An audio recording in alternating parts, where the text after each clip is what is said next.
Section 1 of the Iliad by Homer, translated by Samuel Butler, Book 1. The quarrel between Agamemnon and Achilles. Achilles withdraws from the war and sends his mother Thetis to ask Jove to help the Trojans. Scene between Jove and Juno on Olympus. Sing, O goddess, the anger of Achilles, son of Peleus, that brought countless ills upon the Achaeans. Many a brave soul did it send hurrying down to Hades, and many a hero did it yield a prey to dogs and vultures, for so were the counsels of Jove fulfilled from the day on which the son of Atreus, king of men, and great Achilles, first fell out with one another. And which of the gods was it that set them on to quarrel? It was the son of Jove and Leto, for he was angry with the king, and sent a pestilence upon the host to plague the people, because the son of Atreus had dishonoured Chryses, his priest. Now Chryses had come to the ships of the Achaeans to free his daughter, and had brought with him a great ransom. Moreover, he bore in his hand the sceptre of Apollo, wreathed with a suppliant's wreath, and he besought the Achaeans, but most of all the two sons of Atreus, who were their chiefs. "Sons of Atreus," he cried, "and all other Achaeans, may the gods who dwell in Olympus grant you to sack the city of Priam and to reach your homes in safety, but free my daughter, and accept a ransom for her, in reverence to Apollo, son of Jove." On this the rest of the Achaeans with one voice were for respecting the priest and taking the ransom that he offered, but not so Agamemnon, who spoke fiercely to him and sent him roughly away. "Old man," said he, "let me not find you tarrying about our ships, nor yet coming hereafter. Your sceptre of the god and your wreath shall profit you nothing. I will not free her. She shall grow old in my house at Argos, far from her own home, busying herself with her loom and visiting my couch. So go, and do not provoke me, or it shall be the worse for you." The old man feared him and obeyed. Not a word he spoke, but went by the shore of the sounding sea, and prayed apart to King Apollo, whom lovely Leto had borne. "Hear me," he cried, "O god of the silver bow, that protectest Chryse and holy Scylla, and rulest Tenedos with thy might. Hear me, O thou of Sminthi. If I have ever decked your temple with garlands, or burned your thigh bones in fat of bulls or goats, grant my prayer, and let your arrows avenge these my tears upon the Danaans." Thus did he pray, and Apollo heard his prayer. He came down furious from the summits of Olympus with his bow and his quiver upon his shoulder, and the arrows rattled on his back with the rage that trembled within him. He sat himself down away from the ships with a face as dark as night, and his silver bow rang death as he shot his arrow in the midst of them. First he smote their mules and their hounds, but presently he aimed his shafts at the people themselves, and all day long the pyres of the dead were burning. For 9 whole days he shot his arrows among the people, but upon the 10th day Achilles called them in assembly, moved thereto by Juno, who saw the Achaeans in their death throes and had compassion upon them. Then, when they were got together, he rose and spoke amongst them. "Son of Atreus," said he, "I deem that we should now turn roving home if we would escape destruction, for we are being cut down by war and pestilence at once. Let us ask some priest or prophet, or some reader of dreams, for dreams too are of Jove, who can tell us why Phoebus Apollo is so angry, and say whether it is for some vow that we have broken, or hecatomb that we have not offered, and whether he will accept the savour of lambs and goats without blemish, so as to take away the plague from us." With these words he sat down, and Calchas, son of Thestor, wisest of augurs, who knew things past, present, and to come, rose to speak. He it was who had guided the Achaeans with their fleet to Ilios, through the prophesyings with which Phoebus Apollo had inspired him. With all sincerity and goodwill he addressed them thus: "Achilles, loved of heaven, you bid me tell you about the anger of King Apollo. I will therefore do so. But consider first, and swear that you will stand by me heartily in word and deed, for I know that I shall offend one who rules the Argives with might, to whom all the Achaeans are in subjection. A plain man cannot stand against the anger of a king, who, if he swallow his displeasure now, will yet nurse revenge till he has wreaked it. Consider, therefore, whether or no you will protect me." And Achilles answered, "Fear not, but speak as it is borne in upon you from heaven. For by Apollo, Calchas, to whom you pray, and whose oracles you reveal to us, not a Danaan at our ships shall lay his hand upon you while I yet live to look upon the face of the earth. No, not though you name Agamemnon himself, who is by far the foremost of the Achaeans." Thereon the seer spoke boldly.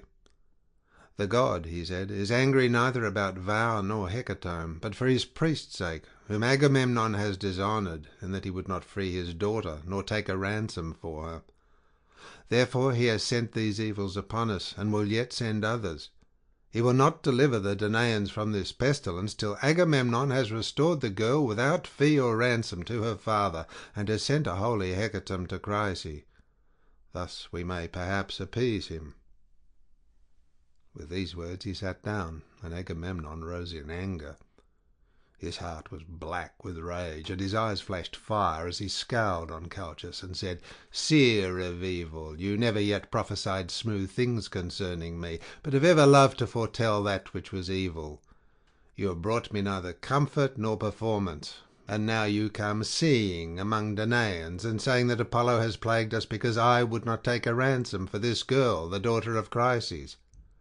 I have set my heart on keeping her in my own house, for I love her better even than my own wife, Clytemnestra, whose peer she is alike in form and feature, in understanding and accomplishments.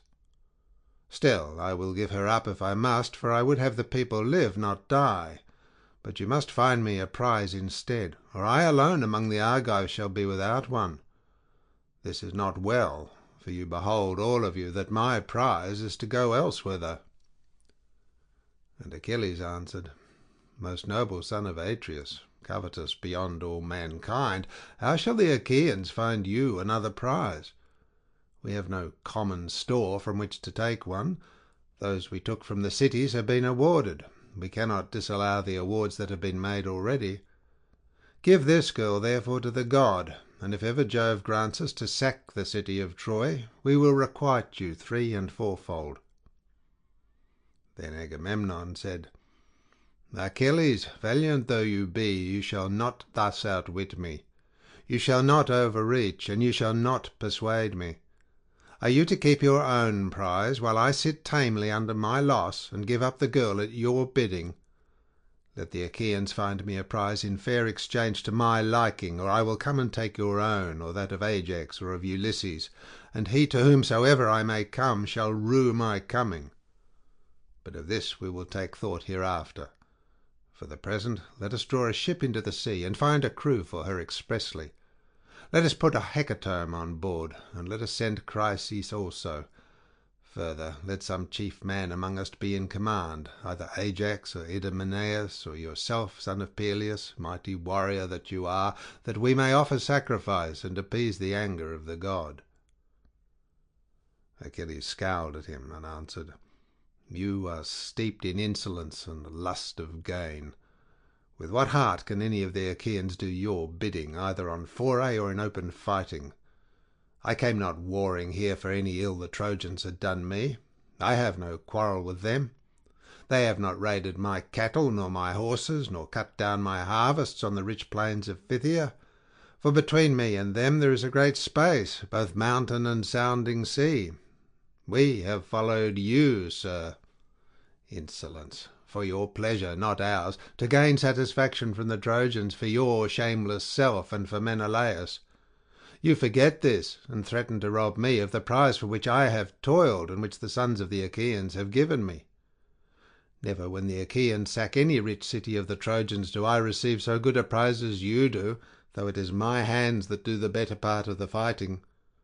When the sharing comes, your share is far the largest, and I, forsooth, must go back to my ships, take what I can get, and be thankful when my labour of fighting is done. Now, therefore, I shall go back to Phthia. It will be much better for me to return home with my ships, for I will not stay here dishonoured to gather gold and substance for you." And Agamemnon answered, Fly, if you will. I shall make you no prayers to stay you. I have others here who will do me honour, and above all Jove, the Lord of Counsel. There is no king here so hateful to me as you are, for you are ever quarrelsome and ill-affected. What though you be brave? Was it not heaven that made you so? Go home, then, with your ships and comrades to lord it over the Myrmidons. I care neither for you nor for your anger, and thus will I do. Since Phoebus Apollo is taking Chryseis from me, I shall send her with my ship and my followers, but I shall come to your tent and take your own prize, Briseis, that you may learn how much stronger I am than you, and that another may fear to set himself up as equal or comparable with me."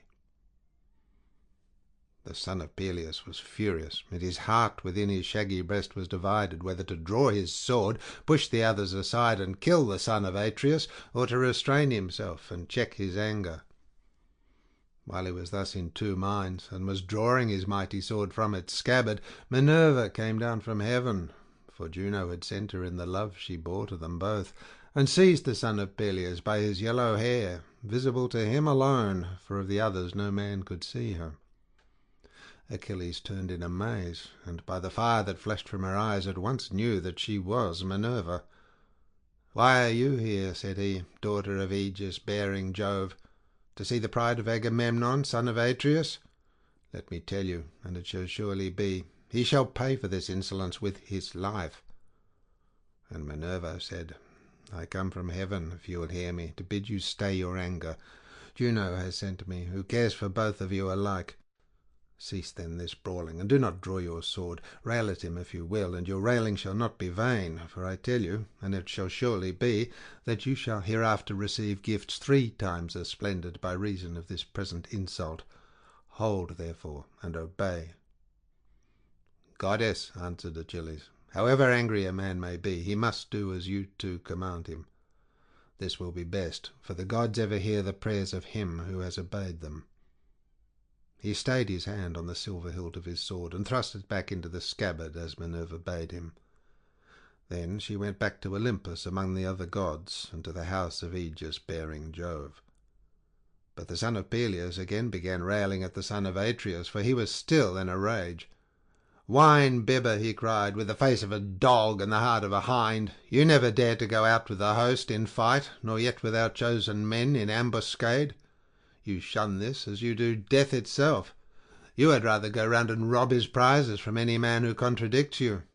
You devour your people, for you are king over a feeble folk. Otherwise, son of Atreus, henceforward you would insult no man. Therefore I say, and swear it with a great oath, nay, by this my sceptre, which shall sprout neither leaf nor shoot nor bud anew from the day on which it left its parent stem upon the mountains, for the axe stripped it of leaf and bark, and now the sons of the Achaeans bear it as judges and guardians of the decree of heaven, so surely and solemnly do I swear that hereafter they shall look fondly for Achilles, and shall not find him. In the day of your distress, when your men fall dying by the murderous hand of Hector, you shall not know how to help them, and shall rend your heart with rage for the hour when you offered insult to the bravest of the Achaeans." With this the son of Peleus dashed his gold-bestudded sceptre on the ground and took his seat, while the son of Atreus was beginning fiercely from his place upon the other side. Then uprose smooth-tongued Nestor, the facile speaker of the Pylians, and the words fell from his lips sweeter than honey. 2 generations of men born and bred in Pylos had passed away under his rule, and he was now reigning over the 3rd. With all sincerity and goodwill, therefore, he addressed them thus. "Of a truth," he said, "a great sorrow has befallen the Achaean land. Surely Priam with his sons would rejoice, and the Trojans be glad at heart if they could hear this quarrel between you two, who are so excellent in fight and counsel. I am older than either of you, therefore be guided by me.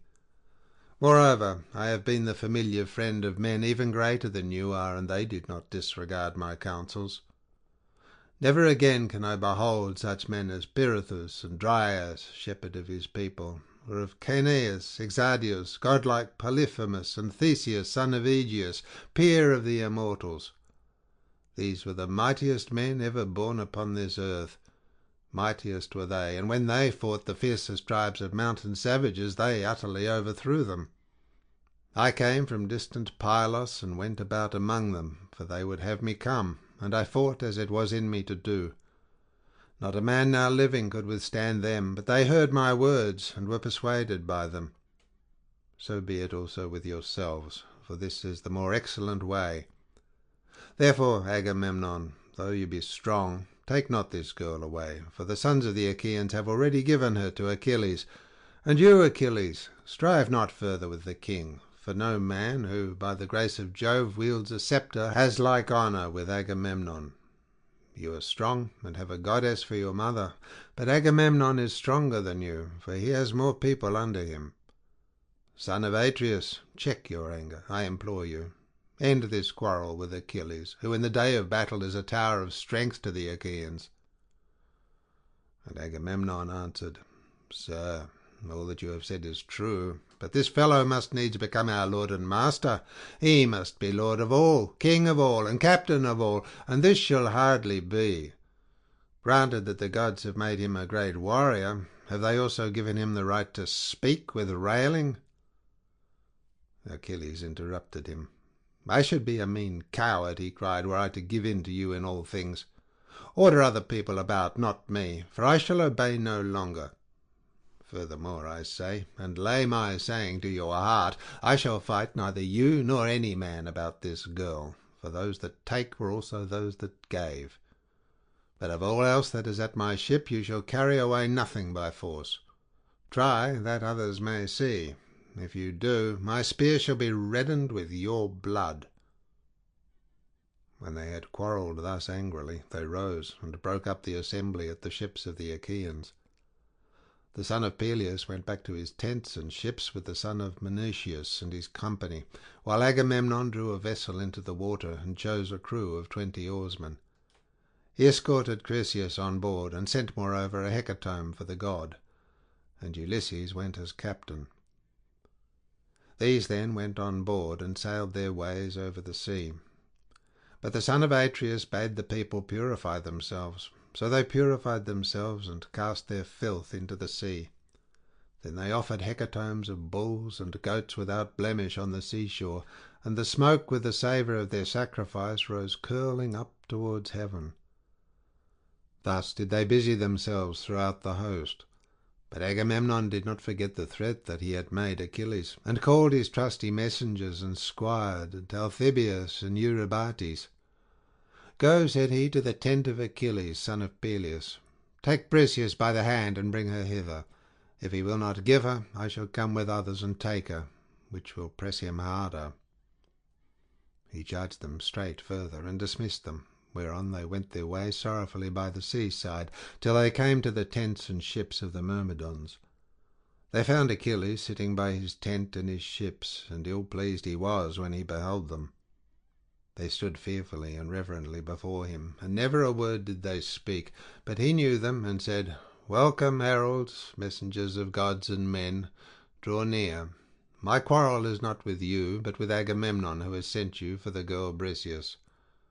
Therefore, Patroclus, bring her and give her to them. But let them be witnesses by the blessed gods, by mortal men, and by the fierceness of Agamemnon's anger, that if ever again there be need of me to save the people from ruin, they shall seek and they shall not find.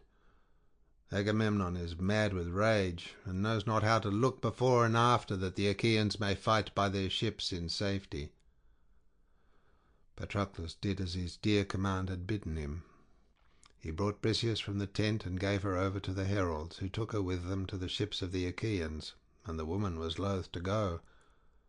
Then Achilles went all alone by the side of the hoar sea, weeping and looking out upon the boundless waste of waters. He raised his hands in prayer to his immortal mother. Mother, he cried, you bore me, doomed to live but for a little season. Surely Jove, who thunders from Olympus, might have made that little glorious. Is it not so? Agamemnon, son of Atreus, has done me dishonour, and has robbed me of my prize by force. As he spoke he wept aloud, and his mother heard him where she was sitting in the depths of the sea, hard by the old man her father. Forthwith she rose as it were a grey mist out of the waves, sat down before him as he stood weeping, caressed him with her hand, and said, "My son, why are you weeping? What is it that grieves you? Keep it not from me, but tell me, that we may know it together." Achilles drew a deep sigh and said, "You know it. Why tell you what you know well already? We went to Thebe, the strong city of Eetion, sacked it, and brought hither the spoil. The sons of the Achaeans shared it duly amongst themselves, and chose lovely Chryseis as the meed of Agamemnon. But Chryses, priest of Apollo, came to the ships of the Achaeans to free his daughter, and brought with him a great ransom. Moreover, he bore in his hand the sceptre of Apollo, wreathed with a suppliant's wreath, and he besought the Achaeans, but most of all the two sons of Atreus, who were their chiefs. On this the rest of the Achaeans with one voice were for respecting the priest and taking the ransom that he offered, but not so Agamemnon, who spoke fiercely to him and sent him roughly away. So he went back in anger, and Apollo, who loved him dearly, heard his prayer. Then the god sent a deadly dart upon the Argives, and the people died thick on one another, for the arrows went every whither amongst the wide host of the Achaeans. At last a seer, in the fullness of his knowledge, declared to us the oracles of Apollo, and I was myself first to say that we should appease him. Whereon the son of Atreus rose in anger, and threatened that which he has since done. The Achaeans are now taking the girl in a ship to Chryse, and sending gifts of sacrifice to the god, but the heralds have just taken from my tent the daughter of Briseis, whom the Achaeans had awarded to myself. Help your brave son, therefore, if you are able. Go to Olympus, and if you have ever done him service, in word or deed, implore the aid of Jove. Ofttimes in my father's house have I heard you glory in that you alone of the immortals saved the son of Saturn from ruin, when the others, with Juno, Neptune, and Pallas Minerva, would have put him in bonds. It was you, goddess, who delivered him by calling to Olympus the 100-handed monster whom the gods called Briareus, but men Aegeon, for he is stronger even than his father. When therefore he took his seat all glorious beside the son of Saturn, the other gods were afraid and did not bind him.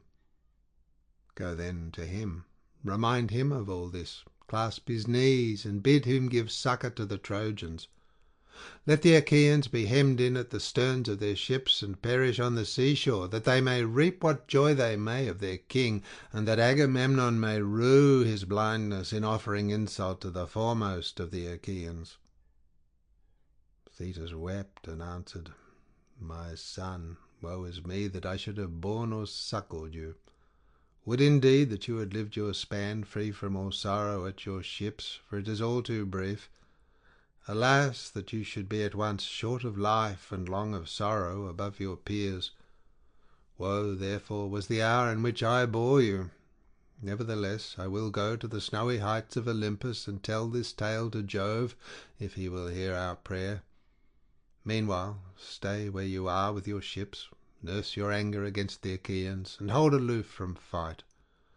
For Jove went yesterday to Oceanus to a feast among the Ethiopians, and the other gods went with him. He will return to Olympus 12 days hence. I will then go to his mansion paved with bronze, and will beseech him, nor do I doubt that I shall be able to persuade him." On this she left him, still furious at the loss of her that had been taken from him.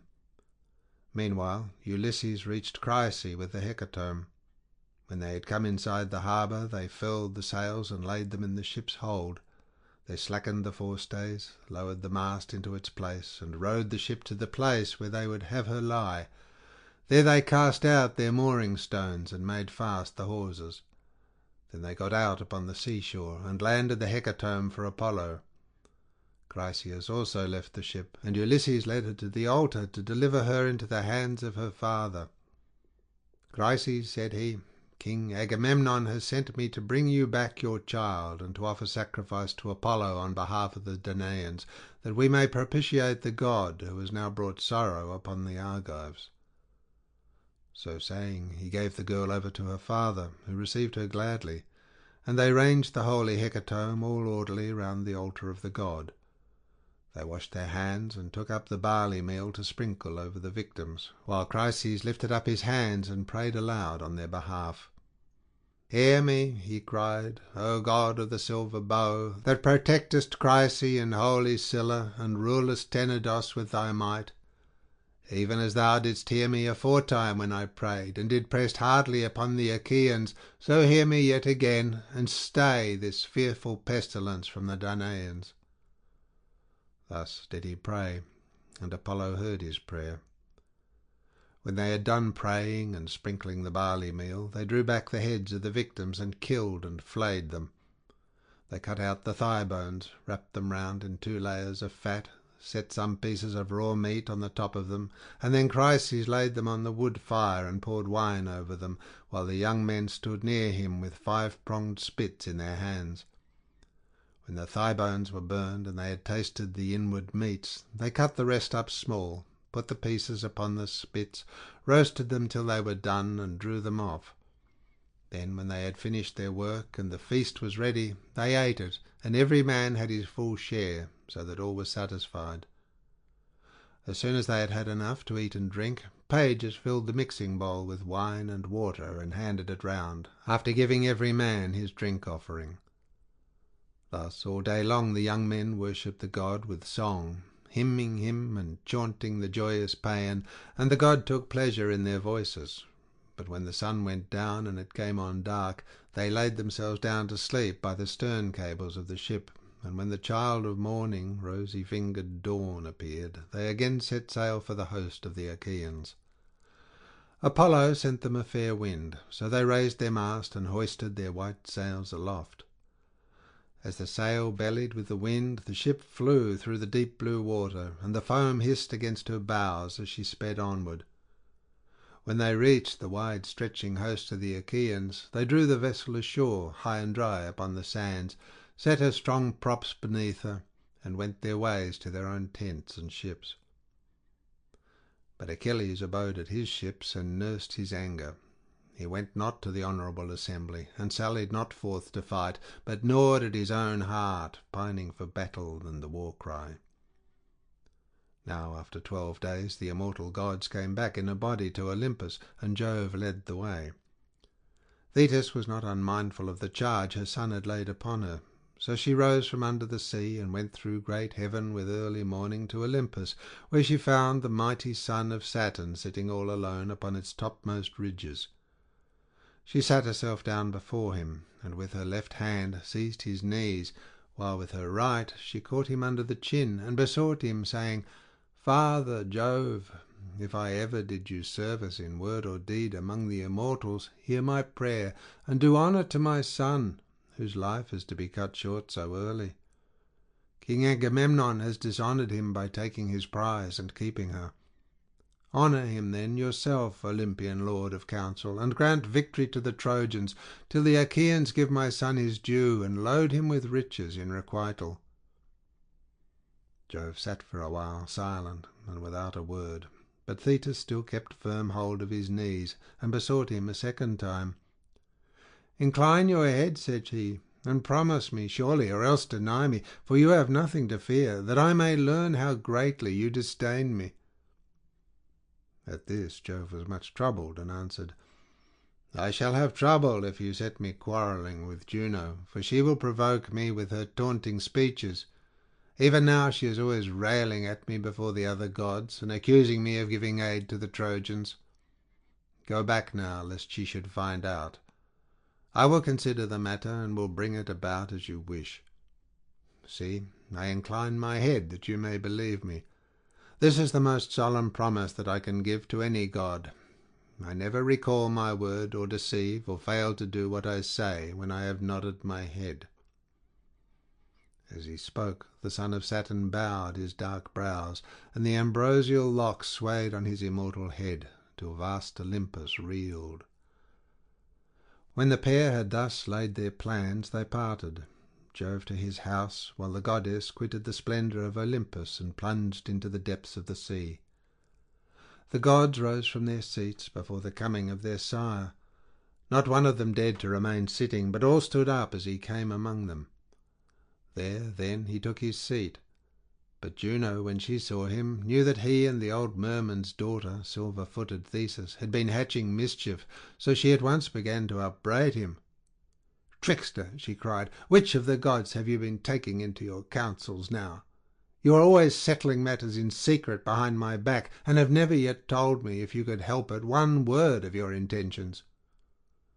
"Juno," replied the sire of gods and men, "you must not expect to be informed of all my counsels. You are my wife, but you would find it hard to understand them. When it is proper for you to hear, there is no one god or man who will be told sooner, but when I mean to keep a matter to myself, you must not pry nor ask questions." "Dread son of Saturn," answered Juno, "what are you talking about? I pry and ask questions? Never. I let you have your own way in everything. Still, I have a strong misgiving that the old merman's daughter Theseus has been talking you over, for she was with you, and had hold of your knees this selfsame morning. I believe, therefore, that you have been promising her to give glory to Achilles, and to kill much people at the ships of the Achaeans." "Wife," said Jove, "I can do nothing, but you suspect me and find it out. You will take nothing by it, for I shall only dislike you the more, and it will go harder with you. Granted that it is as you say, I mean to have it so. Sit down and hold your tongue as I bid you, for if I once begin to lay my hands about you, though all heaven were on your side, it would profit you nothing." On this Juno was frightened, so she curbed her stubborn will, and sat down in silence. But the heavenly beings were disquieted throughout the house of Jove, till the cunning workman Vulcan began to try and pacify his mother Juno. "It will be intolerable," said he, "if you two fall to wrangling and settling heaven in an uproar about a pack of mortals. If such ill counsels are to prevail, we shall have no pleasure at our banquet. Let me then advise my mother, and she must herself know that it will be better, to make friends with my dear father Jove, lest he again scold her and disturb our feast. If the Olympian thunderer wants to hurl us all from our seats, he can do so, for he is far the strongest. So give him fair words, and he will then soon be in a good humour with us." As he spoke, he took a double cup of nectar and placed it in his mother's hand. "Cheer up, my dear mother," said he, "and make the best of it. I love you dearly, and should be very sorry to see you get a thrashing. However grieved I might be, I could not help, for there is no standing against Jove. Once before, when I was trying to help you, he caught me by the foot and flung me from the heavenly threshold. All day long, from morn till eve, I was falling, till at sunset I came to ground in the island of Lemnos, and there I lay with very little life left in me, till the Sintians came and tended me." Juno smiled at this, and as she smiled she took the cup from her son's hands. Then Vulcan drew sweet nectar from the mixing bowl, and served it round among the gods, going from left to right, and the blessed gods laughed out a loud applause as they saw him bustling about the heavenly mansion. Thus through the livelong day to the going down of the sun they feasted, and every one had his full share, so that all were satisfied. Apollo struck his lyre, and the Muses lifted up their sweet voices, calling and answering one another. But when the sun's glorious light had faded, they went home to bed, each in his own abode, which lame Vulcan with his consummate skill had fashioned for them. So Jove, the Olympian lord of thunder, hied him to the bed in which he always slept, and when he had got on to it he went to sleep, with Juno of the golden throne by his side. End of section 1.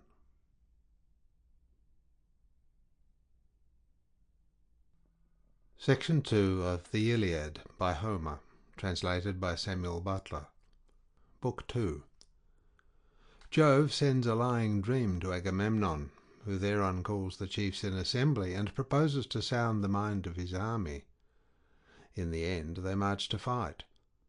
Catalogue of the Achaean and Trojan forces.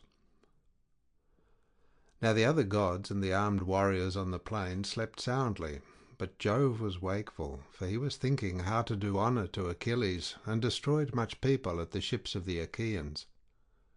In the end he deemed it would be best to send a lying dream to King Agamemnon. So he called one to him and said to it, lying dream, go to the ships of the Achaeans, into the tent of Agamemnon, and say to him word for word as I now bid you. Tell him to get the Achaeans instantly under arms, for he shall take Troy. There are no longer divided counsels among the gods. Juno has brought them to her own mind, and woe betide the Trojans." The dream went when it had heard its message, and soon reached the ships of the Achaeans. It sought Agamemnon, son of Atreus, and found him in his tent, wrapped in a profound slumber. It hovered over his head in the likeness of Nestor, son of Neleus, whom Agamemnon honoured above all his counsellors, and said, "You are sleeping, son of Atreus. One who has the welfare of his host and so much other care upon his shoulders should dock his sleep. Hear me at once, for I come as a messenger from Jove, who, though he be not near, yet takes thought for you, and pities you. He bids you get the Achaeans instantly under arms, for you shall take Troy. There are no longer divided counsels among the gods. Juno has brought them over to her own mind, and woe betides the Trojans at the hands of Jove. Remember this, and when you wake, see that it does not escape you." The dream then left him, and he thought of things that were surely not to be accomplished. He thought that on that same day he was to take the city of Priam, but he little knew what was in the mind of Jove, who had many another hard-fought fight in store for the Danaans and Trojans. Then presently he woke, with the divine message still ringing in his ears. So he sat upright, and put on his soft shirt so fair and new, and over this his heavy cloak. He bound his sandals onto his comely feet, and slung his silver-studded sword about his shoulders. Then he took the imperishable staff of his father, and sallied forth to the ships of the Achaeans. The goddess Dawn now wended her way to vast Olympus, that she might herald day to Jove and to the other immortals, and Agamemnon sent the criers round to call the people in assembly. So they called them, and the people gathered thereon. But first he summoned a meeting of the elders at the ship of Nestor, king of Pylos, and when they were assembled he laid a cunning counsel before them. "My friend," said he, "I have had a dream from heaven in the dead of night, and its face and figure resembled none but Nestor's.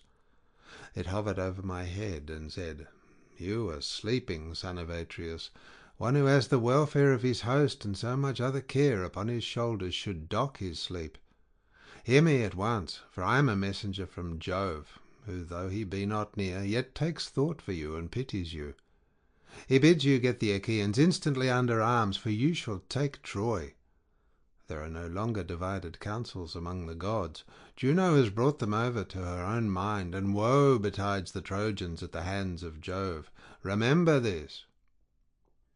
The dream then vanished, and I awoke. Let us now, therefore, arm the sons of the Achaeans.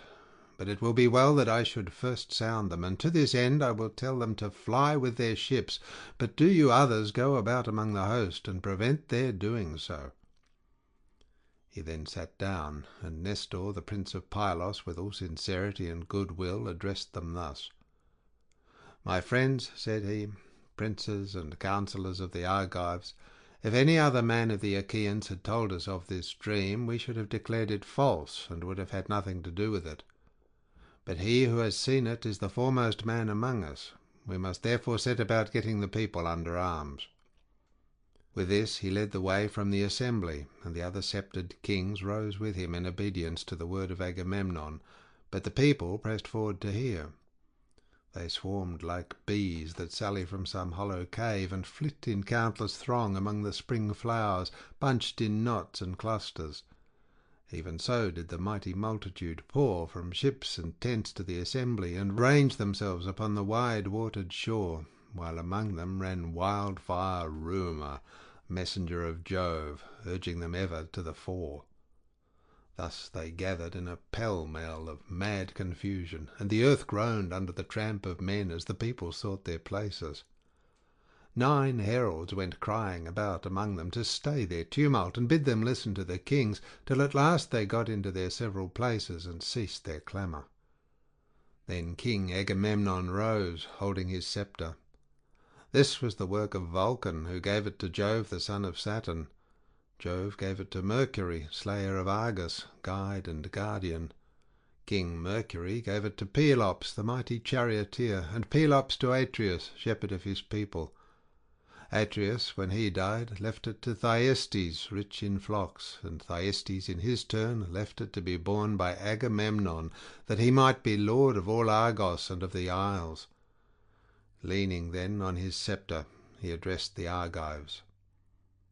"My friends," he said, "heroes, servants of Mars, the hand of heaven has been laid heavily upon me. Cruel Jove gave me his solemn promise that I should sack the city of Priam before returning, but he has played me false, and is now bidding me to go ingloriously back to Argos with the loss of much people. Such is the will of Jove, who has laid many a proud city in the dust, as he will yet lay others, for his power is above all. It will be a sorry tale hereafter that an Achaean host, at once so great and valiant, battled in vain against men fewer in number than themselves, but as yet the end is not in sight. Think that the Achaeans and Trojans have sworn to a solemn covenant, and that they have each been numbered, the Trojans by the roll of their householders, and we by companies of 10. Think further that each of our companies desired to have a Trojan householder to pour out their wine.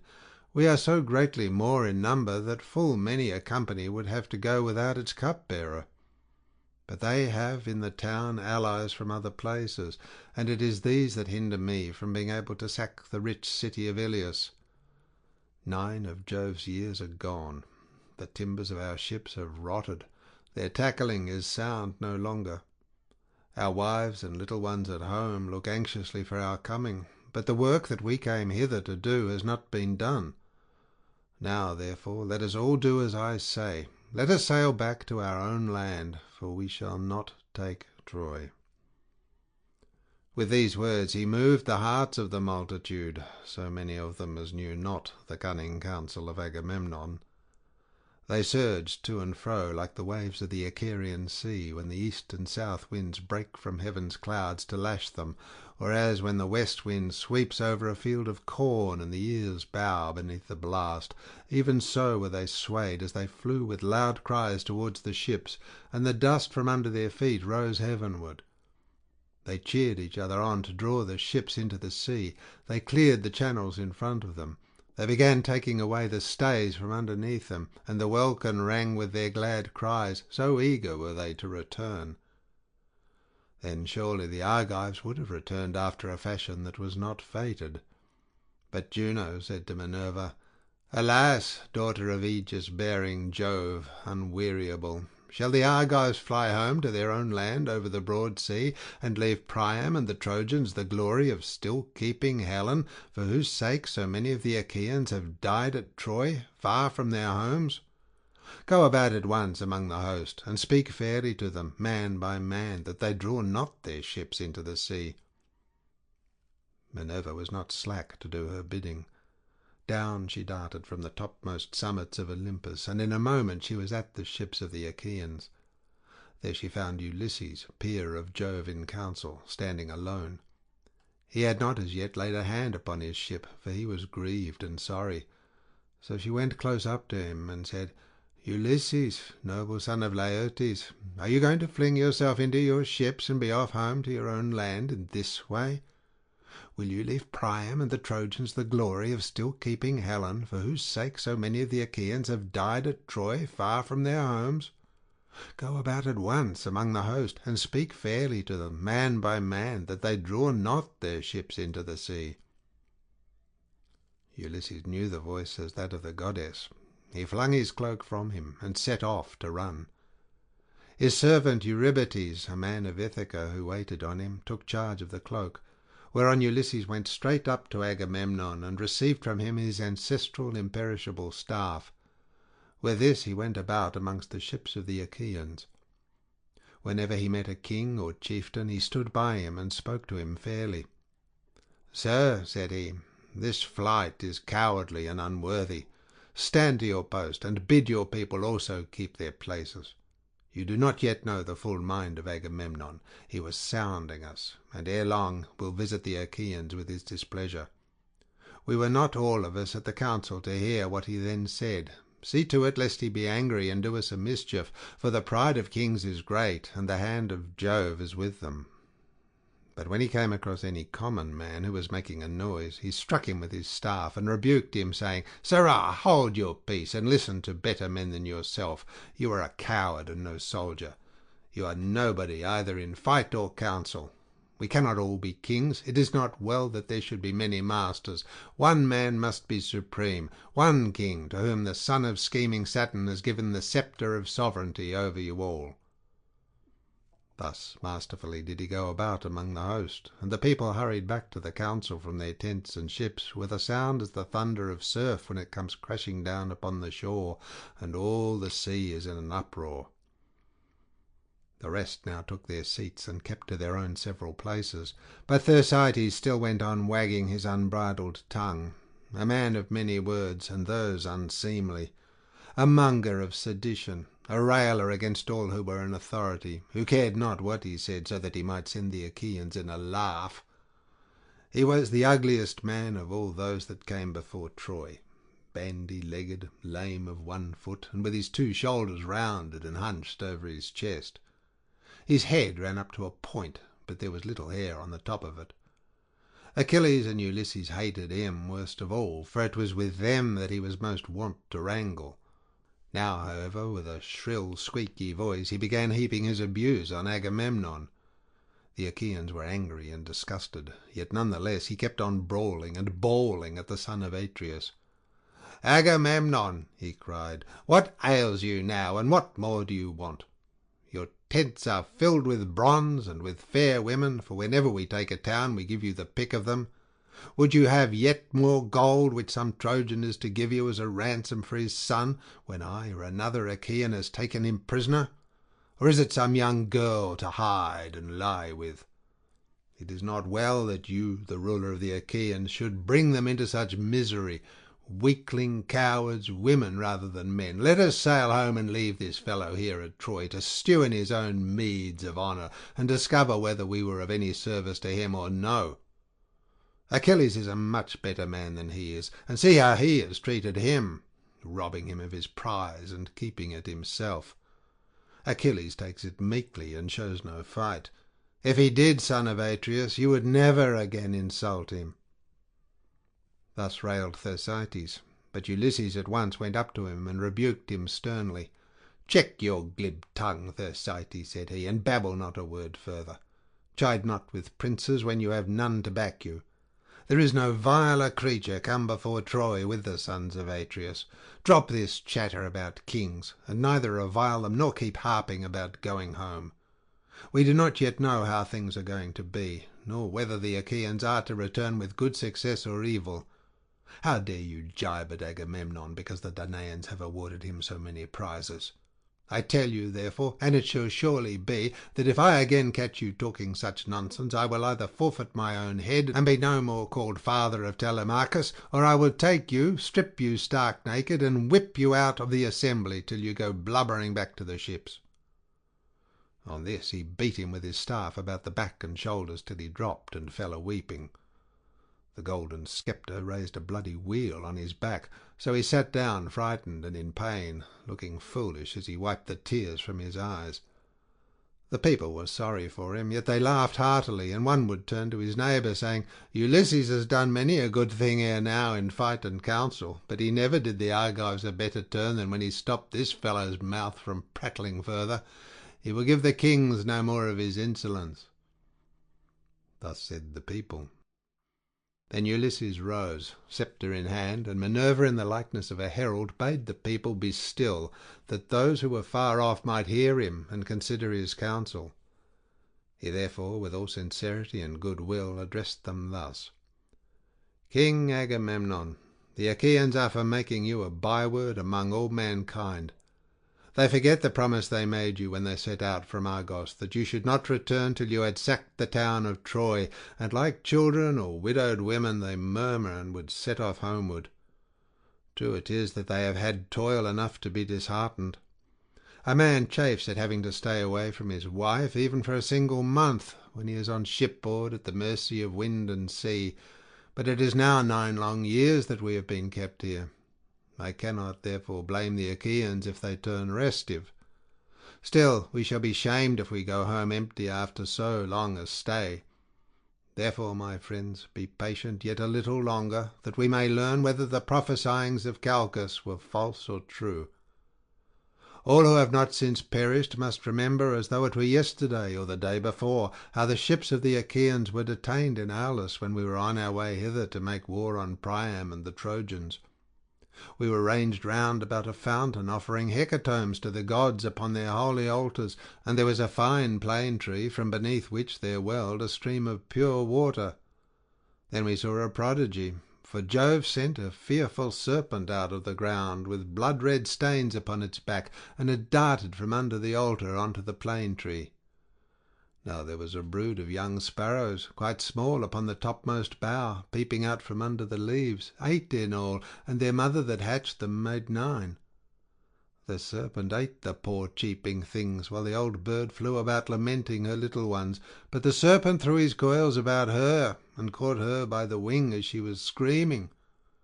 Then, when he had eaten both the sparrow and her young, the god who had sent him made him become a sign, for the son of scheming Saturn turned him into stone, and we stood there wondering at that which had come to pass. Seeing then that such a fearful portent had broken in upon our hecatombs, Calchas forthwith declared to us the oracles of heaven. "Why, Achaeans," said he, "are you thus speechless? Jove has sent us this sign, long in coming, and long ere it be fulfilled, though its fame shall last for ever. As the serpent ate the 8 fledglings and the sparrow that hatched them, which makes 9, so shall we fight 9 years at Troy, but in the 10th shall take the town." This was what he said, and now it is all coming true. Stay here, therefore, all of you, till we take the city of Priam. On this the Argives raised a shout, till the ships rang again with the uproar. Nestor, knight of Gerene, then addressed them. "Shame on you," he cried, "to stay talking here like children, when you should fight like men. Where are our covenants now, and where the oath that we have taken? Shall our counsels be flung into the fire with our drink offerings and the right hands of fellowship wherein we have put our trust? We waste our time in words, and for all our talking here shall be no further forward. Stand, therefore, son of Atreus, by your own steadfast purpose. Lead the Argives on to battle, and leave this handful of men to rot, who scheme and scheme in vain to get back to Argos ere they have learned whether Jove be true or a liar. For the mighty son of Saturn surely promised that we should succeed when we Argives set sail to bring death and destruction upon the Trojans.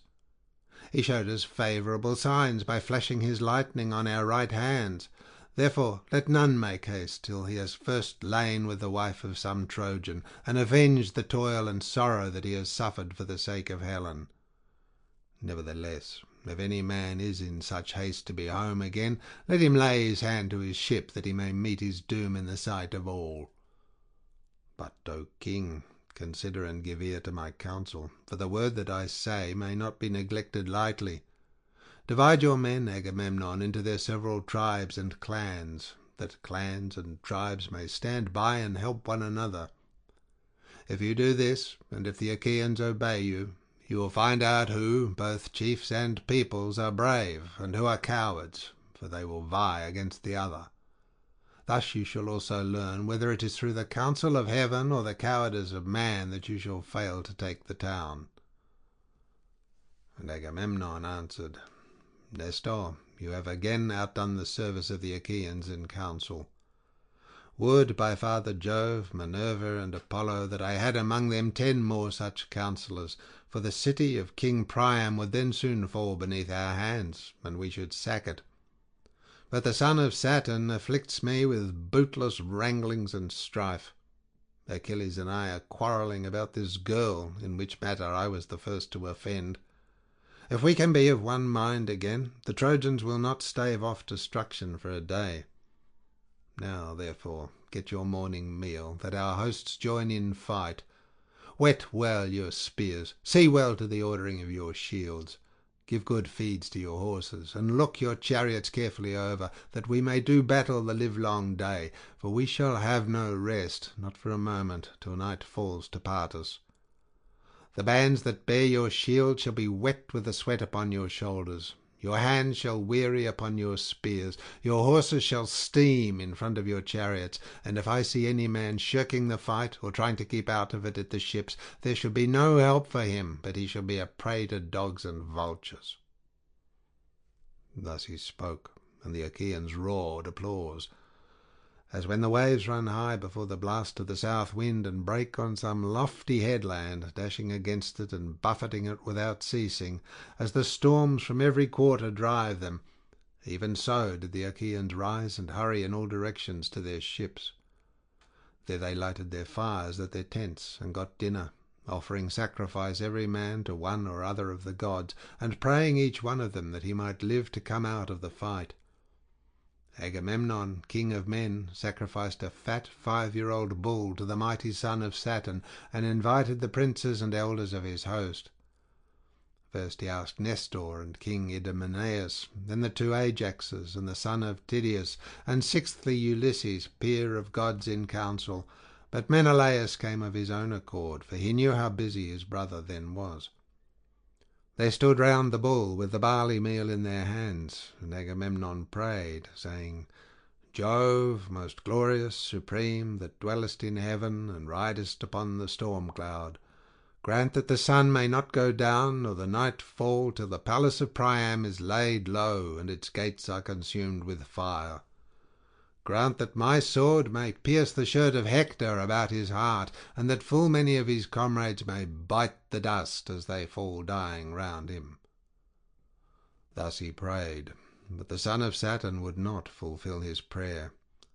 He accepted the sacrifice, yet none the less increased their toil continually. When they had done praying and sprinkling the barley meal upon the victim, they drew back its head, killed it, and then flayed it. They cut out the thigh bones, wrapped them round in 2 layers of fat, and set pieces of raw meat on the top of them. These they burned upon the split logs of firewood, but they spitted the inward meats, and held them in the flames to cook. When the thigh bones were burned, and they had tasted the inward meats, they cut the rest up small, put the pieces upon spits, roasted them till they were done, and drew them off. Then, when they had finished their work, and the feast was ready, they ate it, and every man had his full share, so that they were all satisfied. As soon as they had had enough to eat and drink, Nestor, knight of Gerene, began to speak. "King Agamemnon," said he, "let us not stay talking here, nor be slack in the work that heaven has put into our hands. Let the herald summon the people to gather at their several ships. We will then go about among the host, that we may begin fighting at once." Thus did he speak, and Agamemnon heeded his words. He at once sent the criers round to call the people in assembly. So they called them, and the people gathered thereon.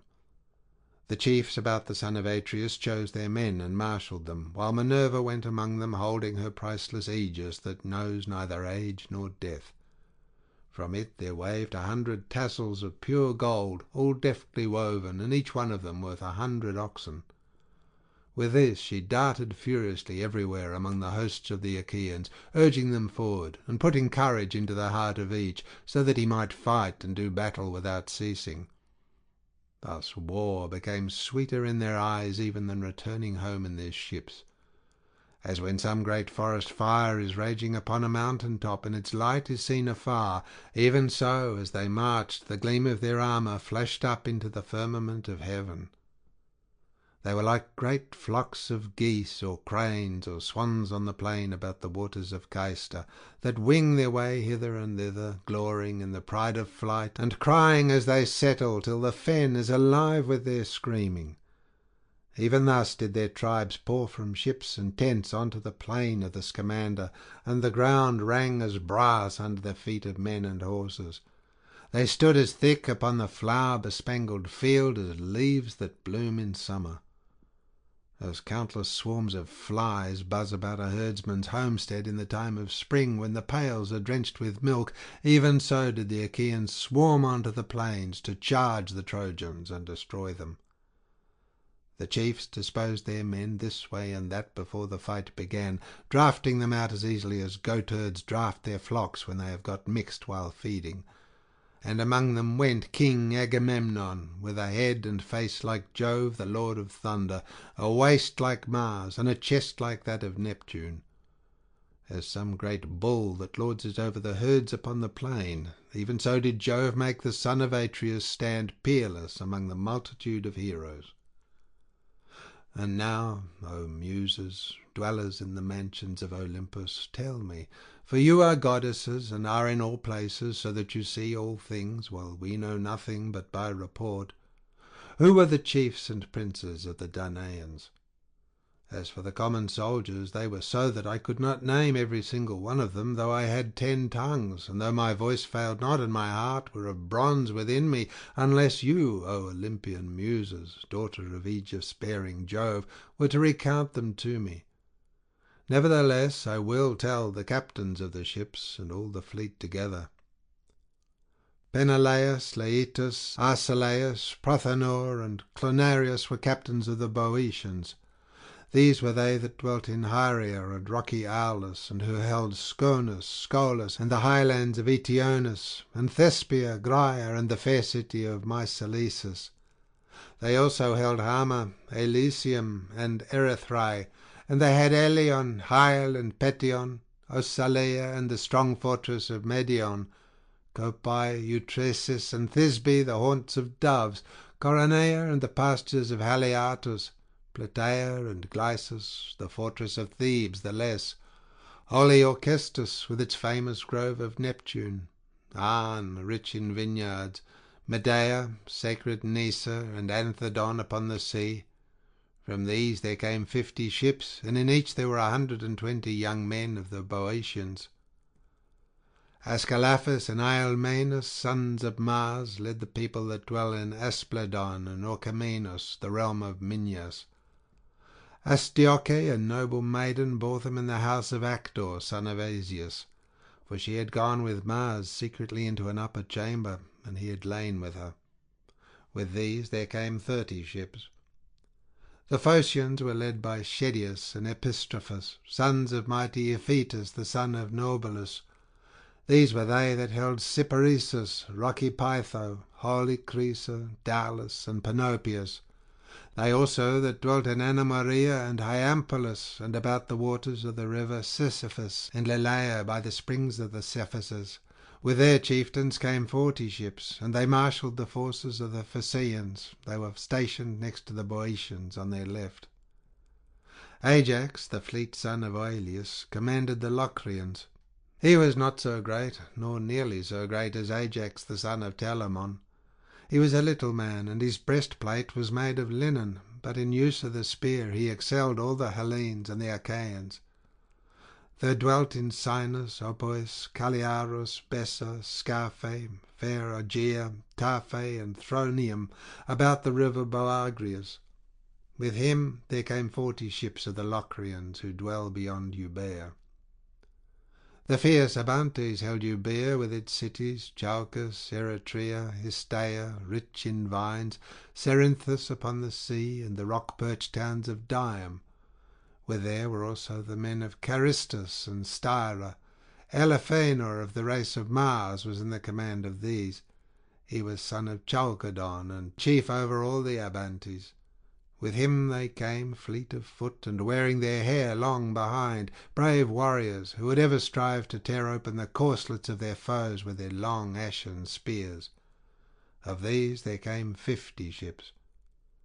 And they that held the strong city of Athens, the people of great Erechtheus, who was born of the soil itself, but Jove's daughter Minerva fostered him, and established him at Athens in her own rich sanctuary. There, year by year, the Athenian youths worship him with sacrifice of bulls and rams. These were commanded by Menestheus, son of Peteos. No man living could equal him in the marshalling of chariots and foot soldiers. Nestor could alone rival him, for he was older. With him there came 50 ships. Ajax brought 12 ships from Salamis, and stationed them alongside those of the Athenians.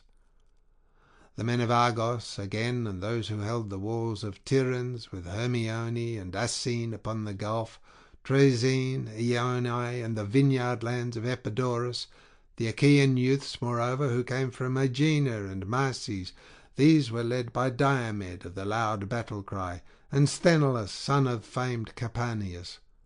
With them in command was Euryalus, son of King Mecisteus, son of Talaeus, but Diomed was chief over them all.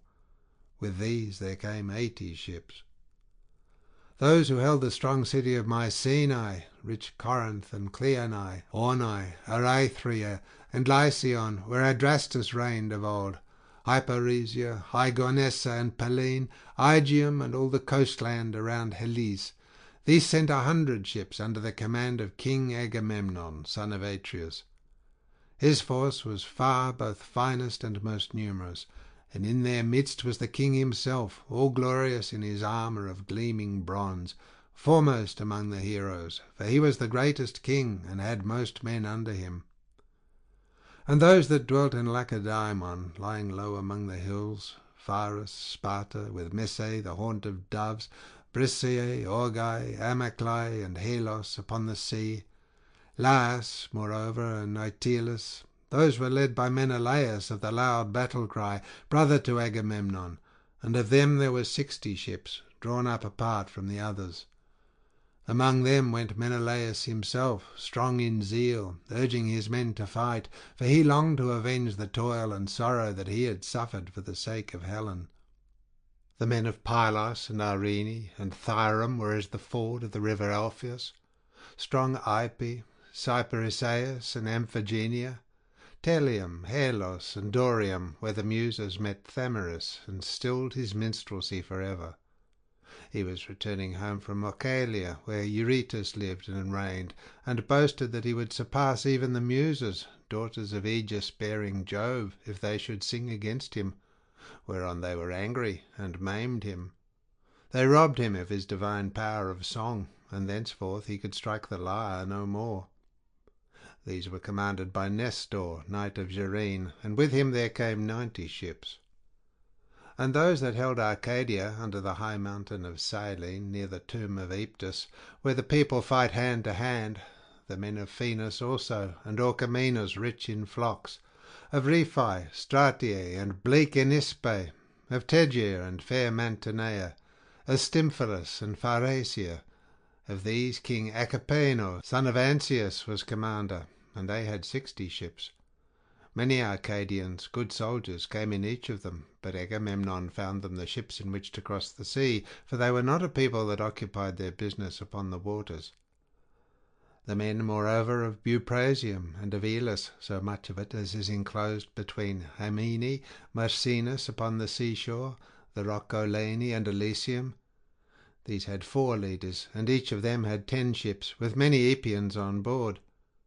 Their captains were Amphimachus and Thalpius, the one son of Thetis and the other of Eurytus, both of the race of Actor.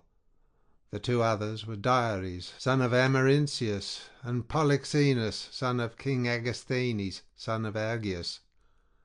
And those of Dulichium with the sacred Echinaean islands, who dwelt beyond the sea off Elis, these were led by Meges, peer of Mars, and the son of valiant Phyleus, dear to Jove, who quarrelled with his father and went to settle in Dulichium. With him there came 40 ships.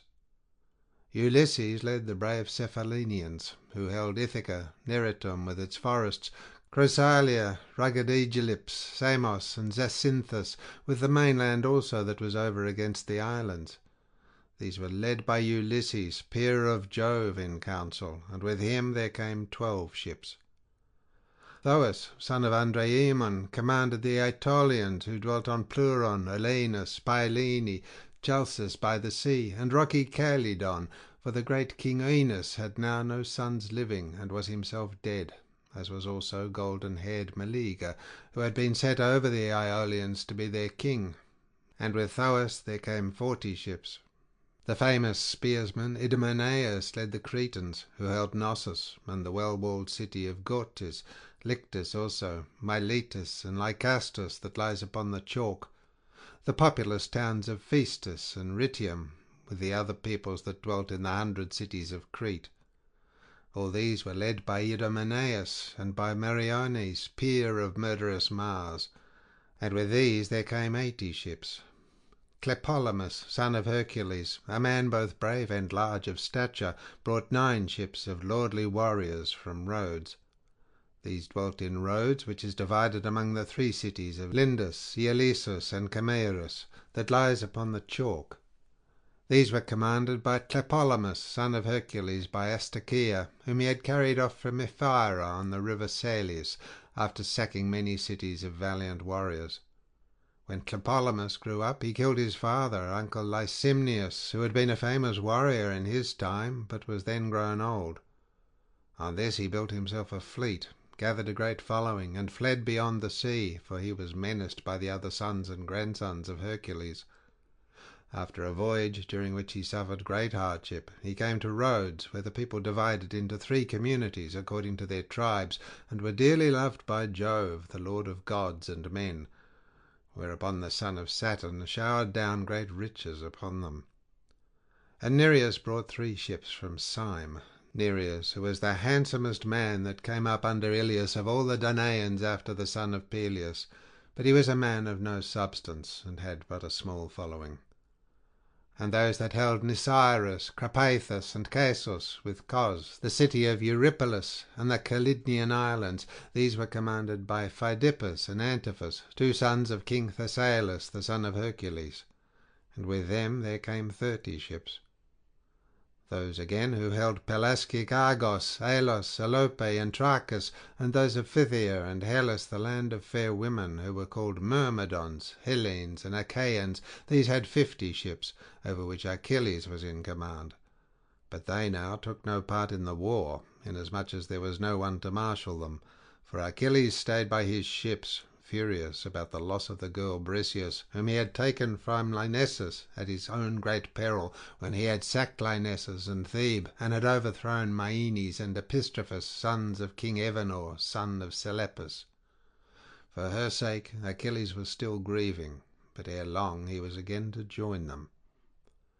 And those that held Phylace and the flowery meadows of Pirasus, sanctuary of Ceres, Iton, the mother of sheep, Antrim upon the sea, and Ptaleum that lies upon the grasslands. Of these brave Protesilaus had been captain while he was yet alive, but he was now lying under the earth. He had left a wife behind him in Phylace to tear her cheeks in sorrow, and his house was only half finished, for he was slain by a Dardanian warrior while leaping foremost to the Achaeans upon the soil of Troy. Still, though his people mourned their chieftain, they were not without a leader, for Podarces of the race of Mars marshalled them. He was son of Iphiclus, rich in sheep, who was the son of Phylacus, and he was own brother to Protesilaus, only younger, Protesilaus being at once the elder and the more valiant. So the people were not without a leader, though they mourned him whom they had lost. With him there came 40 ships. And those that held Pherai by the Boebian lake, with Boebe, Glaphrai, and the populous city of Iolcus, these with their 11 ships were led by Emilus, son of Admetus, whom Alcestis bore to him, loveliest of the daughters of Peleus. And those that held Methone and Thaumacia, with Melibea and rugged Olizon, these were led by the skilful archer Philoctetes, and they had 7 ships, each with 50 oarsmen, all of them good archers. But Philoctetes was lying in great pain in the island of Lemnos, where the sons of the Achaeans left him, for he had been bitten by a poisonous water snake. There he lay sick and sorry, and full soon did the Argives come to miss him. But his people, though they felt his loss, were not leaderless, for Medon, the bastard son of Oileus by Rhene, set them in array. Those again of Trica and the stony region of Ithome, and they that held Ocalia, the city of Ocalia and Eurytus, these were commanded by the 2 sons of Aesculapius, skilled in the art of healing, Podalarius and Machaon, and with them there came 30 ships. The men, moreover, of Omenius, and by the fountain of Hyperia, and those that held Orestius and the white crests of Titanus, these were led by Eurypylus, the son of Euaemon, and with them there came 40 ships. Those that held Agissa and Girton, Ortha, Elone, and the white city of Oluson, of these brave Polypotes was leader. He was son of Pirithous, who was the son of Jove himself, for Hippodameia bore him to Pirithous on the day when he took his revenge on the shaggy mountain savages and drove them from Mount Pelion to the Aethices. But Polypotes was not sole in command, for with him was Leonteus of the race of Mars, who was son of Coronus, the son of Cyaneus, and with these there came 40 ships. Guneus brought 22 ships from Cyphus, and he was followed by the Aeneans and the valiant Perrhaebi, who dwelt about wintry Dodona, and held the lands round the lovely river Titaresius, which sends its waters into the Peneus. They do not mingle with the silver eddies of the Peneus, but flow on the top of them like oil, for the Titaresius is a branch of dread Orcus and of the river Styx. Of the Magnetes, Protheus, son of Tenethradon, was commander. They were they that dwelt about the river Peneus and Mount Pelion. Protheus, fleet of foot, was their leader, and with him there came 40 ships. Such were the chiefs and princes of the Danaans. Who then, O Muse, was the foremost, whether man or horse, among those that followed after the sons of Atreus? Of the horses, those of the son of Phares were by far the finest. They were driven by Eumelus, and were as fleet as birds. They were of the same age and colour, and perfectly matched in height.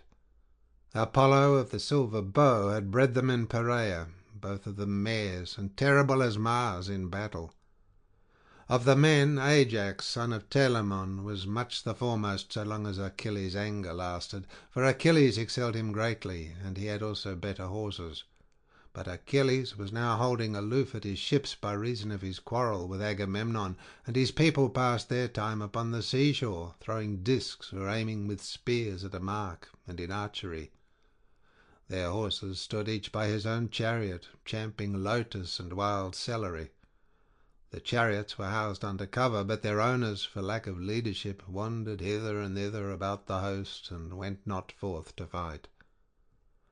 Thus marched the host like a consuming fire, and the earth groaned beneath them when the Lord of Thunder is angry and lashes the land of Typhoeus among the Arami, where they say Typhoeus lies. Even so did the earth groan beneath them as they sped over the plain. And now Iris, fleet as the wind, was sent by Jove to tell the bad news among the Trojans. They were gathered in assembly, old and young, at Priam's gates, and Iris came close up to Priam, speaking with the voice of Priam's son Polites, who, being fleet of foot, was stationed as watchman for the Trojans on the tomb of old Aeacites, to look out for any sally of the Achaeans. In his likeness Iris spoke, saying, "Old man, you talk idly, as in time of peace, when war is at hand. I have been in many a battle, but never yet saw such a host as is now advancing. They are crossing the plain to attack the city as thick as leaves or as the sands of the sea. Hector, I charge you, above all others, do as I say. There are many allies dispersed about the city of Priam from distant places and speaking divers tongues. Therefore let each chief give orders to his own people, setting them severally in array, and leading them forth to battle." Thus she spoke, but Hector knew that it was the goddess, and at once broke up the assembly. The men flew to arms. All the gates were opened, and the people thronged through them, horse and foot, with the tramp as of a great multitude. Now there is a high mound before the city, rising by itself upon the plain. Men call it Batea, but the gods know it is the tomb of lithe Myrine. Here the Trojans and their allies divided their forces. Priam's son, great Hector of the gleaming helmet, commanded the Trojans, and with him were arrayed by far the greater number and most valiant of those who were longing for the fray. The Dardanians were led by brave Aeneas, whom Venus bore to Anchises when she, goddess though she was, had lain with him upon the mountain slopes of Ida. He was not alone, for with him were the 2 sons of Antenor, Archilochus and Archamus, both skilled in all the arts of war. They that dwelt in Teleia under the lowest spurs of Mount Ida, men of substance, who drink the limpid waters of the Aesepus and are of Trojan blood, these were led by Pandarus, son of Lycaon, whom Apollo had taught to use the bow. They that held Adrestia and the land of Apaesus, with Pityeia and the high mountains of Terea, these were led by Adrestus and by Amphius, whose breastplate was of linen. These were the sons of Merops of Percote, who excelled in all kinds of divination. He told them not to take part in the war, but they gave him no heed, for fate lured them to destruction. They that dwelt about Percote and Practius, with Sestus, Abydos, and Arispe, these were led by Asius, son of Hyrtacus, a brave commander. Asius, the son of Hyrtacus, whom his powerful dark bay steeds, of the breed that comes from the river Selleus, had brought from Arispe. Hippotous led the tribes of Pelasgian spearsmen, who dwelt in fertile Larissa. Hippotous and Pylaeus of the race of Mars, two sons of the Pelasgian Lethus, son of Teutamus. Acamas and the warrior Peirus commanded the Thracians, and those that came from beyond the mighty stream of the Hellespont. Euphemus, son of Trozenus, the son of Chaos, was the captain of the Siconian spearsmen. Pyrachmes led the Paeonian archers from distant Amydon by the broad waters of the river Axius, the fairest that flows upon the earth. The Paphlagonians were commanded by stout-hearted Pylomenes from Mycenae, where the mules run wild in herds. These were they that held Cytorus and the country round Sesamus, with the cities by the river Parthenus, Cromna, Aegialus, and lofty Erythine. Odius and Epistrophus were captains over the Halizoni from distant Alybe, where there are mines of silver. Chromis and Onomus the augur led the Mycenaeans, but his skill in augury availed not to save him from destruction, for he fell by the hand of the fleet descendant of Archaeus in the river, where he slew others also of the Trojans. Phorcys again and noble Ascanius led the Phrygians from the far country of Ascania, and both were eager for the fray. Mesthles and Antiphus commanded the Maeonians, sons of Talamenes, born to him of the Gygaean lake. These led the Maeonians, who dwelt under Mount Tmolus. Nastes led the Carians, men of a strange speech. These held Miletus and the wooded mountain of Thyres, with the water of the river Maeander and the lofty crests of Mount Mycale. These were commanded by Nastes and Amphimachus, the brave sons of Nomion. He came into the fight with gold about him like a girl. Fool that he was, his gold was of no avail to save him, for he fell in the river by the hand of the fleet descendant of Aesius, and Achilles bore away his gold. Sarpedon and Glaucus led the Lycians from their distant land by the eddying waters of the Xanthus. End of section 2.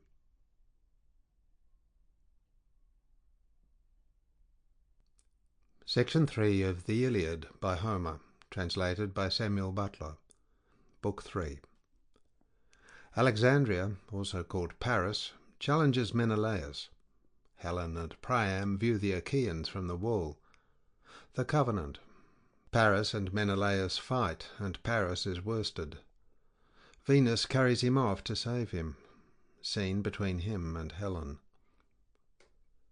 When the companies were thus arrayed, each under its own captain, the Trojans advanced as a flight of wild fowl or cranes that scream overhead when rain and winter drive them over the flowing waters of Oceanus to bring death and destruction on the Pygmies, and they wrangle in the air as they fly. But the Achaeans marched silently, in high heart, and minded to stand by one another. As when the south wind spreads a curtain of mist upon the mountain tops, bad for shepherds, but better than night for thieves, and a man can see no further than he can throw a stone, even so rose the dust from under their feet as they made all speed over the plain. When they were close up with one another, Alexandrus came forward as champion on the Trojan side. On his shoulders he bore the skin of a panther, his bow and his sword, and he brandished 2 spears shod with bronze as a challenge to the bravest of the Achaeans to meet him in single fight. Menelaus saw him thus stride out before the ranks, and was glad as a hungry lion that lights on the carcass of some goat or horned stag, and devours it there and then, though dogs and youths set upon him. Even thus was Menelaus glad when his eyes caught sight of Alexandrus, for he deemed that now he should be revenged. He sprang therefore from his chariot, clad in his suit of armour. Alexandrus quailed as he saw Menelaus come forward, and shrank in fear of his life under cover of his men. As one who starts back affrighted, trembling and pale when he comes suddenly upon a serpent in some mountain glade, even so did Alexandrus plunge into the throng of Trojan warriors, terror-stricken at the sight of the son of Atreus. Then Hector upbraided him. "Paris," said he, "evil-hearted Paris, fair to see, but woman-mad, and false of tongue. Would that you had never been born, or that you had died unwed. Better so than live to be disgraced and looked askance at. Will not the Achaeans mock at us, and say that we have sent one to champion us who is fair to see, but has neither wit nor courage? Did you not, such as you are, get your following together and sail beyond the seas? Did you not, from your far country, carry off a lovely woman wedded among a people of warriors, to bring sorrow upon your father, your city, and your whole country, but joy to your enemies, and hang-dog shamefacedness to yourself? And now can you not dare face Menelaus, and learn what manner of man he is whose wife you have stolen?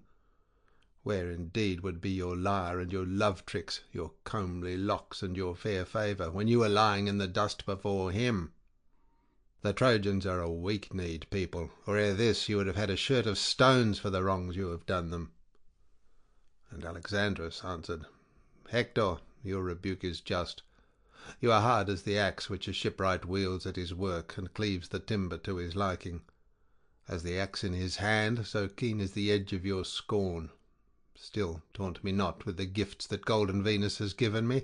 They are precious. Let not a man disdain them, for the gods give them where they are minded, and none can have them for the asking.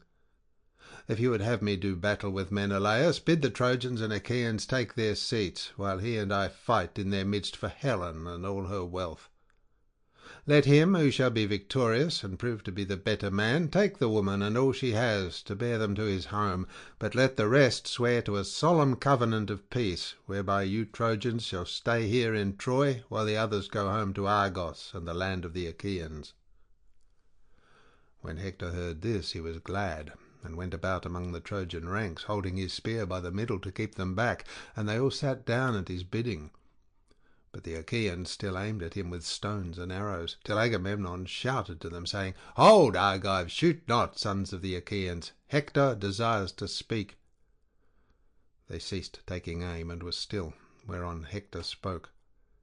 "Hear from my mouth," said he, "Trojans and Achaeans, the saying of Alexandrus, through whom this quarrel has come about. He bids the Trojans and Achaeans lay their armour upon the ground, while he and Menelaus fight in the midst of you for Helen and all her wealth. Let him who shall be victorious, and prove to be the better man, take the woman and all she has, to bear them to his own home, but let the rest swear to a solemn covenant of peace."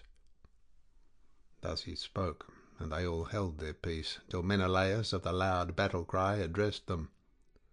"And now," he said, "hear me too, for it is I who am the most aggrieved. I deem that the parting of Achaeans and Trojans is at hand, as well it may be, seeing how much have suffered for my quarrel with Alexandrus and the wrong he did me. Let him who shall die, die, and let the others fight no more. Bring then 2 lambs, a white ram and a black ewe, for Earth and Sun, and we will bring a 3rd for Jove. Moreover, you shall bid Priam come, that he may swear to the covenant himself, for his sons are high-handed and ill to trust, and the oaths of Jove must not be transgressed or taken in vain. Young men's minds are light as air, but when an old man come, he looks before and after, deeming that which shall be fairest upon both sides." The Trojans and Achaeans were glad when they heard this, for they thought that they should now have rest. They backed their chariots towards the ranks, got out of them, and put off their armour, laying it down upon the ground, and the hosts were near to one another, with a little space between them. Hector sent 2 messengers to the city to bring the lambs, and to bid Priam come, while Agamemnon told Talthybius to fetch the other lamb from the ships, and he did as Agamemnon had said. Meanwhile Iris went to Helen in the form of her sister-in-law, wife of the son of Antenor, for Helicaon, son of Antenor, had married Laodice, the fairest of Priam's daughters. He found her in her own room, working at a great web of purple linen, on which she was embroidering the battles between the Trojans and Achaeans, that Mars had made them fight for her sake. Iris then came close up to her and said, "Come hither, child, and see the strange doings of the Trojans and Achaeans. Till now they have been warring upon the plain, mad with lust of battle. But now they have left off fighting, and they are leaning upon their shields, sitting still with their spears planted beside them. Alexandrus and Menelaus are going to fight about yourself, and you are to be the wife of him who is the victor." Thus spoke the goddess, and Helen's heart yearned after her former husband, her city, and her parents. She threw a white mantle over her head, and hurried from her room, weeping as she went, not alone, but attended by two of her handmaids, Erythrae, daughter of Pythias, and Clymene. And straightway they were at the Scaean gates. The two sages, Eucagelon and Antenor, elders of the people, were seated by the Scaean gates, with Priam, Panthus, Thymoetes, Lampus, Clytius, and Hiketaon of the race of Mars.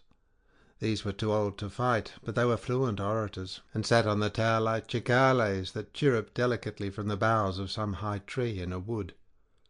When they saw Helen coming towards the tower, they said softly to one another, "Small wonder the Trojans and Achaeans should endure so much and so long for the sake of a woman so marvellously and divinely lovely.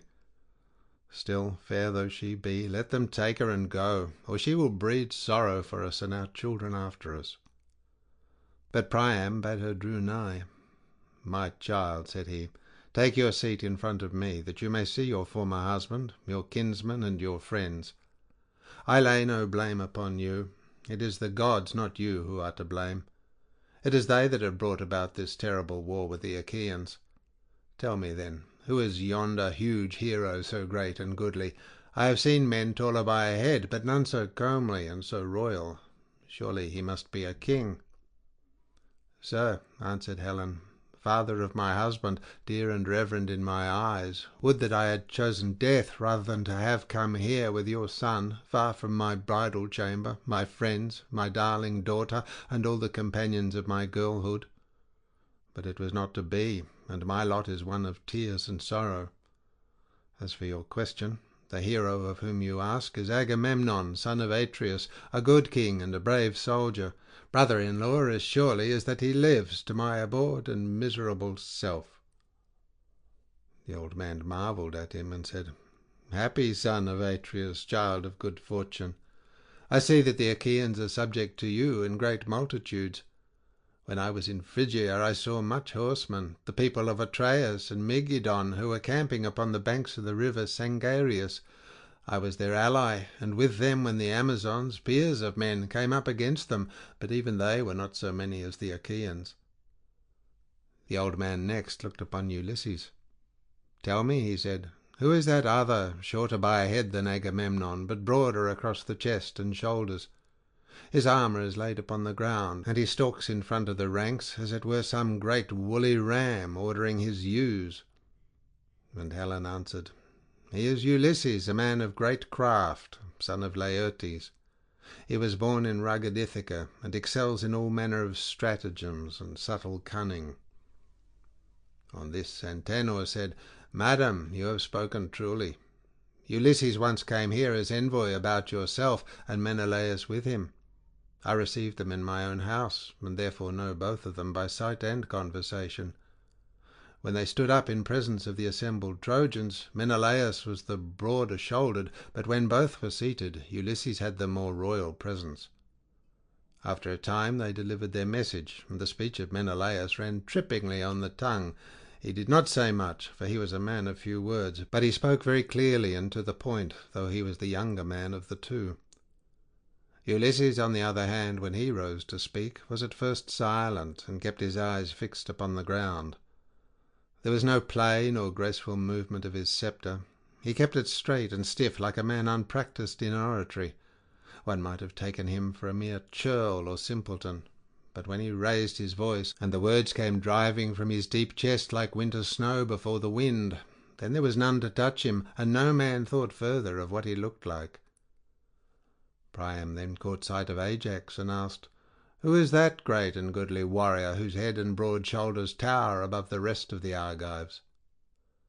"That," answered Helen, "is huge Ajax, bulwark of the Achaeans, and on the other side of him, among the Cretans, stands Idomeneus, looking like a god, and with the captains of the Cretans round him. Often did Menelaus receive him as a guest in our house when he came visiting us from Crete. I see, moreover, many other Achaeans whose names I could tell you, but there are two whom I can nowhere find: Castor, breaker of horses, and Pollux, the mighty boxer. They are children of my mother, and own brothers to myself. Either they have not left Lacedaemon, or else, though they have brought their ships, they will not show themselves in battle for the shame and disgrace that I have brought upon them."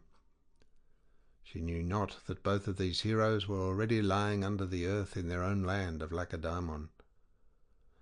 Meanwhile the heralds were bringing the holy oath offerings through the city: 2 lambs and a goat skin of wine, the gift of earth, and Idaeus brought the mixing bowl and the cups of gold. He went up to Priam and said, "Son of Laomedon, the princes of the Trojans and Achaeans bid you come down onto the plain and swear to a solemn covenant. Alexandrus and Menelaus are to fight for Helen in single combat, that she and all her wealth may go with him who is the victor. We are to swear to a solemn covenant of peace, whereby we others shall dwell here in Troy, while the Achaeans return to Argos and the land of the Achaeans." The old man trembled as he heard, but bade his followers yoke the horses, and they made all haste to do so. He mounted the chariot, gathered the reins in his hand, and Antenor took his seat beside him. Then they drove through the Scaean gates onto the plain. When they reached the ranks of the Trojans and Achaeans, they left the chariot, and with measured pace advanced into the space between the hosts. Agamemnon and Ulysses both rose to meet them. The attendants brought on the oath offerings and mixed the wine in the mixing bowls. They poured water over the hands of the chieftains, and the son of Atreus drew the dagger that hung by his sword, and cut wool from the lambs' heads. This the men servants gave about among the Trojan and Achaean princes, and the son of Atreus lifted up his hands in prayer. "Father Jove," he cried, "that rulest in Ida, most glorious in power, and thou, O Sun, that seest and givest ear to all things, earth and rivers, and ye who in the realms below chastise the soul of him that has broken his oath, witness these rites and guard them, that they be not vain. If Alexandrus kills Menelaus, let him keep Helen and all her wealth, while we sail home with our ships. But if Menelaus kills Alexandrus, let the Trojans give back Helen and all that she has. Let them, moreover, pay such fine to the Achaeans as shall be agreed upon, in testimony among those that shall be born hereafter. And if Priam and his sons refuse such fine when Alexandrus has fallen, then I will stay here and fight on till I have got satisfaction." As he spoke, he drew his knife across the throats of the victims, and laid them down, gasping and dying, upon the ground, for the knife had reft them of their strength. Then they poured wine from the mixing bowl into the cups, and prayed to the everlasting gods, saying, Trojans and Achaeans among one another, "Jove, most great and glorious, and ye other everlasting gods, grant that the brains of them who shall first sin against their oaths, of them and their children, shall be shed upon the ground, even as this wine, and let their wives become the slaves of strangers." Thus they prayed, but not as yet would Jove grant them their prayer. Then Priam, descendant of Dardanus, spoke, saying, "Hear me, Trojans and Achaeans. I will now go back to the wind-beaten city of Iliad. I dare not with my own eyes witness this fight between my son and Menelaus, for Jove and the other immortals alone know which shall fall." On this he laid the 2 lambs on his chariot and took his seat. He gathered the reins in his hand, and Antenor sat beside him. The 2 then went back to Iliad. Hector and Ulysses measured the ground, and cast lots from a helmet of bronze to see which should take aim first. Meanwhile the 2 hosts lifted up their hands and prayed, saying, "Father Jove, that rulest from Ida, most glorious in power, grant that he who first brought about this war between us may die and enter the house of Hades, while we others remain at peace and abide by our oaths." Great Hector now turned his head aside while he shook the helmet, and the lot of Paris flew out first. The others took their several stations, each by his horses, and the place where his arms were lying, while Alexandrus, husband of lovely Helen, put on his goodly armour. First he greaved his legs with greaves of good make, and fitted with ankle clasps of silver. After this he donned the cuirass of his brother Lycaon, and fitted it to his own body. He hung his silver-studded sword of bronze about his shoulders, and then his mighty shield. On his comely head he set his helmet, well wrought, with a crest of horsehair that nodded menacingly above it, and he grasped a redoubtable spear that suited his hands. In like fashion Menelaus also put on his armour. When they had thus armed, each amid his own people, they strode fierce of aspect into the open space, and both Trojans and Achaeans were struck with awe as they beheld them. They stood near one another on the measured ground, brandishing their spears, and each furious against the other. Alexandrus aimed first, and struck the round shield of the son of Atreus, but the spear did not pierce it, for the shield turned its point. Menelaus next took aim, praying to Father Jove as he did so. "King Jove," he said, "grant me revenge on Alexandrus, who has wronged me. Subdue him under my hand, that in ages yet to come a man may shrink from doing ill deeds in the house of his host." He poised his spear as he spoke, and hurled it at the shield of Alexandrus. Through shield and cuirass it went, and tore the shirt by his flank, but Alexandrus swerved aside, and thus saved his life. Then the son of Atreus drew his sword, and drove at the projecting part of his helmet, but the sword fell shivered in 3 or 4 pieces from his hand, and he cried, looking towards heaven, "Father Jove, of all gods thou art the most despiteful! I made sure of my revenge, but the sword has broken in my hand. My spear has been hurled in vain, and I have not killed him." With this he flew at Alexandrus, caught him by the horsehair plume of his helmet, and began dragging him towards the Achaeans.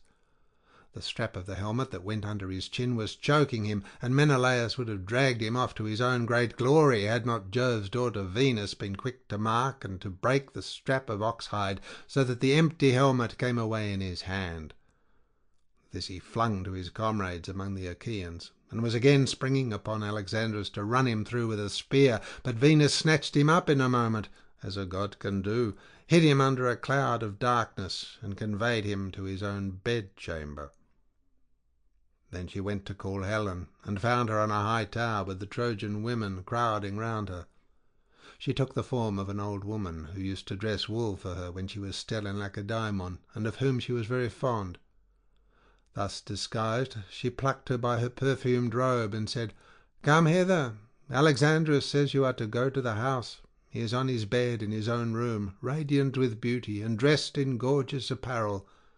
No one would think he had just come from fighting, but rather that he was going to a dance, or had done dancing and was sitting down." With these words she moved the heart of Helen to anger.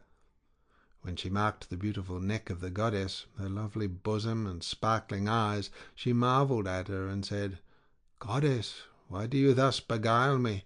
Are you going to send me afield still further to some man whom you have taken up in Phrygia or fair Maeonia? Menelaus has just vanquished Alexandrus, and is to take my hateful self back with him. You are come here to betray me. Go sit with Alexandrus yourself. Henceforth be goddess no longer. Never let your feet carry you back to Olympus. Worry about him, and look after him till he make you his wife, or for the matter of that his slave. But me, I shall not go.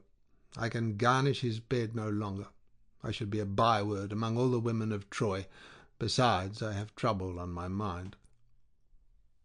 Venus was very angry, and said, "Bold hussy, do not provoke me. If you do, I shall leave you to your fate, and hate you as much as I have loved you.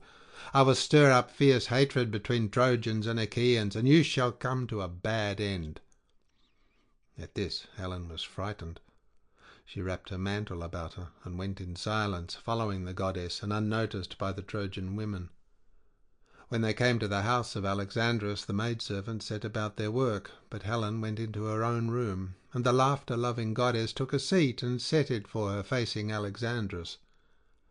On this Helen, daughter of aegis-bearing Jove, sat down, and with eyes askance began to upbraid her husband. "So you are come from the fight," said she. Would that you had fallen rather by the hand of that brave man who was my husband. You used to brag that you were a better man with hands and spear than Menelaus. Go then and challenge him again. But I should advise you not to do so, for if you are foolish enough to meet him in single combat, you will soon fall by his spear." And Paris answered, "Wife, do not vex me with your reproaches. This time, with the help of Minerva, Menelaus has vanquished me. Another time I may myself be victor, for I too have gods that will stand by me. Come, let us lie down together and make friends. Never yet was I so passionately enamoured of you as at this moment, not even when I first carried you off from Lacedaemon and sailed away with you, not even when I had converse with you upon the couch of love in the island of Cranae was I so enthralled by desire of you as now." On this he led her towards the bed, and his wife went with him. Thus they laid themselves on the bed together.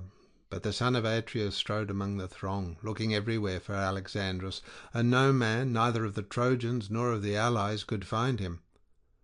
If they had seen him, they were in no mind to hide him, for they all of them hated him as they did death itself.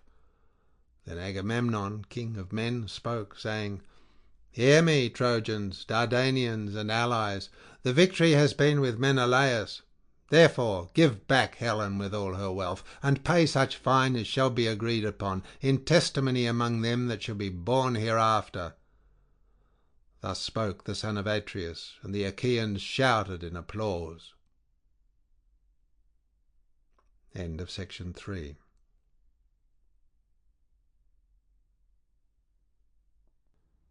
Section 4 of the Iliad by Homer, translated by Samuel Butler. Book 4. A quarrel in Olympus. Minerva goes down and persuades Pandarus to violate the oaths by wounding Menelaus with an arrow. Agamemnon makes a speech and sends for Machaon. He then goes out among his captains and upbraids Ulysses and Sthenelus, who each of them retort fiercely. Diomed checks Sthenelus, and the two hosts then engage, with great slaughter on either side. Now the gods were sitting with Jove in council upon the golden floor, while Hebe went round pouring out nectar for them to drink. And as they pledged one another in their cups of gold, they looked down upon the town of Troy. The son of Saturn then began to tease Juno, talking at her so as to provoke her. Menelaus said he has two good friends among the goddesses, Juno of Argos and Minerva of Alcmene, but they only sit still and look on, while Venus keeps ever by Alexandrus' side to defend him in any danger. Indeed, she has just rescued him, and he made sure that it was all over with him, for the victory really did lie with Menelaus. We must consider what we shall do about all this. Shall we set them fighting anew, or make peace between them? If you will agree to this last, Menelaus can take back Helen, and the city of Priam may remain still inhabited."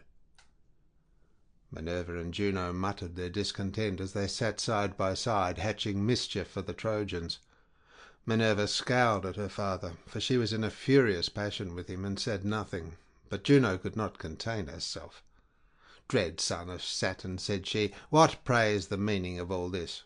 Is my trouble, then, to go for nothing, and the sweat that I have sweated, to say nothing of my horses, while getting the people together against Priam and his children?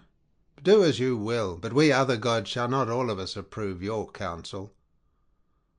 Jove was angry, and answered, "My dear, what harm have Priam and his sons done you, that you are so hotly bent on sacking the city of Ilios? Will nothing do for you but you must go within their walls and eat Priam raw, with his sons and all the other Trojans to boot? Have it your own way, then, for I would not have this matter become a bone of contention between us. I say further, and lay my saying to your heart, if ever I want to sack a city belonging to friends of yours, you must not try to stop me, for you will have to let me do it, for I am giving it to you sorely against my will. Of all inhabited cities under the sun and stars of heaven, there was none that I so much respected as Ilios, with Priam and his whole people. Equitable feasts were never wanting about my altar, nor the savour of burning fat, which is honour due to ourselves." "My own 3 favourite cities," answered Juno, "are Argos, Sparta, and Mycenae. Sack them whenever you may be displeased with them. I shall not defend them, and I shall not care. Even if I did, and tried to stay you, I should take nothing by it, for you are much stronger than I am. But I will not have my own work wasted. I too am a god, and of the same race with yourself. I am Saturn's eldest daughter, and am honourable not on this ground only, but also because I am your wife, and you are king over the gods. Let it be a case, then, of give and take between us, and the rest of the gods will follow our lead. Tell Minerva to go and take part in the fight at once, and let her contrive that the Trojans shall be the first to break their oaths and set upon the Achaeans." The sire of gods and men heeded her words, and said to Minerva, "Go at once into the Trojan and Achaean hosts, and contrive that the Trojans shall be the first to break their oaths and set upon the Achaeans." This was what Minerva was already eager to do, so down she darted from the topmost summits of Olympus. She shot through the sky as some brilliant meteor which the son of scheming Saturn has sent as a sign to mariners or to some great army, and a fierce train of light follows in its wake. The Trojans and Achaeans were struck with awe as they beheld, and one would turn to his neighbour, saying, "Either we shall again have war and din of combat, or Jove, the lord of battle, will now make peace between us."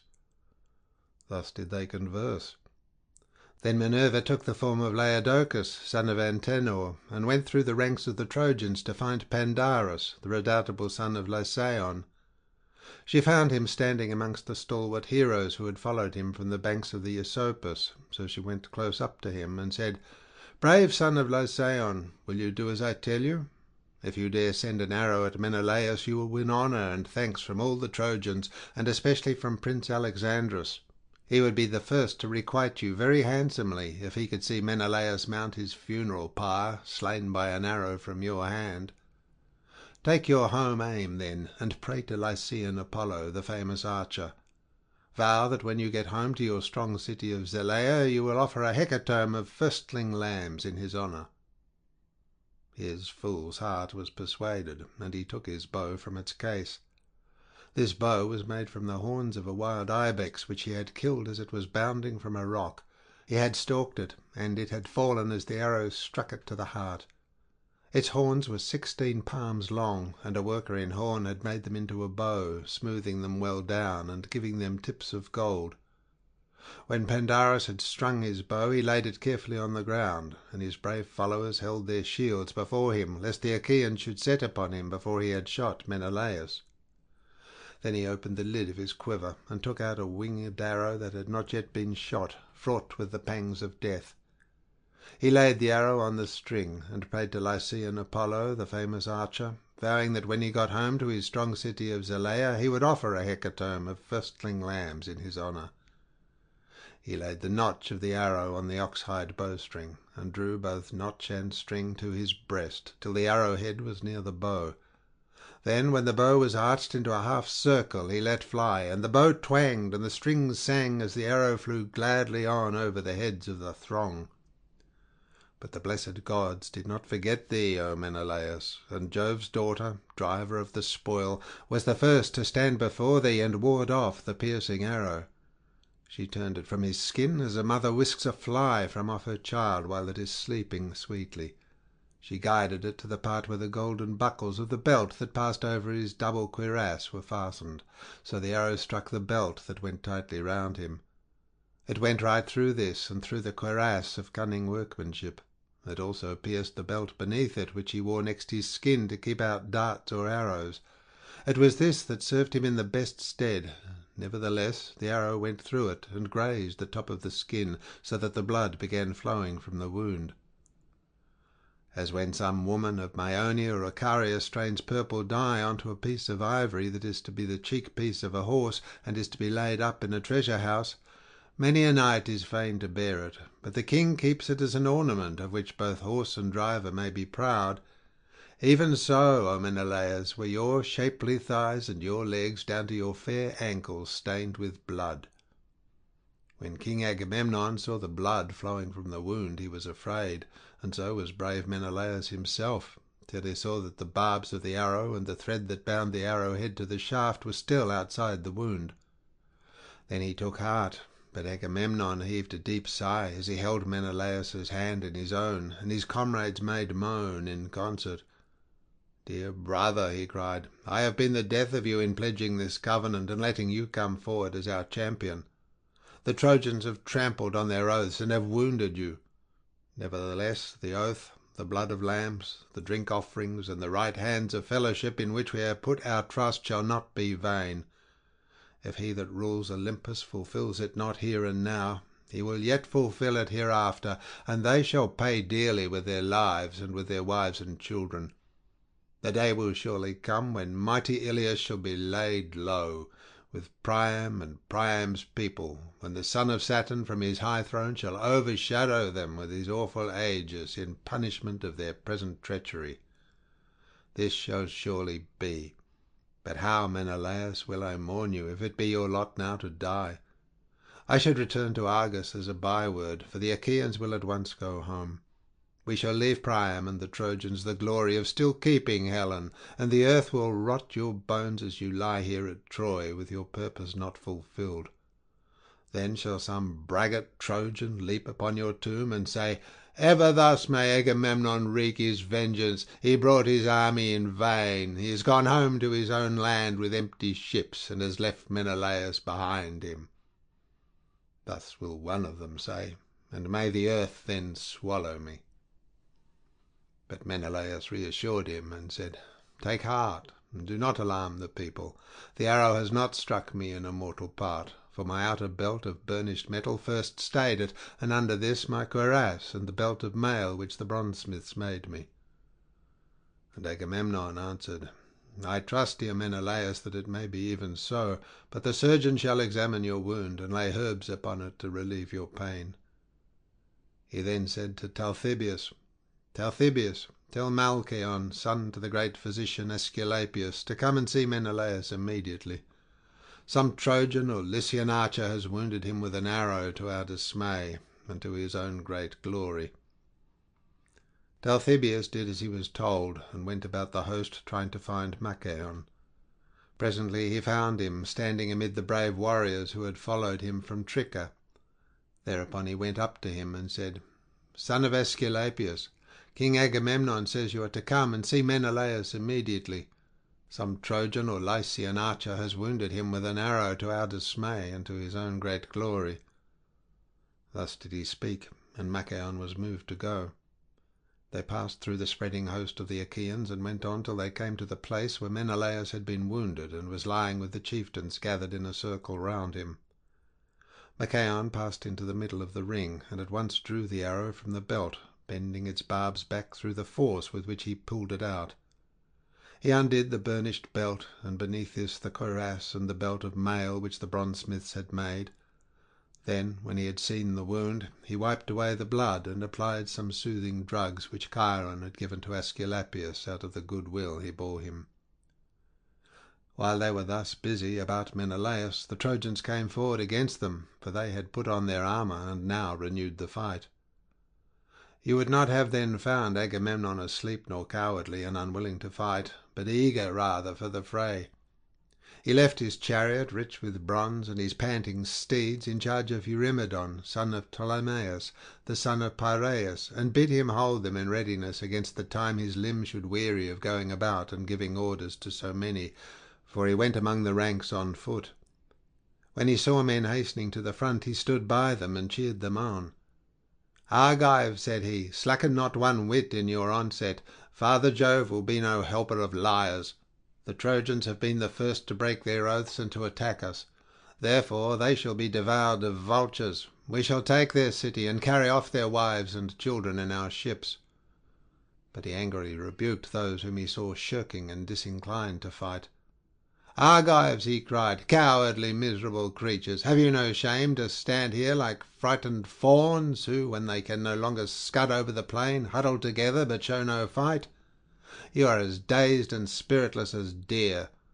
Would you wait till the Trojans reach the sterns of our ships as they lie on the shore, to see whether the son of Saturn will hold his hand over you to protect you?" Thus did he go about, giving his orders among the ranks. Arming round Idomeneus, who was at their head, fierce as a wild boar, while Meriones was bringing up the battalions that were in the rear. Agamemnon was glad when he saw him, and spoke him fairly.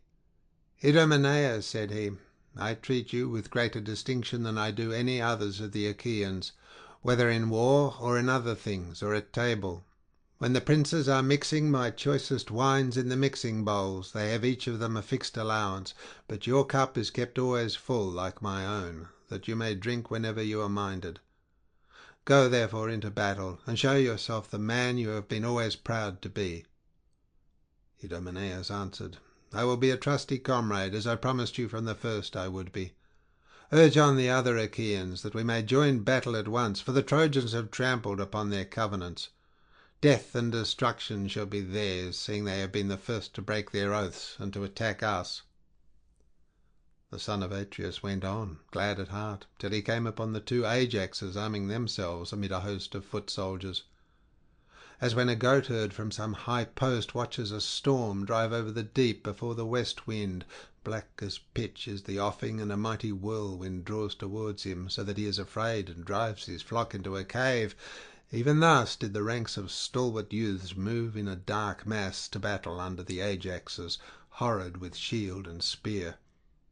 Glad was King Agamemnon when he saw them. "No need," he cried, "to give orders to such leaders of the Argives as you are, for of your own selves you spur your men on to fight with might and main. Would by Father Jove, Minerva, and Apollo that all were so minded as you are, for the city of Priam would then soon fall beneath our hands, and we should sack it." With this he left them, and went onwards to Nestor, the facile speaker of the Pylians, who was marshalling his men and urging them on, in company with Pelagon, Alastor, Chromius, Haemon, and Bias, shepherd of his people. He placed his knights with their chariots and horses in the front rank, while the foot soldiers, brave men and many, whom he could trust, were in the rear. The cowards he drove into the middle, that they might fight whether they would or no. He gave his orders to the knights first, bidding them hold their horses well in hand, so as to avoid confusion. "Let no man," he said, "relying on his strength or horsemanship, get before the others and engage singly with the Trojans, nor yet let him lag behind, or you will weaken your attack. But let each, when he meets an enemy's chariot, throw his spear from his own. This be much the best. This is how the men of old took towns and strongholds. In this wise were they minded." Thus did the old man charge them, for he had been in many a fight, and King Agamemnon was glad. "I wish," he said to them, "that your limbs were as supple and your strength as sure as your judgment is, but age, the common enemy of mankind, has laid his hand upon you. Would that it had fallen upon some other, and that you were still young." And Nestor, knight of Gerene, answered, "Son of Atreus, I too would gladly be the man I was when I slew mighty Eurythalion, but the gods will not give us everything at one and the same time. I was then young, and now I am old. Still I can go with my knights and give them that counsel which old men have a right to give. The wielding of the spear I leave to those who are younger and stronger than myself." Agamemnon went his way, rejoicing, and presently found Menestheus, son of Peteos, tarrying in his place, and with him were the Athenians loud of tongue in battle. Near him also tarried cunning Ulysses, with his sturdy Cephallenians round him. They had not yet heard the battle cry, for the ranks of Trojans and Achaeans had only just begun to move, so they were standing still, waiting for some other columns of the Achaeans to attack the Trojans and begin the fighting. When he saw this, Agamemnon rebuked them, and said, "Son of Peteos, and you other steeped in cunning, heart of guile, why stand you here cowering and waiting on others? You two should be of all men foremost where there is hard fighting to be done, for you are ever foremost to accept my invitation when we counsellors of the Achaeans are holding feast. You are glad enough then to take your fill of roast meats and to drink wine as long as you please, whereas now you would not care though you saw 10 columns of Achaeans engage the enemy in front of you." Ulysses glared at him and answered, "Son of Atreus, what are you talking about? How can you say that we are slack? When the Achaeans are in full fight with the Trojans, you shall see, if you care to do so, that the father of Telemachus will join battle with the foremost of them. You are talking idly." When Agamemnon saw that Ulysses was angry, He smiled pleasantly at him, and withdrew his words. "Ulysses," said he, "noble son of Laertes, excellent in all good counsel, I have neither fault to find nor orders to give you, for I know your heart is right, and that you and I are of a mind. Enough. I will make you amends for what I have said, and if any ill has now been spoken, may the gods bring it to nothing." He then left them and went on to others. Presently he saw the son of Tydeus, noble Diomed, standing by his chariot and horses, with Sthenelus, the son of Capaneus, beside him, whereon he began to upbraid him. "Son of Tydeus," he said, "why stand you cowering here upon the brink of battle?" Tydeus did not shrink thus, but was ever ahead of his men when leading them on against the foe. So at least say they that saw him in battle, for I never set eyes upon him myself. They say that there was no man like him. He came once to Mycenae, not as an enemy, but as a guest, in company with Polynices, to recruit his forces, for they were levying war against the strong city of Thebes, and prayed our people for a body of picked men to help them. The men of Mycenae were willing to let them have one, but Jove dissuaded them by showing them unfavourable omens. Tydeus, therefore, and Polynices went their way. When they had got as far as the deep meadowed and rush-grown banks of the Asopus, the Achaeans sent Tydeus as their envoy, and he found the Cadmeans gathered in great numbers to a banquet in the house of Eteocles. Stranger though he was, he knew no fear on finding himself single-handed among so many, but challenged them to contests of all kinds, and in each one of them was at once victorious, so mightily did Minerva help him. The Cadmeans were incensed at his success, and set a force of 50 youths with 2 captains, the godlike hero Maon, son of Haemon, and Polyphontes, son of Autophonus, at their head, to lie in wait for him on his return journey. But Tydeus slew every man of them, save only Maon, whom he let go in obedience to heaven's omens. Such was Tydeus of Aetolia. His son can talk more glibly, but he cannot fight as his father did." Diomed made no answer, for he was ashamed by the rebuke of Agamemnon. But the son of Capaneus took up his words and said, "Son of Atreus, tell no lies, for you can speak truth if you will. We boast ourselves as even better men than our fathers. We took 7-gated Thebes, though the wall was stronger and our men were fewer in number, for we trusted in the omens of the gods and in the help of Jove, whereas they perished through their own sheer folly. Hold not then our fathers in like honour with us." Diomed looked sternly at him and said, "Hold your peace, my friend, as I bid you. It is not amiss that Agamemnon should urge the Achaeans forward, for the glory will be his if we take the city, and his the shame if we are vanquished. Therefore let us acquit ourselves with valour." As he spoke he sprang from his chariot, and his armour rang so fiercely about his body that even a brave man might well have been scared to hear it. As when some mighty wave that thunders on the beach when the west wind has lashed it into fury, it has reared its head afar and now comes crashing down on the shore. It bows its arching crest high over the jagged rocks and spews its salt foam in all directions. Even so did the serried phalanxes of the Danaans march steadfastly to battle. The chiefs gave orders, each to his own people, but the men said never a word. No man would think it, for huge as the host was, it seemed as though there was not a tongue among them, so silent were they in their obedience. And as they marched, the armour about their bodies glistened in the sun. But the clamour of the Trojan ranks was as that of many thousand ewes that stand waiting to be milked in the yard of some rich flockmaster, and bleat incessantly in answer to the bleating of their lambs, for they had not one speech nor language, but their tongues were diverse, and they came from many different places. These were inspired of Mars, but the others by Minerva, and with them came Panic, Rout, and Strife, whose fury never tires, sister and friend of murderous Mars, who from being at first but low in stature, grows till she uprears her head to heaven, though her feet are still on earth. She it was that went about among them, and flung down discord to the waxing of sorrow with even hand between them. When they were got together in one place, shield clashed with shield, and spear with spear in the rage of battle. The bossed shields beat one upon another, and there was a tramp as of a great multitude. death cry and shout of triumph of slain and slayers, and the earth ran red with blood.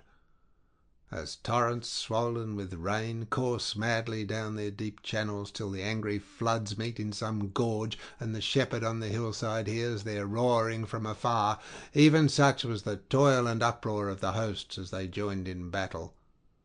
First Antilochus slew an armed warrior of the Trojans, Echepolus, son of Thalesius, fighting in the foremost ranks. He struck at the projecting part of his helmet and drove the spear into his brow.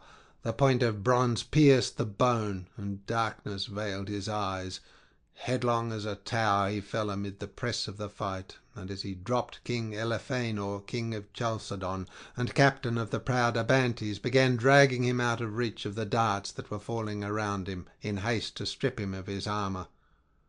But his purpose was not for long. Agenor saw him haling the body away, and smote him in the side with his bronze-shod spear, for as he stooped his side was left unprotected by his shield, and thus he perished. Then the fight between Trojans and Achaeans grew furious over his body, and they flew upon each other like wolves, man and man, crushing one upon another. Forthwith Ajax, son of Telamon, slew the fair youth Simoeisius, son of Anthemion, whom his mother bore by the banks of the Simois, as she was coming down from Mount Ida, where she had been with her parents to see their flocks. Therefore he was named Simoeisius, but he did not live to pay his parents for his rearing, for he was cut off untimely by the spear of mighty Ajax, who struck him in the breast by the right nipple as he was coming on among the foremost fighters. The spear went right through his shoulder, and he fell as a poplar that has grown straight and tall in a meadow by some mere, and its top is thick with branches. Then the wheelwright lays his axe to its roots, that he may fashion a fairlow for the wheel of some goodly chariot, and it lies seasoning by the waterside. In such wise did Ajax fell to earth Simoeisius, son of Anthemion. Thereon Antiphus of the gleaming corslet, son of Priam, hurled a spear at Ajax from amid the crowd, and missed him, but he hit Lucas, the brave comrade of Ulysses, in the groin, as he was dragging the body of Simoeisius over to the other side. So he fell upon the body, and loosed his hold upon it. Ulysses was furious when he saw Lucas slain, and strode in full armour through the front ranks till he was quite close.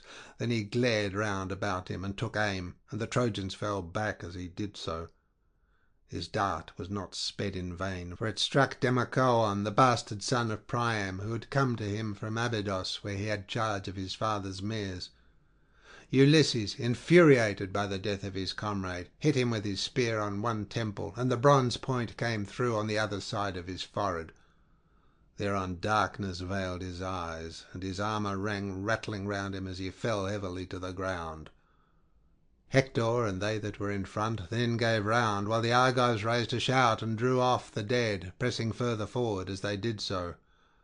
But Apollo looked down from Pergamus, and called aloud to the Trojans, for he was displeased.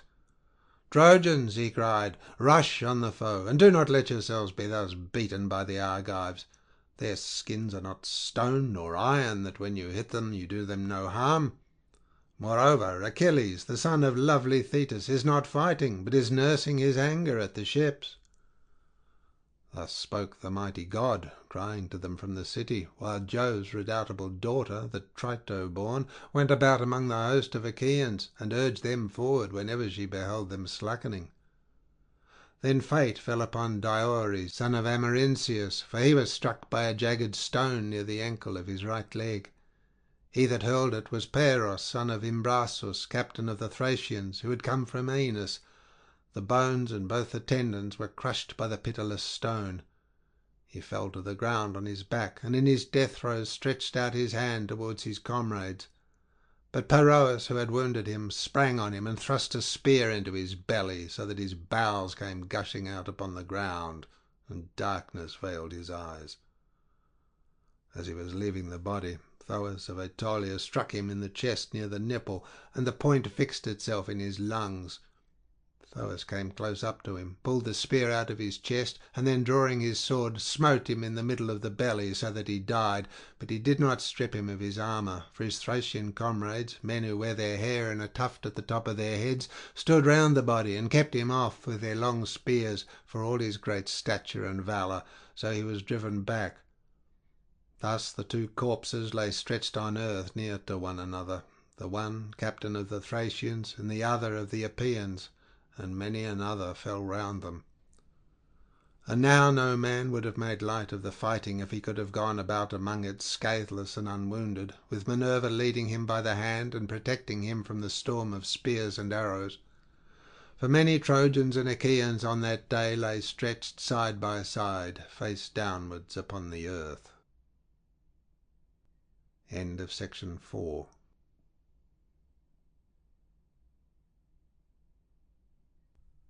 Section 5 of the Iliad by Homer, translated by Samuel Butler. Book 5. The exploits of Diomed, who, though wounded by Pandarus, continues fighting. He kills Pandarus and wounds Aeneas. Venus rescues Aeneas, but being wounded by Diomed, commits him to the care of Apollo and goes to Olympus, where she is tended by her mother, Dione. Mars encourages the Trojans, and Aeneas returns to the fight, cured of his wound. Minerva and Juno help the Achaeans, and by the advice of the former, Diomed wounds Mars, who returns to Olympus to get cured.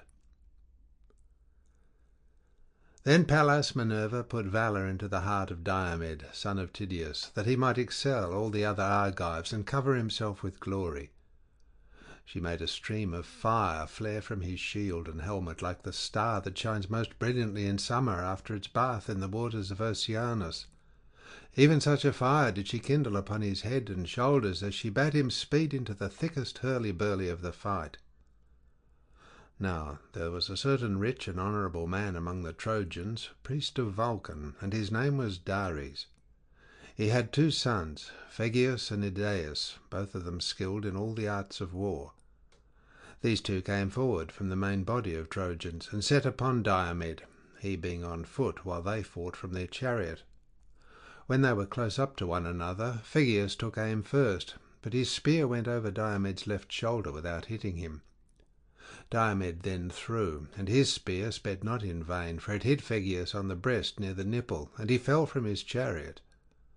Idaeus did not dare to bestride his brother's body, but sprang from the chariot and took to flight, or he would have shared his brother's fate.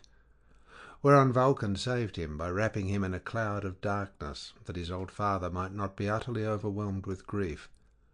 But the son of Tydeus drove off with the horses, and bade his followers take them to the ships. The Trojans were scared when they saw the 2 sons of Dares, one of them in fright and the other lying dead by his chariot. Minerva therefore took Mars by the hand and said, "Mars, Mars, bane of men, blood-stained stormer of cities, may we not now leave the Trojans and Achaeans to fight it out, and to see which of the 2 Jove will vouchsafe the victory? Let us go away, and thus avoid his anger." So saying, she drew Mars out of the battle, and set him down upon the steep banks of the Scamander. Upon this the Danaans drove the Trojans back, and each one of their chieftains killed his man. First King Agamemnon flung mighty Odius, captain of the Halizoni, from his chariot. The spear of Agamemnon caught him on the broad of his back, just as he was turning in flight. It struck him between the shoulders and went right through his chest, and his armour rang rattling round him as he fell heavily to the ground. Then Idomeneus killed Phaesus, son of Borus the Meonian, who had come from Varni. Mighty Idomeneus speared him on the right shoulder as he was mounting his chariot, and the darkness of death enshrouded him as he fell heavily from the car. The squire of Idomeneus spoiled him of his armour, while Menelaus, son of Atreus, killed Scamandrius, son of Strophius, a mighty huntsman and keen lover of the chase. Diana herself had taught him how to kill every kind of wild creature that is bred in mountain forests, but neither she nor his famed skill in archery could now save him, for the spear of Menelaus struck him in the back as he was flying. It struck him between the shoulders and went right through his chest, so that he fell headlong, and his armour rang rattling around him. Meriones then killed Phereclus, the son of Tecton, who was the son of Hermon, a man whose hand was skilled in all manner of cunning workmanship, for Pallas Minerva had dearly loved him. He it was that made the ships for Alexandrus, which were the beginning of all mischief, and brought evil alike both on the Trojans and on Alexandrus himself, for he heeded not the decrees of heaven. Meriones overtook him as he was flying, and struck him on the right buttock. The point of the spear went through the bone into the bladder, and death came upon him as he cried aloud and fell forward on his knees. Meges, moreover, slew Pedaeus, son of Antenor, who, though he was a bastard, had been brought up by Theano as one of her own children, for the love she bore her husband. The son of Phyleus got close up to him and drove a spear into the nape of his neck. It went under his tongue, all among his teeth, so he bit the cold bronze and fell dead in the dust. And Eurypylus, son of Euaemon, killed Hespenor, the son of noble Dolopion, who had been made priest to the river Scamander, and was honoured among the people as though he were a god. Eurypylus gave him chase as he was flying before him, smote him with his sword upon the arm, and lopped his strong hand from off it. The bloody hand fell to the ground, and the shades of death, with fate that no man can withstand, came over his eyes. Thus furiously did the battle rage between them. As for the son of Tydeus, you could not say whether he was more among the Achaeans or the Trojans. He rushed across the plain like a winter torrent that has burst its barrier in full flood. No dikes, no walls of fruitful vineyards can embank it when it is swollen with rain from heaven, but in a moment it comes tearing onwards and lays many a field waste that many a strong man's hand has reclaimed. Even so were the dense phalanxes of the Trojans driven in rout by the son of Tydeus, and many though they were, they dared not abide his onslaught. Now when the son of Lysaon saw him scouring the plain and driving the Trojans pell-mell before him, he aimed an arrow and hit the front part of his cuirass near the shoulder. The arrow went right through the metal and pierced the flesh, so that the cuirass was covered with blood. On this the son of Lysaon shouted in triumph, "Knights, Trojans, come on! The bravest of the Achaeans is wounded. He will not hold out much longer if King Apollo was indeed with me when I sped from Lycia hither." Thus did he vaunt, but his arrow had not killed Diomed, who withdrew and made for the chariot and horses of Sthenelus, the son of Capaneus. "Dear son of Capaneus," said he, "come down from your chariot and draw the arrow out of my shoulder." Sthenelus sprang from his chariot and drew the arrow from the wound, whereon the blood came spouting out through the hole that had been made in his shirt. Then Diomed prayed, saying, "Hear me, daughter of Aegis-bearing Jove, unweariable. If ever you loved my father well and stood by him in the thick of a fight, do the like now by me. Grant me to come within a spear's throw of that man and kill him. He has been too quick for me, and has wounded me, and now he is boasting that I shall not see the light of the sun much longer." Thus he prayed, and Pallas Minerva heard him. She made his limbs supple, and quickened his hands and feet. Then she went up close to him, and said, "Fear not, Diomed, to do battle with the Trojans, for I have set in your heart the spirit of your knightly father Tydeus. Moreover, I have withdrawn the veil from your eyes, that you know gods and men apart. If, then, any other god comes here and offers you battle, do not fight him, but should Jove's daughter Venus come, strike her with your spear and wound her." When she had said this, Minerva went away, and the son of Tydeus again took his place among the foremost fighters, 3 times more fierce even than he had been before. He was like a lion that some mountain shepherd has wounded, but not killed, as he is springing over the wall of a sheep-yard to attack the sheep. The shepherd has roused the brute to fury, but cannot defend his flock, so he takes shelter under cover of the buildings, while the sheep, panic-stricken on being deserted, are smothered in heaps one on top of the other, and the angry lion leaps out over the sheep-yard wall. Even thus did Diomed go furiously about among the Trojans. He killed Astinus and Hypeiron, shepherd of his people, the one with a thrust of his spear, which struck him above the nipple, the other with a sword cut on the collarbone, that severed his shoulder from his neck and back. He let both of them lie, and went in pursuit of Abas and Pelides, sons of the old reader of dreams Eurydamas. They never came back for him to read them any more dreams, for mighty Diomed made an end of them. He gave them chase to Xanthus and Thoon, the 2 sons of Phaenops, both of them very dear to him, for he was now worn out with age, and begat no more sons to inherit his possessions. But Diomed took both their lives, and left their father sorrowing bitterly, for he never more saw them come home from battle alive, and his kinsmen divided his wealth among themselves. Then he came upon 2 sons of Priam, Ecamon and Chromius, as they were both in one chariot. He sprang upon them as a lion fastens on the neck of some cow or heifer when the herd is feeding in a coppice. For all their vain struggles he flung them both from their chariot and stripped the armour from their bodies. Then he gave their horses to his comrades to take them back to the ships. When Aeneas saw him thus making havoc among the ranks, he went through the fight amid the rain of spears to see if he could find Pandarus. When he had found the brave son of Lycaon, he said, "Pandarus, where is now your bow, your winged arrows, and your renown as an archer, in respect of which no man here can rival you, nor is there any in Lycia that can beat you? Lift then your hands to Jove, and send an arrow at this fellow who is going so masterfully about, and has done such deadly work among the Trojans. He has killed many a brave man, unless indeed he is some god who is angry with the Trojans about their sacrifices, and has set his hand against them in his displeasure." And the son of Lycaon answered, "Aeneas, I take him for none other than the son of Tydeus. I know him by his shield, the visor of his helmet, and by his horses. It is possible that he may be a god, but if he is the man I say he is not making all this havoc without heaven's help, but has some god by his side who is shrouded in a cloud of darkness, and who turned my arrows aside when it had hit him. I have taken aim at him already, and hit him on the right shoulder. My arrow went through the breastpiece of his cuirass, and I made sure I should send him scurrying to the world below, but it seems that I have not killed him. There must be a god who is angry with me. Moreover, I have neither horse nor chariot. In my father's stables there are 11 excellent chariots, fresh from the builder, quite new, with cloths spread out over them, and by each of them there stand a pair of horses, champing barley and rye.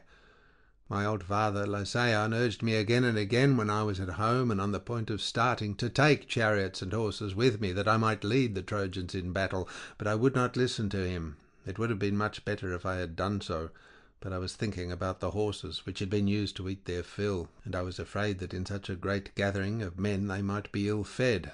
So I left them at home, and came on foot to Ilus, armed only with my bow and arrows. These, it seems, are of no use, for I have already hit 2 chieftains, the son of Atreus and of Tydeus, and though I drew blood surely enough, I have only made them still more furious.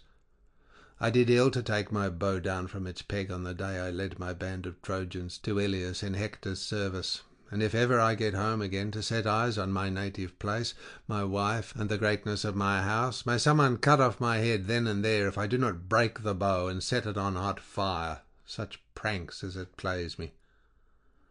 Aeneas answered, "Say no more. Things will not mend till we 2 go against this man with chariot and horses, and bring him to a trial of arms. Mount my chariot, and note how cleverly the horses of Tros can speed hither and thither over the plain in pursuit or flight. If Jove again vouchsafes glory to the son of Tydeus, they will carry us safely back to the city.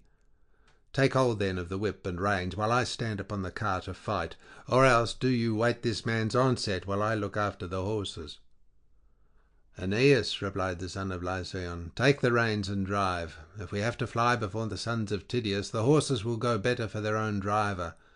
If they miss the sound of your voice when they expect it, they may be frightened and refuse to take us out of the fight. The son of Tydeus will then kill both of us and take the horses. Therefore drive them yourself, and I will be ready for him with my spear." Then they mounted the chariot and drove full speed towards the son of Tydeus.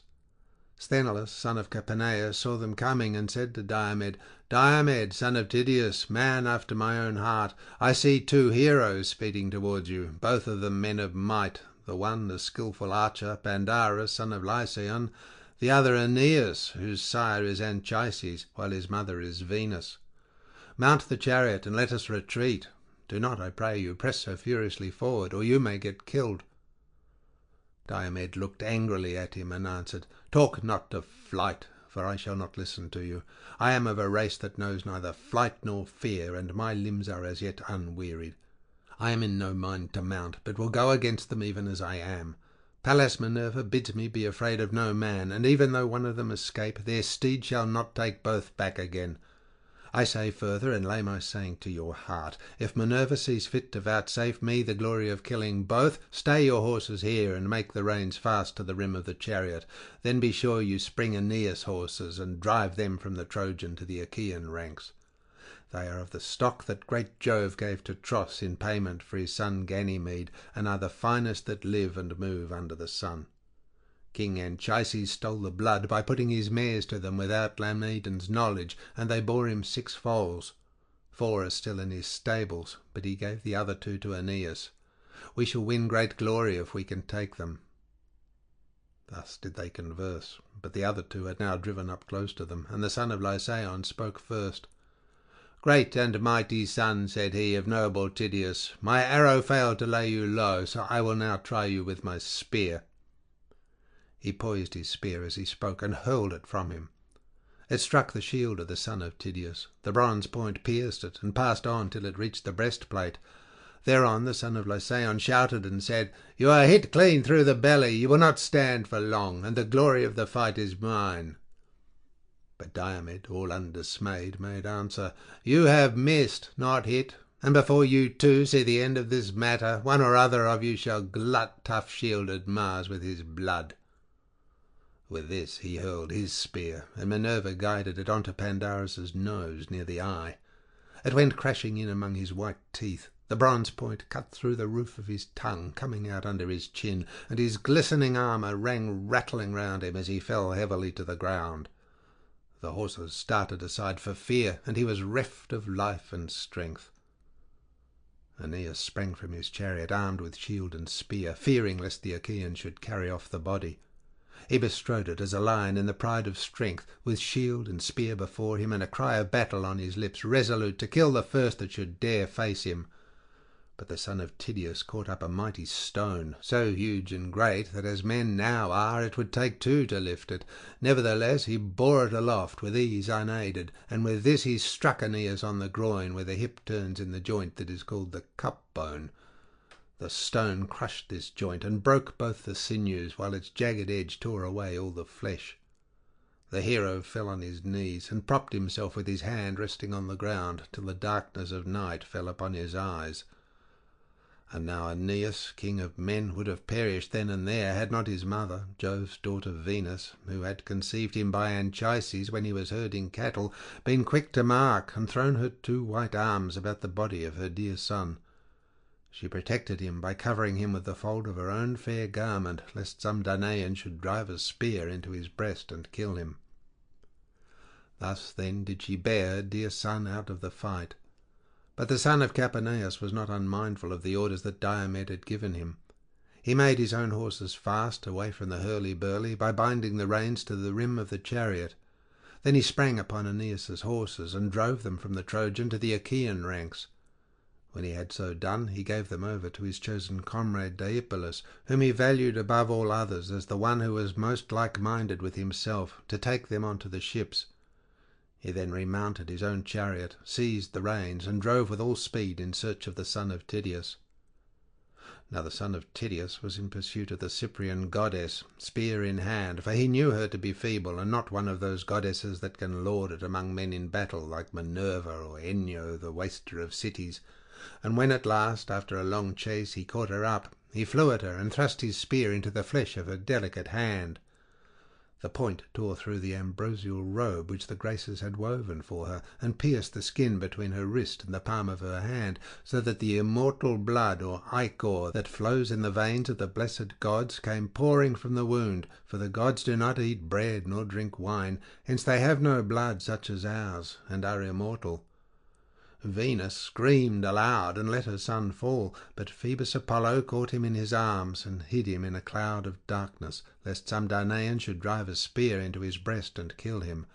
And Diomed shouted out as he left her, "Daughter of Jove, leave war and battle alone. Can you not be contented with beguiling silly women? If you meddle with fighting, you will get what will make you shudder at the very name of war."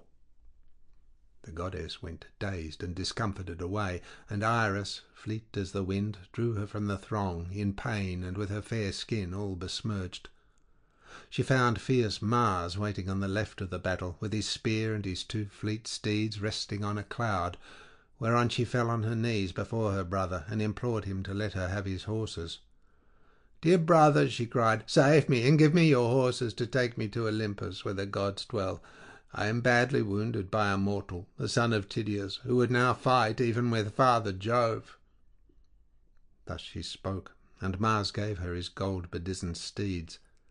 She mounted the chariot, sick and sorry at heart, while Iris sat beside her and took the reins in her hand.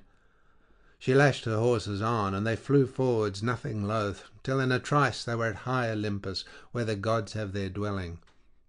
There she stayed them, unloosed them from the chariot, and gave them their ambrosial forage. But Venus flung herself onto the lap of her mother Dione, who threw her arms about her and caressed her, saying, "Which of the heavenly beings has been treating you in this way, as though you had been doing something wrong in the face of day?" And laughter-loving Venus answered, "Proud Diomed, the son of Tydeus, wounded me because I was bearing my dear son Aeneas, whom I love best of all mankind, out of the fight. The war is no longer one between Trojans and Achaeans, for the Danaans have now taken to fighting with the immortals." "Bear it, my child," replied Dione, "and make the best of it. We dwellers in Olympus have to put up with much at the hands of men, and we lay much suffering on one another. Mars had to suffer when Otus and Ephialtes, children of Alesus, bound him in cruel bonds, so that he lay 13 months imprisoned in a vessel of bronze. Mars would have then perished had not fair Erebea, stepmother to the sons of Aleus, told Mercury, who stole him away when he was ready, well nigh worn out by the severity of his bondage. Juno again suffered when the mighty son of Amphitron wounded her on the right breast with a 3-barbed arrow, and nothing could assuage her pain. So also did huge Hades, when this same man, the son of Aegis-sparing Jove, hit him with an arrow even at the gates of hell, and hurt him badly. Thereon Hades went to the house of Jove on great Olympus, angry and full of pain, and the arrow in his brawny shoulder caused him great anguish, till Paeon healed him by spreading soothing herbs on the wound, for Hades was not of mortal mould. Daring, headstrong evildoer, who recked not of his sin in shooting the gods that dwell in Olympus. And now Minerva has egged this son of Tydeus on against yourself, fool that he is, for not reflecting that no man who fights with gods will live long, or hear his children prattling about his knees when he returns from battle. Let then the son of Tydeus see that he does not have to fight with one who is stronger than you are. Then shall his brave wife Aegialia, daughter of Adrestus, rouse her whole house from sleep, wailing for the loss of her wedded lord, Diomed, the bravest of the Achaeans." So saying, she wiped the ichor from the wrist of her daughter with both hands, whereupon the pain left her, and her hand was healed. But Minerva and Juno, who were looking on, began to taunt Jove with their mocking talk, and Minerva was first to speak. "Father Jove," said she, "do not be angry with me, but I think the Cyprian must have been persuading some one of the Achaean women to go with the Trojans, of whom she is so very fond, and while caressing one or other of them, she must have torn her delicate hand with the golden pin of the woman's brooch." The sire of gods and men smiled, and called golden Venus to his side. "My child," said he, "it has not been given you to be a warrior. Attend henceforth to your own delightful matrimonial duties, and leave all this fighting to Mars and to Minerva." Thus did they converse. But Diomed sprang upon Aeneas, though he knew him to be in the very arms of Apollo. Not one whit did he fear the mighty god, so set was he on killing Aeneas and stripping him of his armour. Thrice did he spring forward with might and main to slay him, and thrice did Apollo beat back his gleaming shield. When he was coming on for the 4th time, as though he were a god, Apollo shouted to him with an awful voice, and said, "Take heed, son of Tydeus, and draw off. Think not to match yourself against gods, for men that walk the earth cannot hold their own with the immortals." The son of Tydeus then gave way for a little space, to avoid the anger of the gods, while Apollo took Aeneas out of the crowd, and set him in sacred Pergamus, where his temple stood. There, within the mighty sanctuary, Latona and Diana healed him, and made him glorious to behold, while Apollo of the silver bow fashioned a wraith in the likeness of Aeneas, and armed as he was. Round this the Trojans and Achaeans hacked at the bucklers about one another's breasts, hewing each other's round shields and light hide-covered targets. Then Phoebe Apollo said to Mars, "Mars, Mars, bane of men, blood-stained stormer of cities, can you not go to this man, the son of Tydeus, who would now fight even with Father Jove, and draw him out of the battle? He first went up to the Cyprian and wounded her in the hand near her wrist, and afterwards sprang upon me too, as though he were a god.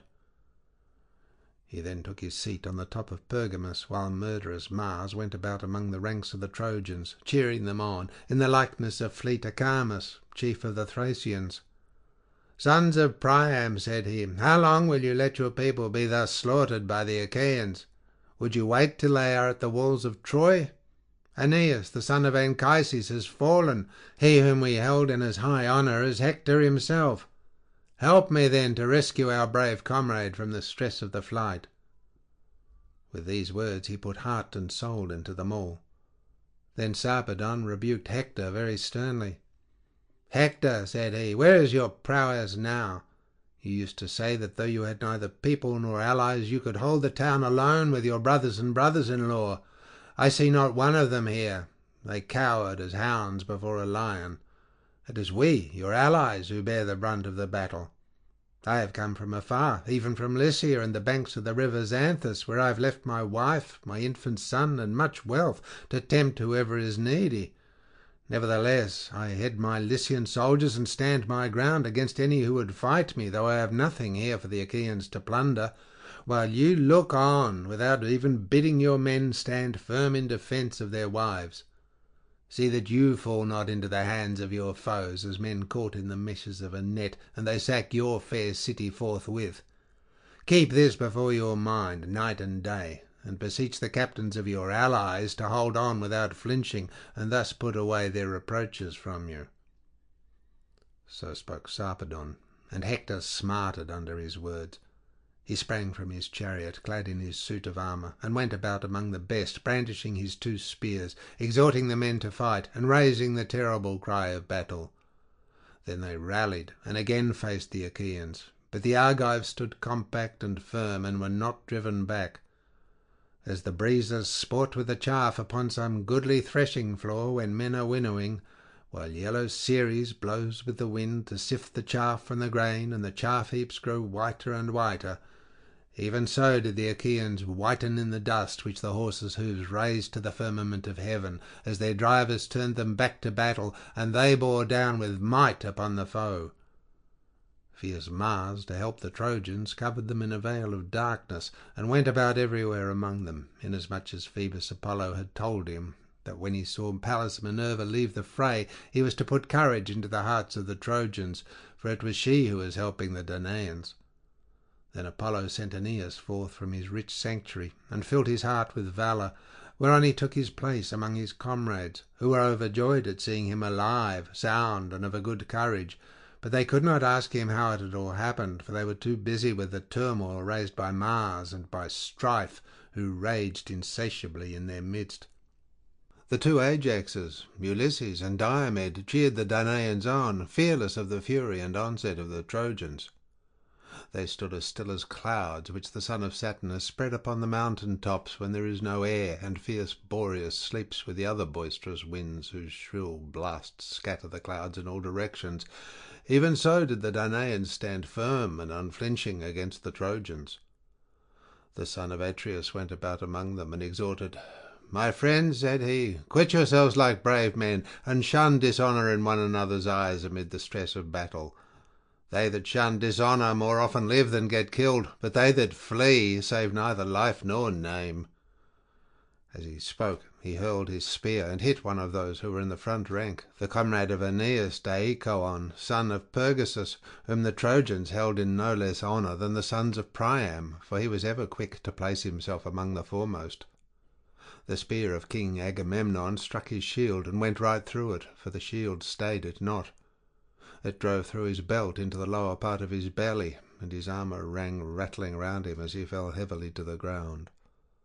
Then Aeneas killed 2 champions of the Danaans, Crethon and Orsilochus. Their father was a rich man who lived in the strong city of Phaera, and was descended from the river Alpheus, whose broad stream flows through the land of the Pylians. The river begat Orsilochus, who ruled over much people, and was father of Diocles, who in his turn begat 2 sons, Crethon and Orsilochus, well skilled in all the arts of war. These, when they grew up, went to Ilias with the Argive fleet, in the cause of Menelaus and Agamemnon, sons of Atreus, and there they both of them fell, as 2 lions whom their dam has reared in the depths of some mountain forest to plunder homesteads and carry off sheep and cattle till they get killed by the hand of man, so were these 2 sons vanquished by Aeneas, and fell like high pine trees to the ground. Brave Menelaus pitied them in their fall, and made his way to the front, clad in gleaming bronze, and brandishing his spear, for Mars egged him on to do so with intent that he should be killed by Aeneas. But Antilochus, the son of Nestor, saw him, and sprang forward, fearing that the king might come to harm, and thus bring all their labour to nothing. When, therefore, Aeneas and Menelaus were setting their hands and spears against one another, eager to do battle, Antilochus placed himself by the side of Menelaus.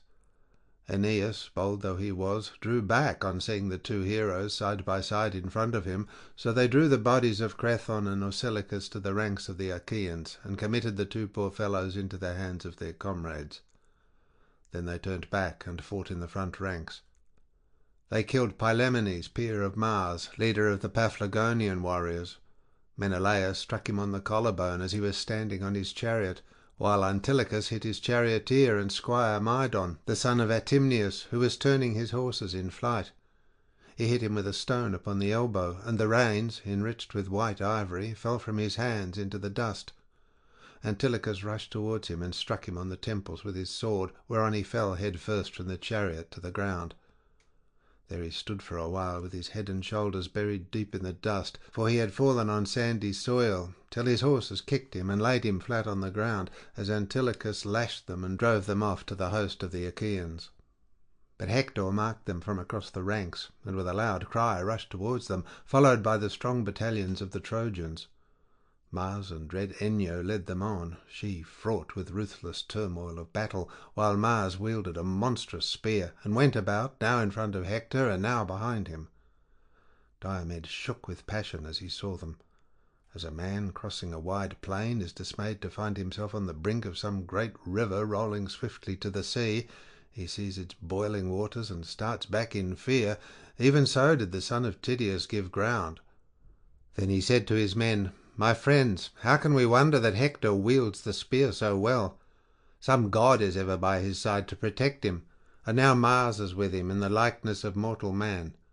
Keep your faces therefore towards the Trojans, but give ground backwards, for we dare not fight with gods."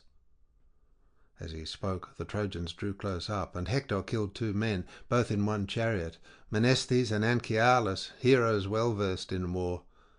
Ajax, son of Telamon, pitied them in their fall. He came close up and hurled his spear, hitting Amphius, the son of Salagus, a man of great wealth who lived in Paesus and owned much corn-growing land, but his lot had led him to come to the aid of Priam and his sons. Ajax struck him in the belt. The spear pierced the lower part of his body, and he fell heavily to the ground. Then Ajax ran towards him to strip him of his armour, but the Trojans rained spears upon him, many of which fell upon his shield. He planted his heels upon the body and drew out his spear, but the darts pressed so heavily upon him that he could not strip the goodly armour from his shoulders. The Trojan chieftains, moreover, many and valiant, came about him with their spears, so that he dared not stay. Great, brave, and valiant though he was, they drove him from them, and he was beaten back. Thus then did the battle rage between them. Presently the strong hand of fate impelled Tlepolemus, the son of Hercules, a man both brave and of great stature, to fight Sarpedon. So the 2, son and grandson of great Jove, drew near to one another, and Tlepolemus spoke first. "Sarpedon," said he, "counsellor of the Lycians, why should you come skulking here, you who are a man of peace? They lie who call you son of aegis-bearing Jove, for you are little like those who were of old his children. Far other was Hercules, my own brave and lion-hearted father, who came here for the horses of Laomedon, and though he had 6 ships only, and few men to follow him, sacked the city of Ilias, and made a wilderness of her highways. You are a coward, and your people are falling from you. For all your strength, and all your coming from Lycia, you will be no help to the Trojans, but will pass the gates of Hades, vanquished by my hand." And Sarpedon, captain of the Lycians, answered, "Tlepolemus, your father overthrew Ilias by reason of Laomedon's folly in refusing payment to one who had served him well. He would not give your father the horses which he had come so far to fetch. As for yourself, you shall meet death by my spear. You shall yield glory to myself, and your soul to Hades of the noble steeds." Thus spoke Sarpedon, and Tlepolemus upraised his spear. They threw at the same moment, and Sarpedon struck his foe in the middle of his throat. The spear went right through, and the darkness of death fell upon his eyes. Tlepolemus's spear struck Sarpedon on the right thigh with such force that it tore through the flesh and grazed the bone, but his father as yet warded off destruction from him. His comrades bore Sarpedon out of the fight, in great pain by the weight of the spear that was dragging from his wound. They were in such haste and stress as they bore him that no one thought of drawing the spear from his thigh so as to let him walk uprightly. Meanwhile the Achaeans carried off the body of Tlepolemus, whereon Ulysses was moved to pity, and panted for the fray as he beheld them. He doubted whether to pursue the son of Jove, or to make slaughter of the Lycian rank and file. It was not decreed, however, that he should slay the son of Jove. Minerva therefore turned him against the main body of the Lycians. He killed Coranus, Alastor, Chromius, Alcandrus, Halius, Noemon, and Prytanis, and would have slain yet more, had not great Hector marked him, and sped to the front of the fight, clad in his suit of mail, filling the Danaans with terror. Sarpedon was glad when he saw him coming, and besought him, saying, "Son of Priam, let me not be here to fall into the hands of the Danaans. Help me, and since I may not return home to gladden the hearts of my wife and of my infant son, let me die within the walls of your city." Hector made him no answer, but rushed onward to fall at once upon the Achaeans and kill many among them. His comrades then bore Sarpedon away, and laid him beneath Jove's spreading oak tree. Pelagon, his friend and comrade, drew the spear out of his thigh, but Sarpedon fainted, and a mist came over his eyes. Presently he came to himself again, for the breath of the north wind as it played upon him gave him new life, and brought him out of the deep swoon into which he had fallen. Meanwhile the Argives were neither driven towards their ship by Mars and Hector, nor yet did they attack them. When they knew that Mars was with the Trojans, they retreated, but kept their faces still turned towards the foe. Who then was first and who last to be slain by Mars and Hector? They were valiant Teuthras and Orestes, the renowned charioteer, Trecus, the Aetolian warrior, Oenomaus, Helenus, the son of Oenops, and Arespius of the gleaming girdle, who was possessed of great wealth, and dwelt by the Cephisian lake with the other Boeotians who lived near him, owners of a fertile country. Now when the goddess Juno saw the Argives thus falling, she said to Minerva, "Alas, daughter of aegis-bearing Jove, unweariable, the promise we made Menelaus that he should not return till he had sacked the city of Ilias will be of no effect if we let Mars rage thus furiously. Let us go into the fray at once." Minerva did not gainsay her. Thereon the august goddess, daughter of great Saturn, began to harness her gold-bedizened steeds. Hebe with all speed fitted on the 8-spoked wheels of bronze that were on either side of the iron axle-tree. The phalos of the wheels were of gold, imperishable, and over these there was a tire of bronze, wondrous to behold. The naves of the wheels were silver, turning round the axle upon either side. The car itself was made of plated bands of gold and silver, and it had a double top-rail running all round it. From the body of the car there went a pole of silver, on to the end of which she bound the golden yoke, with the bands of gold that were to go under the necks of the horses. Then Juno put her steeds under the yoke, eager for battle and the war-cry. Meanwhile Minerva flung her richly embroidered vesture, made with her own hands, onto her father's threshold, and donned the shirt of Jove, arming herself for battle. She threw her tasselled aegis about her shoulders, wreathed round with rout as with a fringe, and on it was strife and strength and panic, whose blood runs cold. Moreover, there was the head of the dread monster Gorgon, grim and awful to behold, portent of aegis-bearing Jove. On her head she set her helmet of gold, with 4 plumes, and coming to a peak both in front and behind, decked with the emblem of 100 cities. Then she stepped into her flaming chariot and grasped the spear, so stout and sturdy and strong, with which she quells the ranks of heroes who have displeased her. Juno lashed the horses on, and the gates of heavens bellowed as they flew open of their own accord, gates over which the Hours preside, in whose hands are heaven and Olympus, either to open the dense cloud that hides them, or to close it. Through these the goddesses drove their obedient steeds, and found the son of Saturn sitting all alone on the topmost ridges of Olympus. There Juno stayed her horses, and spoke to Jove, the son of Saturn, lord of all. "Father Jove," said she, "are you not angry with Mars for these high doings? How great and goodly a host of the Achaeans he has destroyed to my great grief, and without either right or reason, while the Cyprian and Apollo are enjoying it all at their ease, and setting this unrighteous madman on to do further mischief. I hope, Father Jove, that you will not be angry if I hit Mars hard, and chase him out of the battle." And Jove answered, "Set Minerva unto him, for she punishes him more often than anyone else does." Juno did as he had said. She lashed her horses, and they flew forward, nothing loath, midway between earth and sky, as far as a man can see when he looks out upon the sea from some high beacon. So far can the loud neighing horses of the gods spring at a single bound. When they reached Troy and the place where its 2 flowing streams, Simois and Scamander, meet, there Juno stayed them, and took them from the chariot.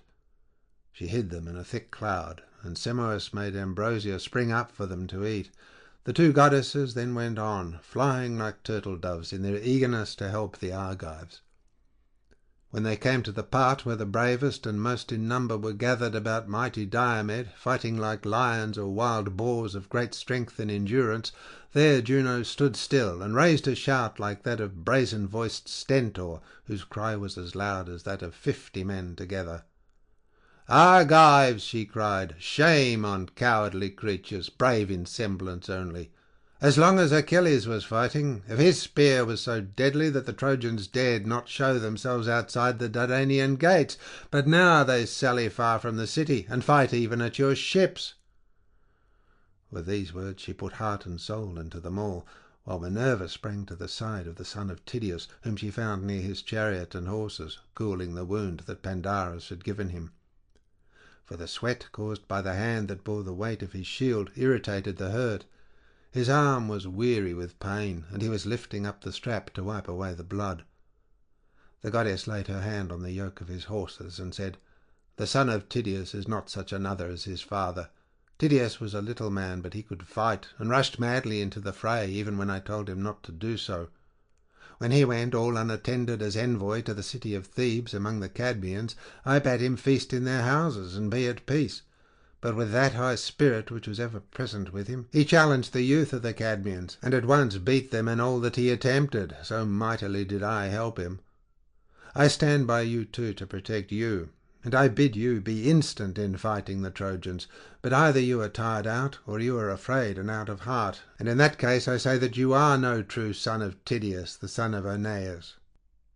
Diomed answered, "I know you, goddess, daughter of aegis-bearing Jove, and will hide nothing from you. I am not afraid, nor out of heart, nor is there any slackness in me. I am only following your own instructions. You told me not to fight any of the blessed gods, but if Jove's daughter Venus came into battle, I was to wound her with my spear. Therefore I am retreating, and bidding the other Argives gather in this place, for I know that Mars is now lording it in the field." "Diomed, son of Tydeus," replied Minerva, "man after my own heart, fear neither Mars nor any other of the immortals, for I will befriend you. Nay, drive straight at Mars, and smite him in close combat. Fear not this raging madman, villain incarnate, first on one side and then on the other. But now he was holding talk with Juno and myself, saying he would help the Argives and attack the Trojans. Nevertheless he is with the Trojans, and has forgotten the Argives." With this she caught hold of Sthenelus and lifted him off the chariot onto the ground. In a second he was on the ground, whereupon the goddess mounted the car and placed herself by the side of Diomed. The oaken axle groaned aloud under the burden of the awful goddess and the hero. Pallas Minerva took the whip and reins and drove straight at Mars. He was in the act of stripping huge Periphas, son of Orcasius and bravest of the Aetolians. Bloody Mars was stripping him of his armour, and Minerva donned the helmet of Hades that he might not see her. When therefore he saw Diomed, he made straight for him and let Periphas lie where he had fallen. As soon as they were at close quarters, he let fly with his bronze spear over the reins and yoke, thinking to take Diomed's life, but Minerva caught the spear in her hand and made it fly harmlessly over the chariot. Diomed then threw, and Pallas Minerva drove the spear into the pit of Mars's stomach, where his undergirdle went round him. There Diomed wounded him, tearing his fair flesh, and then drawing his spear out again.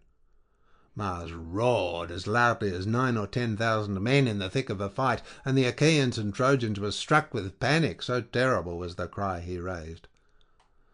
As a dark cloud in the sky when it comes on to blow after heat, even so did Diomed, son of Tydeus, see Mars ascend into the broad heavens.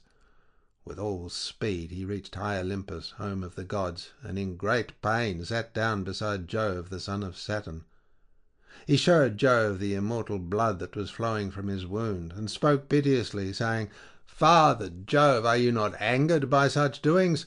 We gods are continually suffering in the most cruel manner at one another's hands while helping mortals, and we all owe you a grudge for having begotten that mad termagant of a daughter, who is always committing outrage of some kind. We other gods must all do as you bid us, but her you neither scold nor punish. You encourage her because the pestilent creature is your daughter. See how she has been inciting proud Diomed to vent his rage on the immortal gods. First he went up to the Cyprian and wounded her in the hand near her wrist, and then he sprang upon me too, as though he were a god. Had I not run for it, I must either have lain there for long enough in torments among the ghastly corpses, or have been eaten alive with spears till I had no more strength left in me." Jove looked angrily at him and said, "Do not come whining here, surfacing both ways. I hate you worst of all the gods in Olympus, for you are ever fighting and making mischief.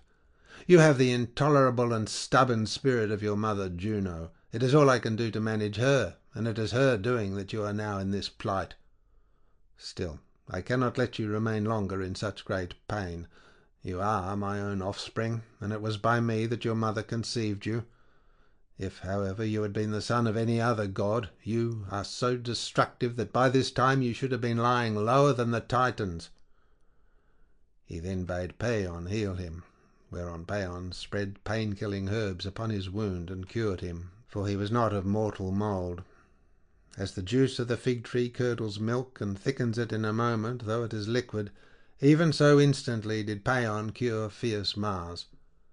Then he bewashed him and clothed him in goodly raiment, and he took his seat by his father Jove, all glorious to behold. But Juno of Argos and Minerva of Alcmene, now that they had put a stop to the murderous doings of Mars, went back again to the house of Jove. End of section 5.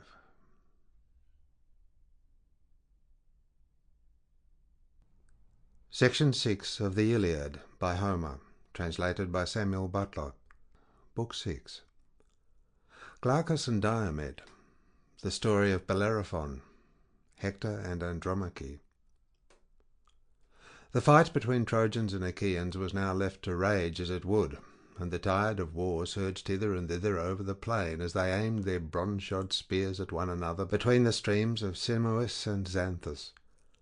First Ajax, son of Telamon, tower of strength to the Achaeans, broke a phalanx of the Trojans, and came to the assistance of his comrades by killing Acamas, son of Eusorus, the best man among the Thracians, being both brave and of great stature. The spear struck the projecting peak of his helmet. Its bronze point then went through his forehead into the brain, and darkness veiled his eyes. Then Diomed killed Achilles, son of Teuthranus, a rich man who lived in the strong city of Arisbe, and was beloved by all men, for he had a house by the roadside, and entertained every one who passed. Howbeit, not one of his guests stood before him to save his life, and Diomed killed both him and his squire Silesius, who was then his charioteer. So the pair passed beneath the earth. Euryalus killed Drasus and Opheltius, and then went in pursuit of Aesepus and Pedasus, whom the Naiad nymph Aliberea had borne to noble Bucolion. Bucolion was eldest son to Laomedon, but he was a bastard. While tending his sheep he had converse with the nymph, and she conceived 2 sons. These the son of Mecisteus now slew, and he stripped the armour from their shoulders. Polypoetes then killed Astyalus, Ulysses Pedites of Pericote, and Teucer Aretaon. Ablerus fell by the spear of Nestor's son Antilochus, and Agamemnon, king of men, killed Elatus, who dwelled in Pedasus by the banks of the river Satniosis. Laetus killed Phylacus as he was flying, and Eurypylus slew Melanthus. Then Menelaus, with a loud war-cry, took Adrestus alive, for his horses ran into a tamarisk bush as they were flying wildly over the plain, and broke the pole from the car. They went on towards the city along with the others in full flight, but Adrestus rolled out and fell in the dust flat on his face by the wheel of his chariot. Menelaus came up to him, spear in hand, but Adrestus caught him by the knees, begging for his life. "Take me alive," he cried, "son of Atreus, and you shall have a full ransom for me. My father is rich, and has much treasure of gold, bronze, and wrought iron laid by in his house. From this store he will give you a large ransom should he hear of my being alive and at the ships of the Achaeans." Thus did he plead, and Menelaus was for yielding and giving him to a squire to take to the ships of the Achaeans, but Agamemnon came running up to him and rebuked him. "My good Menelaus," said he, "this is no time for giving quarter. Has then your house fared so well at the hands of the Trojans? Let us not spare a single one of them, not even the child unborn and in its mother's womb. Let not a man of them be left alive, but let all in Ilius perish, unheeded and forgotten." Thus did he speak, and his brother was persuaded by him, for his words were just. Menelaus therefore thrust Adrestus from him, whereon King Agamemnon struck him in the flank, and he fell. Then the son of Antreus planted his foot upon his breast to draw his spear from the body. Meanwhile Nestor shouted to the Argives, saying, "My friends, Danaan warriors, servants of Mars, let no man lag, that he may spoil the dead and bring back much booty to the ships. Let us kill as many as we can. The bodies will lie upon the plain, and you can despoil them later at your leisure." With these words he put heart and soul into them all. And now the Trojans would have been routed and driven back into Ilius, had not Priam's son Helenus, wisest of augurs, said to Hector and Aeneas, "Hector and Aeneas, you 2 are the mainstays of the Trojans and Lycians, for you are foremost at all times alike in fight and counsel. Hold your ground here, and go about among the host to rally them in front of the gates, or they will fling themselves into the arms of their wives, to the great joy of our foes. Then, when you have put heart into all our companies, we will stand firm here and fight the Danaans, however hard they press us, for there is nothing else to be done. Meanwhile, do you, Hector, go to the city and tell our mother what is happening. Tell her to bid the matrons gather at the temple of Minerva in the Acropolis. Let her then take her key and open the doors of the sacred building. There, upon the knees of Minerva, let her lay the largest, fairest robe she has in her house, the one she sets most store by. Let her, moreover, promise to sacrifice 12 yearling heifers that have never yet felt the goad in the temple of the goddess, if she will take pity on the town with the wives and little ones of the Trojans, and keep the son of Tydeus from falling on the goodly city of Ilius. For he fights with fury, and fills men's souls with panic. I hold him mightiest of them all. We did not fear even their great champion Achilles, son of a goddess though he be, as we do this man. His rage is beyond all bounds, and there is none can vie with him in prowess." Hector did as his brother bade him. He sprang from his chariot and went about everywhere among the host, brandishing his spears, urging the men on to fight, and raising the dread cry of battle. Thereon they rallied, and again faced the Achaeans, who gave ground and ceased their murderous onset, for they deemed that some one of the immortals had come down from starry heaven to help the Trojans, so strangely had they rallied. And Hector shouted to the Trojans, "Trojans and allies, be men, my friends, and fight with might and main, while I go to Iliad and tell the old men of our council and our wives to pray to the gods and vow hecatombs in their honour." With this he went his way, and the black rim of hide that went round his shield beat against his neck and his ankles. Then Glaucus, son of Hippolochus, and the son of Tydeus went into the open space between the hosts to fight in single combat. When they were close up to one another, Diomed of the loud war-cry was the first to speak. "Oh, my good sir," said he, "who are you among men? I have never seen you in battle until now, but you are daring beyond all others if you abide my onset. Woe to those fathers whose sons face my might. If, however, you are one of the immortals and have come down from heaven, I will not fight you, for even valiant Lycurgus, son of Dryas, did not live long when he took to fighting with the gods. He it was that drove the nursing women who were in charge of frenzied Bacchus through the land of Nysa, and they flung their thyrsi on the ground as murderous Lycurgus beat them with his ox-goad.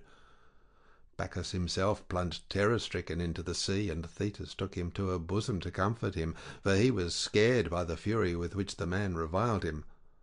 Thereon the gods who live at ease were angry with Lycurgus, and the son of Saturn struck him blind, nor did he live much longer after he had become hateful to the immortals.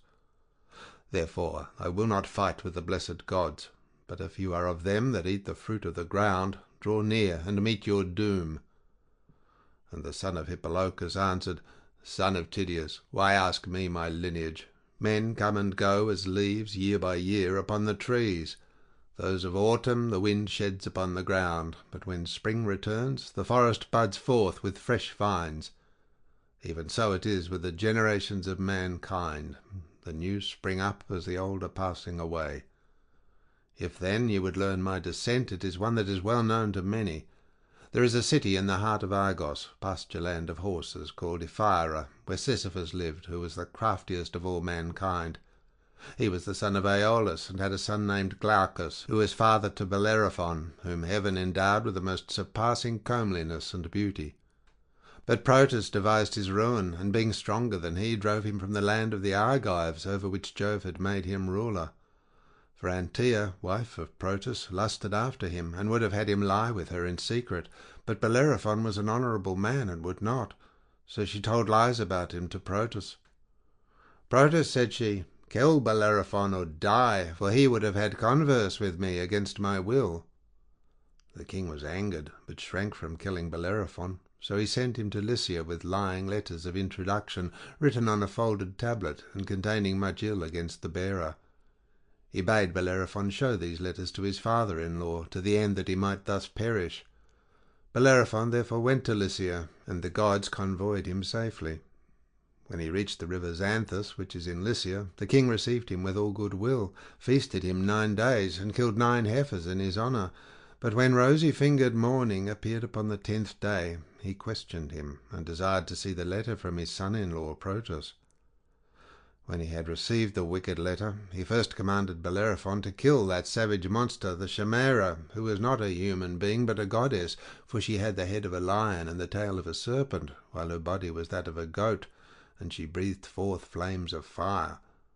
But Bellerophon slew her, for he was guided by signs from heaven. He next fought the far-famed Selene, and this, he said, was the hardest of all his battles.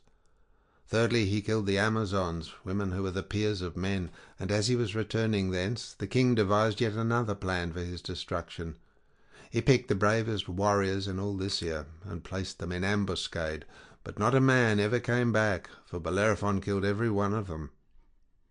Then the king knew that he must be the valiant offspring of a god, so he kept him in Lycia, gave him his daughter in marriage, and made him of equal honour in the kingdom with himself. And the Lycians gave him a piece of land, the best in all the country, fair with vineyards and tilled fields, to have and to hold. The king's daughter bore Bellerophon 3 children, Isander, Hippolochus, and Laodamia. Jove, the lord of counsel, lay with Laodamia, and she bore him noble Sarpedon. But when Bellerophon came to be hated by all the gods, he wandered all desolate and dismayed upon the Elaean plain, gnawing at his own heart and shunning the path of man. Mars, insatiate of battle, killed his son Isander while he was fighting the Selene. His daughter was killed by Diana of the golden reins, for she was angered with her. But Hippolochus was father to myself, and when he sent me to Troy, he urged me again and again to fight ever among the foremost and outvie my peers, so as not to shame the blood of my fathers, who are the noblest in Ephyra and in all Lycia. This, then, is the descent I claim." Thus did he speak, and the heart of Diomed was glad. He planted his spear in the ground, and spoke to him with friendly words.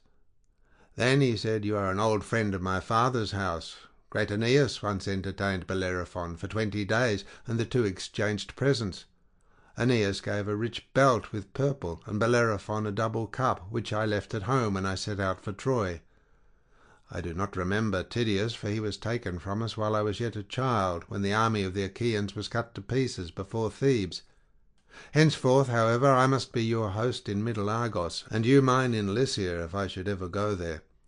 Let us avoid one another's spears, even during a general engagement. There are many noble Trojans and allies whom I can kill if I overtake them, and heaven delivers them into my hand. So again with yourself, there are many Achaeans whose lives you may take if you can.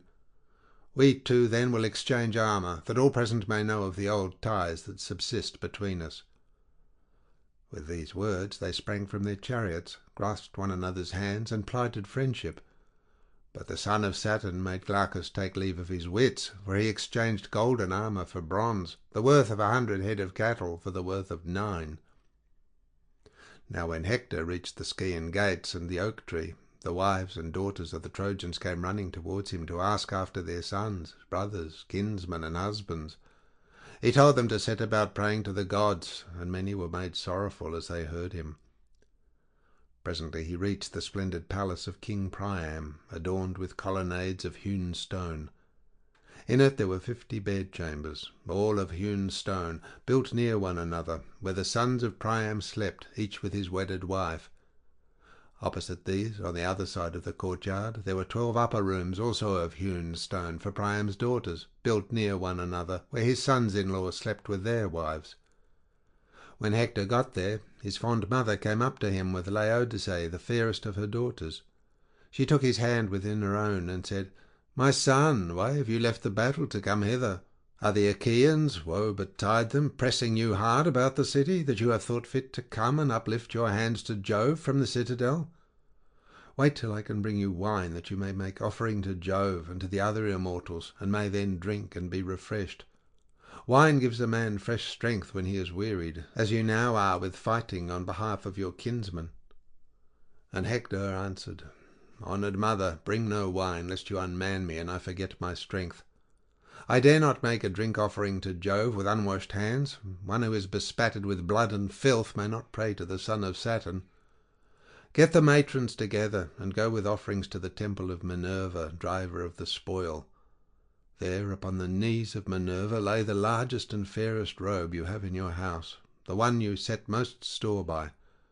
Promise, moreover, to sacrifice 12 yearling heifers that have never yet felt the goad, in the temple of the goddess, if she will take pity on the town, with the wives and little ones of the Trojans, and keep the son of Tydeus from off the goodly city of Ilias, for he fights with fury, and fills men's souls with panic.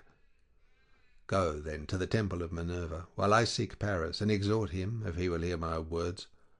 Would that the earth might open her jaws and swallow him, for Jove bred him to be the bane of the Trojans, and of Priam and Priam's sons. Could I but see him go down into the house of Hades, my heart would forget its heaviness." His mother went into the house and called her waiting women, who gathered the matrons throughout the city. She then went down into a fragrant storeroom, where her embroidered robes were kept, the work of Sidonian women, whom Alexandrus had brought over from Sidon when he sailed the seas upon that voyage during which he carried off Helen. Hecuba took out the largest robe, and the one that was most beautifully enriched with embroidery, as an offering to Minerva. It glittered like a star, and lay at the very bottom of the chest. With this she went on her way, and many matrons with her. When they reached the temple of Minerva, lovely Theano, daughter of Cisseus and wife of Antenor, opened the doors, for the Trojans had made her priestess of Minerva. The women lifted up their hands to the goddess with a loud cry, and Theano took the robe to lay it upon the knees of Minerva, praying the while to the daughter of great Jove. "Holy Minerva," she cried, "protectress of our city, mighty goddess, break the spear of Diomed and lay him low before the Scaean gates. Do this, and we will sacrifice 12 heifers that have never yet known the goad, in your temple, if you will have pity upon the town, with the wives and little ones of the Trojans." Thus she prayed, but Pallas Minerva granted not her prayer. While they were thus praying to the daughter of great Jove, Hector went to the fair house of Alexandrus, which he had built for him by the foremost builders in the land. They had built him his house, storehouse, and courtyard near those of Priam and Hector on the Acropolis. Here Hector entered, with a spear 11 cubits long in his hand. The bronze point gleamed in front of him, and was fastened to the shaft of the spear by a ring of gold. He found Alexandrus within the house, busied about his armour, his shield and cuirass, and handling his curved bow. There too sat Argive Helen with her women, setting them their several tasks, and as Hector saw him, he rebuked him with words of scorn. "Sir," said he, "you do ill to nurse this rancour. The people perish fighting round this our town. You would yourself chide one whom you saw shirking his part in the combat. Up then, or ere long the city will be in a blaze." And Alexandrus answered, "Hector, your rebuke is just. Listen, therefore, and believe me when I tell you that I am not here so much through rancour or ill will towards the Trojans as from a desire to indulge my grief. My wife was even now gently urging me to battle, and I hold it better that I should go, for victory is ever fickle.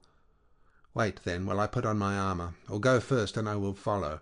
I shall be sure to overtake you." Hector made no answer, but Helen tried to soothe him.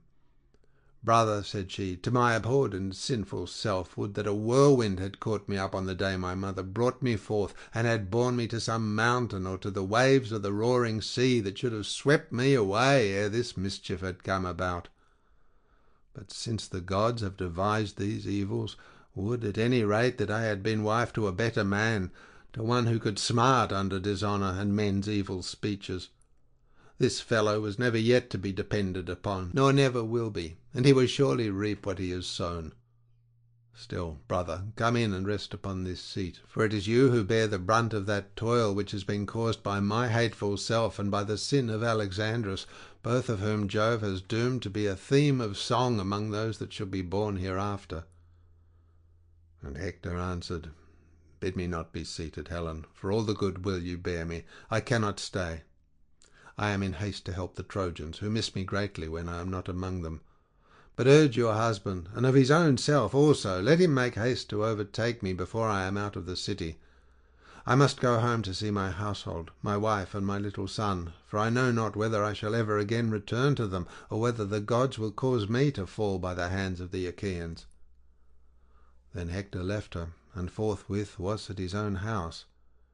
He did not find Andromache, for she was on the wall with her child and one of her maids, weeping bitterly. Seeing then that she was not within, he stood on the threshold of the women's rooms and said, "Women, tell me, and tell me true, where did Andromache go when she left the house? Was it to my sisters, or to my brothers' wives? Or is she at the temple of Minerva, where the other women are propitiating the awful goddess?" His good housekeeper answered, "Hector, since you bid me tell you truly, she did not go to your sisters, nor to your brothers' wives, nor yet to the temple of Minerva, where the other women are propitiating the awful goddess, but she is on the high wall of Iliad, for she has heard the Trojans were being hard pressed, and that the Achaeans were in great force. She went to the wall in frenzied haste, and the nurse went with her, carrying the child." Hector hurried from the house when she had done speaking, and went down the streets by the same way that he had come. When he had gone through the city and had reached the Scaean gates, through which he would go out onto the plain, his wife came running towards him, Andromache, daughter of great Eetion, who ruled in Thebe under the wooded slopes of Mount Placus, and was king of the Cilicians. His daughter had married Hector, and now came to meet him with a nurse who carried his little child in her bosom, a mere babe. Hector's darling son, and lovely as a star. Hector had named him Scamandrius, but the people called him Astyanax, for his father stood alone as chief guardian of Ilios. Hector smiled as he looked upon the boy, but he did not speak, and Andromache stood by him weeping and taking his hand in her own. "Dear husband," said she, "your valour will bring you to destruction. Think on your infant son, and on my hapless self, who ere long shall be your widow, for the Achaeans will set upon you in a body and kill you. It would be better for me, should I lose you, to lie dead and buried, for I shall have nothing left to comfort me when you are gone, save only sorrow. I have neither father nor mother now. Achilles slew my father when he sacked Thebe, the goodly city of the Cilicians. He slew him, but did not for very shame despoil him. When he had burned him in his wondrous armour, he raised a barrow over his ashes, and the mountain nymphs, daughter of Aegis-bearing Jove, planted a grove of elms about his tomb. I had 7 brothers in my father's house, but on the same day they all went within the house of Hades. Achilles killed them as they were with their sheep and cattle. My mother, her who had been queen of all the land under Mount Placus, he brought hither with the spoil, and freed her for a great sum, but the archer Queen Diana took her in the house of your father. Nay, Hector, you who to me are father, mother, brother, and dear husband, have mercy upon me. Stay here upon this wall. Make not your child fatherless, and your wife a widow.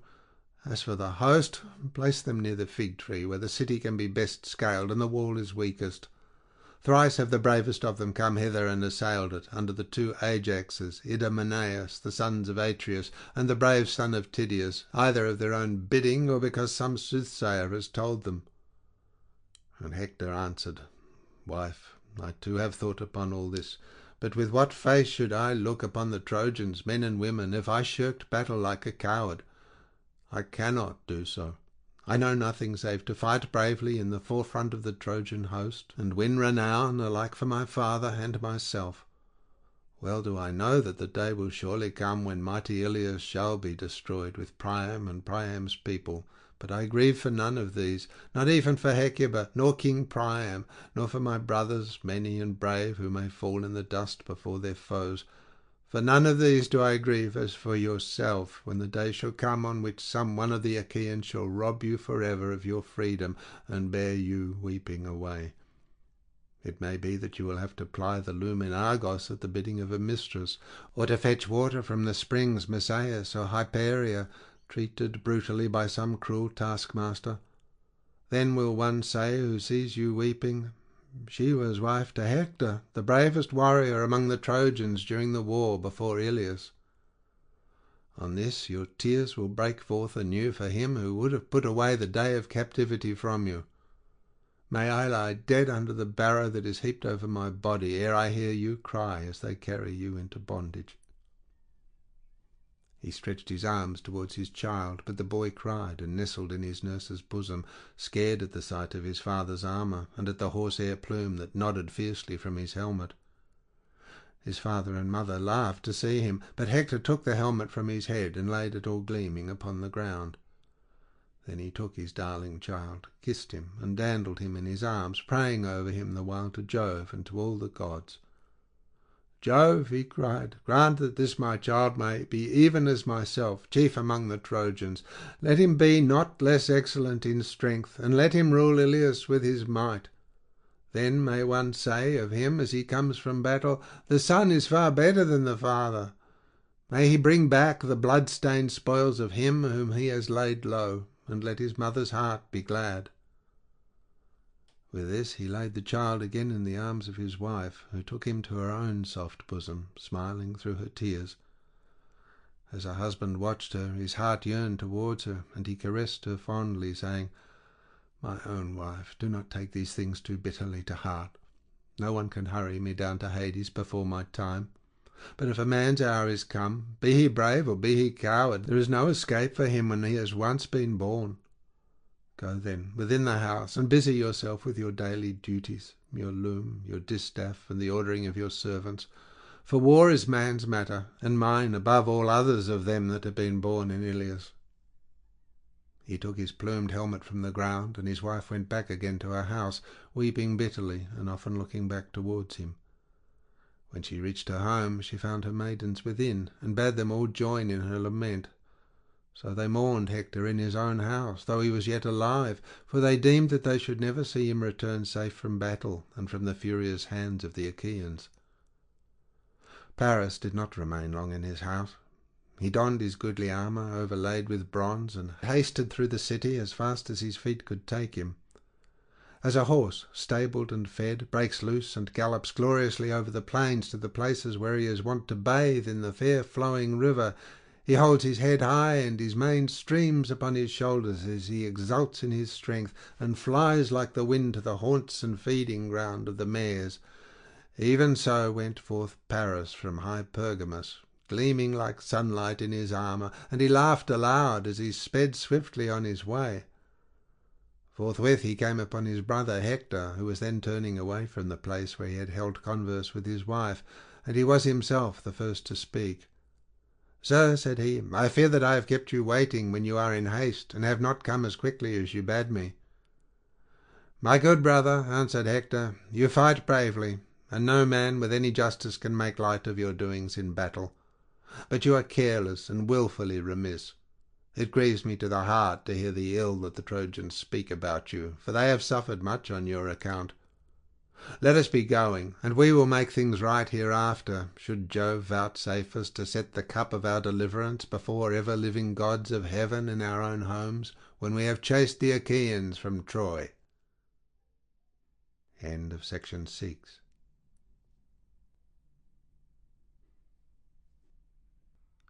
Section 7 of the Iliad by Homer, translated by Samuel Butler. Book 7. Hector and Ajax fight. Hector is getting worsted when night comes on and parts them. They exchange presents. The burial of the dead, and the building of a wall round their ships by the Achaeans. The Achaeans buy their wine of Agamemnon and Menelaus. With these words Hector passed through the gates, and his brother Alexandrus with him, both eager for the fray. As when heaven sends a breeze to sailors who have long looked for one in vain, and have laboured at their oars till they are faint with toil, even so welcome was the sight of these two heroes to the Trojans. Thereon Alexandrus killed Menestheus, the son of Areithus, who lived in Arne, and was the son of Areithus the mace-man, and of Philomedusa. Hector threw a spear at Aeneas, and struck him dead with a wound in the neck under the bronze rim of his helmet. Glaucus, moreover, son of Hippolochus, captain of the Lycians, in hard hand-to-hand fight smote Ephinus, son of Dexius, on the shoulder, as he was springing on to his chariot behind his fleet mares. So he fell to earth from the car, and there was no life left in him. When, therefore, Minerva saw these men making havoc of the Argives, she darted down to Ilios from the summits of Olympus, and Apollo, who was looking on from Pergamus, went out to meet her, for he wanted the Trojans to be victorious. The pair met by the oak tree, and King Apollo, son of Jove, was first to speak. "What would you have," said he, "daughter of great Jove, that your proud spirit has sent you hither from Olympus?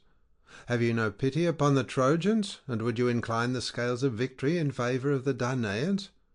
Let me persuade you, for it will be better thus. Stay the combat for today, but let them renew the fight hereafter, till they compass the doom of Ilios, since you goddesses have made up your mind to destroy the city." And Minerva answered, "So be it, Far Darter. It was in this mind that I came down from Olympus to the Trojans and Achaeans. Tell me then, how do you propose to end this present fighting?" Apollo, son of Jove, replied, "Let us incite great Hector to challenge some one of the Danaans in single combat. On this the Achaeans will be shamed into finding a man who will fight him." Minerva assented, and Helenus, son of Priam, divined the counsel of the gods. He therefore went up to Hector and said, "Hector, son of Priam, peer of gods in council, I am your brother. Let me then persuade you. Bid the other Trojans and Achaeans, all of them, take their seats, and challenge the best man among the Achaeans to meet you in single combat. I have heard the voice of the ever-living gods, and the hour of your doom is not yet come." Hector was glad when he heard this saying, and went in among the Trojans, grasping his spear by the middle to hold them back, and they all sat down. Agamemnon also bade the Achaeans be seated. But Minerva and Apollo, in the likeness of vultures, perched on Father Jove's high oak tree, proud of their men, and the ranks sat close ranged together, bristling with shield and helmet and spear. As when the rising west wind furs the face of the sea, and the waters grow dark beneath it, so sat the companies of Trojans and Achaeans upon the plain. And Hector spoke thus: "Hear me, Trojans and Achaeans, that I may speak even as I am minded. Jove on his high throne has brought our oaths and covenants to nothing, and foreshadows ill for both of us, till you either take the towers of Troy, or are yourselves vanquished at your ships. The princes of the Achaeans are here present in the midst of you. Let him that will fight me stand forward as your champion against Hector. Thus I say, and may Jove be witness between us.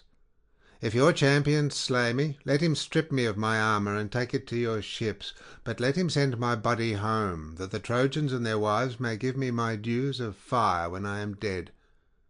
In like manner, if Apollo vouchsafe me glory, and I slay your champion, I will strip him of his armour and take it to the city of Iliad, where I will hang it in the temple of Apollo, but I will give up his body, that the Achaeans may bury him at their ships, and then build him a mound by the wide waters of the Hellespont. Then will one say hereafter, as he sails his ship over the sea, This is the monument of one who died long since, a champion, who was slain by mighty Hector. Thus will one say, and my fame shall not be lost." Thus did he speak, but they all held their peace, ashamed to decline the challenge, yet fearing to accept it, till at last Menelaus rose and rebuked them, for he was angry. "Alas," he cried, "vain braggarts! Women, forsooth, not men! Double-dyed indeed will be the stain upon us if no man of the Danaans will now face Hector. May you be turned every man of you into earth and water, as you sit spiritless and inglorious in your places. I will myself go out against this man, but the upshot of the fight will be from on high, in the hands of the immortal gods." With these words he put on his armour, and then, O Menelaus, your life would have come to an end at the hands of Hector, for he was far better the man, had not the princes of the Achaeans sprung upon you and checked you. King Agamemnon caught him by the right hand and said, "Menelaus, you are mad. A truce to this folly. Be patient in spite of passion. Do not think of fighting a man so much stronger than yourself as Hector, son of Priam, who is feared by many another as well as you. Even Achilles, who is far more doughty than you are, shrank from meeting him in battle. Set down your own people, and the Achaeans will send some other champion to fight Hector. Fearless and fond of battle though he be, I ween his knees will bend gladly under him if he comes out alive from the hurly-burly of this fight." With these words of reasonable counsel he persuaded his brother, whereon his squires gladly stripped the armour from off his shoulder. Then Nestor rose and spoke. "Of a truth," said he, "the Achaean land is fallen upon evil times. The old knight Peleus, counsellor and orator among the Myrmidons, loved, when I was in his house, to question me concerning the race and lineage of all the Argives. How would it not grieve him could he hear of them as now quailing before Hector? Many a time would he lift his hands in prayer that his soul might leave his body and go down within the house of Hades. Would, by Father Jove, Minerva, and Apollo, that I was still young and strong, as when the Pylians and Arcadians were gathered in fight by the rapid river Celadon under the walls of Phaia, and round about the waters of the river Iardanus. The godlike hero Ereuthalion stood forward as their champion, with the armour of King Areithous upon his shoulders, Areithous, whom men and women had surnamed the Mace Man, because he fought neither with bow nor spear, but broke the battalions of the foe with his iron mace. Lycurgus killed him, not in fair fight, but by entrapping him in a narrow way where his mace served him in no stead. For Lycurgus was too quick for him, and speared him through the middle, so he fell to earth on his back. Lycurgus then spoiled him of the armour which Mars had given him, and bore it in battle thenceforward. But when he grew old and stayed at home, he gave it to his faithful squire Ereuthalion, who in this same armour challenged the foremost men among us. The others quaked and quailed, but my high spirit bade me fight him, though none other would venture. I was the youngest man of them all, but when I fought him, Minerva vouchsafed me victory. He was the biggest and strongest man that ever I killed, and covered much ground as he lay sprawling upon the earth. Would that I was still young and strong as I then was, for the son of Priam would then soon find one who would face him. But you, foremost among the whole host though you be, have none of you any stomach for fighting Hector." Thus did the old man rebuke them, and forthwith 9 men started to their feet. Foremost of all uprose King Agamemnon, and after him brave Diomed, the son of Tydeus. Next were the 2 Ajaxes, men clothed in valour as with a garment, and then Idomeneus and Meriones his brother in arms. After these Eurypylus, son of Euaemon, Thoas, the son of Adramon, and Ulysses also arose. Then Nestor, knight of Gerene, again spoke, saying, "Cast lots among you to see who shall be chosen. If he come alive out of this fight, he will have done good service alike to his own soul and to the Achaeans." Thus he spoke, and when each of them had marked his lot and had thrown it into the helmet of Agamemnon, son of Atreus, the people lifted their hands in prayer, and thus would one of them say as he looked into the vault of heaven, "Father Jove, grant that the lot fall on Ajax, or on the son of Tydeus, or upon the king of rich Mycenae himself." As they were speaking, Nestor, knight of Gerene, shook the helmet, and from it there fell the very lot which they wanted, the lot of Ajax. The herald bore it about, and showed it to all the chieftains of the Achaeans, going from left to right, but they none of them owned it. When, however, in due course he reached the man who had written upon it, and had put it into the helmet, brave Ajax held out his hand, and the herald gave him the lot. When Ajax saw his mark, he knew it, and was glad. He threw it to the ground, and said, "My friends, the lot is mine, and I rejoice, for I shall vanquish Hector. I will put on my armour. Meanwhile pray to King Jove in silence among yourselves, that the Trojans may not hear you, or aloud if you will, for we fear no man. None shall overcome me, neither by force nor cunning, for I was born and bred in Salamis, and can hold my own in all things." With this they fell praying to King Jove, the son of Saturn, and thus would one of them say as he looked into the vault of heaven, "Father Jove, that rulest from Ida, most glorious in power, vouchsafe victory to Ajax, and let him win great glory. But if you wish well to Hector also, and would protect him, grant to each of them equal fame and prowess." Thus they prayed, and Ajax armed himself in his suit of gleaming bronze. When he was in full array, he sprang forward, as monstrous Mars when he takes part among men whom Jove has sent fighting with one another. Even so did huge Ajax, bulwark of the Achaeans, spring forward with a grim smile on his face as he brandished his long spear and strode onward. The Argives were elated as they beheld him, but the Trojans trembled in every limb, and the heart even of Hector beat quickly. But he could not now retreat and withdraw into the ranks behind him, for he had been the challenger. Ajax came up bearing his shield in front of him, like a wall, a shield of bronze with 7 folds of oxhide, the work of Tychius, who lived in Hyla, and was by far the best worker in leather. He had made it with the hides of 7 full-fed bulls, and over these he had set an 8th layer of bronze. Holding this shield before him, Ajax, son of Telamon, came close up to Hector and menaced him, saying, "Hector, you shall now learn, man to man, what kind of champions the Danaans have among them, even beside lion-hearted Achilles, cleaver of the ranks of men. He now abides at the ships in anger with Agamemnon, shepherd of his people. But there are many of us who are well able to face you. Therefore begin the fight." And Hector answered, "Noble Ajax, son of Telamon, captain of the host, treat me not as though I was some puny boy or woman that cannot fight. I have been long used to the blood and butcheries of battle. I am quick to turn my leathern shield either to right or left, for this I deem the main thing in battle.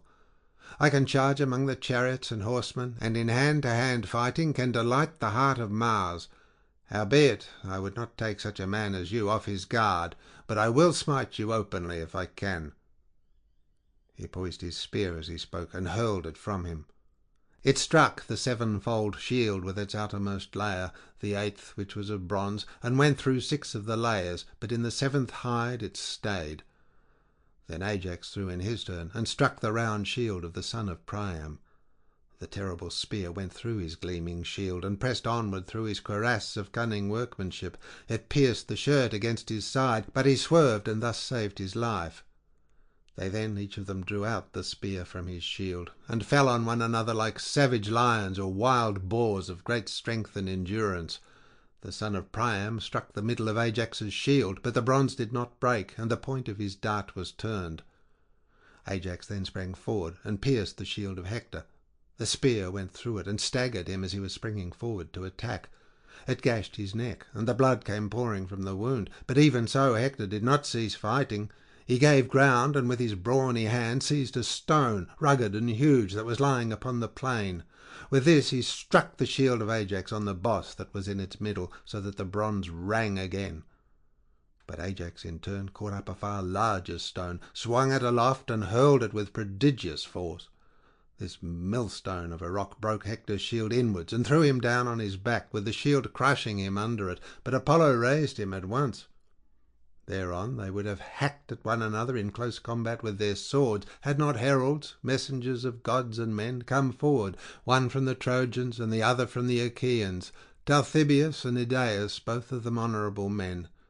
These parted them with their staves, and the good herald Idaeus said, "My sons, fight no longer. You are both of you valiant, and both are dear to Jove. We know this, but night is now falling, and the behests of night may not be well gainsaid." Ajax, son of Telamon, answered, "Idaeus, bid Hector say so, for it was he that challenged our princes. Let him speak first, and I will accept his saying." Then Hector said, "Ajax, heaven has vouchsafed you stature and strength and judgment, and in wielding the spear you excel all others of the Achaeans. Let us for this day cease fighting.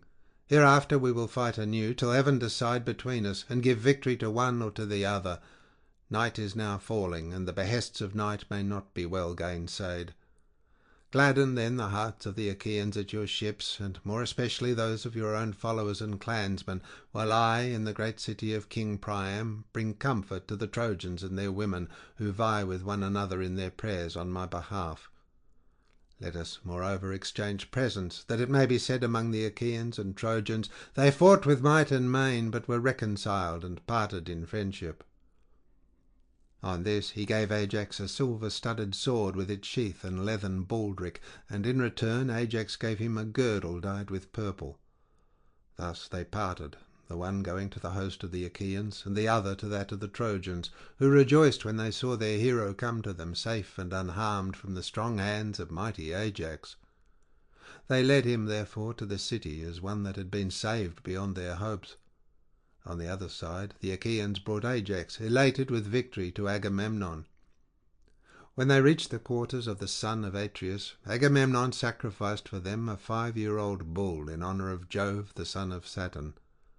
They flayed the carcass, made it ready, and divided it into joints.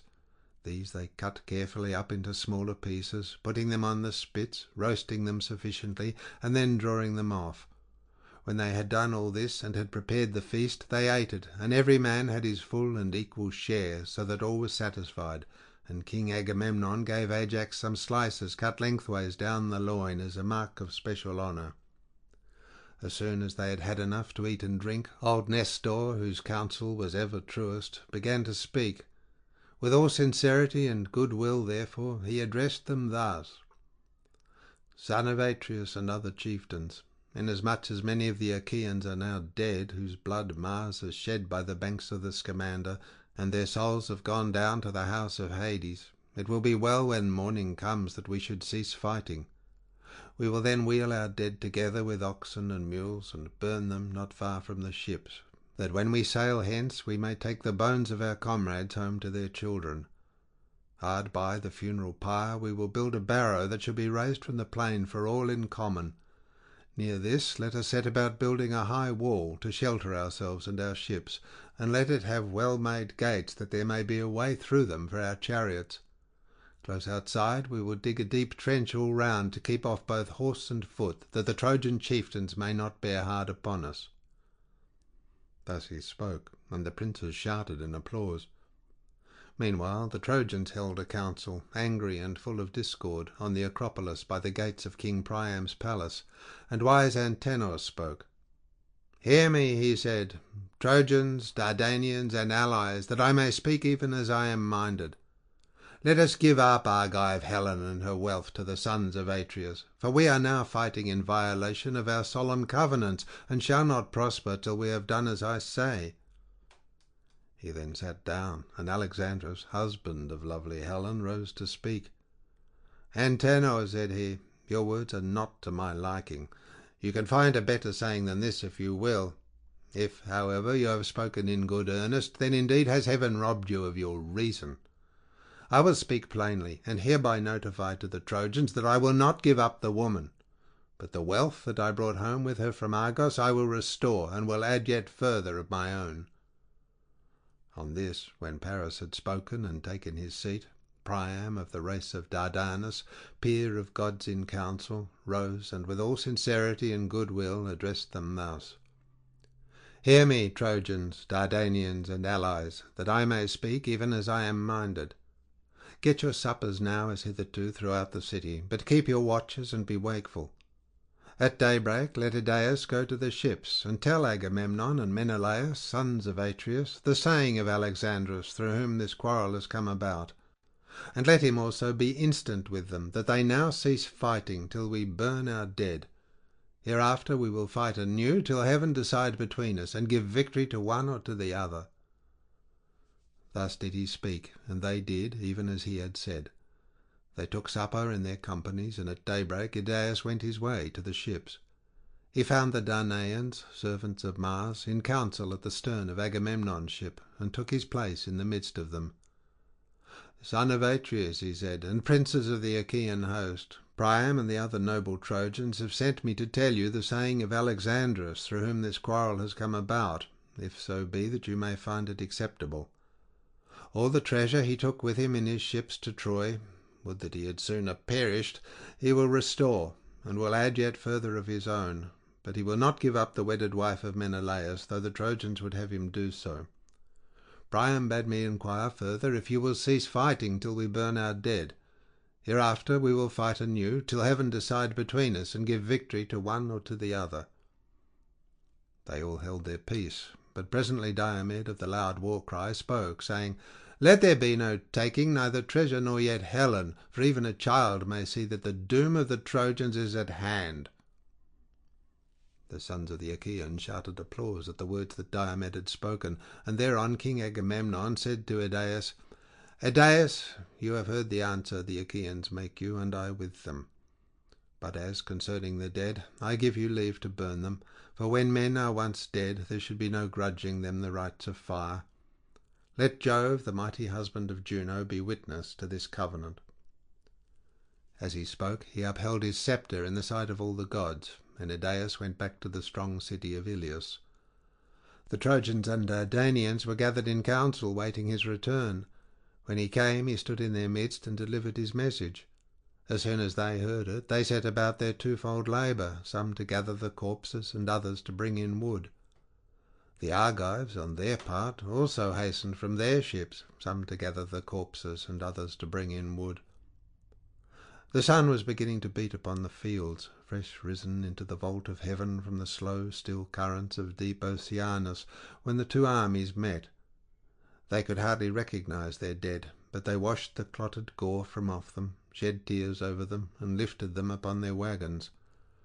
Priam had forbidden the Trojans to wail aloud, so they heaped their dead sadly and silently upon the pyre, and having burned them, went back to the city of Ilios. The Achaeans, in like manner, heaped their dead sadly and silently on the pyre, and having burned them, went back to their ships. Now in the twilight, when it was not yet dawn, chosen bands of the Achaeans were gathered round the pyre, and built one barrow that was raised in common for all, and hard by this they built a high wall to shelter themselves and their ships. They gave it strong gates that there might be a way through them for their chariots, and close outside it they dug a trench deep and wide, and they planted it within with stakes. Thus did the Achaeans toil, and the gods, seated by the side of Jove, the lord of lightning, marvelled at their great work. But Neptune, lord of the earthquake, spoke, saying, "Father Jove, what mortal in the whole world will again take the gods into his counsel? See you not how the Achaeans have built a wall about their ships, and driven a trench all round it, without offering hecatombs to the gods? The fame of this wall will reach as far as dawn itself, and men will no longer think anything of the one which Phoebus Apollo and myself built with so much labour for Laomedon." Jove was displeased, and answered, "What, O shaker of the earth, are you talking about? A god less powerful than yourself might be alarmed at what they are doing, but your fame reaches as far as dawn itself. Surely when the Achaeans have gone home with their ships, you can shatter their wall and fling it into the sea. You can cover the beach with sand again, and the great wall of the Achaeans will then be utterly effaced." Thus did they converse, and by sunset the work of the Achaeans was completed. They then slaughtered oxen at their tents and got their supper. Many ships had come with wine from Lemnos, sent by Euneus the son of Jason, born to him by Hypsipyle. The son of Jason freighted them with 10,000 measures of wine, which he sent specially to the sons of Atreus, Agamemnon and Menelaus. From this supply the Achaeans bought their wine, some with bronze, some with iron, some with hides, some with whole heifers, and some again with captives. They spread a goodly banquet, and feasted the whole night through, as also did the Trojans and their allies in the city. But all the time Jove boded them ill, and roared with his portentous thunder. Pale fear got hold upon them, and they spilled the wine from their cups onto the ground, nor did any dare drink till he had made offerings to the most mighty son of Saturn. Then they laid themselves down to rest, and enjoyed the boon of sleep. End of section 7.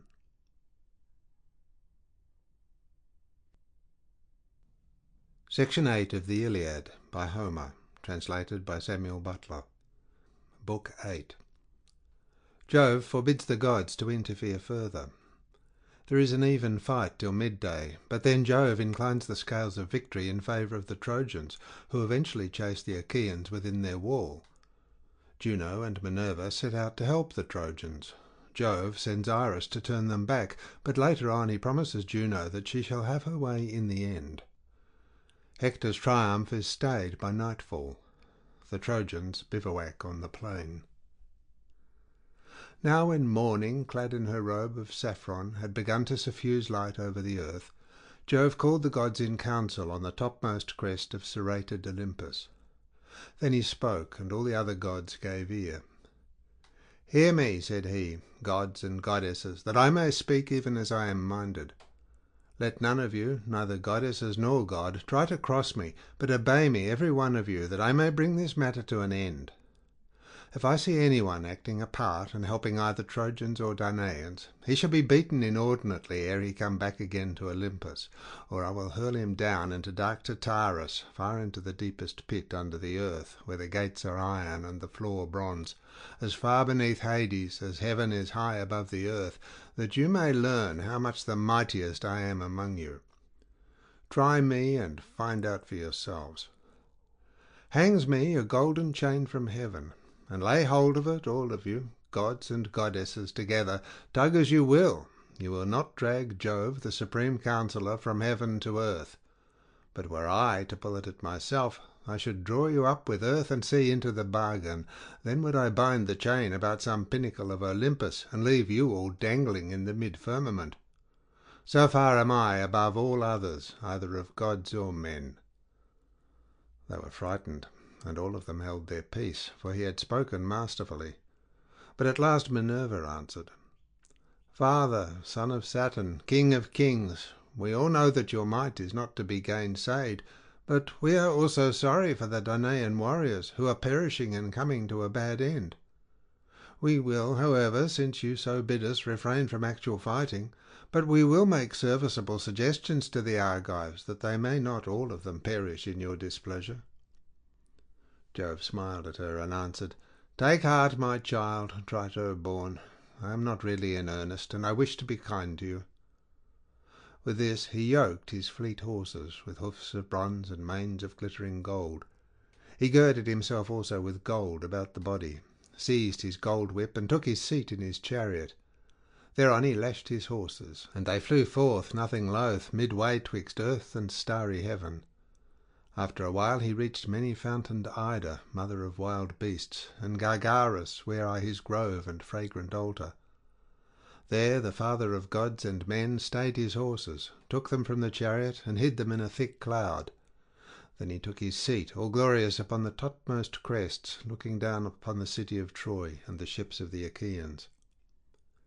The Achaeans took their morning meal hastily at the ships, and afterwards put on their armour. The Trojans, on the other hand, likewise armed themselves throughout the city, fewer in numbers, but nevertheless eager perforce to do battle for their wives and children. All the gates were flung wide open, and horse and foot sallied forth with the tramp as of a great multitude. When they were got together in one place, shield clashed with shield, and spear with spear, in the conflict of mail-clad men. Mighty was the din as the bossed shields pressed hard on one another. Death, cry, and shout of triumph of slain and slayers, and the earth ran red with blood. Now, so long as the day waxed and it was still morning, their weapons beat against one another, and the people fell. But when the sun had reached mid-heaven, the sire of all balanced his golden scales, and put two fates of death within them, one for the Trojans and the other for the Achaeans. He took the balance by the middle, and when he lifted it up, the day of the Achaeans sank. The death-fraught scale of the Achaeans settled down upon the ground, while that of the Trojans rose heavenwards. Then he thundered aloud from Ida, and sent the glare of his lightning upon the Achaeans. When they saw this, pale fear fell upon them, and they were sore afraid. Idomeneus dared not stay, nor yet Agamemnon, nor did the two Ajaxes, servants of Mars, hold their ground. Nestor, knight of Gerene, alone stood firm, bulwark of the Achaeans. Not of his own will, but one of his horses was disabled. Alexandrus, husband of lovely Helen, had hit it with an arrow just on the top of its head, where the mane begins to grow away from the skull, a very deadly place. The horse bounded in his anguish as the arrow pierced his brain, and his struggles threw others into confusion. The old man instantly began cutting the traces with his sword, but Hector's fleet horses bore down upon him through the rout with their bold charioteer, even Hector himself, and the old man would have perished there and then had not Diomed been quick to mark, and with a loud cry called Ulysses to help him. "Ulysses," he cried, "noble son of Laertes, where are you flying to, with your back turned like a coward? See that you are not struck with a spear between the shoulders. Stay here and help me to defend Nestor from this man's furious onset." Ulysses would not give ear, but sped onward to the ships of the Achaeans, and the son of Tydeus, flinging himself alone into the thick of the fight, took his stand before the horses of the son of Neleus. "Sir," said he, "these young warriors are pressing you hard. Your force is spent, and age is heavy upon you. Your squire is naught, and your horses are slow to move. Mount my chariot, and see what the horses of Tros can do, how cleverly they can scud hither and thither over the plain, either in flight or in pursuit. I took them from the hero Aeneas. Let our squires attend to your own steeds, but let us drive mine straight at the Trojans, that Hector may learn how furiously I too can wield my spear." Nestor, knight of Gerene, hearkened to his words. Thereon the doughty squires, Sthenelus and kind-hearted Eurymedon, saw to Nestor's horses, while the two both mounted Diomed's chariot. Nestor took the reins in his hands, and lashed the horses on. They were soon close up with Hector, and the son of Tydeus aimed a spear at him as he was charging full speed towards them. He missed him, but struck his charioteer and squire Eniopius, son of noble Thebeus, in the breast by the nipple, while the reins were in his hands, so that he died there and then, and the horses swerved as he fell headlong from the chariot. Hector was greatly grieved at the loss of his charioteer, but let him lie for all his sorrow, while he went in quest of another driver.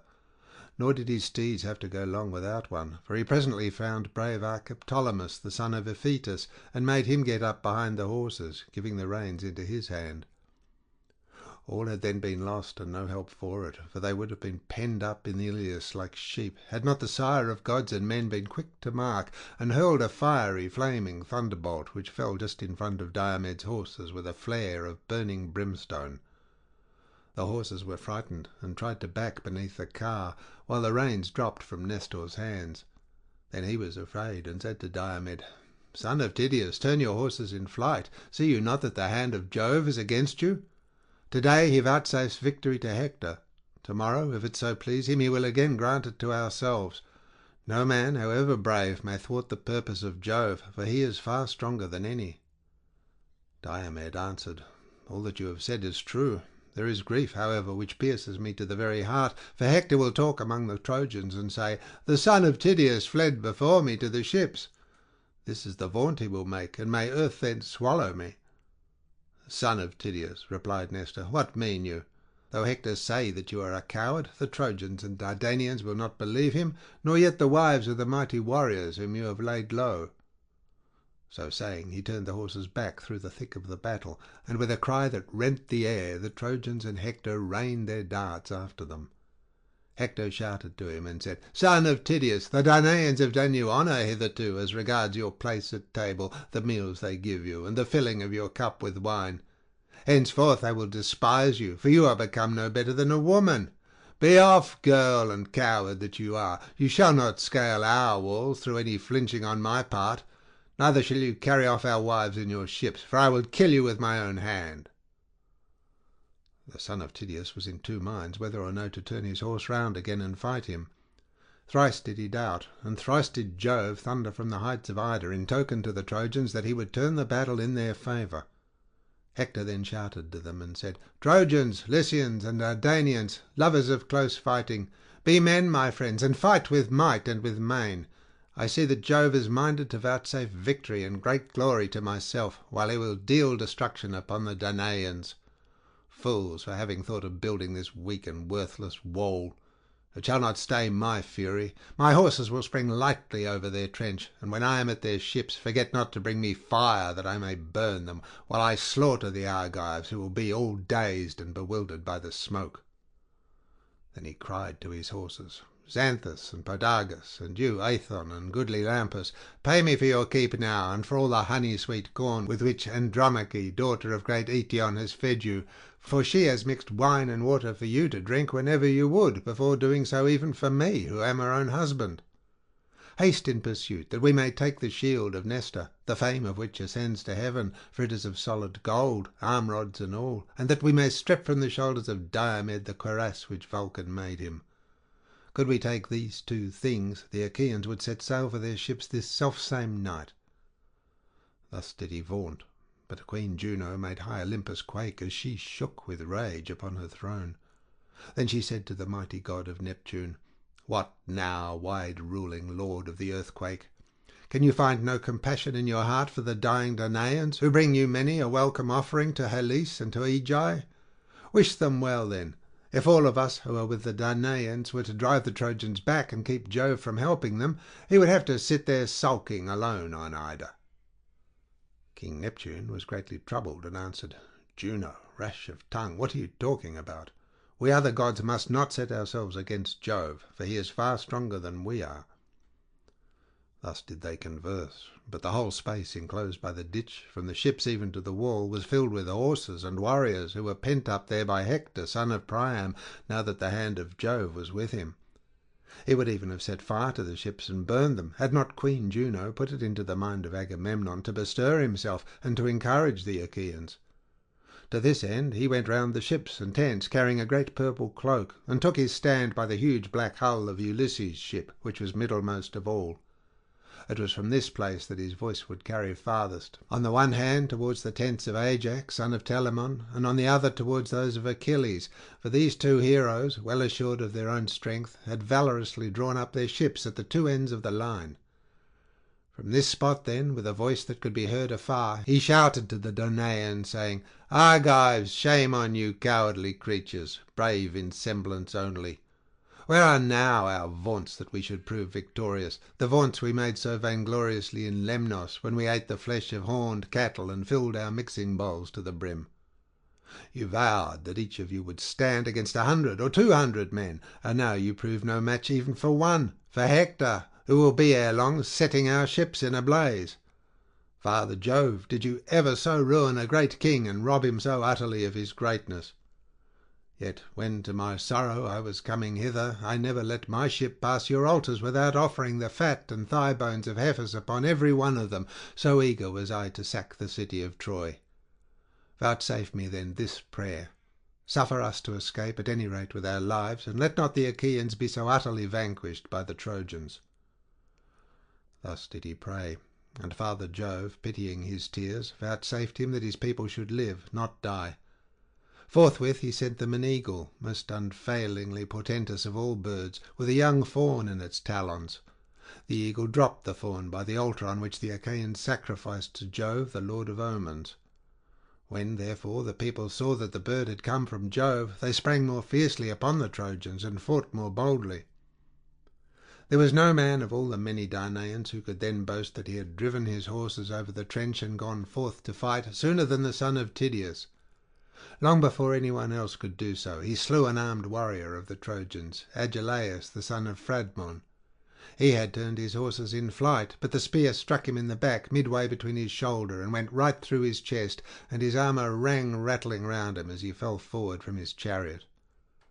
After him came Agamemnon and Menelaus, sons of Atreus, the two Ajaxes, clothed in valour as with a garment, Idomeneus and his companion in arms Meriones, peer of murderous Mars, and Eurypylus, the brave son of Euaemon. Ninth came Teucer with his bow, and took his place under cover of the shield of Ajax, son of Telamon. When Ajax lifted his shield, Teucer would peer round, and when he had hit anyone in the throng, the man would fall dead. Then Teucer would hie back to Ajax as a child to its mother, and again duck down under his shield. Which of the Trojans did brave Teucer first kill? Orsilochus, and then Ormenus, and Ophelestes, Dator, Chromius, and godlike Lysiphontes, Amapion, son of Polyamon, and Melanippus. All these in turn did he lay low upon the earth, and King Agamemnon was glad when he saw him making havoc of the Trojans with his mighty bow. He went up to him and said, "Teucer, man after my own heart, son of Telamon, captain among the host, shoot on, and be at once the saving of the Danaans and the glory of your father Telamon, who brought you up and took care of you in his own house when you were a child, bastard though you were. Cover him with glory, though he is far off. I will promise, and I will assuredly perform.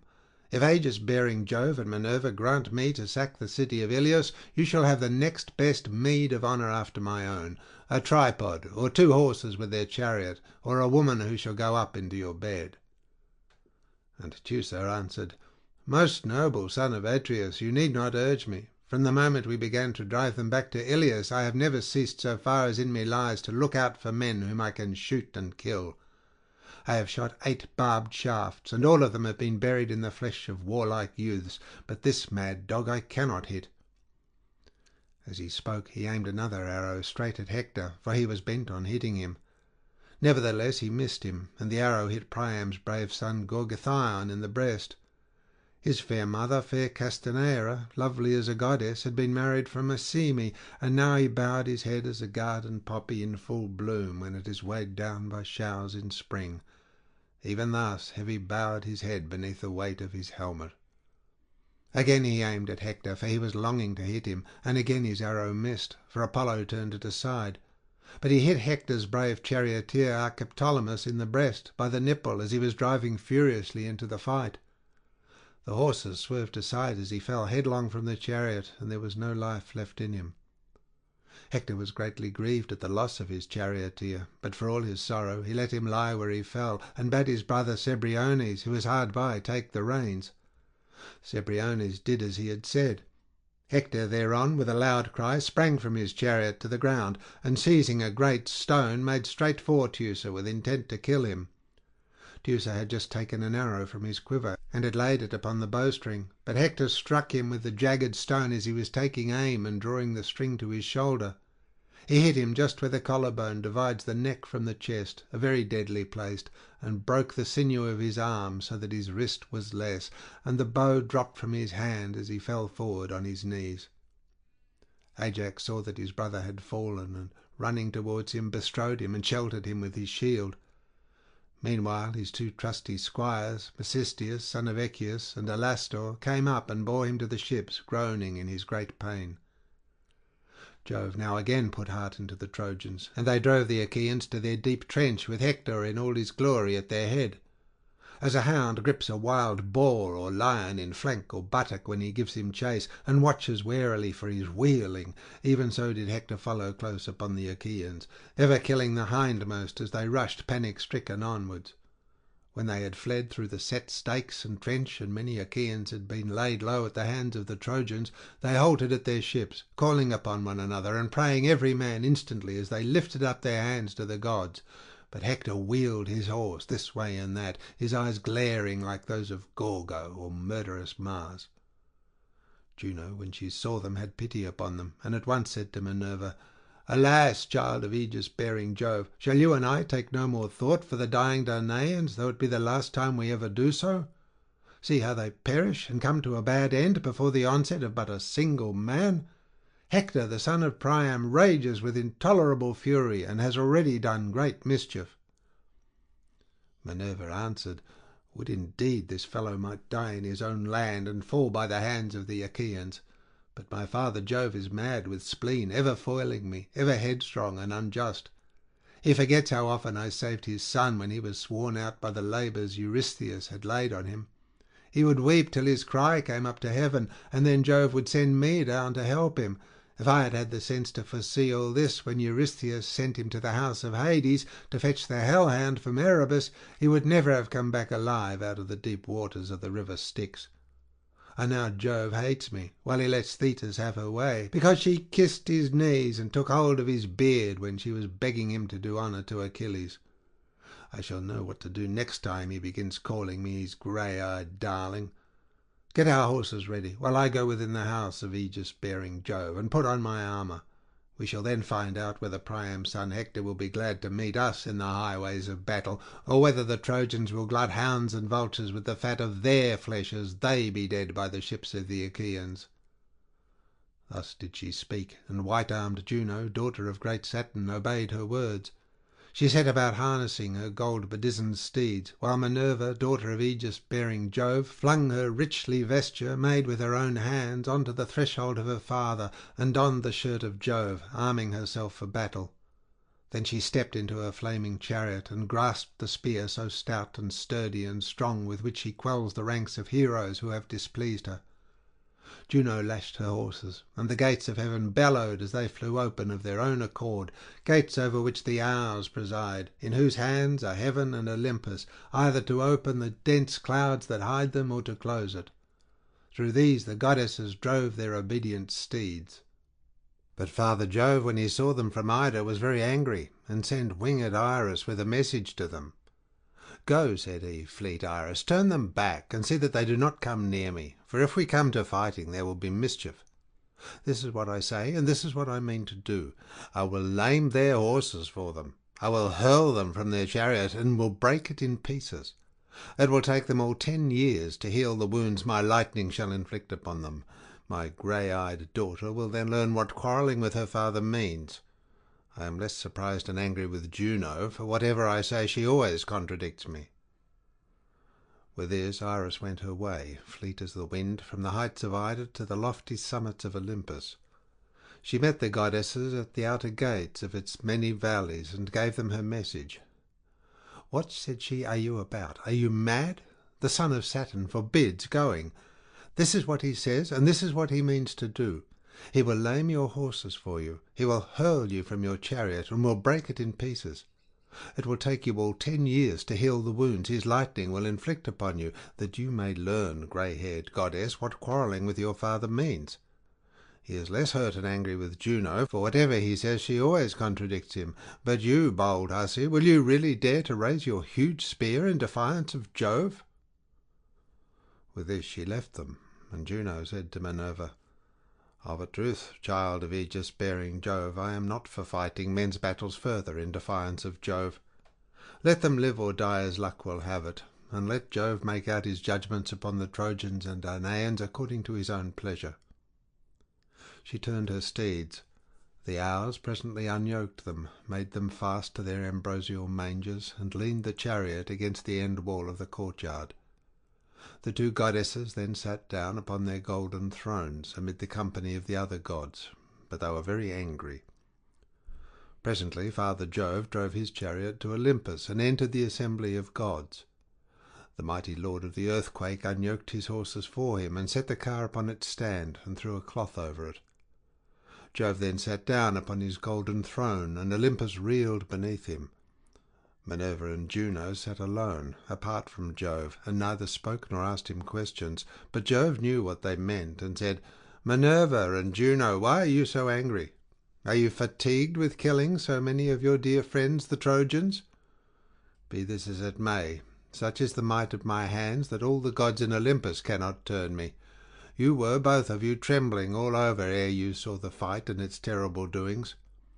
I tell you, therefore, and it would have surely been, I should have struck you with lightning, and your chariots would never have brought you back again to Olympus." Minerva and Juno groaned in spirit as they sat side by side and brooded mischief for the Trojans. Minerva sat silent without a word, for she was in a furious passion, and bitterly incensed against her father. But Juno could not contain herself, and said, "What dread son of Saturn are you talking about? We know how great your power is. Nevertheless, we have compassion upon the Danaan warriors who are perishing and coming to a bad end. We will, however, since you so bid us, refrain from actual fighting, but we will make serviceable suggestions to the Argives, that they may not all of them perish in your displeasure." And Jove answered, "Tomorrow morning, Juno, if you choose to do so, you will see the son of Saturn destroying large numbers of the Argives, for fierce Hector shall not cease fighting till he has roused the son of Peleus, when they are fighting in dire straits at their ships' sterns about the body of Patroclus. Like it or no, this is how it is decreed. For aught I care, you may go to the lowest depths beneath earth and see, where Iapetus and Saturn dwell in lone Tartarus, with neither ray of light nor breath of wind to cheer them. You may go on and on till you get there, and I shall not care one whit for your displeasure. You are the greatest vixen living." Juno made him no answer. The sun's glorious orb now sank into Oceanus, and drew down night over the land. Sorry indeed were the Trojans when light failed them, but welcome and thrice prayed for did darkness fall upon the Achaeans. Then Hector led the Trojans back from the ships, and held a council on the open space near the river, where there was a spot clear of corpses. They left their chariots, and sat down on the ground to hear the speech he made them. He grasped a spear 11 cubits long, the bronze point of which gleamed in front of it, while the ring round the spearhead was of gold. Spear in hand, he spoke. "Hear me," he said, "Trojans, Dardanians, and allies. I deemed but now that I should destroy the ships, and all the Achaeans with them, ere I went back to Iliad, but darkness came on too soon. It was this alone that saved them, and their ships upon the seashore. Now, therefore, let us obey the behests of night, and prepare our suppers. Take your horses out of the chariots, and give them their feed of corn. Then make speed to bring sheep and cattle from the city. Bring wine also, and corn for your horses, and gather much wood, that from dark to dawn we may burn watchfires whose flare may reach to heaven. For the Achaean may try to fly beyond the sea by night, and they must not embark scatheless and unmolested. Many a man among them must take a dart with him to nurse at home, hit with spear or arrow as he is leaping on board his ship, that others may fear to bring war and weeping upon the Trojans. Moreover, let the heralds tell it about the city that the growing youths and grey-bearded men are to camp upon its heaven-built walls. Let the women, each of them, light a great fire in her house, and let watch be safely kept, lest the town be entered by surprise while the host is outside. See to it, brave Trojans, as I have said, and let this suffice for the moment. At daybreak I will instruct you further. I pray in hope to Jove and to the gods that we may then drive these fate-sped hounds from our land, for 'tis the fates that have borne them and their ships hither. This night, therefore, let us keep watch, but with early morning let us put on our armour and rouse fierce war at the ships of the Achaeans. I shall know then whether brave Diomed, the son of Tydeus, will drive me back from the ships to the wall, or whether I shall myself slay him and carry off his blood-stained spoils. Tomorrow let him show his mettle, abide my spear if he dare. I ween that at break of day he should be among the first to fall, and many another of his comrades round him. Would that I were as sure of being immortal and never growing old, and of being worshipped like Minerva and Apollo, as I am that this day will bring evil to the Argives." Thus spoke Hector, and the Trojans shouted applause. They took their sweating steeds from under the yoke, and made them fast, each by his own chariot. They made haste to bring sheep and cattle from the city. They brought wine also, and corn from their houses, and gathered much wood. They then offered unblemished hecatombs to the immortals, and the wind carried the sweet savour of sacrifice to heaven. But the blessed gods partook not thereof, for they bitterly hated Ilias with Priam and Priam's people. Thus, high in hope, they sat through the livelong night by the highways of war, and many a watchfire did they kindle. As when the stars shine clear and the moon is bright, there is not a breath of air, nor a peak, nor jade, nor glutting headland, but it stands out in the ineffable radiance that breaks from the serene of heaven. The stars can all of them be told, and the heart of the shepherd is glad. Even thus shone the watchfires of the Trojans before Ilias midway between the ships and the river Xanthus. 1,000 campfires gleamed upon the plain, and in the glow of each there sat 50 men, while the horses, champing oats and corn beside their chariots, waited till dawn should come. End of section 8.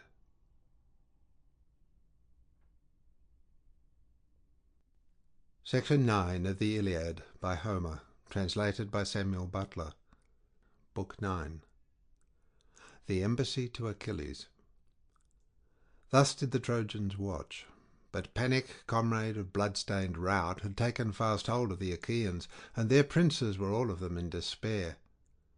As when the two winds that blow from Thrace, the north and the northwest, spring up of a sudden and rouse the fury of the main, in a moment the dark waves uprear their heads and scatter their sea-wrack in all directions, even thus troubled were the hearts of the Achaeans.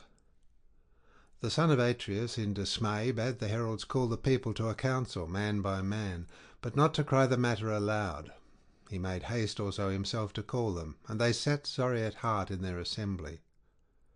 Agamemnon shed tears, as it were a running stream or cataract on the side of some sheer cliff. And thus, with many a heavy sigh, he spoke to the Achaeans. "My friends," said he, "princes and counsellors of the Argives, the hand of heaven has been laid heavily upon me. Cruel Jove gave me his solemn promise that I should sack the city of Troy before returning, but he has played me false, and is now bidding me go ingloriously back to Argos with the loss of much people. Such is the will of Jove, who has laid many a proud city in the dust, as he will yet lay others, for his power is above all. Now, therefore, let us all do as I say, and sail back to our own country, for we shall not take Troy." Thus he spoke, and the sons of the Achaeans for a long while sat sorrowful there, but they all held their peace, till at last Diomed of the loud battle cry made answer, saying, "Son of Atreus, I will chide your folly, as is my right in council. Be not then aggrieved that I should do so. In the first place, you attacked me before all the Danaans, and said I was a coward and no soldier. The Argives young and old know that you did so. But the son of scheming Saturn endowed you by halves only. He gave you honour as the chief ruler over us, but valour, which is the highest, both right and might, he did not give you. Sir, think you that the sons of the Achaeans are indeed as unwarlike and cowardly as you say they are? If your own mind is set upon going home, go. The way is open to you. The many ships that followed you from Mycenae stand raged upon the seashore. But the rest of us stay here till we have sacked Troy. Nay, though these two should return homeward with their ships, Sthenelus and myself will still fight on till we reach the goal of Ilias, for heaven was with us when we came." The sons of the Achaeans shouted applause at the words of Diomed, and presently Nestor rose to speak. "Son of Tydeus," said he, "in war your prowess is beyond question, and in counsel you excel all who are of your own years. No one of the Achaeans can make light of what you say, nor gainsay it, but you have not yet come to the end of the whole matter. You are still young. You might be the youngest of my own children. Still, you have spoken wisely, and have counselled the chief of the Achaeans, not without discretion. Nevertheless, I am older than you, and I will tell you everything.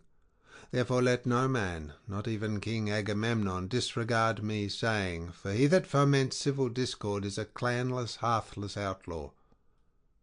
Now, however, let us obey the behests of night and get our suppers. But let the sentinels, every man of them, camp by the trench that is without the wall. I am giving these instructions to the young men. When they have been attended to, do you, son of Atreus, give your orders, for you are the most royal among us all. Prepare a feast for your counsellors. It is right and reasonable that you should do so. There is abundance of wine in your tents, which the ships of the Achaeans bring from Thrace daily. You have everything at your disposal wherewith to entertain guests, and you have many subjects. When many are got together, you can be guided by him whose counsel is wisest, and surely do we need shrewd and prudent counsel, for the foe has lit his watchfires hard by our ships. Who can be other than dismayed? This night will either be the ruin of our host, or save it. Thus did he speak, and they did, even as he had said. The sentinels went out in their armour under command of Nestor's son Thrasymedes, a captain of the host, and of the bold warriors Ascalaphus and the Almaeus. There were also Meriones, Alphareus, and Epirus, and the son of Creion, noble Lysimedes. There were 7 captains of the sentinels, and with each there went 100 youths armed with long spears. They took their places midway between the trench and the wall, and when they had done so they lit their fires and got every man his supper. The son of Atreus then bade many counsellors of the Achaeans to his quarters, and prepared a great feast in their honour. They laid their hands on the good things that were before them, and as soon as they had enough to eat and drink, old Nestor, whose counsel was ever truest, was the first to lay his mind before them. He therefore, with all sincerity and good will, addressed them thus. With yourself, most noble son of Atreus, king of men, Agamemnon, will I both begin my speech and end it, for you are king over much people.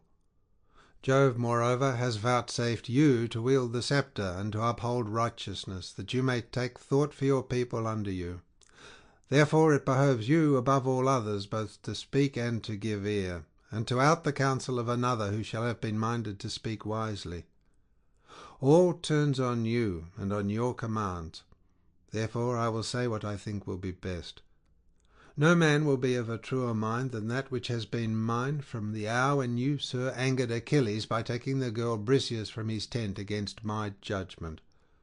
I urged you not to do so, but you yielded to your own pride, and dishonoured a hero whom heaven itself had honoured, for you still hold the prize that had been awarded to him. Now, however, let us think how we may appease him, both with presents and fair speech that may conciliate him. And King Agamemnon answered, Sir, you have reproved my folly justly.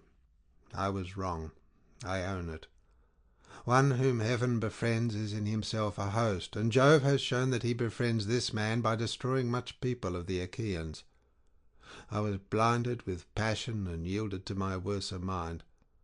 Therefore I will make amends, and will give him great gifts by way of atonement. I will tell them in the presence of you all. I will give him 7 tripods that have never yet been on the fire, and 10 talents of gold. I will give him 20 iron cauldrons, and 12 strong horses that have won races and carried off prizes. Rich indeed, both in land and gold, is he that has as many prizes as my horses have won me. I will give him 7 excellent workwomen, lesbians, whom I chose for myself when he took Lesbos, all of surpassing beauty. I will give him these, and with him her whom I erstwhile took from him, the daughter of Briseis, and I swear a great oath that I never went up into her couch, nor have been with her after the manner of men and women. All these things will I give him now, and if hereafter the gods vouchsafe me to sack the city of Priam, let him come when we Achaeans are dividing the spoil, and load his ship with gold and bronze to his liking. Furthermore, let him take 20 Trojan women, the loveliest after Helen herself. Then, when we reach Achaean Argos, wealthiest of all lands, he shall be my son-in-law, and I will show him honour with my own dear son Orestes, who is being nurtured in all abundance. I have 3 daughters, Chrysothemis, Laodice, and Iphianassa. Let him take the one of his choice, freely and without gifts of wooing, to the house of Peleus. I will add such dower to boot as no man ever yet gave his daughter, and will give him 7 well-established cities, Cardamile, Enope, and Here, where there is grass, holy Pherae, and the rich meadows of Anthea, Apia also, and the vine-clad slopes of Pedasus, all near the sea, and on the borders of sandy Pylos. The men that dwell there are rich in cattle and sheep. They will honour him with gifts as though he were a god, and be obedient to his comfortable ordinances. All this will I do if he will now forego his anger. Let him then yield. It is only Hades who is utterly ruthless and unyielding, and hence he is of all gods the one most hateful to mankind. Moreover, I am older and more royal than himself, therefore let him now obey me." Then Nestor answered, "Most noble son of Atreus, king of men, Agamemnon, the gifts you offer are no small ones. Let us then send chosen messengers, who may go to the tent of Achilles, son of Peleus, without delay. Let those go whom I shall name. Let Phoenix, dear to Jove, lead the way. Let Ajax and Ulysses follow, and let the heralds Odius and Eurybates go with them. Now bring water for our hands, and bid all keep silence while we pray to Jove, the son of Saturn, if so be that he may have mercy upon us." Thus did he speak, and his saying pleased them well. Men-servants poured water over the hands of the guests, while pages filled the mixing bowls with wine and water, and handed it round after giving every man his drink-offering. Then, when they had made their offerings, and had drunk each as much as he was minded, the envoys set out from the tent of Agamemnon, son of Atreus, and Nestor, looking first to one and then to another, but most especially at Ulysses, was instant with them that they should prevail with the noble son of Peleus. They went their way by the shore of the sounding sea, and prayed earnestly to earth, encircling Neptune, that the high spirit of the son of Aesus might incline favourably towards them. When they reached the ships and tents of the Myrmidons, they found Achilles playing on a lyre, fair of cunning workmanship, and its crossbar was of silver. It was part of the spoils which he had taken when he sacked the city of Aetion, and he was now diverting himself with it, and singing the feats of heroes. He was alone with Patroclus, who sat opposite to him and said nothing, waiting till he should cease singing. Ulysses and Ajax now came in, Ulysses leading the way, and stood before him. Achilles sprang from his seat with the lyre still in his hand, and Patroclus, when he saw the strangers, rose also. Achilles then greeted them, saying, "All hail and welcome! You must come upon some great matter, you who for all my anger are still dearest to me of the Achaeans." With this he led them forward, and bade them sit on seats covered with purple rugs. Then he said to Patroclus, who was close to him, "Son of Menatius, set a larger bowl upon the table. Mix less water with the wine, and give every man his cup, for these are very dear friends who are now under my roof." Patroclus did as his comrade bade him. He set the chopping block in front of the fire, and on it he laid the loin of a sheep, the loin also of a goat, and the chine of a fat hog. Automedon held the meat, while Achilles chopped it. He then sliced the pieces and put them on spits, while the son of Menatius made the fire burn high. When the flame had died down, he spread the embers, laid the spits on top of them, lifting them up and setting them upon the spit racks, and he sprinkled them with salt. When the meat was roasted, he set it on platters, and handed bread round the table in fair baskets, while Achilles dwelt with their portions. Then Achilles took his seat facing Ulysses against the opposite wall, and bade his comrade Patroclus offer sacrifice to the gods. So he cast the offerings into the fire, and they laid their hands upon the good things that were before them. As soon as they had had enough to eat and drink, Ajax made a sign to Phoenix, and when he saw this, Ulysses filled his cup with wine and pledged Achilles. "Hail," said he, "Achilles! We have had no scant of good cheer, neither in the tent of Agamemnon nor yet here. There has been plenty to eat and drink, but our thoughts turn upon no such matter.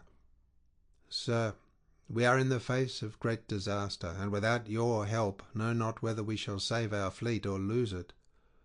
The Trojans and their allies have camped hard by our ships and by the wall.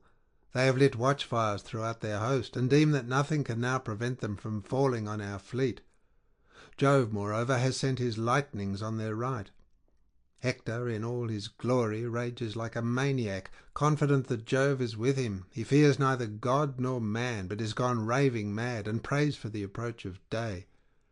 He vows that he will hew the high sterns of our ships in pieces, set fire to their hulls, and make havoc of the Achaeans while they are dazed and smothered in smoke. I much fear that heaven will make good his boasting, and it will prove our lot to perish at Troy, far from our home in Argos. Up then, and late though it be, save the sons of the Achaeans, who faint before the fury of the Trojans. You will repent bitterly hereafter if you do not, for when the harm is done there will be no curing it. Consider ere it be too late, and save the Danaans from destruction. My good friend, when your father Peleus sent you from Phthia to Agamemnon, did he not charge you, saying, Sun, Minerva, and Juno will make you strong if they choose, but check your high temper, for the better part is in good will. Eschew vain quarrelling, and the Achaeans old and young will respect you more for doing so. These were his words, but you have forgotten them. Even now, however, be appeased, and put away your anger from you. Agamemnon will make you great amends if you will forgive him. Listen, and I will tell you what he has said in his tent that he will give you. He will give you 7 tripods that have never yet been on the fire, and 10 talents of gold, 20 iron cauldrons, and 12 strong horses that have won races and carried off prizes. Rich indeed, both in land and gold, is he who has as many prizes as these horses have won for Agamemnon. Moreover, he will give you 7 excellent workwomen, lesbians, whom he chose for himself when you took Lesbos, all of surpassing beauty. He will give you these, and with them her whom he erewhile took from you, the daughter of Briseis, and he will swear a great oath he has never gone up into her couch, nor been with her after the manner of men and women. All these things will he give you now down, and if hereafter the gods vouchsafe him to sack the city of Priam, you can come when the Achaeans are dividing the spoil, and load your ship with gold and bronze to your liking. You can take 20 Trojan women, the loveliest after Helen herself. Then when we reach Achaean Argos, wealthiest of all lands, you shall be his son-in-law, and he will show you like honour with his own dear son Orestes, who is being nurtured in all abundance. Agamemnon has 3 daughters, Chrysothemis, Laodice, and Iphianassa. You may take the one of your choice, freely and without gifts of wooing, to the house of Peleus. He will add such dower to boot as no man ever yet gave his daughter, and will give you 7 well-established cities, Cardamyle, Enope, and Here, where there is grass, holy Pherai, and the rich meadows of Anthea, Apaea also, and the vine-clad slopes of Pedasus, all near the sea, and on the borders of sandy Pylos. The men that dwell there are rich in cattle and sheep. They will honour you with gifts as though you were a god, and be obedient to your comfortable ordinances. All this will he do if you will now forego your anger. Moreover, though you hate both him and his gifts with all your heart, yet pity the rest of the Achaeans who are being harassed in all their host. They will honour you as a god, and you will earn great glory at their hands. You might even kill Hector. He will come within your reach, for he is infatuated, and declares that not a Danaan whom the ships have brought can hold his own against him. Achilles answered, Ulysses, noble son of Laertes, I should give you formal notice plainly and in all fixity of purpose that there be no more of this cajoling, from whatsoever quarter it may come. Him do I hate even as the gates of hell, who says one thing while he hides another in his heart. Therefore I will say what I mean. I will be appeased neither by Agamemnon, son of Atreus, nor by any other of the Danaans, for I see that I have no thanks for all my fighting. He that fights fares no better than he that does not. Coward and hero are held in equal honour, and death deals like measure to him who works and him who is idle. I have taken nothing by all my hardships, with my life ever in my hand. As a bird, when she has found a morsel, takes it to her nestlings, and herself fares hardly, even so many a long night have I been wakeful, and many a bloody battle have I waged by day against those who are fighting for their women. With my ships I have taken 12 cities, and 11 round about Troy have I stormed with my men by land. I took great store of wealth from every one of them, but I gave all up to Agamemnon, son of Atreus.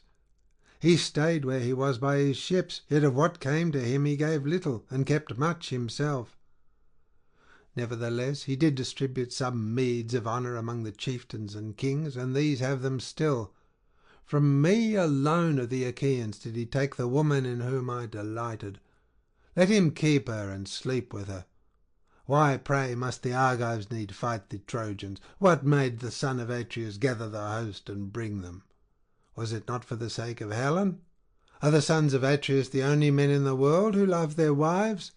Any man of common right feeling will love and cherish her who is his own, as I this woman with my whole heart, though she was but a fruitling of my spear. Agamemnon has taken her from me. He has played me false. I know him. Let him tempt me no further, for he shall not move me. Let him look to you, Ulysses, and to the other princes, to save his ships from burning. He has done much without me already. He has built a wall, he has dug a trench deep and wide all round it, and he has planked it within with stakes. But even so he stays not the murderer's might of Hector. So long as I fought the Achaeans, Hector suffered not the battle range far from the city walls. He would come to the Scaean gates and to the oak tree, but no further. Once he stayed to meet me, and hardly did he escape my onset. Now, however, since I am in no mood to fight him, I will tomorrow offer sacrifice to Jove and to all the gods. I will draw my ships into the water, and then victual them duly.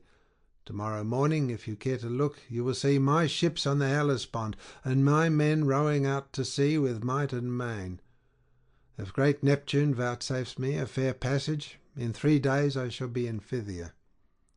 I have much there that I left behind me when I came here to my sorrow, and I shall bring back still further store of gold, of red copper, of fair women, and of iron, my share of the spoils that we have taken.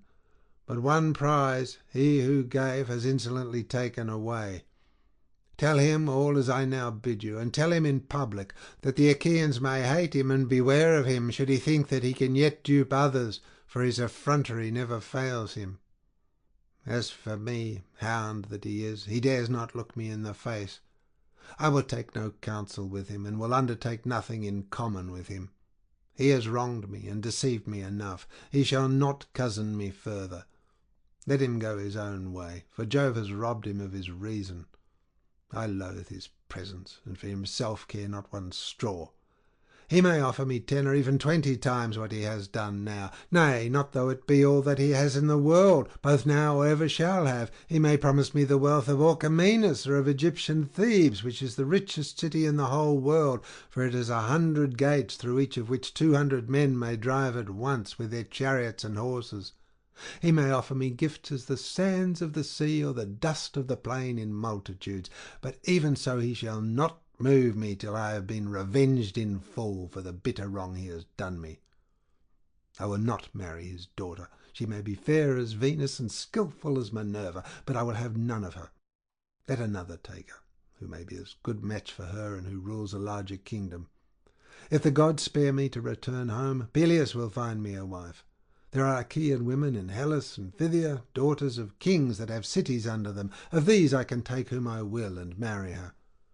Many a time was I minded, when at home in Phthia, to woo and wed a woman who would make me a suitable wife, and to enjoy the riches of my old father Peleus. My life is more to me than all the wealth of Ilias while it was yet at peace, before the Achaeans went there, or than all the treasure that lies on the stone floor of Apollo's temple beneath the cliffs of Pytho. Cattle and sheep are to be had for harrying, and a man buy both tripods and horses if he wants them, but when his life has once left him, it can neither be bought nor harried back again. My mother Thetis tells me that there are 2 ways in which I may meet my end. If I stay here and fight, I shall not return alive, but my name will live forever. Whereas if I go home, my name will die, but it will be long ere death shall take me. To the rest of you, then, I say, go home, for you will not take Ilias.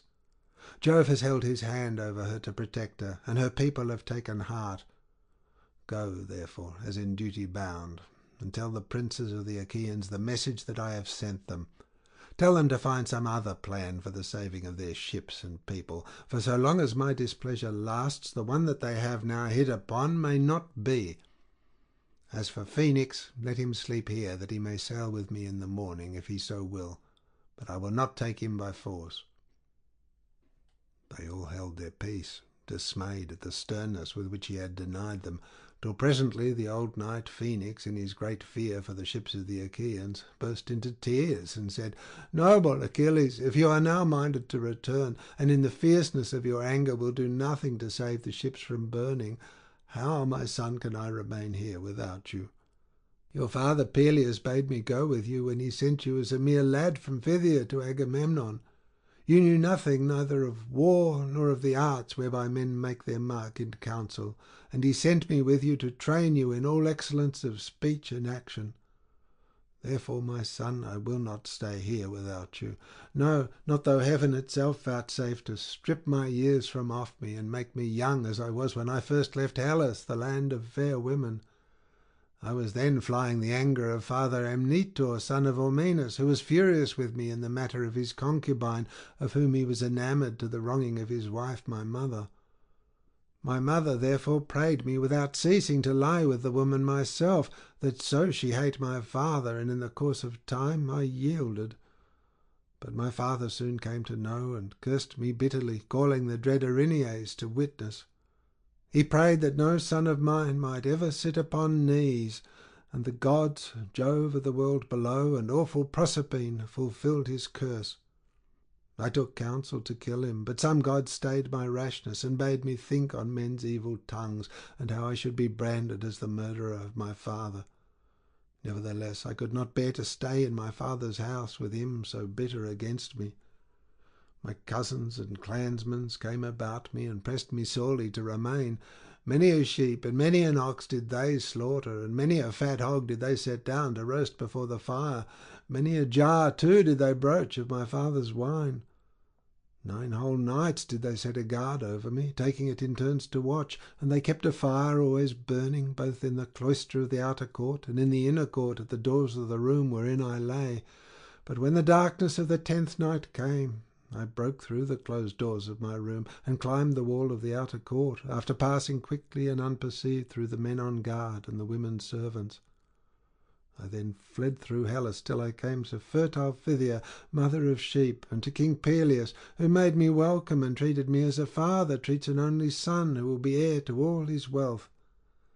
He made me rich and set me over much people, establishing me on the borders of Phthia, where I was chief ruler over the Dolopians. It was I, Achilles, who had the making of you. I loved you with all my heart, for you would eat neither at home nor when you had gone out elsewhere, till I had first set you upon my knees, cut up the dainty morsel that you were to eat, and held the wine-cup to your lips. Many a time have you slobbered your wine in baby helplessness over my shirt. I had infinite trouble with you, but I knew that heaven had vouchsafed me no offspring of my own, and I made a son of you, Achilles, that in my hour of need you might protect me. Now, therefore, I say, battle with your pride and beat it. Cherish not your anger for ever. The might and majesty of heaven are more than ours, but even heaven may be appeased, and if a man has sinned, he prays the gods, and reconciles them to himself by his piteous cries and by frankincense, with drink offerings and the savour of burnt sacrifice. For prayers are as daughters to great Jove. Halt, wrinkled, with eyes askance, they follow in the footsteps of sin, who, being fierce and fleet of foot, leaves them far behind him, and ever baneful to mankind, outstrips them even to the ends of the world.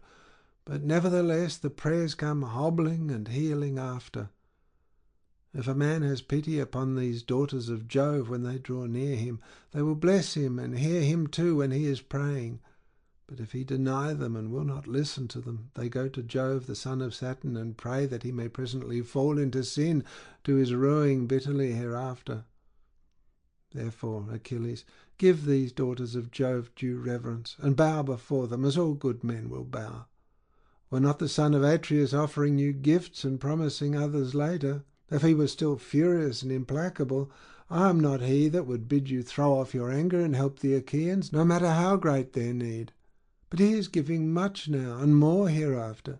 He has sent his captains to urge his suit, and has chosen those who of all the Argives are most acceptable to you.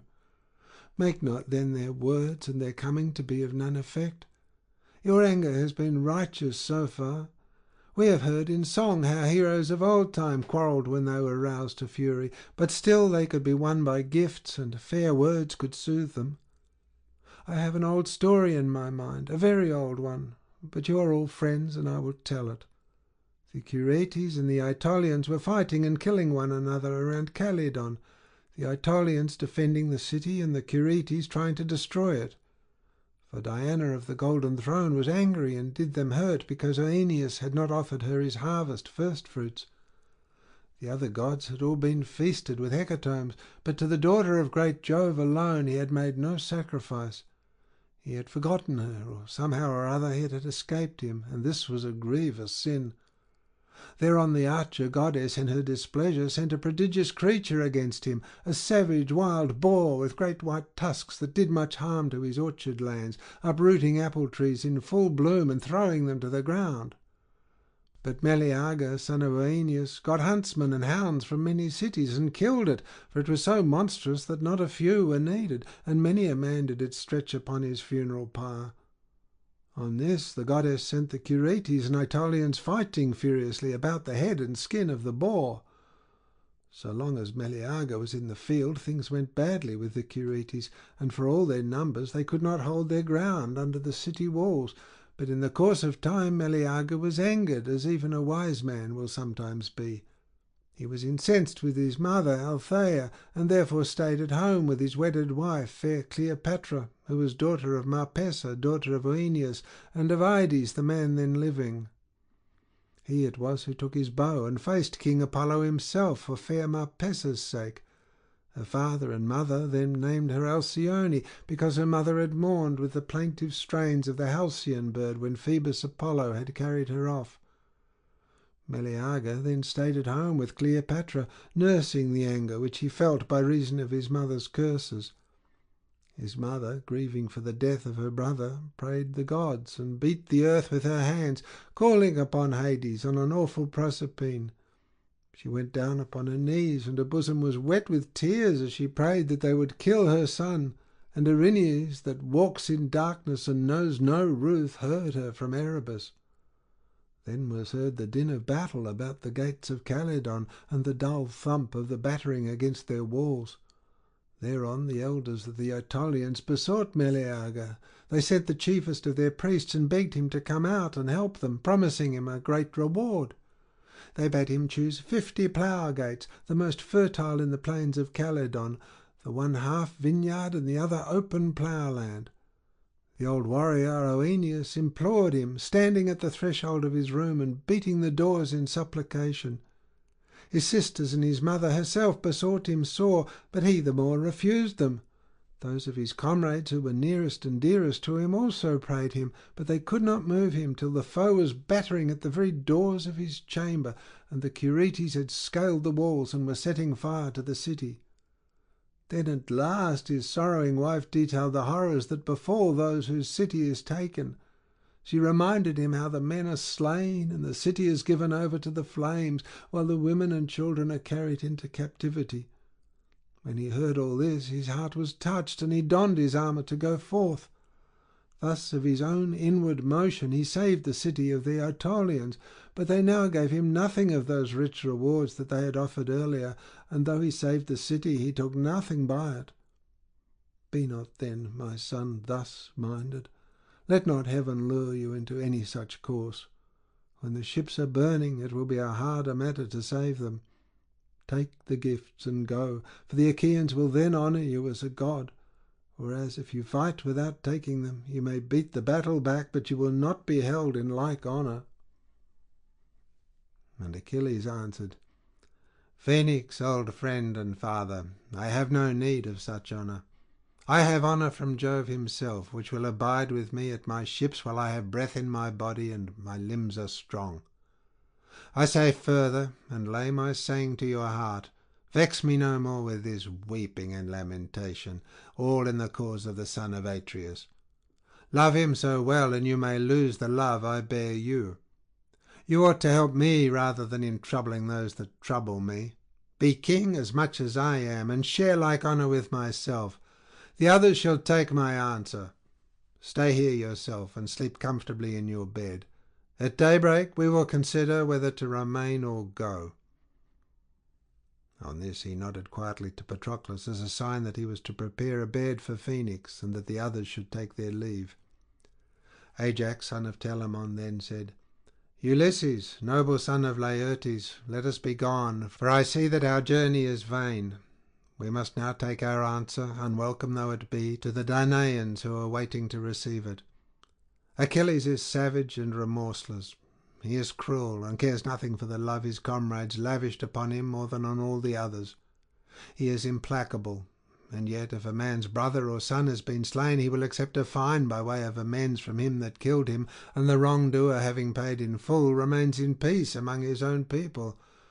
But as for you, Achilles, the gods have put a wicked, unforgiving spirit in your heart, and this all about one single girl, whereas we now offer you the 7 best we have, and much else into the bargain. Be then of a more gracious mind. Respect the hospitality of your own roof. We are with you as messengers from the host of the Danaans, and would fain be held nearest and dearest to yourself of all the Achaeans." "Ajax," replied Achilles, "noble son of Telamon, you have spoken much to my liking, but my blood boils when I think it all over, and remember how the son of Atreus treated me with contumely, as though I was some vile tramp, and that too in the presence of the Argives. Go then and deliver your message. Say that I will have no concern with fighting till Hector, son of noble Priam, reaches the tents of the Myrmidons in his murderous course, and flings fire upon their ships. For all his lust of battle, I take it he will be held in check when he is at my own tent and ship." On this they took every man his double cup, made their drink offerings, and went back to the ships, Ulysses leading the way. But Patroclus told his men and maidservants to make ready a comfortable bed for Phoenix.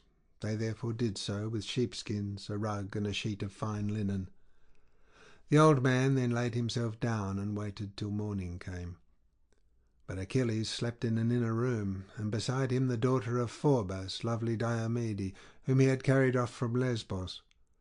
Patroclus lay on the other side of the room, and with him fair Iphis, whom Achilles had given him when he took Scyros, the city of Aeneas. When the envoys reached the tents of the son of Atreus, the Achaeans rose, pledged them in cups of gold, and began to question them.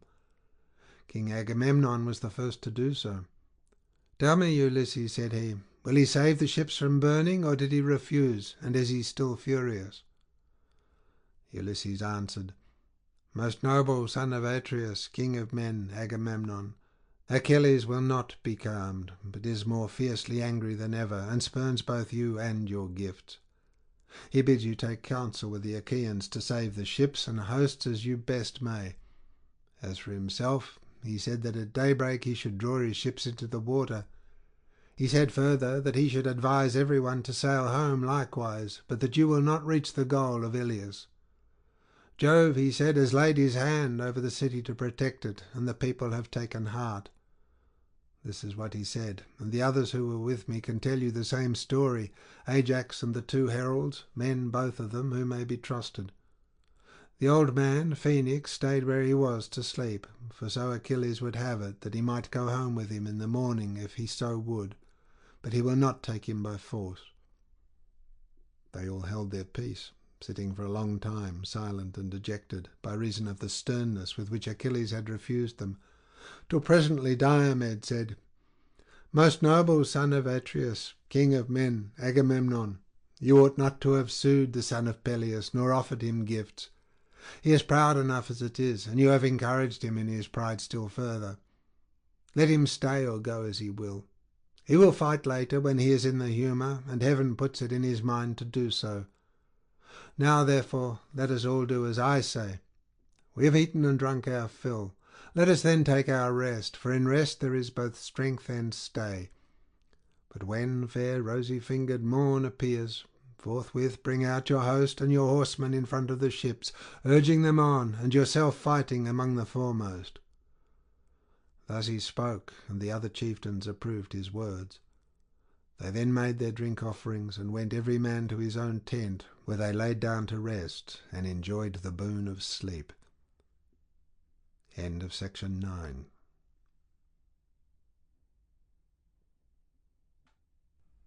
Section 10 of the Iliad by Homer, translated by Samuel Butler. Ulysses and Diomed go out as spies and meet Dolon, who gives them information. They then kill him, and profiting by what he had told them, kill Rhesus, king of the Thracians, and take his horses. Now the other princes of the Achaeans slept soundly the whole night through, but Agamemnon, son of Atreus, was troubled, so that he could get no rest. As when fair Juno's lord flashes his lightning in token of great rain, or hail, or snow, when the snowflakes whiten the ground, or again as a sign that he will open the wide jaws of hungry war, even so did Agamemnon heave many a heavy sigh, for his soul trembled within him. When he looked upon the plain of Troy, he marvelled at the many watchfires burning in front of Ilias, and at the sound of pipes and flutes, and of the hum of men. But when presently he turned towards the ships and hosts of the Achaeans, he tore his hair by handfuls before Jove on high, and groaned aloud for the very disquietness of his soul. In the end he deemed it best to go at once to Nestor, son of Neleus, and to see if between them they could find any way of saving of the Achaeans from destruction. He therefore rose, put on his shirt, bound his sandals about his comely feet, flung the skin of a huge tawny lion over his shoulders, a skin that reached his feet, and took his spear in his hand. Neither could Menelaus sleep, for he too boded ill for the Argives, who for his sake had sailed from far over the seas to fight the Trojans. He covered his broad back with the skin of a spotted panther, put a casque of bronze upon his head, and took his spear in his brawny hand. Then he went to rouse his brother, who was by far the most powerful of the Achaeans, and was honoured by the people as though he were a god. He found him by the stern of his ship, already putting his goodly array about his shoulders, and right glad he was that his brother had come. Menelaus spoke first. "Why," said he, "my dear brother, are you thus arming? Are you going to send any of our comrades to exploit the Trojans? I greatly fear that no one will do you this service, and spy upon the enemy alone in the dead of night. It will be a deed of great daring." And King Agamemnon answered, "Menelaus, we both of us need shrewd counsel to save the Argives and our ships, for Jove has changed his mind, and inclines towards Hector's sacrifices rather than ours. I never saw nor heard tell of any man as having wrought such ruin in one day as Hector has now wrought against the sons of the Achaeans, and that too of his own unaided self, for he is son neither to god nor goddess. The Argives will rue it long and deeply. Run, therefore, with all speed by the line of the ships, and call Ajax and Idomeneus.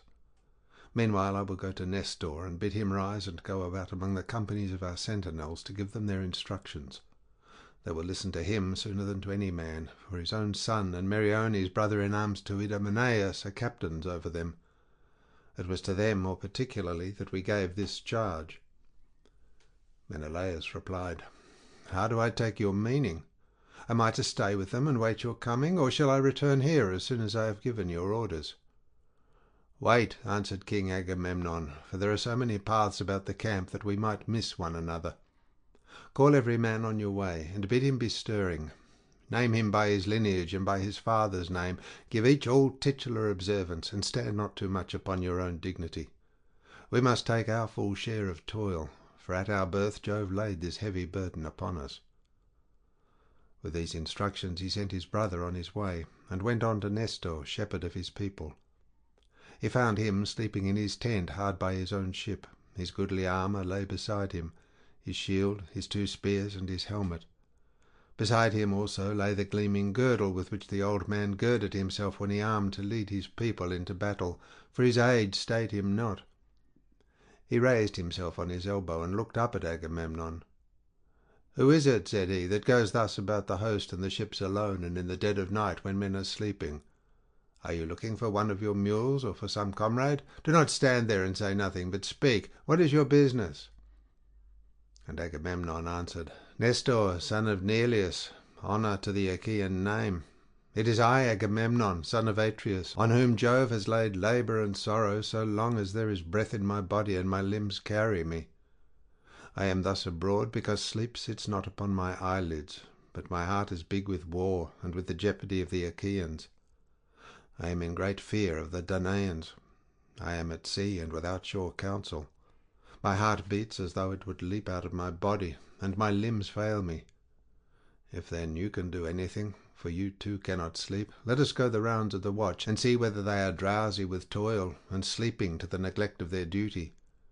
The enemy is encamped hard, and we know not but he may attack us by night. Nestor replied, Most noble son of Atreus, king of men, Agamemnon, Jove will not do all for Hector that Hector thinks he will. He will have troubles yet in plenty, if Achilles will lay aside his anger. I will go with you, and we will rouse others, either the son of Tydeus, or Ulysses, or fleet Ajax, and the valiant son of Phyleus. Some one had also better go and call Ajax and King Idomeneus, for their ships are not near at hand, but the farthest of all. I cannot, however, refrain from blaming Menelaus, much as I love him and respect him, and I will say so plainly, even at the risk of offending you, for sleeping and leaving all this trouble to yourself. He ought to be going about imploring, and from all the princes of the Achaeans, for we are in extreme danger. And Agamemnon answered, Sir, you may sometimes blame him justly, for he is often remiss and unwilling to exert himself, not indeed from sloth, nor yet heedlessness, but because he looks to me and expects me to take the lead. On this occasion, however, he was awake before I was, and came to me of his own accord. I have already sent him to call the very men whom you have named. And now let us be going. We shall find them with the watch outside the gates, for it is there I said that we should meet them. In that case, answered Nestor, the Argives will not blame him, nor disobey his orders when he urges them to fight or gives them instructions. With this he put on his shirt and bound his sandals about his comely feet. He buckled on his purple coat of two thicknesses, large, and of a rough shaggy texture, grasped his redoubtable bronze-shod spear, and wended his way along the line of the Achaean ships. First he called loudly to Ulysses, peer of gods in council, and woke him, for he was soon roused by the sound of the battle-cry. He came outside his tent and said, Why do you go thus alone about the host and along the line of the ships in the stillness of the night? What is it that you find so urgent? And Nestor, knight of Gerene, answered, Ulysses, noble son of Laertes, take it not amiss, for the Achaeans are in great straits. Come with me, and let us wake some others, who may advise well with us whether we shall fight or fly. On this Ulysses went at once into his tent, put his shield about his shoulders, and came out with them. First they went to Diomed, son of Tydeus, and found him outside his tent, clad in his armour, with his comrades sleeping round him, and using their shields as pillows. As for their spears, they stood upright on the spikes of their butts that were driven into the ground, and the burnished bronze flashed afar like the lightning of Father Jove. The hero was sleeping upon the skin of an ox, with a piece of fine carpet under his head. Nestor went up to him and stirred him with his heel to rouse him, upbraiding him and urging him to bestir himself. "Wake up," he exclaimed, son of Tydeus. "How can you sleep on in this way? Can you not see that the Trojans are encamped on the brow of the plain hard by our ships, with but a little space between us and them?" On these words Diomed leapt up instantly and said, "Old man, your heart is of iron. You rest not one moment from your labours.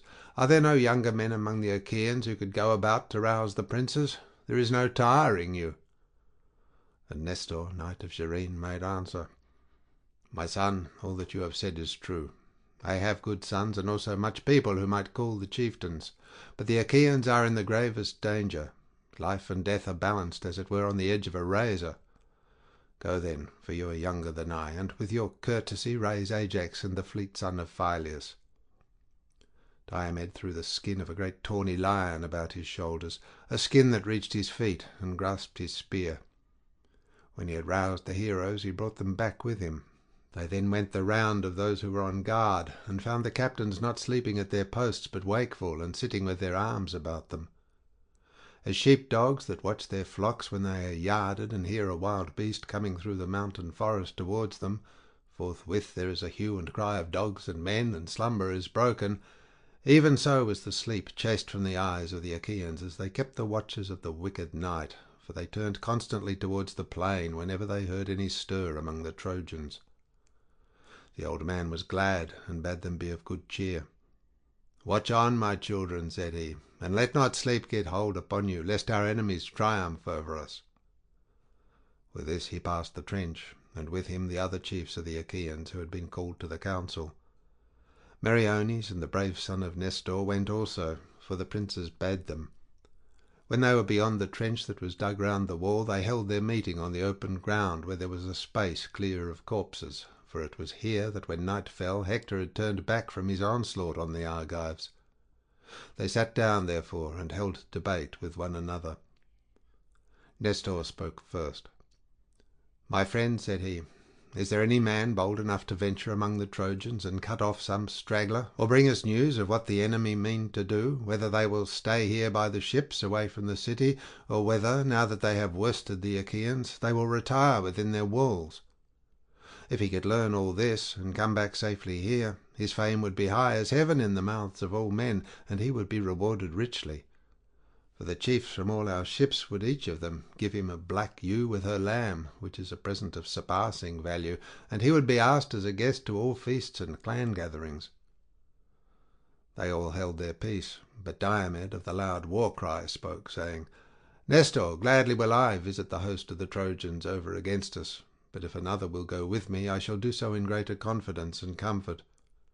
When two men are together, one of them may see some opportunity which the other has not caught sight of. If a man is alone, he is less full of resource, and his wit is weaker." On this several offered to go with Diomed. The two Ajaxes, servants of Mars, Meriones, and the son of Nestor, all wanted to go. So did Menelaus, son of Atreus. Ulysses also wished to go among the host of the Trojans, for he was ever full of daring, and thereon Agamemnon, king of men, spoke thus. "Diomed," said he, "son of Tydeus, man after my own heart, choose your comrade for yourself.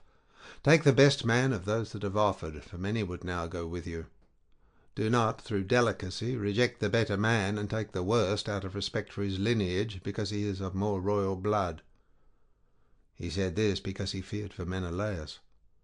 Diomed answered, "If you bid me take the man of my own choice, how in that case can I fail to think of Ulysses, than whom there is no man more eager to face all kinds of danger, and Pallas Minerva loves him well.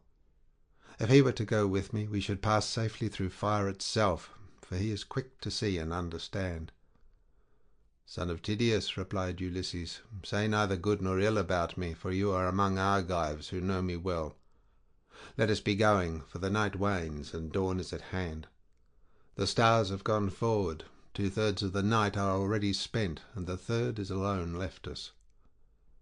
They then put on their armour. Brave Thrasymedes provided the son of Tydeus with a sword and a shield, for he had left his own at his ship, and on his head he set a helmet of bull's hide without either peak or crest.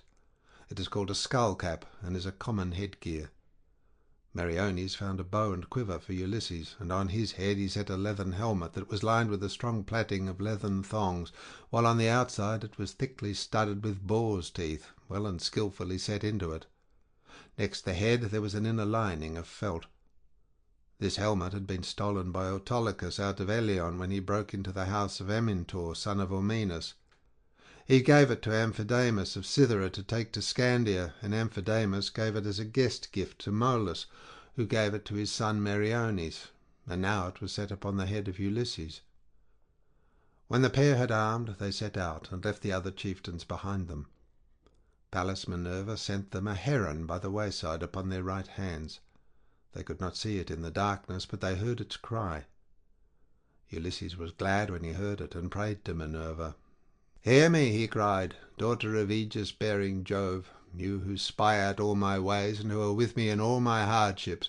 Befriend me in this mine hour, and grant that we may return to the ships covered with glory, after having achieved some mighty exploit that shall bring sorrow to the Trojans."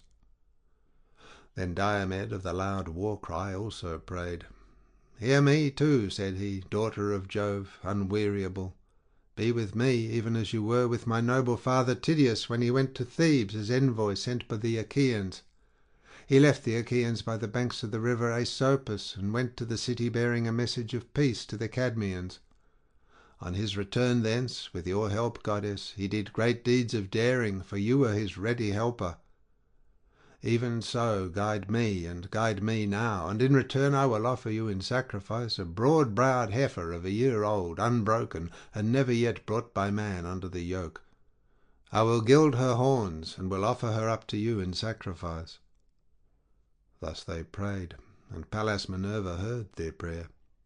When they had done praying to the daughter of great Jove, they went their way like two lions prowling by night amid the armour and blood-stained bodies of them that had fallen. Neither again did Hector let the Trojans sleep, for he too called the princes and counsellors of the Trojans, that he might set his counsel before them. "Is there one," said he, "who for a great reward will do me the service of which I will tell you? He shall be well paid if he will. I will give him a chariot and a couple of horses, the fleetest that can be found at the ships of the Achaeans, if he will dare this thing. And he will win infinite honour to boot. He must go to the ships and find out whether they are still guarded as heretofore, or whether now that we have beaten them the Achaeans design to fly, and through sheer exhaustion are neglecting to keep their watches." They all held their peace.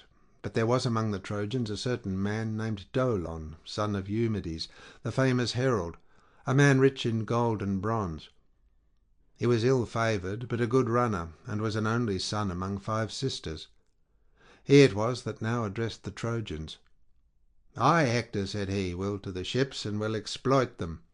But first hold up your sceptre and swear that you will give me the chariot bedight with bronze, and the horses that now carry the noble son of Peleus.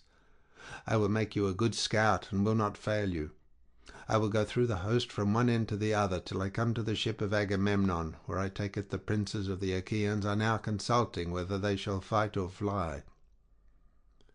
When he had done speaking, Hector held up his sceptre and swore him his oath, saying, "May Jove, the thundering husband of Juno, bear witness that no other Trojan but yourself shall mount those steeds, and that you shall have your will with them forever."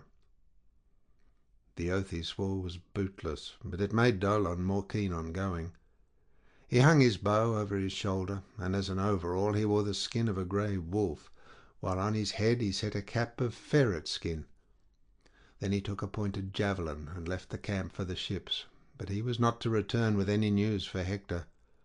When he had left the horses and the troops behind him, he made all speed on his way, but Ulysses perceived his coming and said to Diomed, "Diomed, here is someone from the camp. I am not sure whether he is a spy or whether it is some thief who would plunder the bodies of the dead.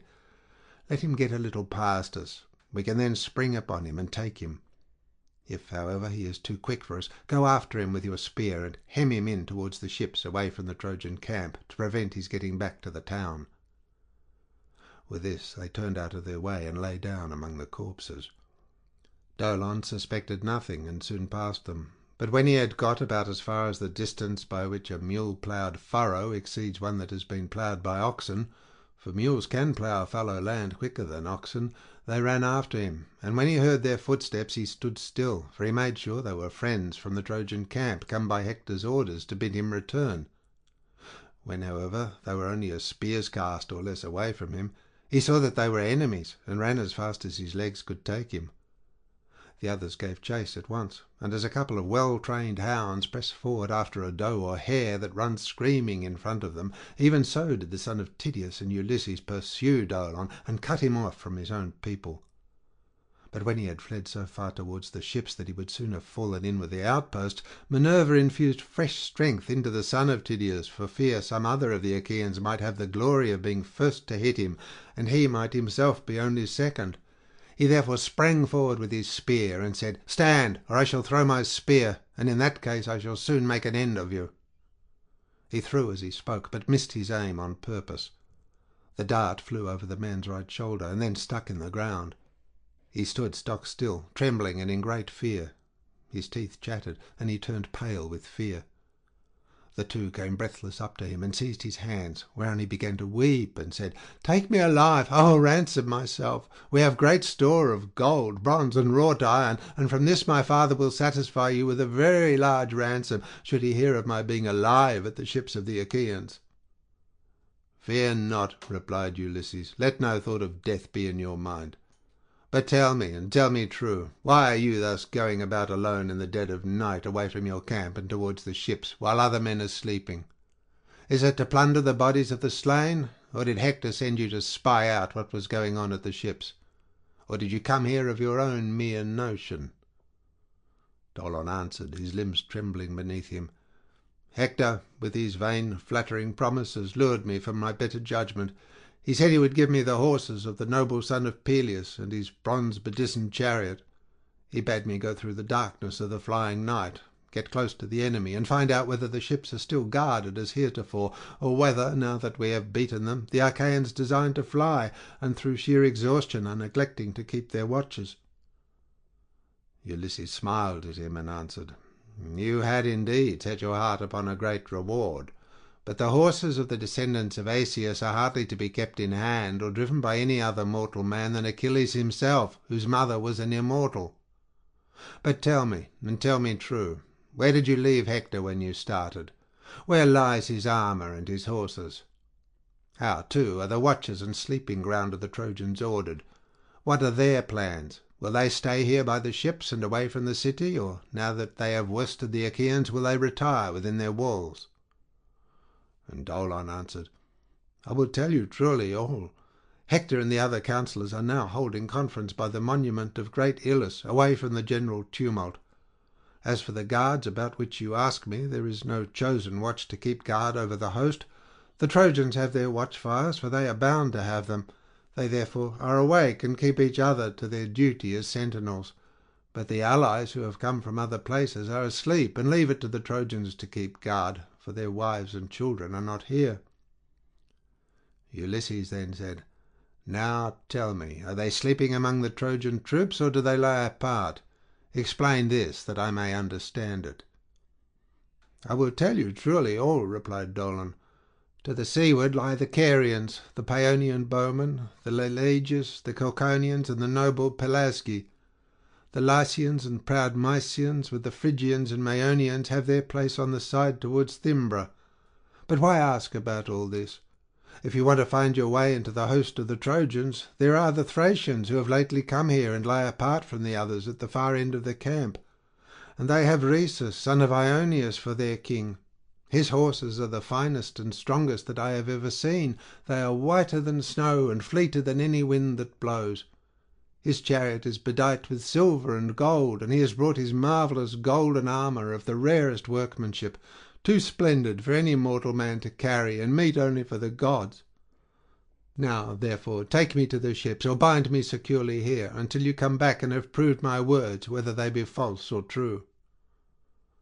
Diomed looked sternly at him and answered, "Think not, Dolon, for all the good information you have given us, that you shall escape now you are in our hands. For if we ransom you or let you go, you will come some second time to the ships of the Achaeans, either as a spy or as an open enemy. But if I kill you and an end of you, you will give no more trouble."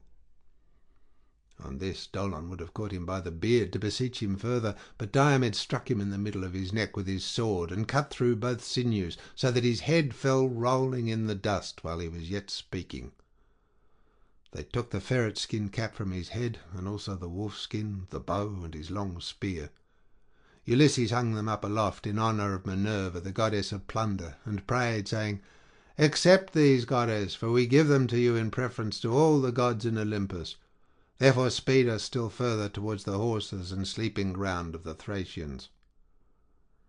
With these words he took the spoils and set them upon a tamarisk tree, and they marked the place by pulling up reeds and gathering boughs of tamarisk, that they might not miss it as they came back through the flying hours of darkness.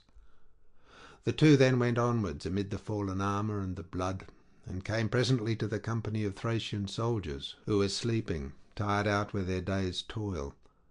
Their goodly armour was lying on the ground beside them, all orderly in 3 rows, and each man had his yoke of horses beside him.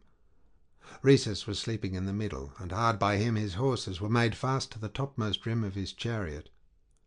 Ulysses from some way off saw him and said, "This, Diomed, is the man, and these are the horses about which Dolon, whom we killed, told us. Do your very utmost. Dally not about your armour, but loose the horses at once, or else kill the men yourself while I see to the horses." Thereon Minerva put courage into the heart of Diomed, and he smote them right and left. They made a hideous groaning as they were being hacked about, and the earth was red with their blood.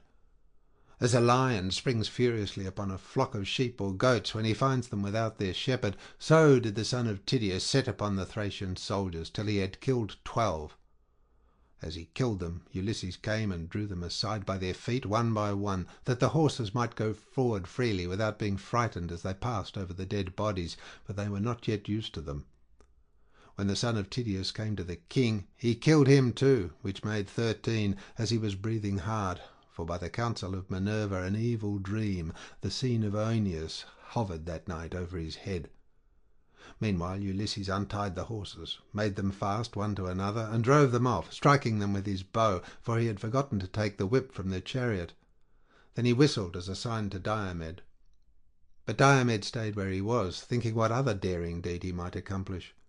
He was doubting whether to take the chariot in which the king's armour was lying and draw it out by the pole, or to lift the armour out and carry it off, or whether again he should not kill some more Thracians. While he was thus hesitating, Minerva came up to him and said, "Get back, Diomed, to the ships, or you may be driven thither should some other god rouse the Trojans." Diomed knew that it was the goddess, and at once sprang upon the horses. Ulysses beat them with his bow, and they fled onward to the ships of the Achaeans. But Apollo kept no blind lookout when he saw Minerva with the son of Tydeus. He was angry with her, and coming to the host of the Trojans, he roused Hippocoon, a counsellor of the Thracians and a noble kinsman of Rhesus. He started up out of his sleep, and saw that the horses were no longer in their place, and that the men were gasping in their death agony. On this he groaned aloud, and called upon his friend by name. Then the whole Trojan camp was in an uproar, as the people kept hurrying together, and they marvelled at the deeds of the heroes who had now got away towards the ships. When they reached the place where they had killed Hector's scout, Ulysses stayed his horses, and the son of Tydeus, leaping to the ground, placed the blood-stained spoils in the hands of Ulysses and remounted. Then he lashed the horses onwards, and they flew forward, nothing loath, towards the ships as though of their own free will. Nestor was first to hear the tramp of their feet. "My friend," said he, "princes and counsellors of the Argives, shall I guess right or wrong? But I must say what I think. There is a sound in my ears as of the tramp of horses. I hope it may be Diomed and Ulysses driving in horses from the Trojans, but I much fear that the bravest of the Argives may have come to some harm at their hands." He had hardly done speaking when the two men came in and dismounted, whereon the others shook hands right gladly with them and congratulated them. Nestor, knight of Gerene, was first to question them. "Tell me," said he, "renowned Ulysses, how did you two come by these horses? Did you steal in among the Trojan forces, or did some god meet you and give them to you? They are like sunbeams. I am well conversant with the Trojans, for old warrior though I am, I never hold back by the ships, but I never yet saw or heard of such horses as these are. Surely some god must have met you and given them to you, for you are both of you dear to Jove and to Jove's daughter Minerva." And Ulysses answered, "Nestor, son of Neleus, honour to the Achaean name. Heaven, if it so will, can give us even better horses than these, for the gods are far mightier than we are. These horses, however, about which you ask me, are freshly come from Thrace. Diomed killed their king with the 12 bravest of his companions.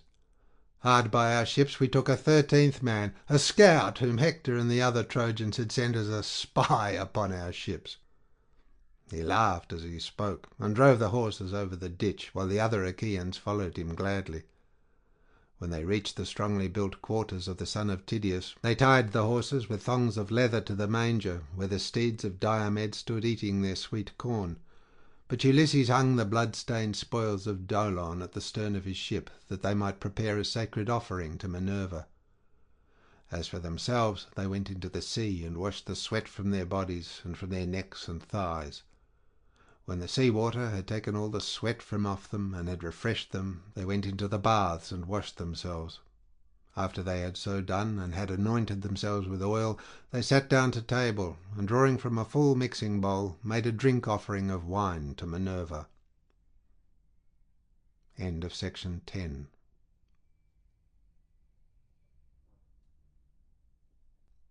Section 11 of the Iliad by Homer, translated by Samuel Butler.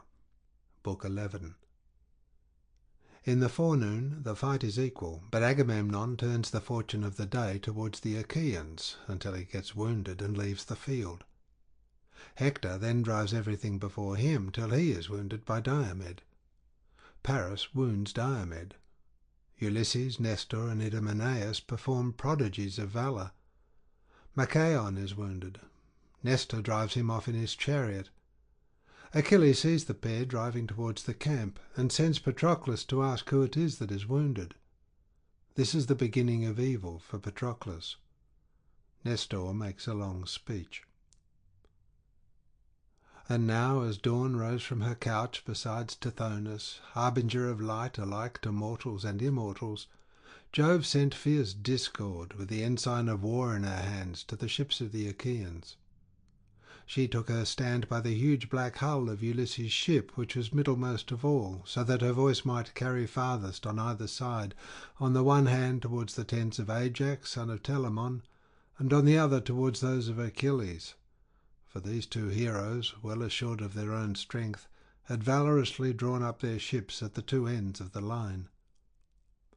There she took her stand, and raised a cry both loud and shrill that filled the Achaeans with courage, giving them heart to fight resolutely and with all their might, so that they had rather stay there and do battle than go home in their ships. The son of Atreus shouted aloud and bade the Argives gird themselves for battle, while he put on his armour. First he girded his goodly greaves about his legs, making them fast with ankle clasps of silver, and about his chest he set the breastplate which Cinyras had once given him as a guest gift. It had been nosed abroad as far as Cyprus that the Achaeans were about to sail for Troy, and therefore he gave it to the king. It had 10 courses of dark cyanus, 12 of gold and 10 of tin. There were serpents of cyanus that reared themselves up towards the neck, 3 on either side, like the rainbows which the son of Saturn had set in heaven as a sign to mortal men. About his shoulders he threw his sword, studded with bosses of gold, and the scabbard was of silver, with a chain of gold wherewith to hang it. He took, moreover, the richly dight shield that covered his body when he was in battle, fair to see, with 10 circles of bronze running all round it. On the body of the shield there were 20 bosses of white tin, with another of dark cyanus in the middle. This last was made to show a Gorgon's head, fierce and grim, with rout and panic on either side. The band for the arm to go through was of silver, on which there was a writhing snake of cyanus, with 3 heads that sprang from a single neck and went in and out among one another. On his head Agamemnon set a helmet, with a peak before and behind, and 4 plumes of horsehair that nodded menacingly above it. Then he grasped 2 redoubtable bronze-shod spears, and the gleam of his armour shot from him as a flame into the firmament, while Juno and Minerva thundered in honour of the king of rich Mycenae. Every man now left his horses in charge of his charioteer to hold them in readiness by the trench, while he went into battle on foot, clad in full armour, and a mighty uproar rose on high into the dawning. The chiefs were armed and at the trench before the horses got there, but these came up presently. The son of Saturn sent a portent of evil sound about their host, and the dew fell red with blood, for he was about to send many a brave man hurrying down to Hades. The Trojans, on the other side, upon the rising slope of the plain, were gathered round great Hector, noble Polydamas, Aeneas, who was honoured by the Trojans like an immortal, and the 3 sons of Antenor, Polybus, Agenor, and the young Acamas, beautiful as a god. Hector's round shield showed in the front rank, and as some baneful star that shines for a moment through a rent in the clouds and is again hidden beneath them, even so was Hector now seen in the front ranks and now again in the hindmost, and his bronze armour gleamed like the lightning of aegis-bearing Jove. And now, as a band of reapers mows swathes of wheat or barley upon a rich man's land, and the sheaves fall thick before them, even so did the Trojans and Achaeans fall upon one another. They were in no mood for yielding, but fought like wolves, and neither side got the better of the other. Discord was glad as she beheld them, for she was the only god that went among them. The others were not there, but stayed quietly, each in his own home among the dells and valleys of Olympus. All of them blamed the son of Saturn for wanting to give victory to the Trojans, but Father Jove heeded them not. He held aloof from all, and sat apart in his all-glorious majesty, looking down upon the city of the Trojans, the ships of the Achaeans, the gleam of bronze, and alike upon the slayers and on the slain. Now, so long as the day waxed and it was still morning, their darts rained thick on one another, and the people perished. And as the hour drew nigh when a woodsman, working in some mountain forest, will get his midday meal, for he has felled till his hands are weary, he is tired out, and must now have food, then the Danaans, with a cry that rang through all their ranks, broke the battalions of the enemy. Agamemnon led them on, and slew first Bienor, a leader of his people, and afterwards his comrade and charioteer Oileus, who sprang from his chariot and was coming full towards him. But Agamemnon struck him on the forehead with his spear. His bronze visor was of no avail against the weapon, which pierced both bronze and bone, so that his brains were battered in, and he was killed in full flight. Agamemnon stripped their shirts from off them, and left them with their breasts all bare to lie where they had fallen. He then went on to kill Isus and Antiphus, two sons of Priam, the one a bastard, the other born in wedlock. They were in the same chariot, the bastard driving, while noble Antiphus fought beside him.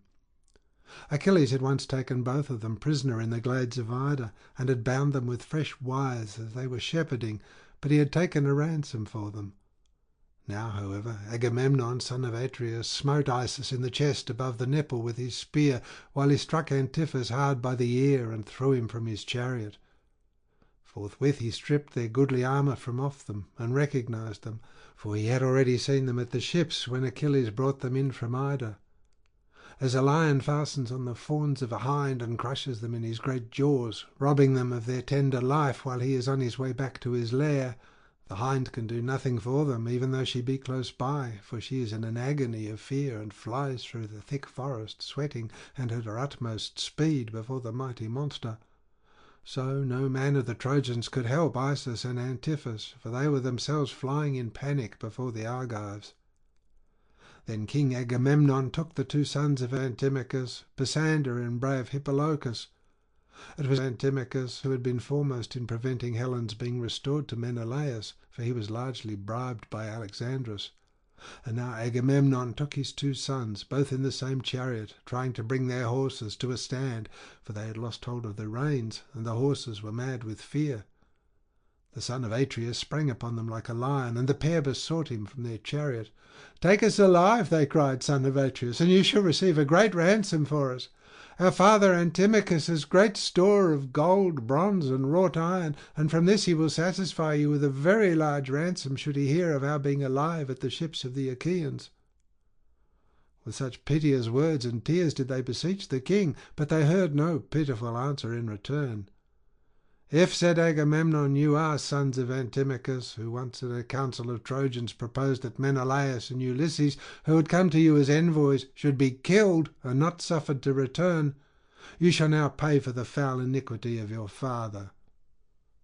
As he spoke, he felled Pisander from his chariot to the earth, smiting him on the chest with his spear, so that he lay face uppermost upon the ground.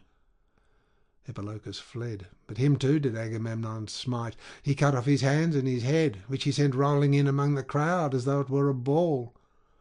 Then he let them both lie, and wherever the ranks were thickest, thither he flew, while the other Achaeans followed.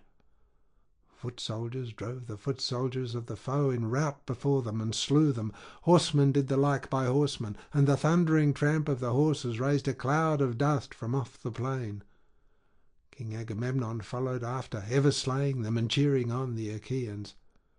As when some mighty forest is all ablaze, the eddying gusts whirl fire in all directions till the thickets shrivel and are consumed before the blast of the flame, Even so fell the heads of the flying Trojans before Agamemnon, son of Atreus, and many a noble pair of steeds drew an empty chariot along the highways of war for lack of drivers, who were lying on the plain, more useful now to vultures than to their wives. Jove drew Hector away from the darts and dust with the carnage and din of battle, but the son of Atreus sped onwards, calling out lustily to the Danaans. They flew on by the tomb of old Aeolus, son of Dardanus, in the midst of the plain, and past the place of the wild fig tree, making always for the city, the son of Atreus still shouting, and with hands all bedrabbled in gore. But when they had reached the Scaean gates and the oak tree, there they halted and waited for the others to come up. Meanwhile the Trojans kept on flying over the middle of the plain like a herd of cows, maddened with fright when a lion has attacked them in the dead of night. He springs on one of them, seizes her neck in the grip of his strong teeth, and then laps up her blood and gorges himself upon her entrails. Even so did King Agamemnon, son of Atreus, pursue the foe, ever slaughtering the hindmost as they fled pell-mell before him. Many a man was flung headlong from his chariot by the hand of the son of Atreus, for he wielded his spear with fury. But when he was just about to reach the high wall and the city, the father of gods and men came down from heaven and took his seat, thunderbolt in hand, upon the crest of many-fountained Ida. He then told Iris of the golden wings to carry a message for him. "Go," said he, fleet Iris, "and speak thus to Hector. Say that, so long as he sees Agamemnon heading his men and making havoc of the Trojan ranks, he is to keep aloof and bid the others bear the brunt of the battle. But when Agamemnon is wounded, either by spear or arrow, and takes to his chariot, then will I vouchsafe him strength to slay till he reach the ships, and night falls at the going down of the sun." Iris hearkened and obeyed. Down she went to strong Iliad from the crests of Ida, and found Hector, son of Priam, standing by his chariot and horses. Then she said, "Hector, son of Priam, peer of gods in council, Father Jove has sent me to bear you this message. So long as you see Agamemnon heading his men and making havoc of the Trojan ranks, you are to keep aloof and bid the others bear the brunt of the battle. But when Agamemnon is wounded, either by spear or arrow, and takes to his chariot, then will Jove vouchsafe you strength to slay till you reach the ships, until night falls at the going down of the sun." When she had thus spoken, Iris left him, and Hector sprang full armed from his chariot to the ground, brandishing his spear as he went about everywhere among the host, cheering his men on to fight, and stirring the dread strife of battle. The Trojans then wheeled round and again met the Achaeans, while the Argives on their part strengthened their battalions. The battle was now in array, and they stood face to face with one another, Agamemnon ever pressing forward in his eagerness to be ahead of all others.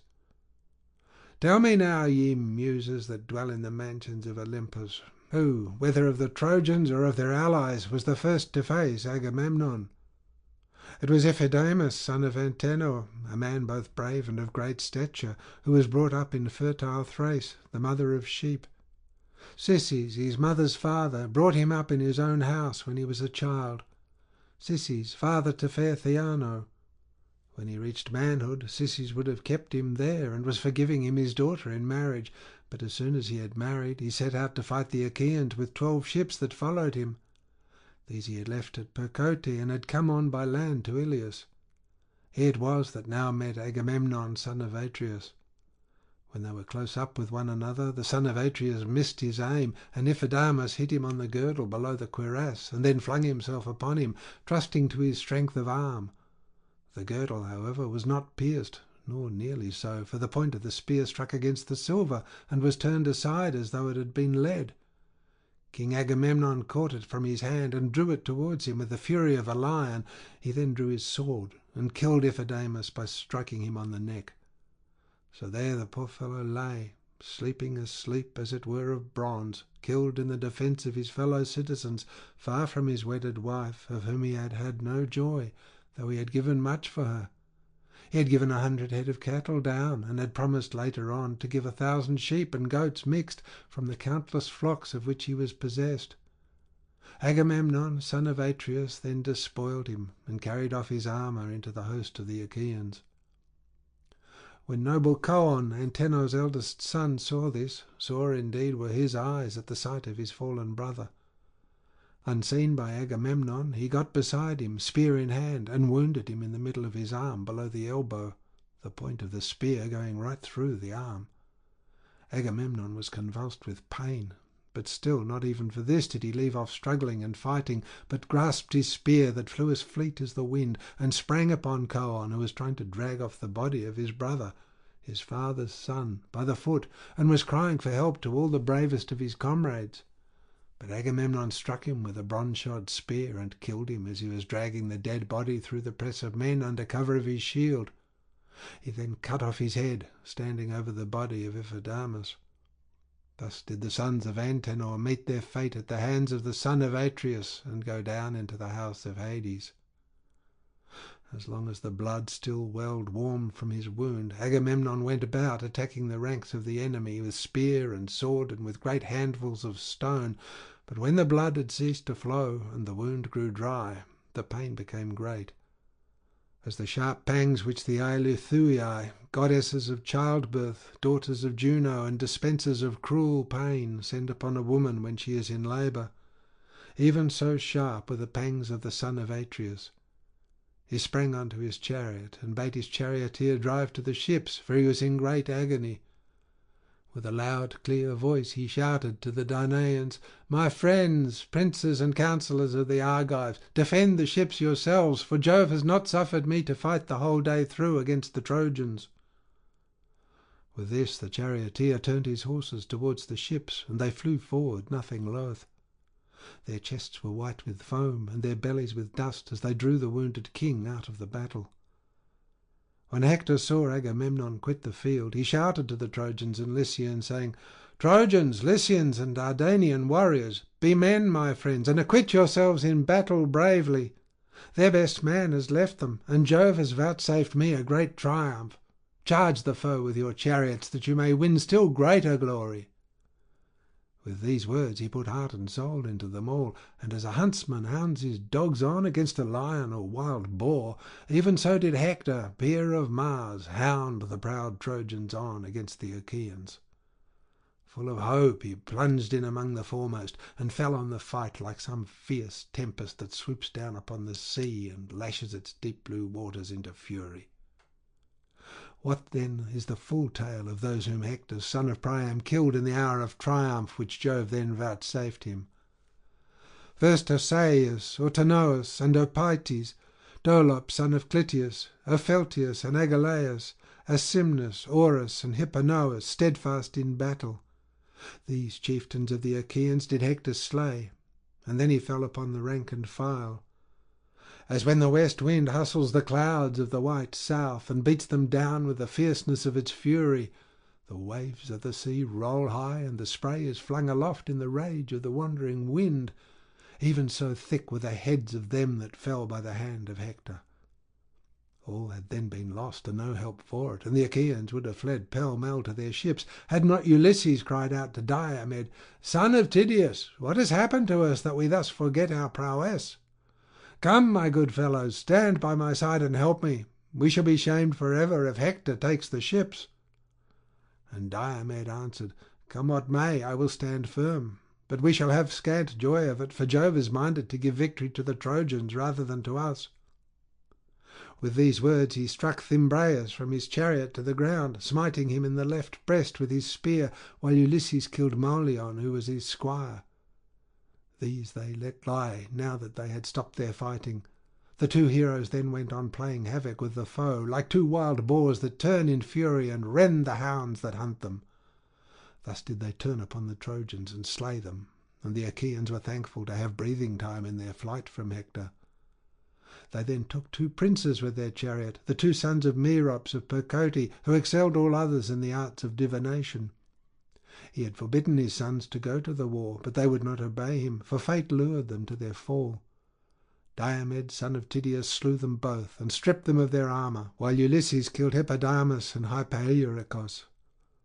And now the son of Saturn, as he looked down from Ida, ordained that neither side should have the advantage, and they kept on killing one another. The son of Tydeus speared Agastrophus, son of Paeon, in the hip joint with his spear. His chariot was not at hand for him to fly with, so blindly confident had he been. His squire was in charge of it at some distance, and he was fighting on foot among the foremost until he lost his life. Hector soon marked the havoc Diomed and Ulysses were making, and bore down upon them with a loud cry, followed by the Trojan ranks. Brave Diomed was dismayed when he saw them, and said to Ulysses, who was beside him, "Great Hector is bearing down upon us, and we shall be undone. Let us stand firm and wait his onset." He poised his spear as he spoke, and hurled it, nor did he miss his mark. He had aimed at Hector's head near the top of his helmet, but bronze was turned by bronze, and Hector was untouched, for the spear was stayed by the visored helm made with 3 plates of metal, which Phoebus Apollo had given him. Hector sprang back with a great bound under cover of the ranks. He fell on his knees and propped himself with his brawny hand leaning on the ground, for darkness had fallen on his eyes. The son of Tydeus, having thrown his spear, dashed in among the foremost fighters to the place where he had seen it strike the ground.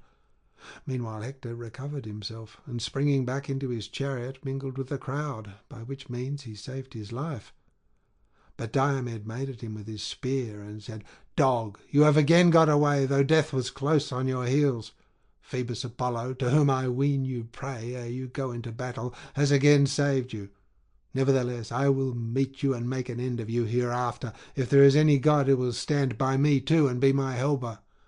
For the present I must pursue those I can lay hands on." As he spoke, he began stripping the spoils from the son of Paeon, but Alexandrus, husband of lovely Helen, aimed an arrow at him, leaning against a pillar of the monument which men had raised to Aeolus, son of Dardanus, a ruler in days of old. Diomed had taken the cuirass from off the breast of Agastrophus, his heavy helmet also, and the shield from off his shoulders, when Paris drew his bow and let fly an arrow that sped not from his hand in vain, but pierced the flat of Diomed's right foot, going right through it and fixing itself in the ground. Thereon Paris, with a hearty laugh, sprang forward from his hiding place and taunted him, saying, "You are wounded. My arrow has not been shot in vain. Would that it had hit you in the belly and killed you, for thus the Trojans, who fear you as goats fear a lion, would have had a truce from evil." Diomed, all undaunted, answered, "Archer, you who without your bow are nothing, slanderer and seducer, if you were to be tried in single combat, fighting in full armour, your bow and your arrows would serve you in little stead. Vain is your boast in that you have scratched the sole of my foot. I care no more than if a girl or some silly boy had hit me. A worthless coward could inflict but a light wound. When I wound a man, though I but graze his skin, it is another matter, for my weapon will lay him low. His wife will tear her cheeks for grief, and his children will be fatherless. There will he rot, reddening the earth with his blood, and vultures, not women, will gather round him." Thus he spoke, but Ulysses came up and stood over him. Under this cover he sat down to draw the arrow from his foot, and sharp was the pain he suffered as he did so. Then he sprang onto his chariot, and bade the charioteer drive him to the ships, for he was sick at heart. Ulysses was now alone. Not one of the Argives stood by him, for they were all panic-stricken. "Alas," said he to himself in his dismay, "what will become of me? It is ill if I turn and fly before these odds, but it will be worse if I am left alone and taken prisoner, for the son of Saturn has struck the rest of the Dardanians with panic. But why talk to myself in this way? Well do I know that though cowards quit the field, a hero, whether he wound or be wounded, must stand firm and hold his own." While he was thus in 2 minds, the ranks of the Trojans advanced and hemmed him in, and bitterly did they come to rue it. As hounds and lusty youths set upon a wild boar that sallies from his lair, whetting his white tusks, they attacked him from every side, and can hear the gnashing of his jaws, but for all his fierceness they still hold their ground. Even so furiously did the Trojans attack Ulysses. First he sprang, spear in hand, upon Diopytes, and wounded him on the shoulder with a downward blow. Then he killed Thoon and Enomus. After these he struck Chersidamus in the loins under his shield as he had just sprung down from his chariot. So he fell in the dust and clutched the earth in the hollow of his hand. These he let lie, and went on to wound Charops, son of Hippasus, own brother to noble Socus. Socos, hero that he was, made all speed to help him, and when he was close to Ulysses, he said, "Far-famed Ulysses, insatiable of craft and toil, This day you shall either boast of having killed both the sons of Hippasus and stripped them of their armour, or you shall fall before my spear." With these words he struck the shield of Ulysses.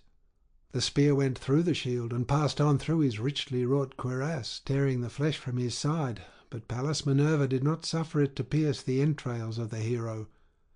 Ulysses knew that his hour was not yet come, but he gave ground and said to Socus, "Wretch, you shall now surely die. You have stayed me from fighting further with the Trojans, but you shall now fall by my spear, yielding glory to myself, and your soul to Hades of the noble steeds." Socus had turned in flight, but as he did so the spear struck him in the back, midway between the shoulders, and went right through his chest. He fell heavily to the ground, and Ulysses vaunted over him, saying, "O Socus, son of Hippasus, tamer of horses, death has been too quick for you, and you have not escaped him. Poor wretch, not even in death shall your father and mother close your eyes, but the ravening vultures shall enshroud you with the flapping of their dark wings and devour you. Whereas, even though I fall, the Achaeans will give me my due rites of burial."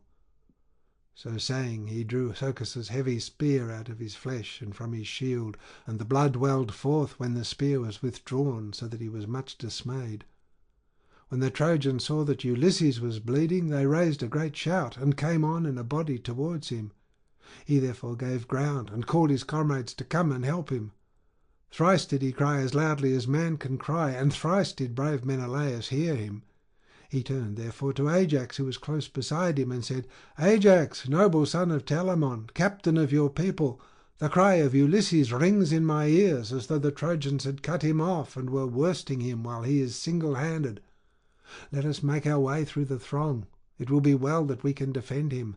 I fear he may come to harm for all his valour if he be left without support, and the Danaans would miss him sorely."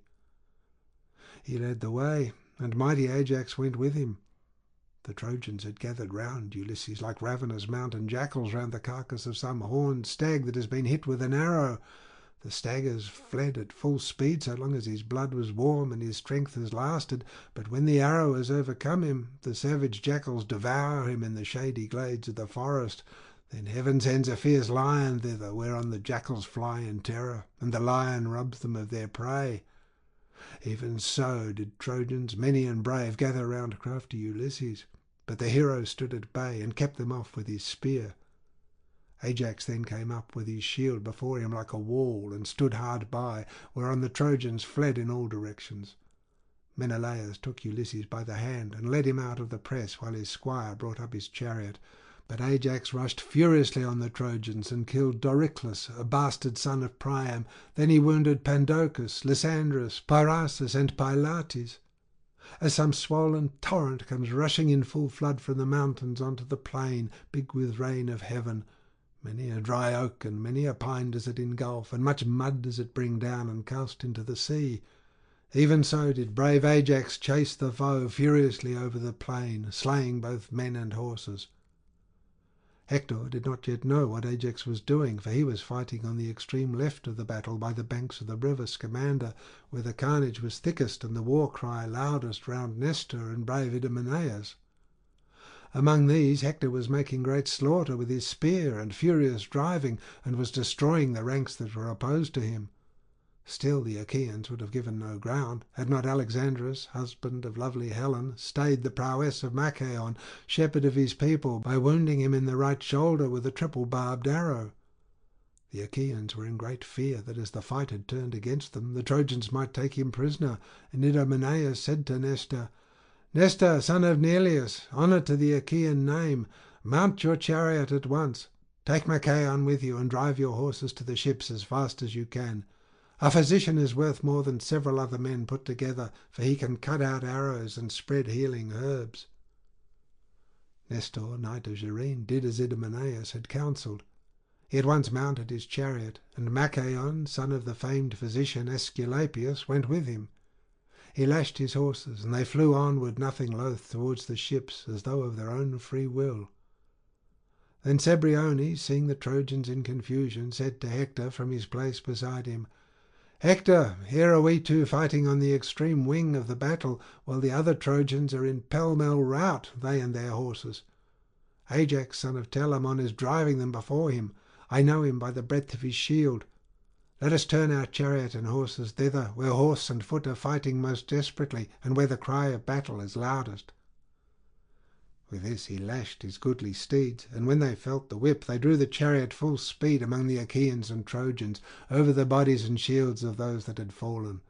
The axle was bespattered with blood, and the rail round the car was covered with splashes both from the horses' hoofs and from the tires of the wheels. Hector tore his way through and flung himself into the thick of the fight, and his presence threw the Danaans into confusion, for his spear was not long idle. Nevertheless, though he went among the ranks with sword and spear and throwing great stones, he avoided Ajax, son of Telamon, for Jove would have been angry with him if he had fought a better man than himself. Then Father Jove from his high throne struck fear into the heart of Ajax, so that he stood there dazed and threw his shield behind him, looking fearfully at the throng of his foes as though he was some wild beast, and turning hither and thither, but crouching slowly backwards. As peasants with their hounds chase a lion from their stockyard and watch by night to prevent his carrying off the pick of their herd, he makes his greedy spring, but in vain, for the darts from many a strong hand fall thick around him with burning brands that scare him for all his fury, and when morning comes he slinks, foiled and angry, away. Even so did Ajax, sorely against his will, retreat angrily before the Trojans, fearing for the ships of the Achaeans. Or as some lazy ass that has had many a cudgel broken about his back, when he into a field begins eating the corn, boys beat him, but he is too many for them, and though they lay about with their sticks they cannot hurt him. Still, when he has had his fill, they at last drive him from the field. Even so did the Trojans and their allies pursue great Ajax, ever smiting the middle of his shield with their darts. Now and again he would turn and show fight, but keeping back the battalions of the Trojans, and then he would again retreat, but he prevented any of them from making his way to the ships. Single-handed he stood midway between the Trojans and Achaeans. The spears that sped from their hands struck some of them in his mighty shield, while many, though thirsting for his blood, fell to the ground ere they could reach him to the wounding of his fair flesh. Now when Eurypylus, the brave son of Euaemon, saw that Ajax was being overpowered by the rain of arrows, he went up to him and hurled his spear. He struck Apasion, the son of Phausius, in the liver below the midriff, and laid him low. Eurypylus sprang upon him and stripped the armour from his shoulders, but when Alexandra saw him, he aimed an arrow at him which struck him in the right thigh. The arrow broke, but the point that was left in the wound dragged on the thigh. He drew back, therefore, under cover of his comrades to save his life, shouting as he did so to the Danaans, "My friends, princes and councillors of the Argives, rally to the defence of Ajax, who is being overpowered, and I doubt whether he will come out of the fight alive. Hither, then, to the rescue of great Ajax, son of Telamon." Even so did he cry when he was wounded. Thereon the others came near and gathered round him, holding their shields upwards from their shoulders so as to give him cover. Ajax then made towards them, and turned round to stand at bay as soon as he had reached his men. Thus then did they fight, as it were a flaming fire. Meanwhile the mares of Neleus, all in a lather with sweat, were bearing Nestor out of the fight, and with him Machaon, shepherd of his people. Achilles saw and took note, for he was standing on the stern of his ship, watching the hard stress and struggle of the fight. He called from the ship to his comrade Patroclus, who heard him in the tent, and came out looking like Mars himself. Here indeed was the beginning of the ill that presently befell him. "Why," said he, "Achilles, do you call me? What do you want with me?" And Achilles answered, "Noble son of Menoetius, man after my own heart, I take it that I shall now have the Achaeans praying at my knees, for they are in great straits. Go, Patroclus, and ask Nestor who it is that he is bearing away wounded from the field. From his back I should say it was Machaon, son of Aesculapius, but I could not see his face, for the horses went by me at full speed." Patroclus did as his dear comrade had bidden him, and set off running by the ships and tents of the Achaeans. When Nestor and Machaon had reached the tents of the son of Neleus, they dismounted, and an esquire, Eurymedon, took the horses from the chariot. The pair then stood in the breeze by the seaside to dry the sweat from their shirts, and when they had so done, they came inside and took their seats. Fair Hecamede, whom Nestor had had awarded to him from Tenedos when Achilles took it, mixed them a mess. She was daughter of wise Asinous, and the Achaeans had given her to Nestor because he excelled all of them in counsel. First she set for them a fair and well-made table that had feet of cyanus. On it there was a vessel of bronze and an onion to give relish to the drink, with honey and cakes of barley meal. There was also a cup of rare workmanship which the old man had brought with him from home, studded with bosses of gold. It had 4 handles, on each of which there were 2 golden doves feeding, and it had 2 feet to stand on.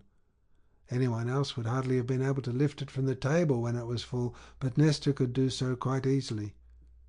In this the woman, as fair as a goddess, mixed them a mess with Pramnian wine.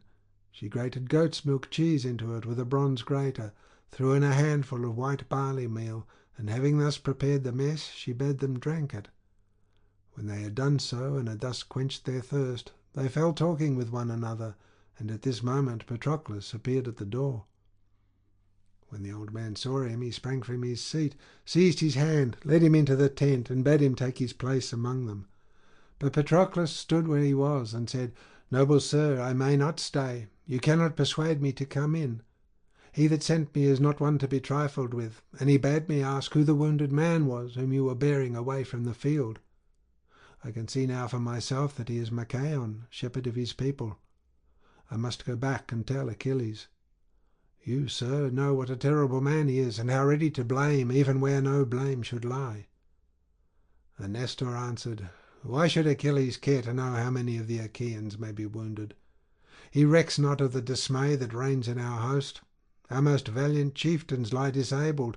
Brave Diomed, son of Tydeus, is wounded. So are Ulysses and Agamemnon.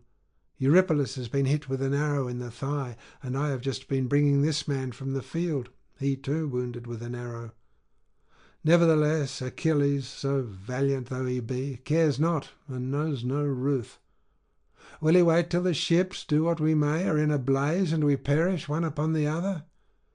As for me, I have no strength nor stay in me any longer. Would that I was still young and strong, as in the days when there was a fight between us and the men of Aeolus about some cattle raiding. I then killed Itameneus, the valiant son of Hypereicus, a dweller in Elis, as I was driving in the spoil. He was hit by a dart thrown by my hand while fighting in the front rank in defence of his cows, so he fell, and the country people around him were in great fear. We drove off a vast quantity of booty from the plains, 50 herds of cattle, and as many flocks of sheep, 50 droves also of pigs, and as many widespread flocks of goats.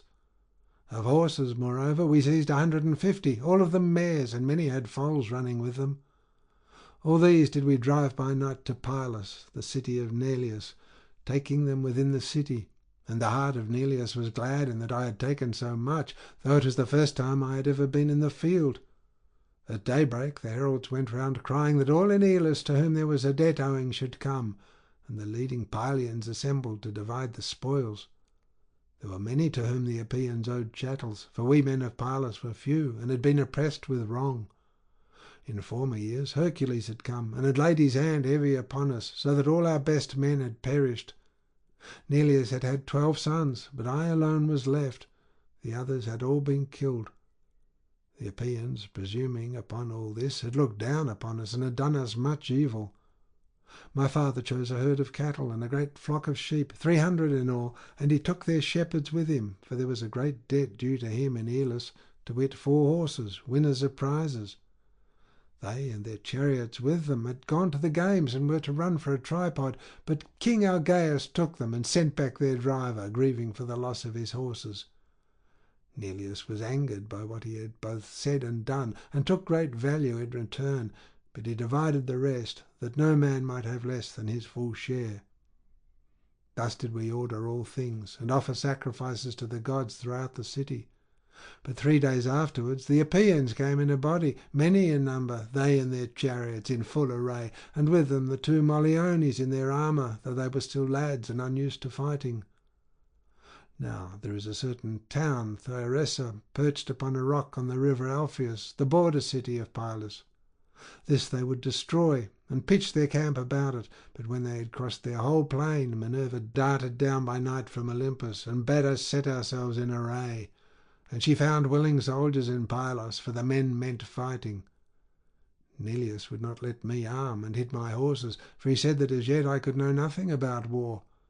Nevertheless, Minerva so ordered the fight that, all on foot as I was, I fought among our mounted forces, and vied with the foremost of them.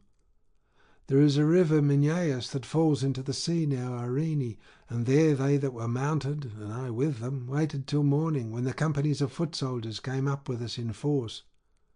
Thence in full panoply and equipment we came towards noon to the sacred waters of the Alpheus, and there we offered victims to almighty Jove, with a bull to Alpheus, another to Neptune, and a herd heifer to Minerva.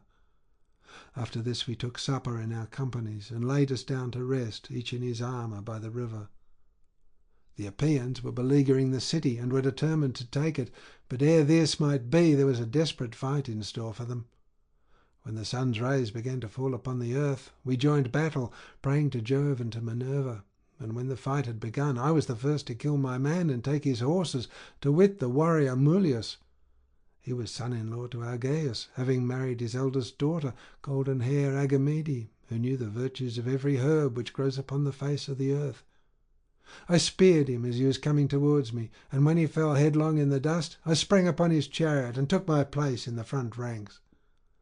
The Epeans fled in all directions when they saw the captain of their horsemen, the best man they had, laid low, and I swept down on them like a whirlwind, taking 50 chariots, and in each of them 2 men bit the dust, slain by my spear. I should have even killed the 2 Moliones, sons of Hector, unless their real father, Neptune, lord of the earthquake, had hidden them in a thick mist and borne them out of the fight.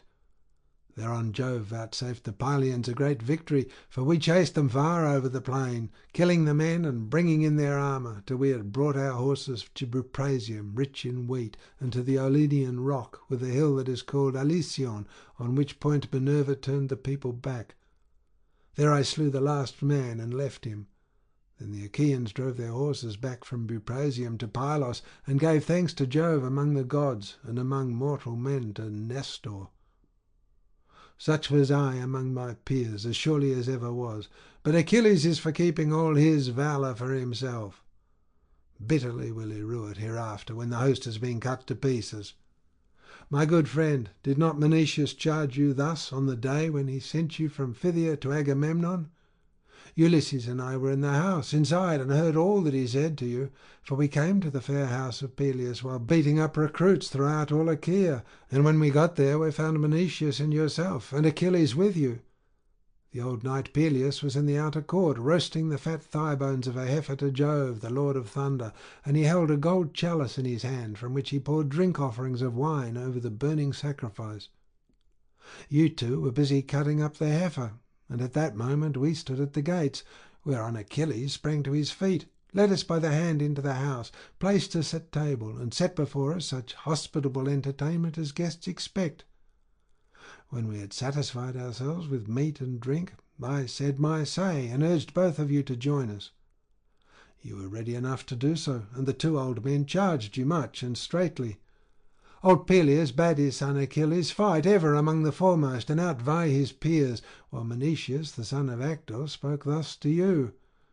My son, said he, Achilles is of nobler birth than you are, but you are older than he, though he is far the better man of the 2. Counsel him wisely, guide him in the right way, and he will follow you to his own profit. Thus did your father charge you, but you have forgotten. Nevertheless, even now, say all this to Achilles, if he will listen to you. Who knows, but with heaven's help you may talk him over, for it is good to take a friend's advice. If, however, he is fearful about some oracle, or if his mother has told him something from Jove, then let him send you, and let the rest of the Myrmidons follow with you, if perchance you may bring light and saving to the Danaans. And let him send you into battle clad in his own armour, that the Trojans may mistake you for him, and leave off fighting. The sons of the Achaeans may thus have time to get their breath, for they are hard pressed, and there is little breathing time in battle. You, who are fresh, might easily drive a tired enemy back to his walls and away from the tents and ships. With these words he moved the heart of Patroclus, who set off running by the line of the ships to Achilles, descendant of Aeacus.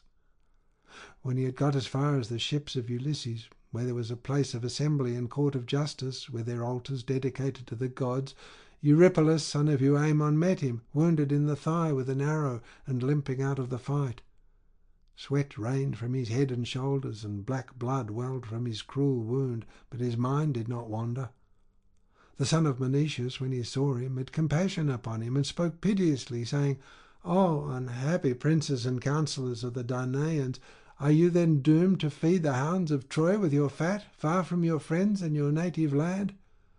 Say, noble Eurypylus, will the Achaeans be able to hold great Hector in check, or will they fall now before his spear?"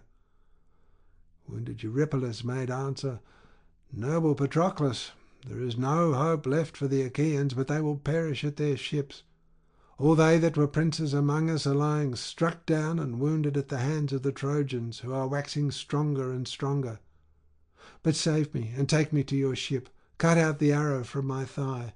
Wash the black blood from off it with warm water, and lay upon it those gracious herbs which, so they say, have been shown you by Achilles, who was himself shown them by Chiron, most righteous of all the centaurs. For of the physicians Podalirius and Machaon, I hear that the one is lying wounded in his tent and is himself in need of healing, while the other is fighting the Trojans upon the plain."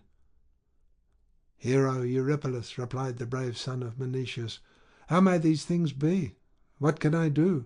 I am on my way to bear a message to noble Achilles from Nestor of Gerene, bulwark of the Achaeans, but even so I will not be unmindful of your distress." With this he clasped him round the middle and led him into his tent, and a servant, when he saw him, spread bullock skins on the ground for him to lie on. He laid him at full length and cut out the sharp arrow from his thigh. He washed the black blood from the wound with warm water. He then crushed a bitter herb, rubbing it between his hands, and spread it upon the wound. This was a virtuous herb which killed all pain, so the wound presently dried, and the blood left off flowing. End of section 11.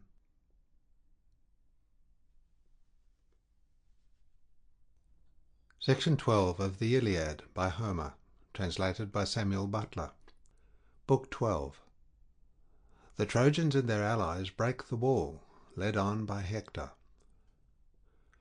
So the son of Menoetius was attending to the hurt of Eurypylus within the tent, but the Argives and Trojans still fought desperately, nor were the trench and the high wall above it to keep the Trojans in check longer.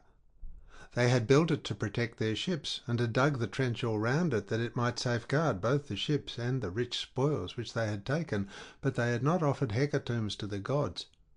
It had been built without the consent of the immortals, and therefore it did not last. So long as Hector lived and Achilles nursed his anger, and so long as the city of Priam remained untaken, the great wall of the Achaeans stood firm.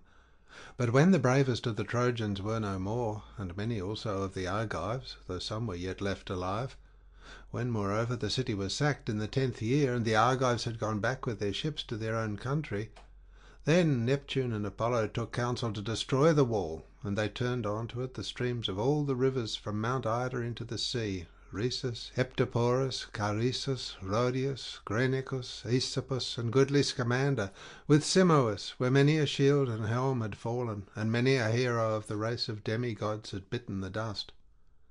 Phoebus Apollo turned the mouths of all these rivers together, and made them flow for 9 days against the wall, while Jove reigned the whole time that he might wash it sooner into the sea. Neptune himself, trident in hand, surveyed the work, and threw into the sea all the foundations of beams and stones which the Achaeans had laid with so much toil. He made all level by the mighty stream of the Hellespont, and then when he had swept the wall away, he spread a great beach of sand over the place where it had been. This done, he turned the rivers back into their old courses. This was what Neptune and Apollo were to do in after time.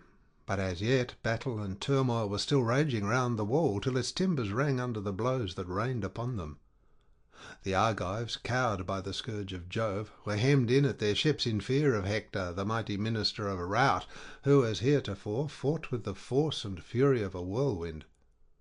as a lion or wild boar turns fiercely on the dogs and men that attack him, while these form a solid wall and shower their javelins as they face him, his courage is all undaunted, but his high spirit will be the death of him. Many a time does he charge at his pursuers to scatter them, and they fall back as often as he does so. Even so did Hector go about among the host, exhorting his men and cheering them on to cross the trench. But the horses dared not do so, and stood neighing upon its brink, for the width frightened them. They could neither jump it nor cross it, for it had overhanging banks all round upon either side, above which there were sharp stakes that the sons of the Achaeans had planted so close and strong as a defence against all who would assail it. A horse therefore could not get into it and draw his chariot after him, but those who were on foot kept trying their very utmost. Then Polydamas went up to Hector and said, "Hector, and you other captains of the Trojans and allies, it is madness for us to try and drive our horses across the trench. It will be very hard to cross, for it is full of sharp stakes, and beyond these there is the wall. Our horses therefore cannot get down into it, and it would be of no use if they did. Moreover, it is a narrow place, and we should come to harm. If, indeed, great Jove is minded to help the Trojans, and in his anger will utterly destroy the Achaeans, I would myself gladly see them perish now and here, far from Argos. But if they should rally, and we are driven back from the ships pell-mell into the trench, there will be not so much as a man get back to the city to tell the tale. Now, therefore, let us all do as I say. Let our squires hold our horses by the trench, but let us follow Hector in a body on foot, clad in full armour, and if the day of their doom is at hand, the Achaeans will not be able to withstand us." Thus spoke Polydamas, and his saying pleased Hector, who sprang in full armour to the ground, and all the other Trojans, when they saw him do so, also left their chariots. Each man then gave his horses over to his charioteer in charge to hold them ready for him at the trench. Then they formed themselves into companies, made themselves ready, and in 5 bodies followed their leaders. Those that went with Hector and Polydamas were the bravest and most in number, and the most determined to break through the wall and fight at the ships. Cebriones was also joined with them as third in command, for Hector had left his chariot in charge of a less valiant soldier. The next company was led by Paris, Alcatus, and Agenor, the third by Helenus and Deiphobus, 2 sons of Priam, and with them was the hero Asius, the son of Hyrtacus, whose great black horses of the breed that come from the river Salius had brought him from Arisbe. Aeneas, the valiant son of Anchises, led the fourth. He and the 2 sons of Antenor, Archilochus and Achaemus, men well versed in all the arts of war. Sarpedon was captain over the allies, and took with him Glaucus and Asteropaeus, whom he deemed most valiant after himself, for he was far from the best man of them all. These helped to array one another in their ox-hide shields, and then charged straight at the Danaans, for they felt sure that they would not hold out longer, and that they should themselves now fall upon the ships. The rest of the Trojans and their allies now followed the counsel of Polydamas, but Asius, the son of Hyrtacus, would not leave his horses and his esquire behind him. In his foolhardiness he took them on with him towards the ships, nor did he fail to come by his end in consequence. Never more was he to return to wind-beaten Ilios, exulting in his chariot and his horses. Ere he could do so, death of ill-omened name had overshadowed him, and he had fallen by the spear of Idomeneus, the noble son of Deucalion. He had driven towards the left wing of the ships, by which way the Achaeans used to return with their chariots and horses from the plain. Hither he drove, and found the gates with their doors opened wide, and the great bar down, for the gatesmen kept them open so as to let those of their comrades enter who might be flying towards the ships. Hither of set purpose did he direct his horses, and his men followed him with a loud cry, for they felt sure that the Achaeans would not hold out longer, and that they should now fall upon the ships. Little did they know that at the gates they should find 2 of the bravest chieftains, proud sons of the fighting Lapithae, the one Polypoetes, mighty son of Pyratus, and the other Leontius, peer of murderous Mars. These stood before the gates like 2 high oak trees upon the mountains that tower from their wide-spreading roots, and year after year battle with wind and rain. Even so did these 2 men await the onset of great Asius confidently and without flinching. The Trojans, led by him and Iamenus, Orestes, Adamas, the son of Asius, Toon and Oenomaus, raised a loud cry of battle and made straight for the wall, holding their shields of dry oxhide above their heads. For a while the two defenders remained inside and cheered the Achaeans on to stand firm in the defence of their ships. When, however, they saw that the Trojans were attacking the wall, while the Danaans were crying out for help and being routed, they rushed outside and fought in front of the gates, like two wild boars upon the mountains that abide the attack of men and dogs, and charging on either side, break down the wood all round them, tearing it up by the roots, and one can hear the clattering of their tusks, till someone hits them and makes an end of them. Even so did the gleaming bronze rattle about their breasts as the weapons fell upon them, for they fought with great fury, trusting to their own prowess and to those who were on the wall above them. These threw great stones at their assailants in defence of themselves, their tents, and their ships. The stones fell thick as the flakes of snow which some fierce blast drives from the dark clouds and showers down in sheets upon the earth. Even so fell the weapons from the hands alike of Trojans and Achaeans. Helmet and shield rang out as the great stones rained upon them, and Asius, the son of Hyrtacus, in his dismay cried aloud and smote his two thighs. "Father Jove," he cried, "of a truth you too are altogether given to lying. I made sure the Argive heroes could not withstand us, whereas like slim-waisted wasps or bees that have their nests in the rocks by the wayside, they leave not the holes wherein they have built undefended, but fight for their little ones against all who would take them. Even so these men, though they be but two, will not be driven from the gate, but stand firm either to slay or be slain." He spoke, but moved not the mind of Jove, whose counsel it then was to give glory to Hector. Meanwhile the rest of the Trojans were fighting about the other gates. I, however, am no god to be able to tell about all these things, for the battle raged everywhere about the stone wall as it were a fiery furnace. The Argives, discomfited though they were forced to defend their ships, and all the gods who were defending the Achaeans were vexed in spirit, but the Lapithae kept on fighting with might and main. Thereon Polypoetes, mighty son of Pirithous, hit Damasus with a spear upon his cheek-pierced helmet. The helmet did not protect him, for the point of the spear went through it and broke the bone, so that the brain inside was scattered about, and he died fighting. He then slew Pylon and Ormenus. Leontius of the race of Mars killed Hippomachus, the son of Antimachus, by striking him with his spear upon the girdle. He then drew his sword and sprang first upon Antiphates, whom he killed in combat, and who fell face upwards on the earth. After him he killed Menon, Iamenus, and Orestes, and laid them low one after the other. While they were busy stripping the armour from these heroes, the youths who were led on by Polydamas and Hector, and these were the greater part and the most valiant of those that were trying to break through the wall and fire the ships, were still standing by the trench, uncertain what they should do, for they had seen a sign from heaven when they had essayed to cross it, a soaring eagle that flew skirting the left wing of their host, with a monstrous blood-red snake in its talons, still alive and struggling to escape. The snake was still bent on revenge, wriggling and twisting itself backwards, till it struck the bird that held it on the neck and breast, whereon the bird, being in pain, let it fall, dropping it into the midst of the host, and then flew down the wind with a sharp cry.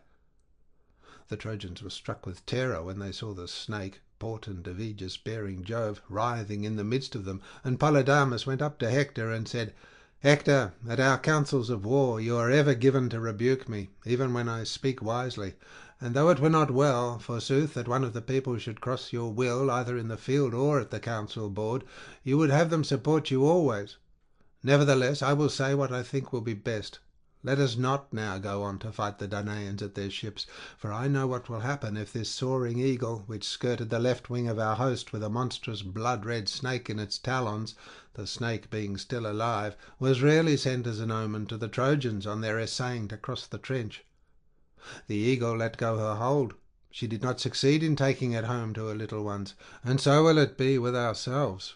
Even though by a mighty effort we break through the gates and walls of the Achaeans, and they give way before us, still we shall not return in good order by the way we came, but shall leave many a man behind us, whom the Achaeans will do to death in defence of their ships.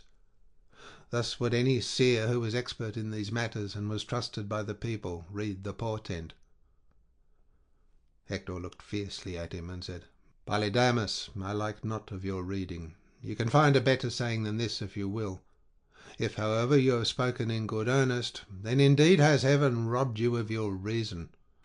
You would have me pay no heed to the counsels of Jove, nor to the promises he made me, and he bowed his head in confirmation.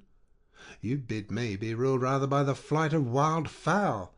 What care I whether they fly towards dawn or dark, or whether they be on my right hand or on my left hand? Let us put our trust rather in the counsel of great Jove, king of mortals and immortals. There is one omen, and one only, that a man should fight for his country. Why are you so fearful? Though we be all of us slain at the ships of the Argives, you are not likely to be killed yourself, for you are not steadfast nor courageous. If you will not fight, or would talk others over from doing so, you shall fall forthwith before my spear." With these words he led the way, and the others followed after with a cry that rent the air. Then Jove, the Lord of Thunder, sent the blast of a mighty wind from the mountains of Ida, that bore the dust down towards the ships. He thus lulled the Achaeans into security, and gave victory to Hector and to the Trojans, who, trusting to their own might and to the signs he had shown them, essayed to break through the great wall of the Achaeans. They tore down the breastworks from the walls, and overthrew the battlements. They upheaved the buttresses which the Achaeans had set in front of the wall in order to support it. When they had pulled these down, they made sure of breaking through the wall, but the Danaans still showed no sign of giving ground. They still fenced the battlements with their shields of oxhide, and hurled their missiles down upon the foe as soon as any came below the wall. The two Ajaxes went about everywhere on the walls, cheering the Achaeans, giving fair words to some, while they spoke sharply to anyone whom they saw to be remiss. "My friends," they cried, "Argives one and all, good, bad, and indifferent, for there was never fight yet in which all were of equal prowess. There is now work enough, as you very well know, for all of you. See that you none of you turn in flight towards the ships, daunted by the shouting of the foe, but press forward and keep one another in heart, if it may be so that Olympian Jove, the Lord of Lightning, will vouchsafe us to repel our foes and drive them back towards the city." Thus did the two go about, shouting and cheering the Achaeans on. As the flakes that fall thick upon a winter's day, when Jove is minded to snow and to display these his arrows to mankind, he lulls the wind to rest, and snows hour after hour till he has buried the tops of the high mountains, the headlands that jut into the sea, the grassy plains and the tilled fields of men.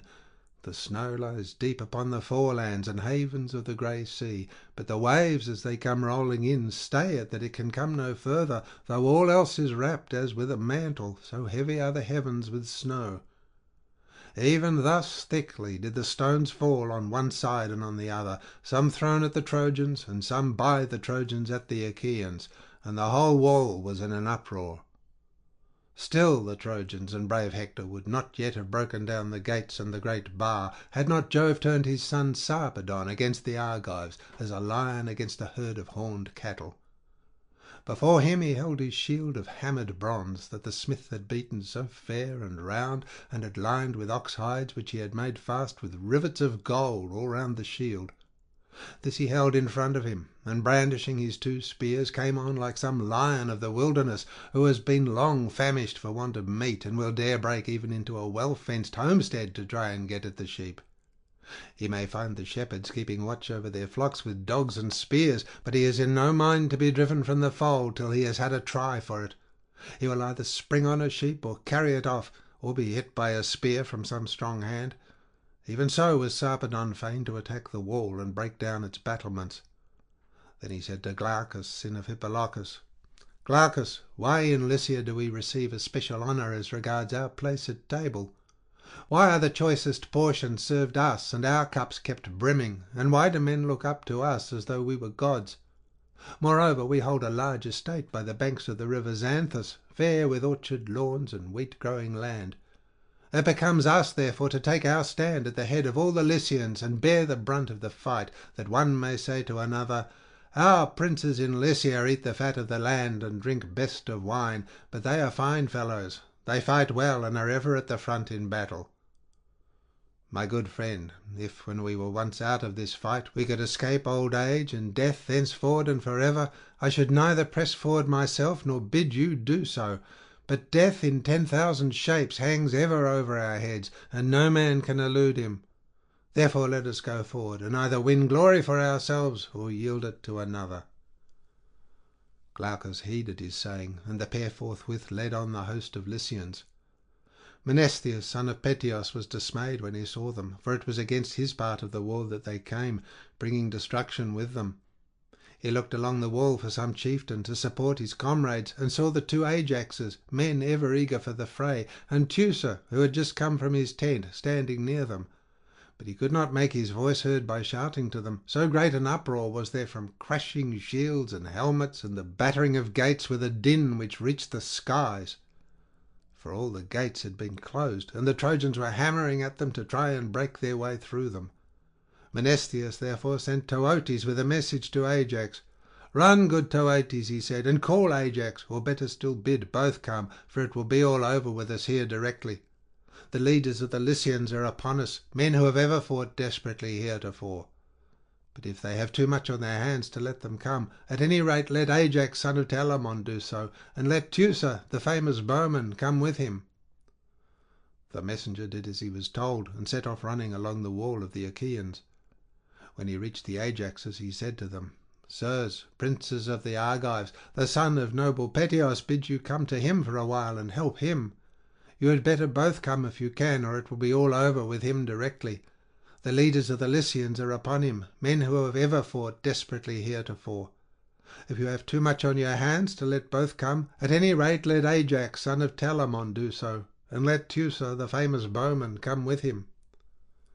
Great Ajax son of Telamon heeded the message, and at once spoke to the son of Oileus.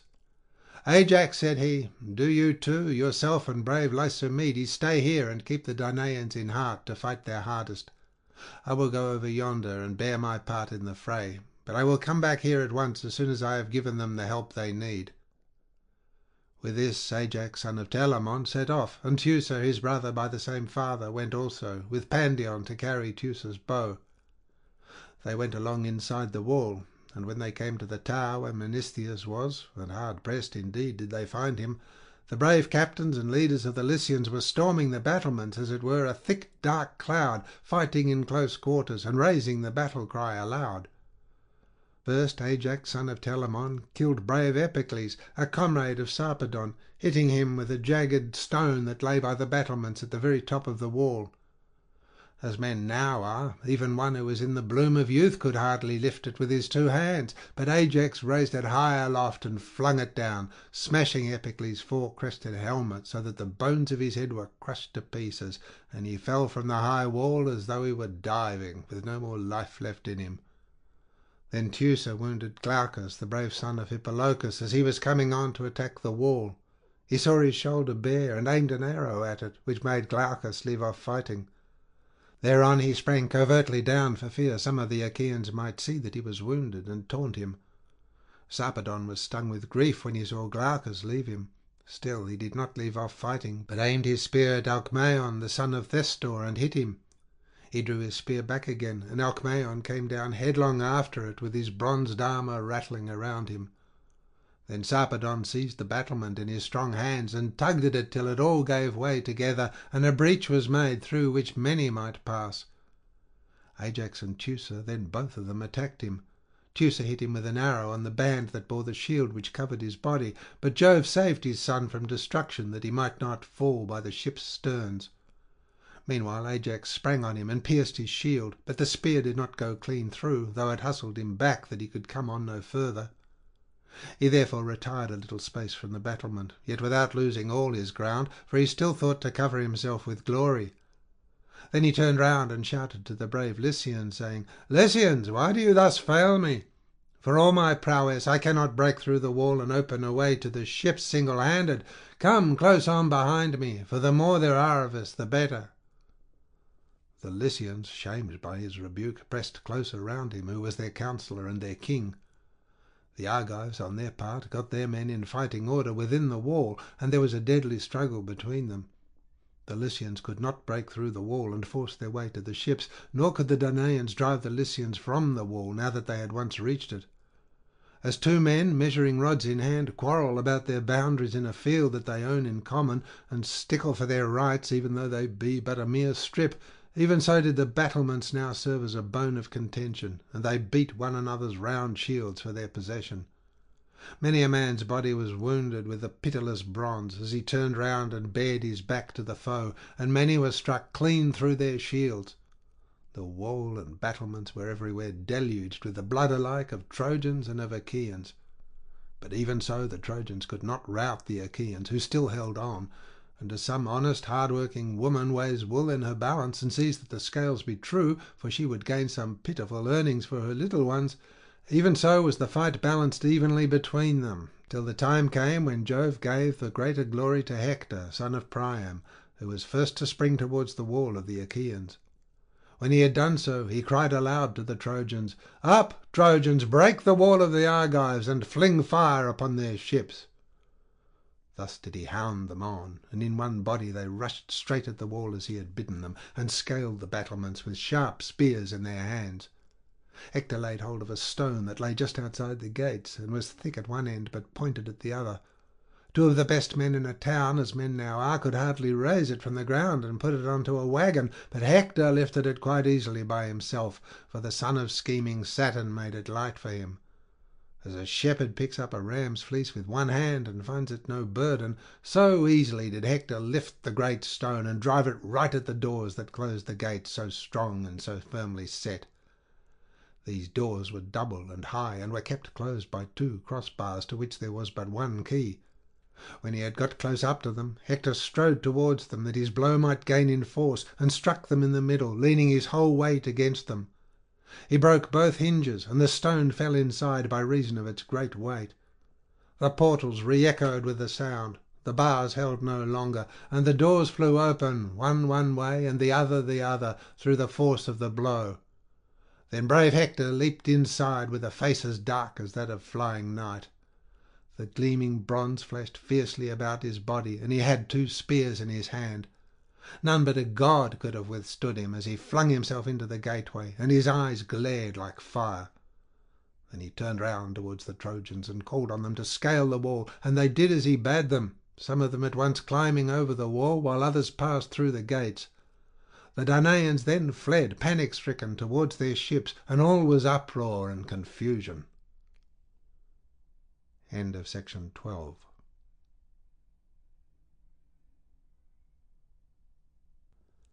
Section 13 of the Iliad by Homer, translated by Samuel Butler. Book 13.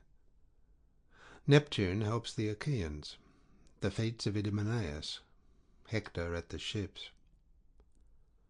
Now when Jove had thus brought Hector and the Trojans to the ships, he left them to their never-ending toil, and turned his keen eyes away, looking elsewhither towards the horse-breeders of Thrace, the Mysians, fighters at close quarters, the noble Hippomolgi, who live on milk, and the Abians, justice of mankind. He no longer turned so much as a glance towards Troy, for he did not think that any of the immortals would go and help either Trojans or Danaans. But King Neptune had kept no blind lookout. He had been looking admiringly on the battle from his seat on the topmost crests of wooded Samothrace, whence he could see all Ida, with the city of Priam and the ships of the Achaeans. He had come from under the sea and taken his place here, for he pitied the Achaeans, who were being overcome by the Trojans, and he was furiously angry with Jove. Presently he came down from his post on the mountain top, and as he strode swiftly onwards, the high hills and the forest quaked beneath the tread of his immortal feet. 3 strides he took, and with the 4th he reached his goal, Aegae, where is his glittering golden palace, imperishable in the depths of the sea. When he got there, he yoked his fleet, brazen-footed steeds with their manes of gold all flying in the wind. He clothed himself in raiment of gold, grasped his gold whip, and took his stand upon his chariot. As he went his way over the waves, the sea monsters left their lairs, for they knew their lord, and came gambolling round him from every quarter of the deep, while the sea in her gladness opened a path before his chariot. So lightly did the horses fly that the bronze axle of the car was not even wet beneath it, and thus his bounding steeds took him to the ships of the Achaeans. Now there is a certain huge cavern in the depths of the sea, midway between Tenedos and rocky Imbros. Here Neptune, lord of the earthquake, stayed his horses, unyoked them, and set them before their ambrosial forage. He hobbled their feet with hobbles of gold, which none could either unloose or break, so that they might stay there in that place until their lord should return. This done, he went his way to the host of the Achaeans. Now the Trojans followed Hector, son of Priam, in close array, like a storm cloud or flame of fire, fighting with might and main, and raising the cry of battle. For they deemed that they should take the ships of the Achaeans and kill all their chiefest heroes then and there. Meanwhile, earth-encircling Neptune, lord of the earthquake, cheered on the Argives, for he had come up out of the sea and had assumed the form and voice of Calchas. First he spoke to the two Ajaxes, who were doing their best already, and said, "Ajaxes, you too can be the saving of the Achaeans if you will put out all your strength and not let yourselves be daunted. I am not afraid that the Trojans, who have got over the wall in force, will be victorious in any other part, for the Achaeans can hold all of them in check. But I much fear that some evil will befall us here, where furious Hector, who boasts himself the son of great Jove himself, is leading them on like a pillar of flame. May some god, then, put it into your hearts to make a firm stand here, and to incite others to do the like. In this case you will drive him from the ships, even though he be inspired by Jove himself." As he spoke, the earth-encircling lord of the earthquake struck both of them with his sceptre and filled their hearts with daring. He made their legs light and active, and also their hands and their feet. Then, as the soaring falcon poises on the wing high above some sheer rock, and presently swoops down to chase some bird over the plain, even so did Neptune, lord of the earthquake, wing his flight into the air and leave them. Of the two, swift Ajax, son of Oileus, was the first to know who it was that had been speaking with them, and said to Ajax, son of Telamon, "Ajax, this is one of the gods that dwell on Olympus, who in the likeness of the prophet is bidding us fight hard by our ships. It was not Calchas the seer and diviner of omens. I knew him at once by his feet and knees as he turned away, for the gods are soon recognized. Moreover, I feel the lust of battle burn more fiercely within me, while my hands and my feet under me are more eager for the fray." And Ajax, son of Telamon, answered, "I too feel my hands grasp my spear more firmly, my strength is greater, and my feet more nimble. I long, moreover, to meet furious Hector, son of Priam, even in single combat." Thus did they converse, exulting in the hunger after battle with which the god had filled them. Meanwhile the earth-encircler roused the Achaeans, who were resting in the rear by the ships, overcome at once by hard fighting and by grief at seeing that the Trojans had got over the wall in force. Tears began falling from their eyes as they beheld them, for they made sure that they should not escape destruction. But the lord of the earthquake passed lightly about among them, and urged their battalions to the front. First he went up to Teucer and Laetus, the hero Peneleus, and Thoas, and Deiporus, Meriones also, and Antilochus, valiant warriors. All did he exhort. "Shame on you, young Argives," he cried. "It was on your prowess I relied for the saving of our ships. If you fight not with might and main, this very day will see us overcome by the Trojans. Of a truth, my eyes behold a great and terrible portent, which I had never thought to see, the Trojans at our ships. They, who were heretofore like panic-stricken hinds, the prey of jackals and wolves in a forest, with no strength but in flight, for they cannot defend themselves.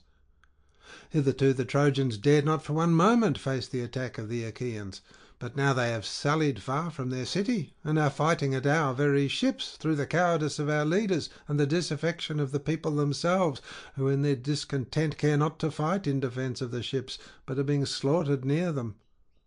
True, Agamemnon, son of Atreus, is the cause of our disaster, by having insulted the son of Peleus. Still, this is no reason why we should leave off fighting. Let us be quick to heal, for the hearts of the brave heal quickly. You do ill to be thus remiss, you who are the finest soldiers in our whole army. I blame no man for keeping out of battle if he is a weakling, but I am indignant with such men as you are. My good friends, matters will soon become even worse through this slackness. Think each one of you of his own honour and credit, for the hazard of the fight is extreme. Great Hector is now fighting at our ships. He has broken through the gates and the strong bolt that held them." Thus did the earth encircler address the Achaeans and urge them on. Thereon, round the two Ajaxes, there gathered strong bands of men, of whom not even Mars nor Minerva, marshaller of hosts, could make light if they went among them, for they were the picked men of all those who were now awaiting the onset of Hector and the Trojans. They made a living fence, spear to spear, shield to shield, buckler to buckler, helmet to helmet, and man to man. The horsehair crests on their gleaming helmets touched one another as they nodded forward, so closely serried were they. The spears they brandished in their strong hands were interlaced, and their hearts were set on battle. The Trojans advanced in a dense body, with Hector at their head, pressing right on as the rock that comes thundering down the side of some mountain from whose brow the winter torrents have torn it. The foundations of the dull thing have been loosened by floods of rain, and as it bounds headlong on its way, it sets the whole forest in an uproar. It swerves neither to right nor left till it reaches ground level. But then, for all its fury, it can go no further. Even so easily did Hector for a while seem as though he would career through the tents and ships of the Achaeans till he reached the sea in his murderous course. But the closely serried battalions stayed him when he reached them, for the sons of the Achaeans thrust at him with swords and spears pointed at both ends, and drove him from them, so that he staggered and gave ground. Thereon he shouted to the Trojans, "Trojans, Lycians, and Dardanians, fighters in close combat, stand firm. The Achaeans have set themselves as a wall against me, but they will not check me for long. They will give ground before me if the mightiest of the gods, the thundering spouse of Juno, has indeed inspired my onset." With these words he put heart and soul into them all. Deiphobus, son of Priam, went about among them, intent on deeds of daring, with his round shield before him, under cover of which he strode quickly forward. Meriones took aim at him with a spear, nor did he fail to hit the broad orb of oxhide, but he was far from piercing it, for the spear broke in two pieces long ere he could do so. Moreover, Deiphobus had seen it coming, and had held his shield well away from him. Meriones drew back under cover of his comrades, angry alike at having failed to vanquish Deiphobus and having broken his spear. He turned therefore towards the ships and tents to fetch a spear which he had left behind in his tent. The others continued fighting, and the cry of battle rose up into the heavens. Teucer, son of Telamon, was the first to kill his man, to wit the warrior Imbrius, son of Mentor, rich in horses. Until the Achaeans came, he had lived in Pedaeum, and had married Medesicaste, a bastard daughter of Priam. But on the arrival of the Danaan fleet he had gone back to Ilius, and was a great man among the Trojans, dwelling near Priam himself, who gave him like honour with his own sons. The son of Telamon now struck him under the ear with a spear, which he then drew back again, and Imbrius fell headlong as an ash tree when it is felled on the crest of some high mountain beacon, and its delicate green foliage comes toppling down to the ground. Thus did he fall, with his bronze-dyed armour ringing harshly round him, and Teucer sprang forward with intent to strip him of his armour. But as he was doing so, Hector took aim at him with a spear. Teucer saw the spear coming, and swerved aside, whereon it hit Amphimachus, son of Creatus, son of Actor, in the chest as he was coming into battle, and his armour rang rattling round him as he fell heavily to the ground.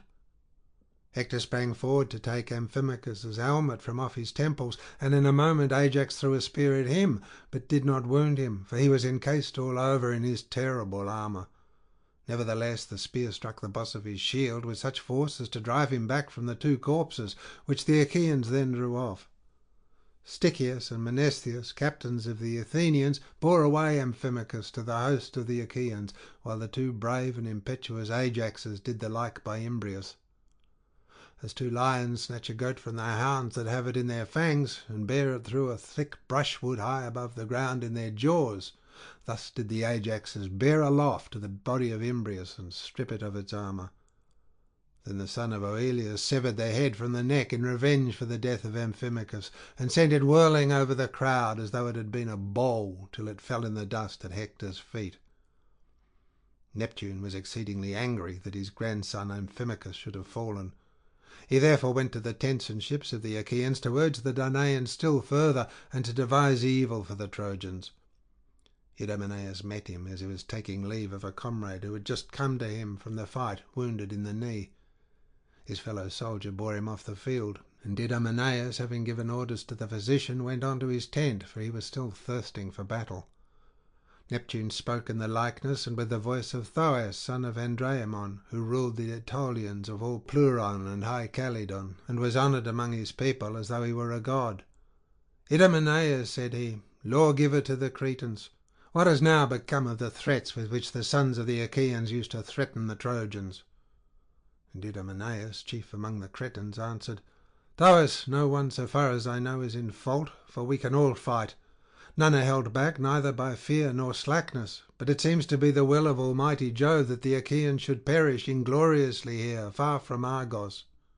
You, Thoas, have always been staunch, and you keep others in heart, if you see any fail in duty. Be not then remiss now, but exhort all to do their utmost." To this Neptune, lord of the earthquake, made answer, "Idomeneus, may he never return from Troy, but remain here for dogs to batten upon, who is this day wilfully slack in fighting. Get your armour and go, for we must make all haste together if we may be of any use, though we are only two.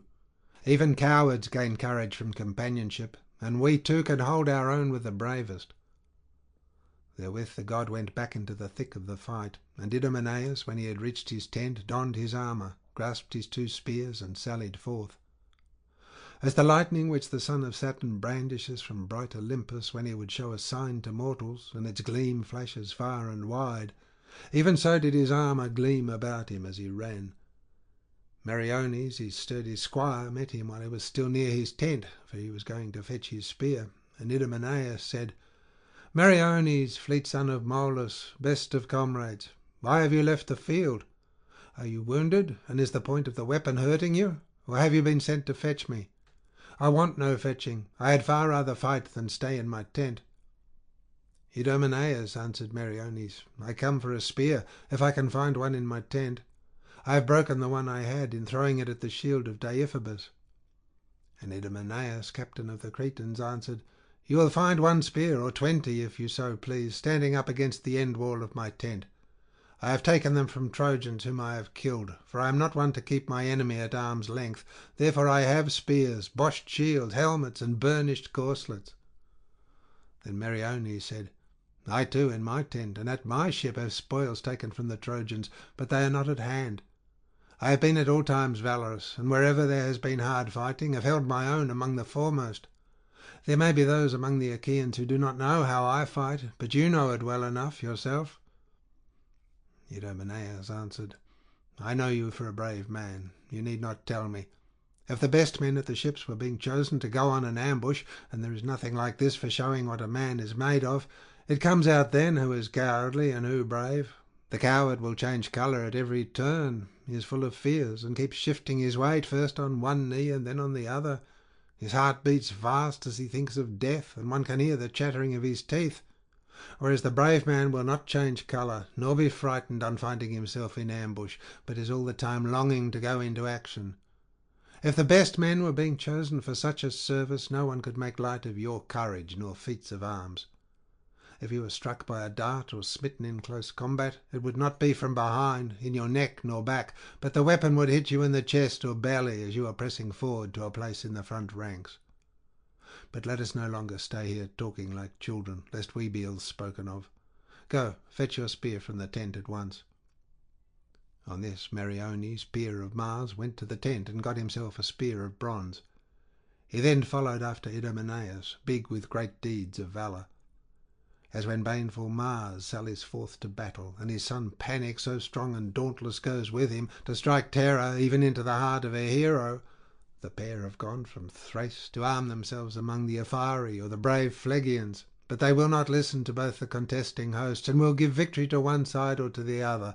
Even so did Meriones and Idomeneus, captains of men, go out to battle clad in their bronze armour. Meriones was first to speak. "Son of Deucalion," said he, "where would you have us begin fighting? On the right wing of the host, in the centre, or on the left wing, where I take it the Achaeans will be weakest?" Idomeneus answered, "There are others to defend the centre, the 2 Ajaxes and Teucer, who is the finest archer of all the Achaeans, and is good also in a hand-to-hand fight. These will give Hector, son of Priam, enough to do. Fight as he may, he will find it hard to vanquish their indomitable fury and fire the ships, unless the son of Saturn fling a firebrand upon them with his own hand.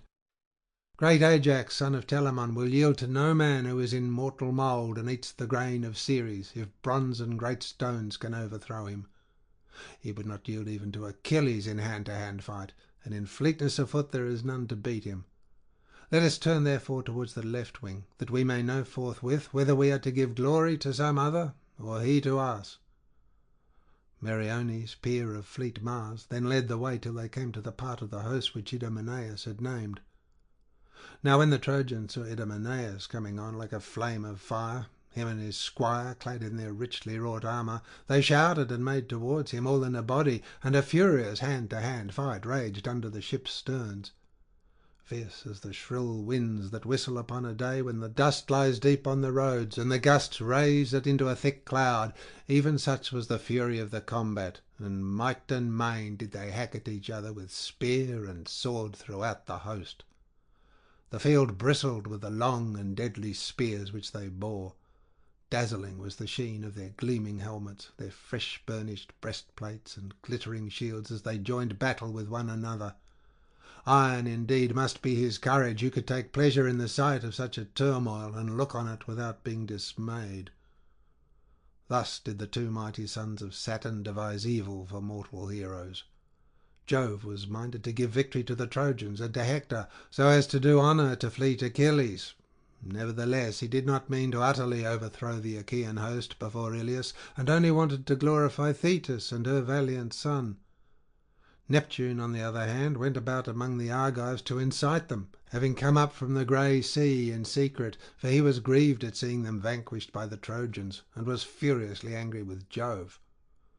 Both were of the same race and country, but Jove was elder born and knew more. Therefore Neptune feared to defend the Argives openly, but in the likeness of man he kept on encouraging them throughout their host. Thus then did these two devise a knot of war and battle that none could unloose or break, and set both sides tugging at it to the failing of men's knees beneath them. And now Idomeneus, though his hair was already flecked with grey, called loud on the Danaans and spread panic among the Trojans as he leapt in among them. He slew Othryoneus from Cabesus, a sojourner who had but lately come to take part in the war. He sought Cassandra, the fairest of Priam's daughters, in marriage, but offered no gifts of wooing, for he promised a great thing, to wit, that he would drive the sons of the Achaeans willy-nilly from Troy. Old King Priam had given his consent and promised her to him, whereon he fought on the strength of the promise thus made to him. Idomeneus aimed a spear and hit him as he came striding on. His cuirass of bronze did not protect him, and the spear stuck in his belly, so that he fell heavily to the ground. Then Idomeneus vaunted over him, saying, "Othryoneus, there is no one in the world whom I shall admire more than I do you, if you indeed perform what you have promised Priam, son of Dardanus, in return for his daughter. We too will make you an offer. We will give you the loveliest daughter of the son of Atreus, and will bring her from Argos for you to marry, if you will sack the goodly city of Ilias in company with ourselves. So come along with me, that we may make a covenant at the ships about the marriage, and we will not be hard upon you about gifts of wooing." With this Idomeneus began dragging him by the foot through the thick of the fight, but Asius came up to protect the body, on foot, in front of his horses, which his esquire drove so close behind him that he could feel their breath upon his shoulder. He was longing to strike down Idomeneus, but ere he could do so, Idomeneus smote him with his spear in the throat under the chin, and the bronze point went clean through it. He fell as an oak or poplar or pine which shipwrights have felled for ship's timber upon the mountain with whetted axes. Even thus did he lie full length in front of his chariot and horses, grinding his teeth and clutching at the blood-stained dust. His charioteer was struck with panic, and did not dare turn his horses round and escape. Thereon Antilochus hit him in the middle of his body with a spear. His cuirass of bronze did not protect him, and the spear stuck in his belly. He fell gasping from his chariot, and Antilochus, great Nestor's son, drove his horses from the Trojans to the Achaeans. Deiphobus then came close up to Idomeneus to avenge Asius, and took aim at him with a spear. But Idomeneus was on the lookout, and avoided it, for he was covered by the round shield he always bore, a shield of oxhide and bronze with 2 arm rods on the inside. He crouched under cover of this, and the spear flew over him, but the shield rang out as the spear grazed it, and the weapon sped not in vain from the strong hand of Deiphobus, for it struck Hypsenor, son of Hippasus, shepherd of his people, in the liver under the midriff, and his limbs failed beneath him. Deiphobus vaunted over him, and cried with a loud voice, saying, "Of a truth Asius has not fallen unavenged. He will be glad, even while passing into the house of Hades, strong warden of the gate, that I have sent someone to escort him." Thus did he vaunt, and the Argives were stung by his saying. Noble Antilochus was more angry than anyone, but grief did not make him forget his friend and comrade. He ran up to him, bestrode him, and covered him with his shield. Then 2 of his staunch comrades, Mecistius, son of Echius, and Alastor, stooped down and bore him away, groaning heavily, to the ships. But Idomeneus ceased not his fury. He kept on striving continually, either to enshroud some Trojan in the darkness of death, or himself to fall while warding off the evil day from the Achaeans. Then fell Alcatuus, son of noble Icietes. He was son-in-law to Anchises, having married his eldest daughter Hippodamia, who was the darling of her father and mother, and excelled all her generation in beauty, accomplishments, and understanding, whereof the bravest men in all Troy had taken her to wife. Him did Neptune lay low by the hand of Idomeneus, blinding his bright eyes and binding his strong limbs in fetters, so that he could neither go back nor to one side, but stood stock still like a pillar or lofty tree when Idomeneus struck him with a spear in the middle of his chest. The coat of mail that had hitherto protected his body was now broken, and rang harshly as the spear tore through it. He fell heavily to the ground, and the spear stuck in his heart, which still beat, and made the butt end of the spear quiver, till dread Mars put an end to his life. Idomeneus vaunted over him, and cried with a loud voice, saying, "Deiphobus, since you are in a mood to vaunt, shall we cry quits now that we have killed 3 men to your 1? Nay, sir, stand in fight with me yourself, that you may learn what manner of Jove-begotten man am I that have come hither. Jove first begot Minos, chief ruler in Crete, and Minos in his turn begot a son, noble Deucalion. Deucalion begot me to be a ruler over many men in Crete, and my ships have now brought me hither to be the bane of yourself, your father, and the Trojans." Thus did he speak, and Deiphobus was in 2 minds, whether to go back and fetch some other Trojans to help him, or to take up the challenge single-handed.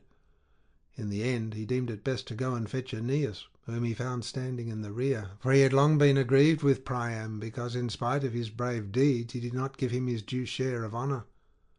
Deiphobus went up to him and said, "Aeneas, prince among the Trojans, if you know any ties of kinship, help me now to defend the body of your sister's husband. Come with me to the rescue of Alcatuus, who, being husband to your sister, brought you up when you were a child in his house, and now Idomeneus has slain him." With these words he moved the heart of Aeneas, and he went in pursuit of Idomeneus, big with great deeds of valour. But Idomeneus was not to be thus daunted as though he were a mere child. He held his ground as a wild boar at bay upon the mountains, who abides the coming of a great crowd of men in some lonely place. The bristles stand upright on his back, his eyes flash fire, and he whets his tusk in his eagerness to defend himself against hounds and men. Even so did famed Idomeneus hold his ground, and budge not at the coming of Aeneas. He cried aloud to his comrades, looking towards Ascalaphus, Apharius, Deipyrus, Meriones, and Antilochus, all of them brave soldiers. "Hither, my friends," he cried, "and leave me not single-handed. I go in great fear by fleet Aeneas, who is coming against me, and is a redoubtable dispenser of death in battle. Moreover, he is in the flower of youth, when a man's strength is greatest. If I were of the same age as he is, and in my present mind, either he or I should soon bear away the prize of victory." On this, all of them as one man stood near him, shield on shoulder. Aeneas on the other side called to his comrades, looking towards Deiphobus, Paris, and Agenor, who were the leaders of the Trojans, along with himself, and the people followed them as sheep follow the ram when they go down to drink after they have been feeding, and the heart of the shepherd is glad. Even so was the heart of Aeneas gladdened when he saw his people follow him. Then they fought furiously in close combat about the body of Alcatuus, wielding their long spears, and the bronze armour about their bodies rang fearfully as they took aim at one another in the press of the fight, while the two heroes, Aeneas and Idomeneus, peers of Mars, outvied everyone in their desire to hack at each other with sword and spear. Aeneas took aim first, but Idomeneus was on the lookout and avoided the spear, so that it sped from Aeneas's strong hand in vain and fell quivering in the ground. Idomeneus meanwhile smote Oenomaus in the middle of his belly and broke the plate of his corslet, whereon his bowels came gushing out, and he clutched the earth in the palms of his hands as he fell sprawling in the dust. Idomeneus drew his spear out of the body, but could not strip him of the rest of his armour for the rain of darts that were showered upon him. Moreover, his strength was now beginning to fail him, so that he could no longer charge, and could neither spring forward to recover his own weapon, nor swerve aside to avoid one that was aimed at him. Therefore, though he still defended himself in hand-to-hand fight, his heavy feet could not bear him swiftly out of the battle. Deiphobus aimed a spear at him as he was retreating slowly from the field, for his bitterness against him was as fierce as ever, but again he missed him, and hit Ascalaphus, the son of Mars. The spear went through his shoulder, and he clutched the earth in the palms of his hands as he fell sprawling in the dust. Grim Mars of awful voice did not yet know that his son had fallen, for he was sitting on the summits of Olympus under the golden clouds by command of Jove, where the other gods were also sitting, forbidden to take part in the battle. Meanwhile men fought furiously about the body. Deiphobus tore the helmet from off his head, but Meriones sprang upon him and struck him on the arm with a spear, so that the visored helmet fell from his hand and came ringing down upon the ground. Thereon Meriones sprang upon him like a vulture, drew the spear from his shoulder, and fell back under cover of his men. Then Polites, own brother of Deiphobus, passed his arms around his waist and bore him away from the battle till he got to his horses that were standing in the rear of the fight with the chariot and their driver. These took him towards the city, groaning and in great pain, with the blood flowing from his arm. The others still fought on, and the battle cry rose to heaven without ceasing. Aeneas sprang on Apharius, son of Caletor, and struck him with a spear in his throat, which was turned towards him. His head fell on one side, his helmet and shield came down along with him, and death, life's foe, was shed around him. Antilochus spied his chance, flew forward towards Thoon, and wounded him as he was turning round. He laid open the vein that runs all the way up the back to the neck. He cut this vein clear away throughout its whole course, and Thoon fell in the dust face upwards, stretching out his hands imploringly towards his comrades. Antilochus sprang upon him and stripped the armour from his shoulders, glaring round him fearfully as he did so. The Trojans came about him on every side, and struck his broad and gleaming shield, but could not wound his body, for Neptune stood guard over the son of Nestor, though the darts fell thickly round him. He was never clear of the foe, but was always in the thick of the fight. His spear was never idle. He poised and aimed it in every direction, so eager was he to hit someone from a distance or to fight him hand to hand. As he was thus aiming among the crowd, he was seen by Adamas, son of Asius, who rushed towards him and struck him with a spear in the middle of his shield. But Neptune made its point without effect, for he grudged him the life of Antilochus. One half, therefore, of the spear stuck fast like a charred stake in Antilochus's shield, while the other lay on the ground. Adamas then sought shelter under cover of his men, but Meriones followed after and hit him with a spear midway between the private parts and the navel, where a wound is particularly painful to wretched mortals. There did Meriones transfix him, and he writhed convulsively about the spear as some bull whom mountain herdsmen have bound with ropes of withes and are taking away perforce. Even so did he move convulsively for a while, but not for very long, till Meriones came up and drew the spear out of his body, and his eyes were veiled in darkness. Helenus then struck Deipyrus with a great Thracian sword, hitting him on the temple in close combat and tearing the helmet from his head.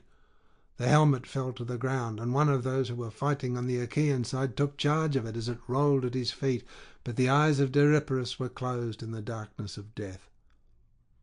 On this Menelaus was grieved, and made menacingly towards Helenus, brandishing his spear. But Helenus drew his bow, and the two attacked one another at one and the same moment, the one with his spear and the other with his bow and arrow. The son of Priam hit the breastplate of Menelaus's corslet, but the arrow glanced from off it. As black beans or pulse come pattering down onto a threshing floor from the broad winnowing shovel, blown by shrill winds and shaken by the shovel, even so did the arrow glance off and recoil from the shield of Menelaus, who in his turn wounded the hand with which Helenus carried his bow. The spear went right through his hand and stuck in the bow itself, so that to his life he retreated under cover of his men, with his hand dragging by his side, for the spear weighed it down, till Agenor drew it out and bound the hand carefully up with a woollen sling which his esquire had with him. Pisander then made straight at Menelaus, his evil destiny luring him on to his doom, for he was to fall in fight with you, O Menelaus. When the two were hard by one another, the spear of the son of Atreus turned aside, and he missed his aim. Pisander then struck the shield of brave Menelaus, but could not pierce it, for the shield stayed the spear and broke the shaft. Nevertheless he was glad and made sure of victory.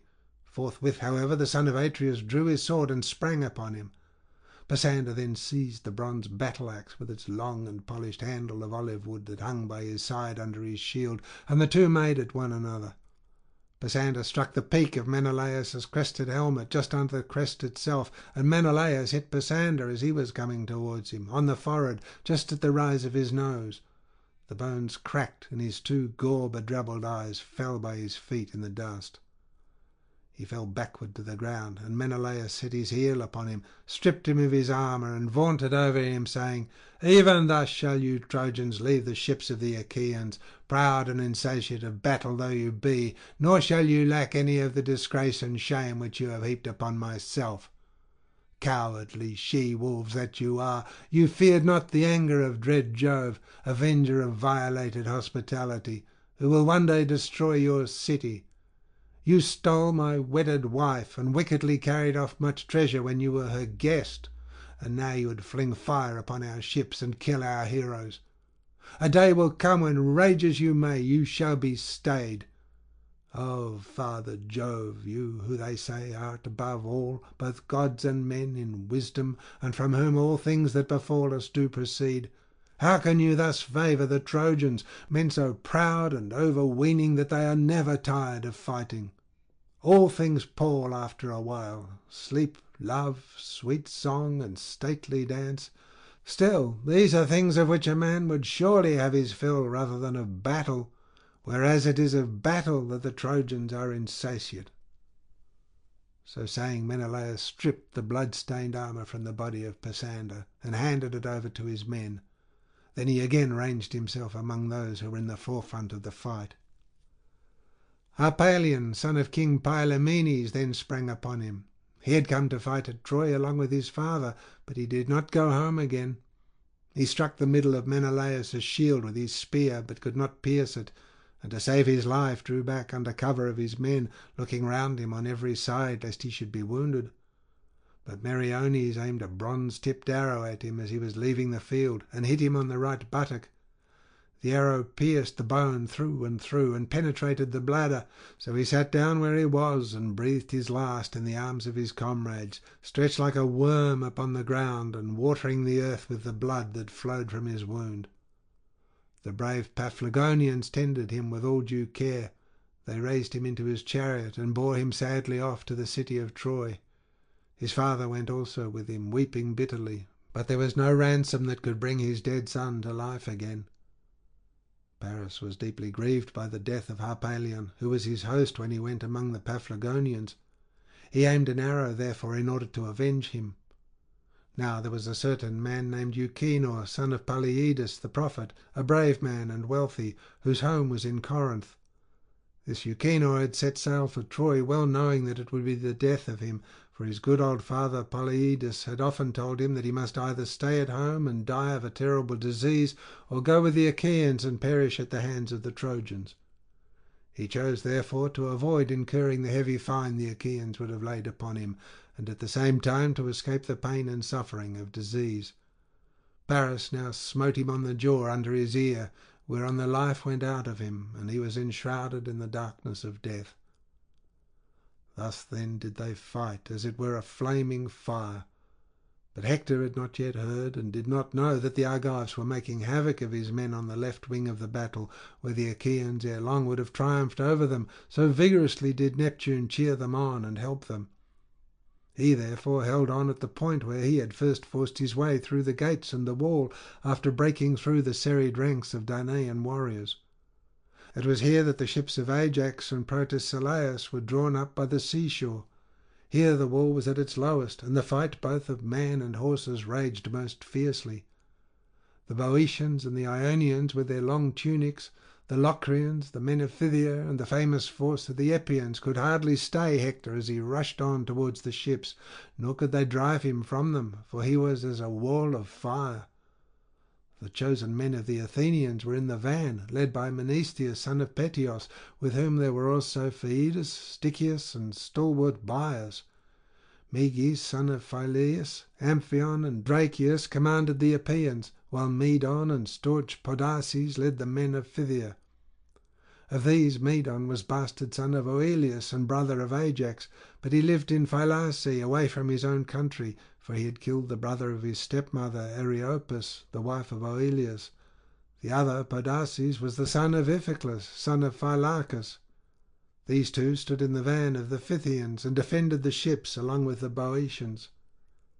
Ajax, son of Oileus, never for a moment left the side of Ajax, son of Telamon. But as two swart oxen both strain their utmost at the plough which they are drawing in a fallow field, and the sweat steams upwards from about the roots of their horns, nothing but the yoke divides them as they break up the ground till they reach the end of the field. Even so did the two Ajaxes stand shoulder to shoulder by one another. Many and brave comrades followed the son of Telamon to relieve him of his shield when he was overcome with sweat and toil, but the Locrians did not follow so close after the son of Oileus, for they could not hold their own in a hand-to-hand fight. They had no bronze helmets with plumes of horsehair, neither had they shields nor ashen spears, but they had come to Troy armed with bows and with slings of twisted wool, from which they showered their missiles to break the ranks of the Trojans. The others, therefore, with their heavy armour, bore the brunt of the fight with the Trojans and with Hector, while the Locrians shot from behind, under their cover.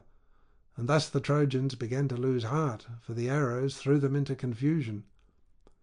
The Trojans would now have been driven in sorry plight from the ships and tents back to windy Ilios, had not Polydamas presently said to Hector, "Hector, there is no persuading you to take advice. Because heaven has so richly endowed you with the arts of war, you think that you must therefore excel others in counsel. But you cannot thus claim preeminence in all things. Heaven has made one man an excellent soldier, of another it has made a dancer or a singer and player on the lyre, while yet in another Jove has implanted a wise understanding, of which men reap fruit to the saving of many, and he himself knows more about it than any one. Therefore I will say what I think will be best. The fight has hemmed you in as with a circle of fire, and even now that the Trojans are within the wall, some of them stand aloof in full armour, while others are fighting, scattered and outnumbered, near the ships. Draw back, therefore, and call your chieftains round you, that we may advise together whether to fall now upon the ships in the hope that heaven may vouchsafe us victory, or to beat a retreat while we can yet safely do so. I greatly fear that the Achaeans will pay us their debt of yesterday in full, for there is one abiding at their ships who is never weary of battle, and who will not hold aloof much longer." Thus spoke Polydamas, and his words pleased Hector well. He sprang in full armour from his chariot and said, "Polydamas, gather the chieftains here. I will go yonder into the fight, but will return at once when I have given them their orders." He then sped onward, towering like a snowy mountain, and with a loud cry flew through the ranks of the Trojans and their allies. When they heard his voice, they all hastened to gather round Polydamas, the excellent son of Panthous. But Hector kept on among the foremost, looking everywhere to find Deiphobus and Prince Helenus, Adamas, son of Asius, and Asius, son of Hyrtacus. Living, indeed, and scatheless, he could no longer find them, for the two last were lying by the sterns of the Achaean ships, slain by the Argives, while the others had been also stricken and wounded by them. But upon the left wing of the dread battle he found Alexandrus, husband of the lovely Helen, cheering his men and urging them on to fight. He went up to him and upbraided him. Paris, said he, evil-hearted Paris, fair to see but woman-mad and false of tongue, where are Deiphobus and King Helenus? Where are Radamas, son of Asius, and Asius, son of Hyrtacus? Where too is Othryoneus? Ilias is undone, and will now surely fall. Alexandrus answered, Hector, why find fault when there is none to find fault with? I should hold aloof from battle on any day rather than this, for my mother bore me with nothing of the coward about me. From the moment when you set our men fighting about the ships, we have been staying here and doing battle with the Danaans. Our comrades, about whom you ask me, are dead. Deiphobus and King Helenus alone have left the field, wounded both of them in the hand, but the son of Saturn saved them alive. Now, therefore, lead on where you would have us go, and we will follow with right good will. You shall not find us fail you in so far as our strength holds out, but no man can do more than in him lies, no matter how willing he may be. With these words he satisfied his brother, and the two went towards the part of the battle where the fight was thickest, about Cebriones, brave Polydamas, Phalces, Orthaeus, godlike Polyphetes, Palmus, Ascanius, and Maurus, son of Hippotion, who had come from fertile Ascania on the preceding day to relieve other troops. Then Jove urged them on to fight. They flew forth like the blasts of some fierce wind that strikes earth in the van of a thunderstorm. They buffet the salt sea into an uproar. Many and mighty are the great waves that come crashing in, one after the other, upon the shore, with their arching heads all crested with foam. Even so did rank behind rank of Trojans, arrayed in gleaming armour, follow their leaders onward. The way was led by Hector, son of Priam, peer of murderous Mars, with his round shield before him, his shield of ox hides covered with plates of bronze, and his gleaming helmet upon his temples. He kept stepping forward under cover of his shield in every direction, making trial of the ranks to see if they would give way before him, but he could not daunt the courage of the Achaeans. Ajax was the first to stride out and challenge him. "Sir," he cried, "draw near. Why do you think thus vainly to dismay the Argives? We Achaeans are excellent soldiers, but the scourge of Jove has fallen heavily upon us. Your heart, forsooth, is set on destroying our ships, but we too have hands that can keep you at bay, and your own fair town shall be sooner taken and sacked by ourselves. The time is near when you shall pray Jove and all the gods in your flight that your steeds may be swifter than hawks as they raise the dust on the plain and bear you back to your city." As he was thus speaking, a bird flew by upon his right hand, and the host of the Achaeans shouted, for they took heart at the omen. But Hector answered, "Ajax, braggart and false of tongue, would that I were as sure of being son for evermore to Aegis-bearing Jove, with Queen Juno for my mother, and of being held in like honour with Minerva and Apollo, as I am that this day is big with the destruction of the Achaeans, and you shall fall among them if you dare abide my spear. It shall rend your fair body and bid you glut our hounds and birds of prey with your fat and your flesh, as you fall by the ships of the Achaeans." With these words he led the way, and the others followed after with a cry that rent the air, while the host shouted behind them. The Argives, on their part, raised a shout likewise, nor did they forget their prowess, but stood firm against the onslaught of the Trojan chieftains, and the cry from both the hosts rose up to heaven and to the brightness of Jove's presence. End of section 13.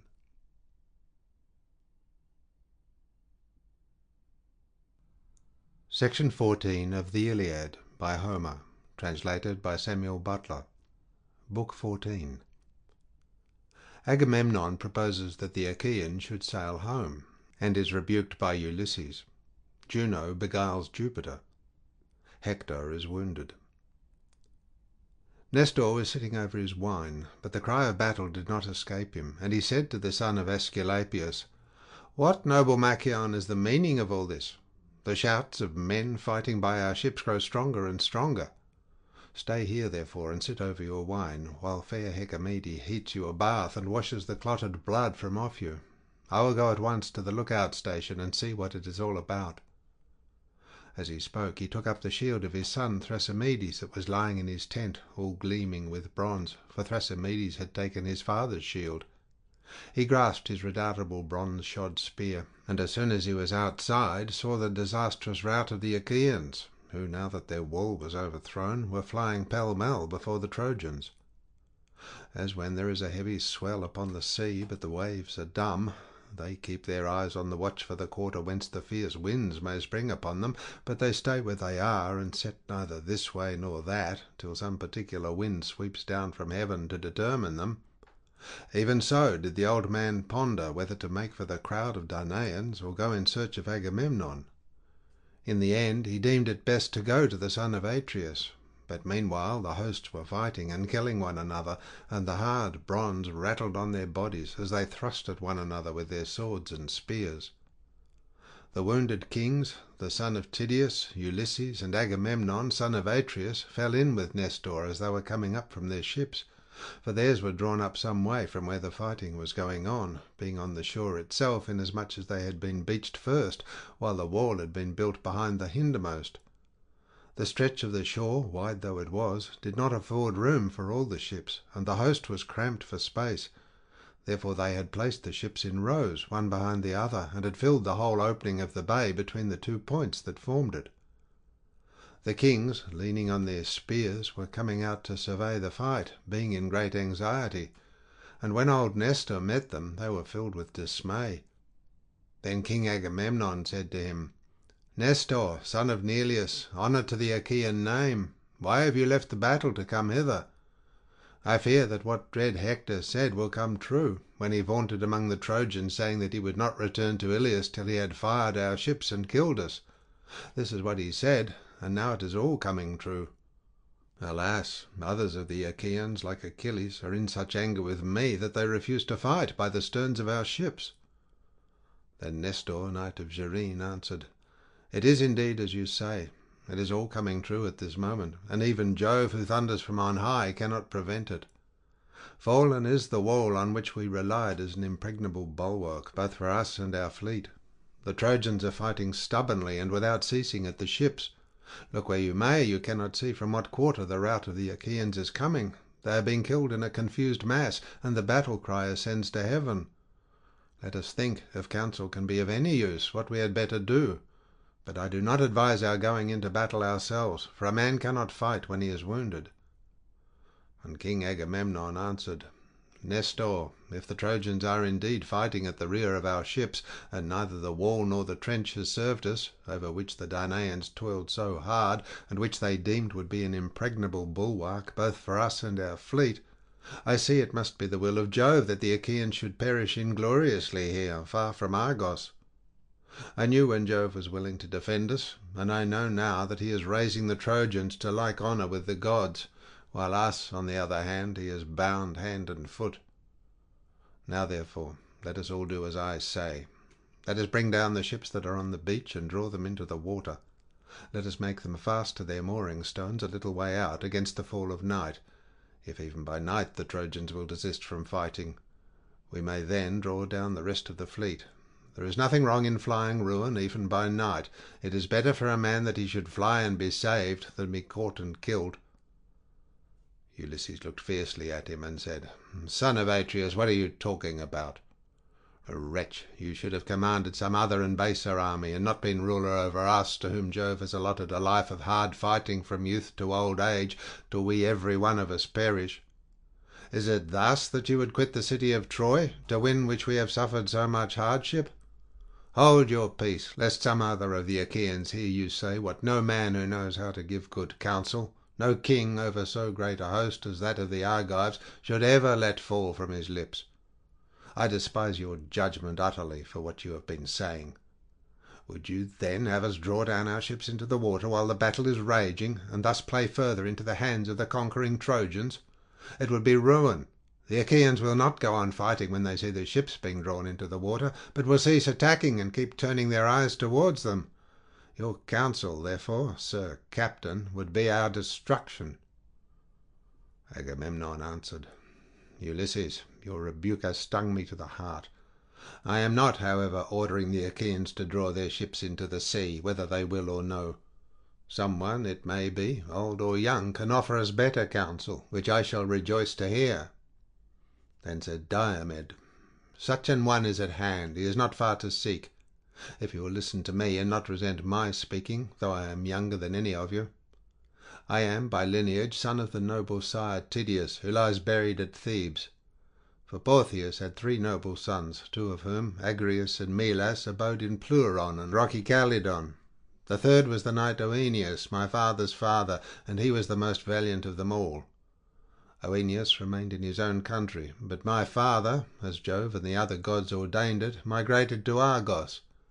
He married into the family of Adrastus, and his house was one of great abundance, for he had large estates of rich corn-growing land, with much orchard ground as well, and he had many sheep. Moreover, he excelled all the Argives in the use of the spear. You must yourselves have heard whether these things are true or no. Therefore, when I say well, despise not my words as though I were a coward or of ignoble birth. I say, then, let us go to the fight as we needs must, wounded though we be. When there, we may keep out of the battle and beyond the range of the spears, lest we get fresh wounds in addition to what we have already. But we can spur on others who have been indulging their spleen and holding aloof from battle hitherto. Thus did he speak, whereon they did even as he had said, and set out, King Agamemnon leading the way. Meanwhile Neptune had kept no blind lookout, and came up to them in the semblance of an old man. He took Agamemnon's right hand in his own, and said, Son of Atreus, I take it Achilles is glad now that he sees the Achaeans routed and slain, for he is utterly without remorse. May he come to a bad end, and heaven confound him. As for yourself, the blessed gods are not yet so bitterly angry with you, but that the princes and counsellors of the Trojans shall again raise the dust upon the plain, and you shall see them flying from the ships and tents towards their city. With this he raised a mighty cry of battle, and sped forward to the plain. The voice that came from his deep chest was that of 9,000 or 10,000 men when they are shouting in the thick of a fight, and it put fresh courage into the hearts of the Achaeans to wage war and do battle without ceasing. Juno of the golden throne looked down as she stood upon a peak of Olympus, and her heart was gladdened at the sight of him who was at once her brother and her brother-in-law, hurrying hither and thither amid the fighting. Then she turned her eyes to Jove as he sat on the topmost crests of many-fountained Ida, and loathed him. She set herself to think how she might hoodwink him, and in the end she deemed that it would be best for her to go to Ida and array herself in rich attire, in the hope that Jove might become enamoured of her, and wish to embrace her. While he was thus engaged, a sweet and careless sleep might be made to steal over his eyes and senses. She went therefore to the room which her son Vulcan had made her, and the doors of which he had cunningly fastened by means of a secret key, so that no other god could open them. Here she entered and closed the doors behind her. She cleansed all the dirt from her fair body with ambrosia. Then she anointed herself with olive oil, ambrosial, very soft, and scented specially for herself. If it were so much as shaken in the bronze-floored house of Jove, the scent pervaded the universe of heaven and earth. With this she anointed her delicate skin, and then she plaited the fair ambrosial locks that flowed in a stream of golden tresses from her immortal head. She put on the wondrous robe which Minerva had worked for her with consummate art, and had embroidered with manifold devices. She fastened it about her bosom with golden clasps, and she girded herself with a girdle that had 100 tassels. Then she fastened her earrings, 3 brilliant pendants that glistened most beautifully, through the pierced lobes of her ears, and threw a lovely new veil over her head. She bound her sandals onto her feet, and when she had arrayed herself perfectly to her satisfaction, she left her room and called Venus to come aside and speak to her. "My dear child," said she, "will you do what I am going to ask of you, or will you refuse me because you are angry at my being on the Danaan side, while you are on the Trojan?" Jove's daughter Venus answered, "Juno, august queen of goddesses, daughter of mighty Saturn, say what you want, and I will do it for you at once, if I can, and if it can be done at all." Then Juno told her a lying tale, and said, "I want you to endow me with some of those fascinating charms, the spells of which bring all things mortal and immortal to your feet. I am going to the world's end, to visit Oceanus, from whom all we gods proceed, and Mother Tethys, They received me in their house, took care of me, and brought me up, having taken me over from Rhea when Jove imprisoned great Saturn in the depths that are under earth and sea. I must go and see them, that I may make peace between them. They have been quarrelling, and are so angry that they have not slept with one another this long while. If I can bring them round and restore them to one another's embraces, they will be grateful to me and love me forever afterwards." Thereon laughter-loving Venus said, "I cannot and must not refuse you, for you sleep in the arms of Jove, who is our king." As she spoke, she loosed from her bosom the curiously embroidered girdle into which all her charms had been wrought, love, desire, and that sweet flattery which steals the judgment even of the most prudent. She gave the girdle to Juno, and said, "Take this girdle, wherein all my charms reside, and lay it in your bosom. If you will wear it, I promise that your errand, be what it may, will not be bootless." When she heard this, Juno smiled, and still smiling, she laid the girdle in her bosom. Venus now went back into the house of Jove, while Juno darted down from the summits of Olympus. She passed over Pieria and fair Amalthea, and went on till she came to the snowy ranges of the Thracian horsemen, over whose topmost crest she sped without ever setting foot to ground. When she came to Athos, she went on over the waves of the sea till she reached Lemnos, the city of noble Thoas. There she met Sleep, own brother to Death, and caught him by the hand, saying, "Sleep, you who lord it alike over mortals and immortals, if you ever did me a service in times past, do one for me now, and I shall be grateful to you ever after. Close Jove's keen eyes for me in slumber, while I hold him clasped in my embrace, and I will give you a beautiful golden seat that can never fall to pieces. My club-footed son Vulcan shall make it for you, and he shall give it a footstool for you to rest your fair feet upon when you are at table." Then Sleep answered, "Juno, great queen of goddesses, daughter of mighty Saturn, I would lull any other of the gods to sleep without compunction, not even excepting the waters of Oceanus, from whom all of them proceed. But I dare not go near Jove, nor send him to sleep, unless he bids me. I have had one lesson already through doing what you asked me, on the day when Jove's mighty son Hercules set sail from Iliad after having sacked the city of the Trojans. At your bidding I suffused my sweet self over the mind of aegis-bearing Jove, and laid him to rest. Meanwhile you hatched a plot against Hercules, and set the blasts of the angry winds beating upon the seas, till you took him to the goodly city of Kos, away from all his friends.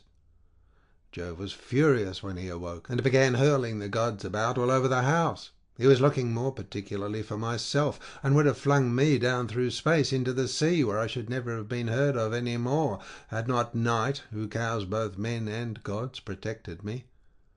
I fled to her, and Jove left off looking for me, in spite of his being so angry, for he did not dare do anything to displease Night. And now you are again asking me to do something on which I cannot venture." And Juno said, "Sleep, why do you take such notions as those into your head? Do you think Jove will be anxious to help the Trojans as he was about his own son? Come, I will marry you to one of the daughters of the Graces, and she shall be your own, Pasithea, whom you have always wanted to marry." Sleep was pleased when he heard this, and answered, "Then swear it to me by the dread waters of the river Styx. Lay one hand on the bounteous earth, and the other on the sheen of the sea, so that all the gods who dwell down below with Saturn may be our witnesses, and see that you really do give me one of the youngest of the Graces, Pasithea, whom I have always wanted to marry." Juno did as he had said. She swore, and invoked all the gods of the netherworld, who are called Titans, to witness. When she had completed her oath, the two enshrouded themselves in a thick mist, and sped lightly forward, leaving Lemnos and Imbros behind them. Presently they reached many-fountained Ida, mother of wild beasts, and Lectum, where they left the sea to go on by land, and the tops of the trees of the forest soughed under the going of their feet. Here Sleep halted, and ere Jove caught sight of him, he climbed a lofty pine tree, the tallest that reared its head towards heaven on all Ida. He hid himself behind the branches, and sat there in the semblance of the sweet-singing bird that haunts the mountains and is called Chalcas by the gods, but men call it Simindis. Juno then went to Gargarus, the topmost peak of Ida, and Jove, driver of the clouds, set eyes upon her.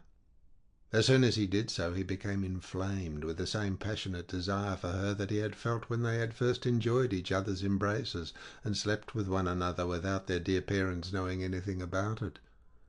He went up to her and said, "What do you want that you have come hither from Olympus, and that too with neither chariot nor horses to convey you?" Then Juno told him a lying tale and said, "I am going to the world's end, to visit Oceanus, from whom all we gods proceed, and Mother Tethys. They received me into their house, took care of me, and brought me up. I must go and see them, that I may make peace between them. They have been quarrelling, and are so angry that they have not slept with one another this long time. The horses that will take me over land and sea are stationed on the lowermost spurs of many-fountained Ida, and I have come here from Olympus on purpose to consult you. I was afraid you might be angry with me later on if I went to the house of Oceanus without letting you know." And Jove said, "Juno, you can choose some other time for paying your visit to Oceanus. For the present, let us devote ourselves to love and to the enjoyment of one another. Never yet have I been so overpowered by passion, neither for goddess nor mortal woman, as I am at this moment for yourself. Not even when I was in love with the wife of Ixion, who bore me Pirithous, peer of gods in council, nor yet with Danae, the daintily ankled daughter of Acrisius, who bore me the famed hero Perseus. Then there was the daughter of Phoenix, who bore me Minos and Rhadamanthus. There was Semele and Alcmena in Thebes, by whom I begot my lion-hearted son Hercules, while Semele became mother to Bacchus, the comforter of mankind. There was Queen Ceres again, and lovely Leto, and yourself. But with none of these was I ever so enamoured as I now am with you." Juno again answered him with a lying tale. "Most dread son of Saturn," she exclaimed, "what are you talking about? Would you have us enjoy one another here on the top of Mount Ida, where everything can be seen? What if one of the ever-living gods should see us sleeping together, and tell the others? It would be such a scandal that when I had risen from your embraces I could never show myself inside your house again. But if you are so minded, there is a room which your son Vulcan has made me, and he has given it good strong doors. If you would so have it, let us go thither and lie down." And Jove answered, "Juno, you need not be afraid that either god or man will see you, for I will enshroud both of us in such a dense golden cloud that the very sun, for all his bright piercing beams, shall not see through it." With this the son of Saturn caught his wife in his embrace, whereon the earth sprouted them a cushion of young grass, with dew-bespangled lotus, crocus, and hyacinth, so soft and thick that it raised them well above the ground. Here they laid themselves down, and overhead they were covered by a fair cloud of gold, from which there fell glittering dewdrops. Thus then did the sire of all things repose peacefully on the crest of Ida, overcome at once by sleep and love, and he held his spouse in his arms.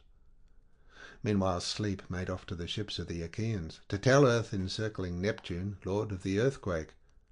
When he had found him, he said, "Now, Neptune, you can help the Danaans with a will, and give them victory, though it be only for a short time, while Jove is still sleeping.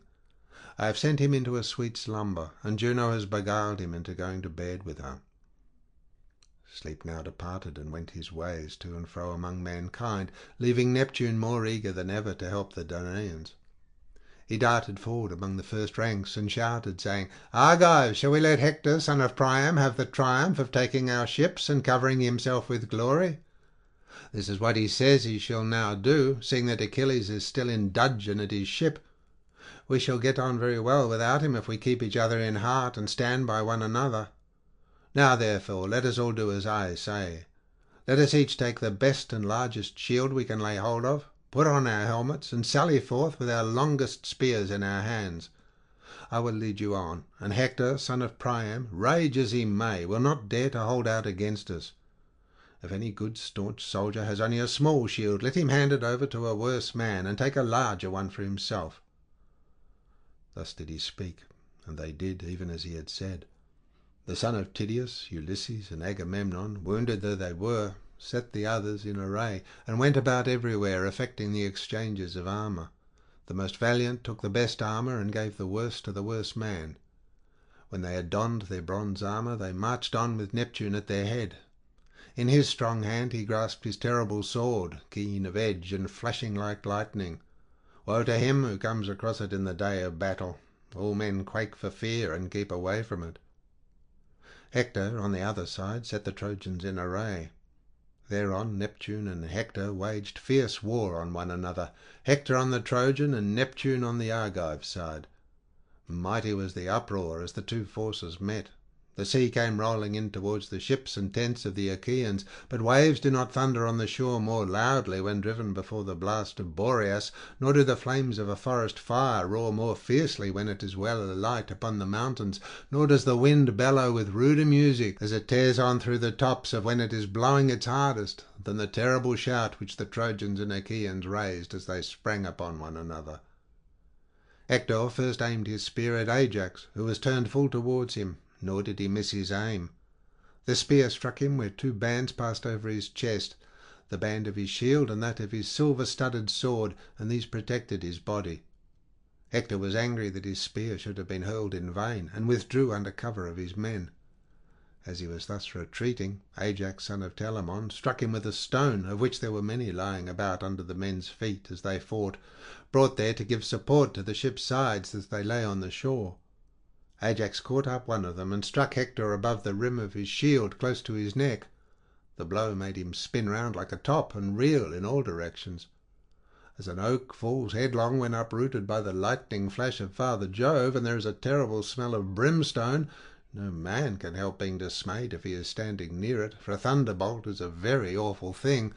Even so did Hector fall to earth and bite the dust. His spear fell from his hand, but his shield and helmet were made fast about his body, and his bronze armour rang about him. The sons of the Achaeans came running with a loud cry towards him, hoping to drag him away, and they showered their darts on the Trojans, but none of them could wound him before he was surrounded and covered by the princes Polydamas, Aeneas, Agenor, Sarpedon, captain of the Lycians, and noble Glaucus. Of the others too there was not one who was unmindful of him, and they held their round shields over him to cover him. His comrades then lifted him off the ground and bore him away from the battle to the place where his horses stood waiting for him at the rear of the fight, with their driver and the chariot.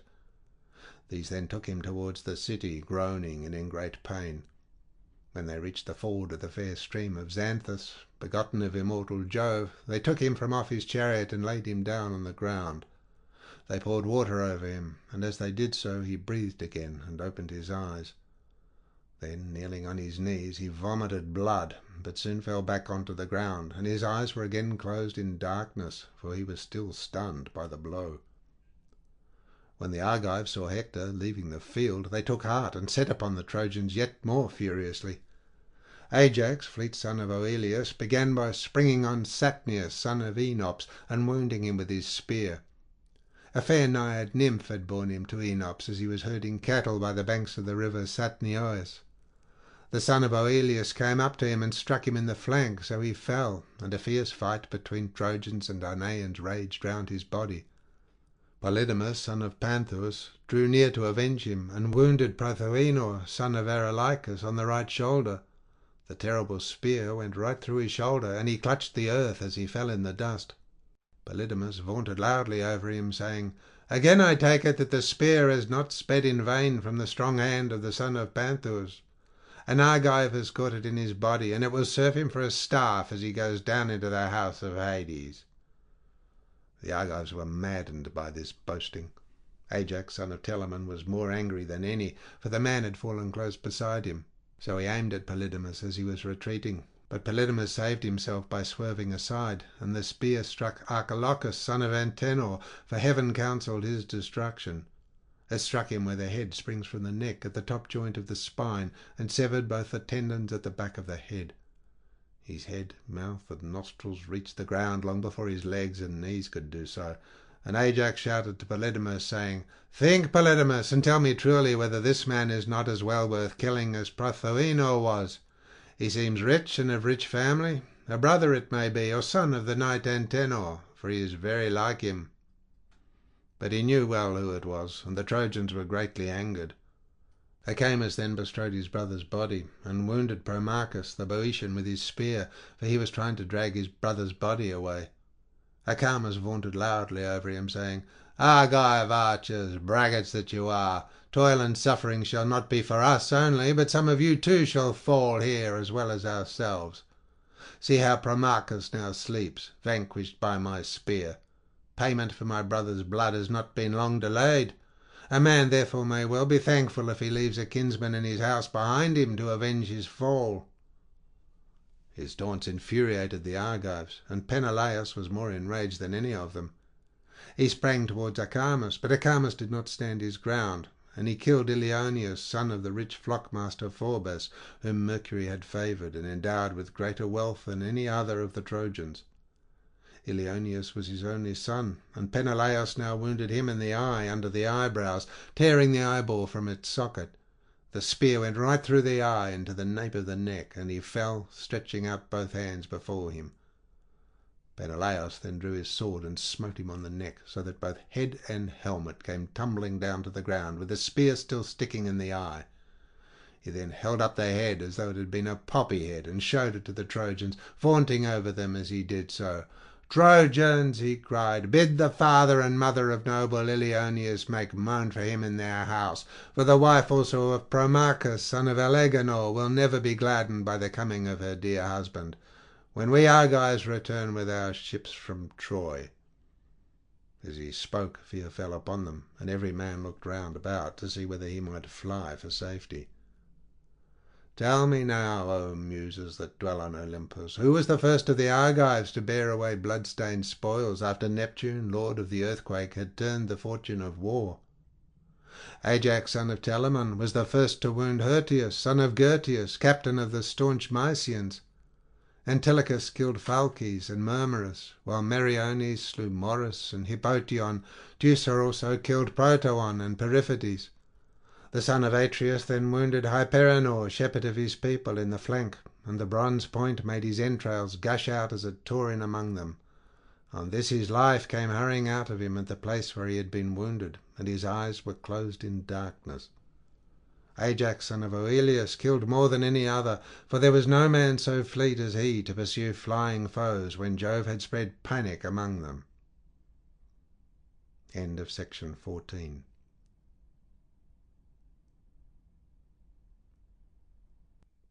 Section 15 of the Iliad by Homer, translated by Samuel Butler. Book 15. Jove awakes, tells Apollo to heal Hector, and the Trojans again become victorious. But when their flight had taken them past the trench and the set stakes, and many had fallen by the hands of the Danaans, the Trojans made a halt on reaching their chariots, routed and pale with fear. Jove now woke on the crests of Ida, where he was lying with golden-throned Juno by his side, and starting to his feet he saw the Trojans and Achaeans, the one thrown into confusion, and the others driving them pell-mell before them, with King Neptune in their midst. He saw Hector lying on the ground with his comrades gathered round him, gasping for breath, wandering in mind, and vomiting blood, for it was not the feeblest of the Achaeans who struck him. The sire of gods and men had pity on him, and looked fiercely on Juno. "I see, Juno," said he, "you mischief-making trickster, that your cunning has stayed Hector from fighting, and has caused the rout of his host. I am in half a mind to thrash you, in which case you will be the first to reap the fruits of your scurvy knavery. Do you not remember how once upon a time I had you hanged? I fastened 2 anvils to your feet, and bound your hands in a chain of gold which none might break, and you hung in mid-air among the clouds. All the gods in Olympus were in a fury, but they could not reach you to set you free. When I caught any one of them, I gripped him and hurled him down from the heavenly threshold till he came fainting down to earth. Yet even this did not relieve my mind from the incessant anxiety which I felt about noble Hercules, whom you and Boreas had spitefully conveyed beyond the seas to Cos, after suborning the tempests. But I rescued him, and notwithstanding all his mighty labours, I brought him back again to Argos. I would remind you of this, that you may learn to leave off being so deceitful, and discover how much you are likely to gain by the embraces out of which you have come here to trick me." Juno trembled as he spoke, and said, "May heaven above and earth below be my witnesses, with the waters of the river Styx, and this is the most solemn oath that a blessed god can take. Nay, I swear also by your own almighty head, and by our bridal bed, things over which I could never possibly perjure myself, that Neptune is not punishing Hector and the Trojans, and helping the Achaeans through any doing of mine. It is all of his own mere motion, because he was sorry to see the Achaeans hard pressed at their ships. If I were advising him, I should tell him to do as you bid him." The sire of gods and men smiled and answered, "If you, Juno, were always to support me when we sit in council of the gods, Neptune, like it or no, would soon come round to your and my way of thinking. If, then, you are speaking the truth and mean what you say, go among the rank and file of the gods, and tell Iris and Apollo, lord of the bow, that I want them. Iris, that she may go to the Achaean host and tell Neptune to leave off fighting and go home, and Apollo, that he may send Hector again into battle and give him fresh strength. He will thus forget his present sufferings, and drive the Achaeans back in confusion, till they fall among the ships of Achilles, son of Peleus. Achilles will then send his comrade Patroclus into battle, and Hector will kill him in front of Ilius, after he has slain many warriors, and among them my own noble son Sarpedon. Achilles will kill Hector to avenge Patroclus, and from that time I will bring it about that the Achaeans shall persistently drive the Trojans back till they fulfil the counsels of Minerva and take Ilius. But I will not stay my anger, nor permit any god to help the Danaans, till I have accomplished the desire of the son of Peleus, according to the promise I made by bowing my head on the day when Thetis touched my knees and besought me to give him honour." Juno heeded his words, and went from the heights of Ida to great Olympus. Swift as the thought of one whose fancy carries him over vast continents, and he says to himself, "Now be here or there," and he would have all manner of things. Even so swiftly did Juno wing her way till she came to high Olympus, and went in among the gods who were gathered in the house of Jove. When they saw her, they all of them came up to her, and held out their cups to her by way of greeting. She let the others be, but took the cup offered her by lovely Themis, who was first to come running up to her. "Juno," said she, "why are you here? And you seem troubled. Has your husband, the son of Saturn, been frightening you?" And Juno answered, "Themis, do not ask me about it. You know what a proud and cruel disposition my husband has. Lead the gods to table, where you and all the immortals can hear the wicked designs which he has avowed. Many a one, mortal and immortal, will be angered by them, however peaceably he may be feasting now." On this Juno sat down, and the gods were troubled throughout the house of Jove. Laughter sat on her lips, but her brow was furrowed with care, and she spoke up in a rage. "Fools that we are," she cried, "to be thus madly angry with Jove. We keep on wanting to go up to him and stay him by force or by persuasion, but he sits aloof and cares for nobody, for he knows that he is much stronger than any other of the immortals. Make the best, therefore, of whatever ills he may choose to send each one of you. Mars, I take it, has had a taste of them already, for his son Ascalphus has fallen in battle, the man whom, of all others, he loved most dearly, and whose father he owns himself to be." When he heard this, Mars smote his two sturdy thighs with the flat of his hands, and said in anger, "Do not blame me, you gods that dwell in heaven, if I go to the ships of the Achaeans and avenge the death of my son, even though it end in my being struck by Jove's lightning and lying in blood and dust among the corpses."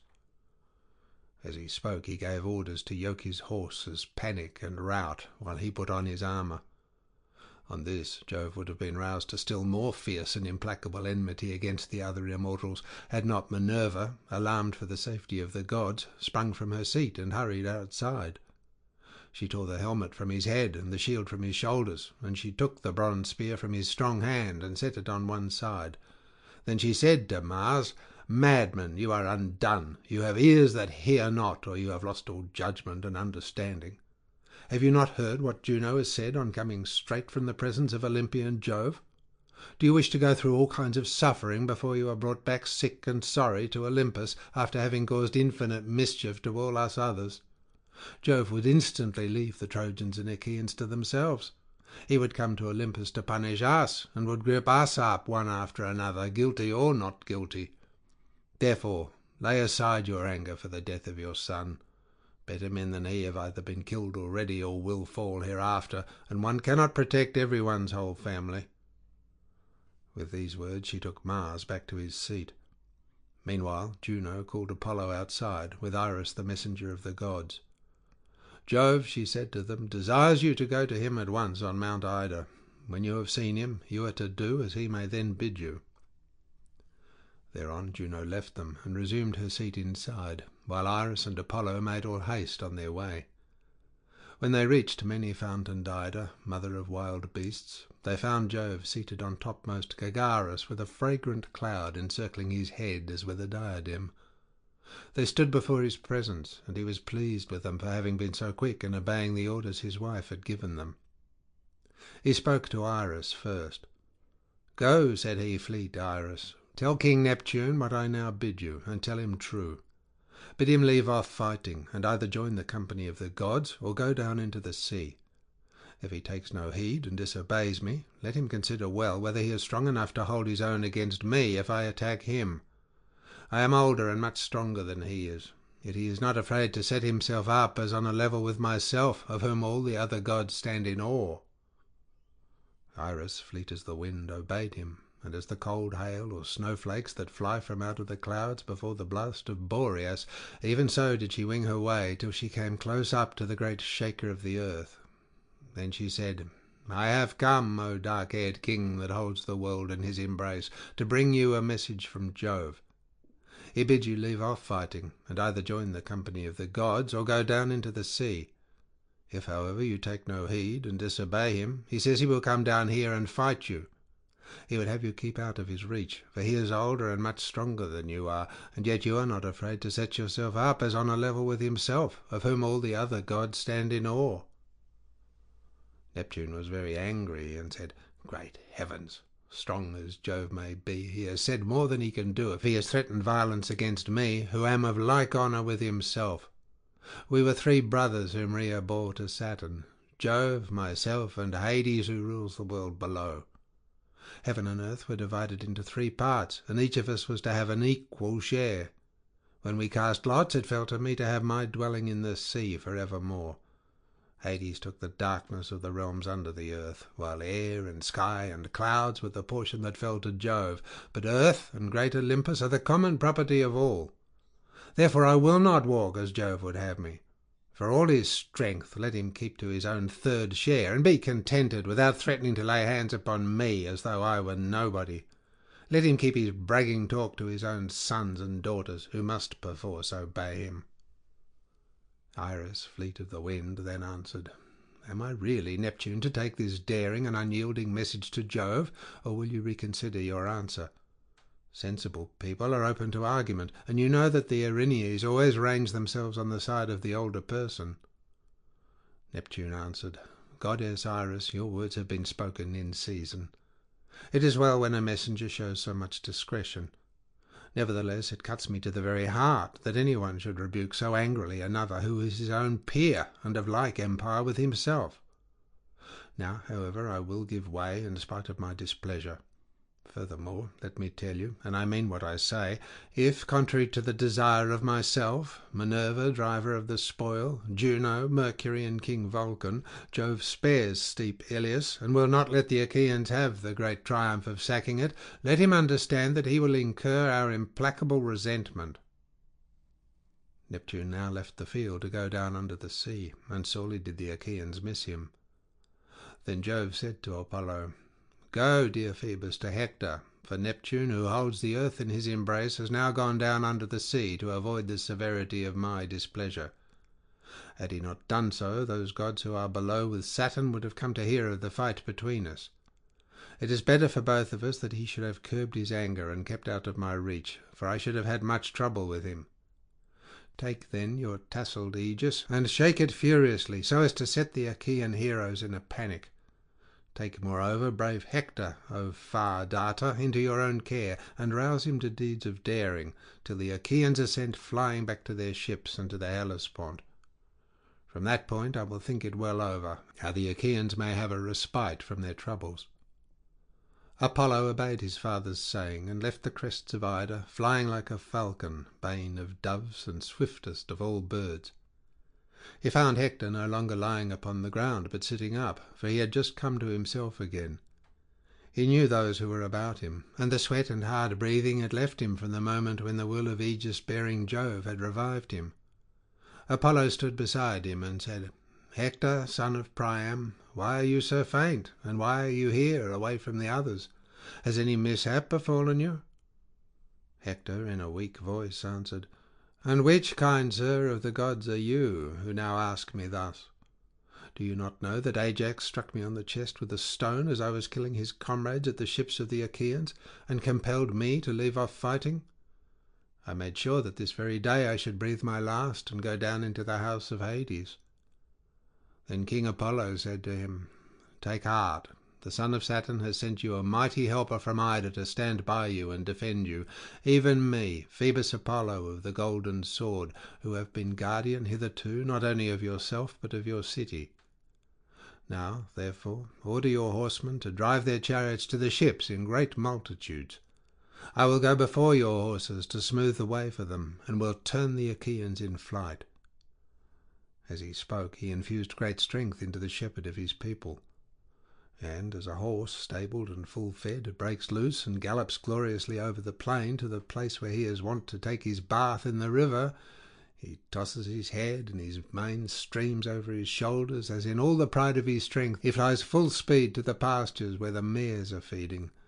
Even so Hector, when he heard what the god said, urged his horsemen on, and sped forward as fast as his limbs could take him.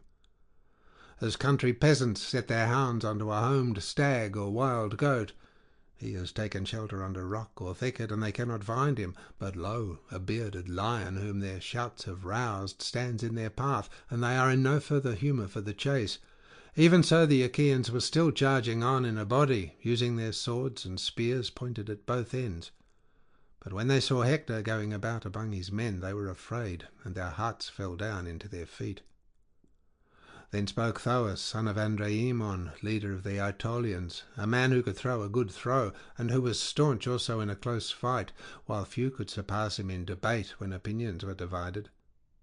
He then, with all sincerity and goodwill, addressed them thus: "What in heaven's name do I now see? Is it not Hector come to life again? Everyone made sure he had been killed by Ajax, son of Telamon, but it seems that one of the gods has again rescued him.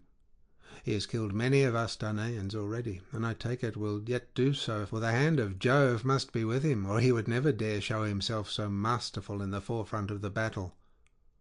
Now, therefore, let us all do as I say.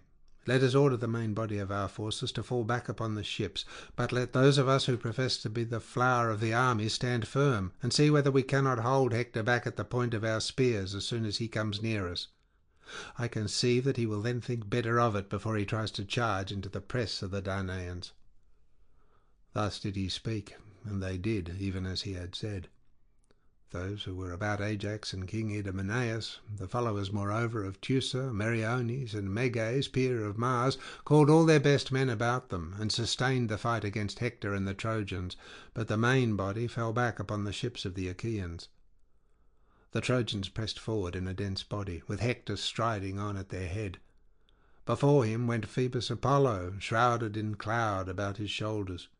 He bore aloft the terrible Aegis with its shaggy fringe, which Vulcan the smith had given Jove to strike terror into the hearts of men. With this in his hand he led on the Trojans. The Argives held together and stood their ground. The cry of battle rose high from either side, and the arrows flew from the bowstrings. Many a spear sped from strong hands and fastened in the bodies of many a valiant warrior, while others fell to earth midway before they could taste of man's fair flesh and glut themselves with blood. So long as Phoebus Apollo held his aegis quietly and without shaking it, the weapons on either side took effect, and the people fell. But when he shook it, straight in the face of the Danaans, and raised his mighty battle cry, their hearts fainted within them, and they forgot their former prowess. As when two wild beasts spring in the dead of night on a herd of cattle or a large flock of sheep, when the herdsman is not there. Even so were the Danaans struck helpless, for Apollo filled them with panic and gave victory to Hector and the Trojans. The fight then became more scattered, and they killed one another where they best could. Hector killed Stichius and Achilles, the one leader of the Boeotians and the other friend and comrade of Menestheus. Aeneas killed Medon and Iasus. The first was bastard son to Oileus and brother to Ajax, but he lived in Phylace, away from his own country, for he had killed a man, a kinsman of his stepmother Areopagus, whom Oileus had married. Iasus had become a leader of the Athenians, and was son of Sphelus, the son of Boucolos. Polydamas killed Mecistius and Polites Echius in the front of the battle, while Agenor killed Clonius. Paris struck Diocus from behind in the lower part of the shoulder as he was flying among the foremost, and the point of the spear went clean through him. While they were spoiling these heroes of their armour, the Achaeans were flying pell-mell to the trench and the set stakes, and were forced back within their wall. Hector then cried out to the Trojans, "Forward to the ships, and let the spoils be. If I see any man keeping back on the other side the wall away from the ships, I will have him killed. His kinsmen and kinswomen shall not give him his dues of fire, but dogs shall tear him in pieces in front of our city." As he spoke, he laid his whip about his horse's shoulders, and called to the Trojans throughout their ranks. The Trojans shouted with a cry that rent the air, and kept their horses neck and neck with his own.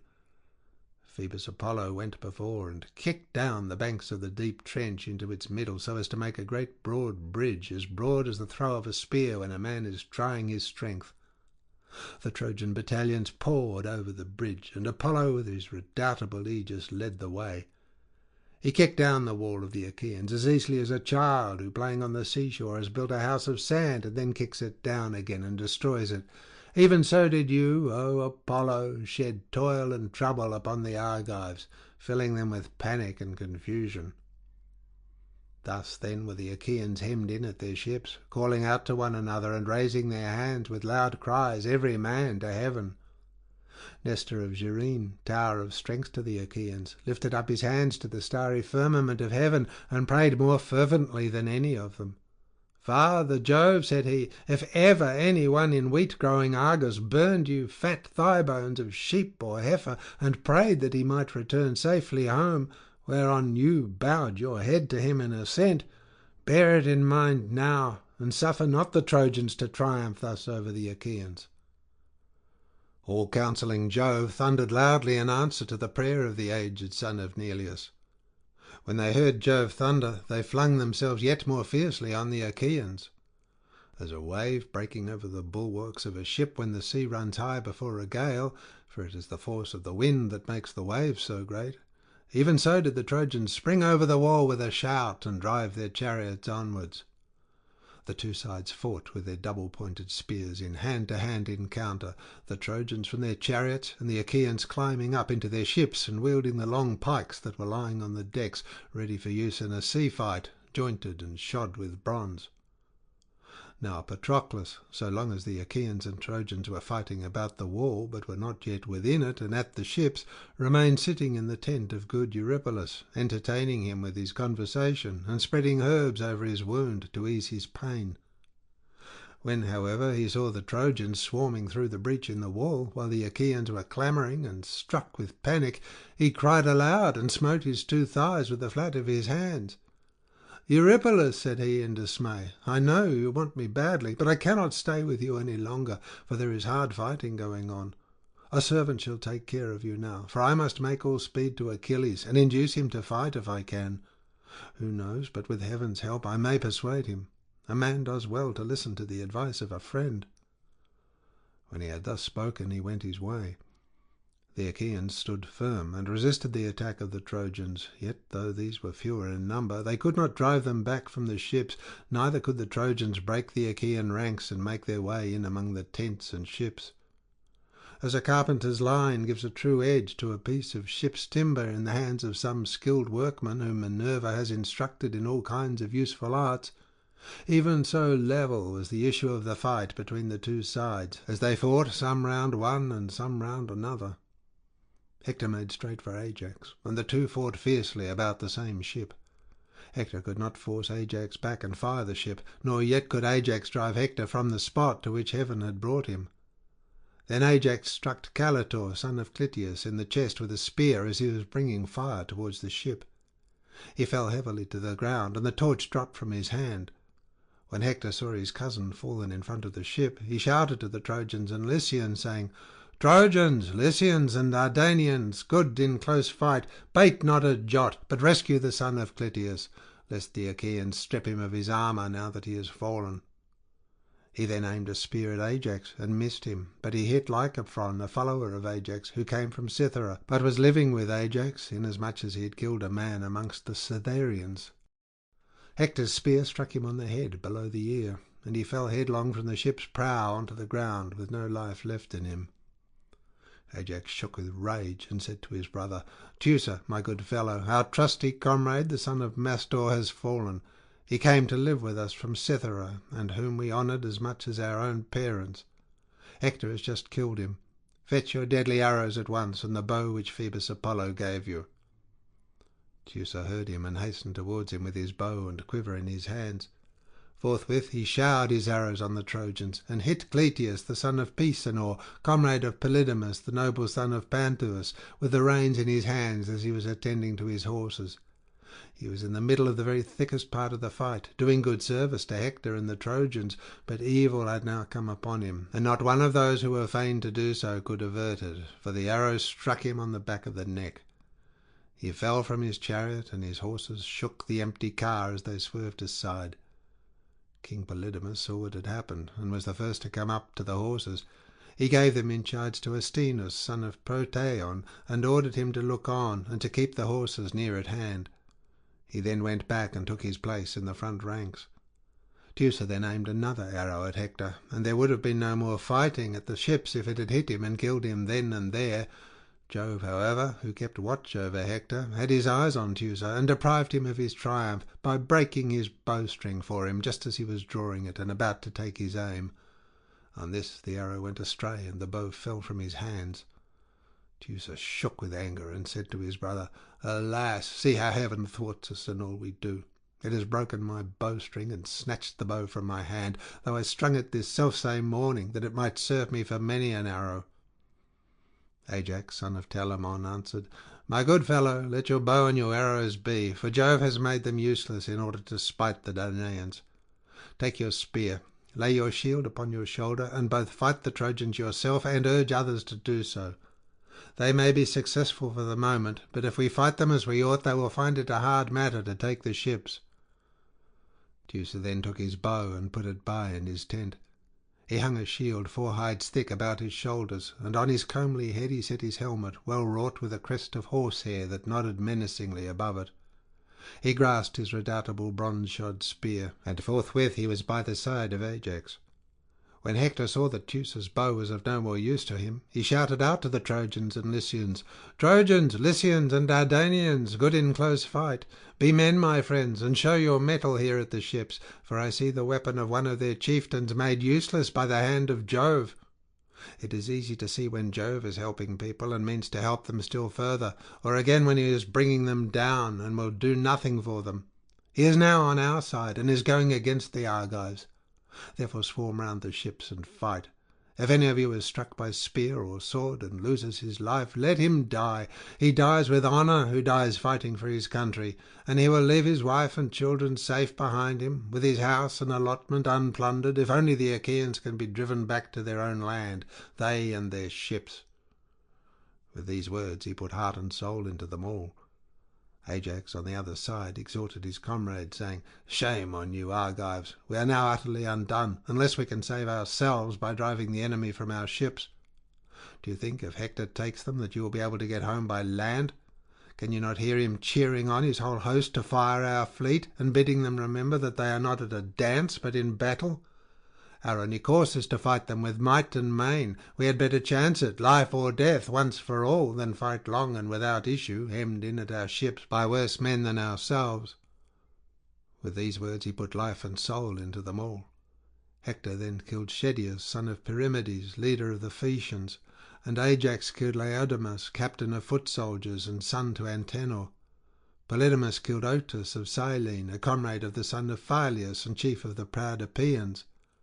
When Meges saw this, he sprang upon him, but Polydamas crouched down, and he missed him, for Apollo would not suffer the son of Panthous to fall in battle. But the spear hit Croesmus in the middle of his chest, whereon he fell heavily to the ground, and Meges stripped him of his armour. At that moment the valiant soldier Dolops, son of Lampus, sprang upon him. Lampus was son of Laomedon, and noted for his valour, while his son Dolops was versed in all the ways of war. He then struck the middle of the son of Phyleus' shield with his spear, setting on him at close quarters, but his good corslet made with plates of metal saved him. Phyleus had brought it from Ephyra and the river Salius, where his host, King Aphetes, had given it him to wear in battle and protect him. It now served to save the life of his son. Then Meges struck the topmost crest of Dolops' bronze helmet with his spear, and tore away its plume of horsehair, so that all newly dyed with scarlet as it was, it tumbled down into the dust.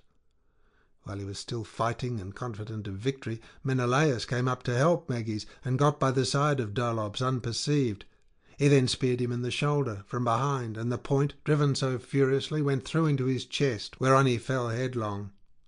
The two then made towards him to strip him of his armour, but Hector called on all his brothers for help, and he especially upbraided brave Melanippus, son of Hecataeon, who erewhile used to pasture his herds of cattle in Percote before the war broke out.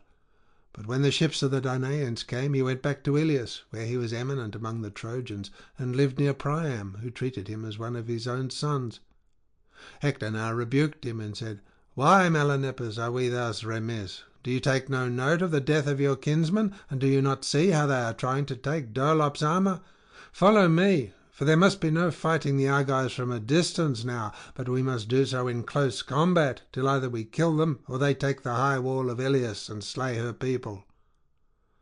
He led on as he spoke, and the hero Melanippus followed after. Meanwhile Ajax, son of Telamon, was cheering on the Argives. "My friends," he cried, "be men and fear dishonour.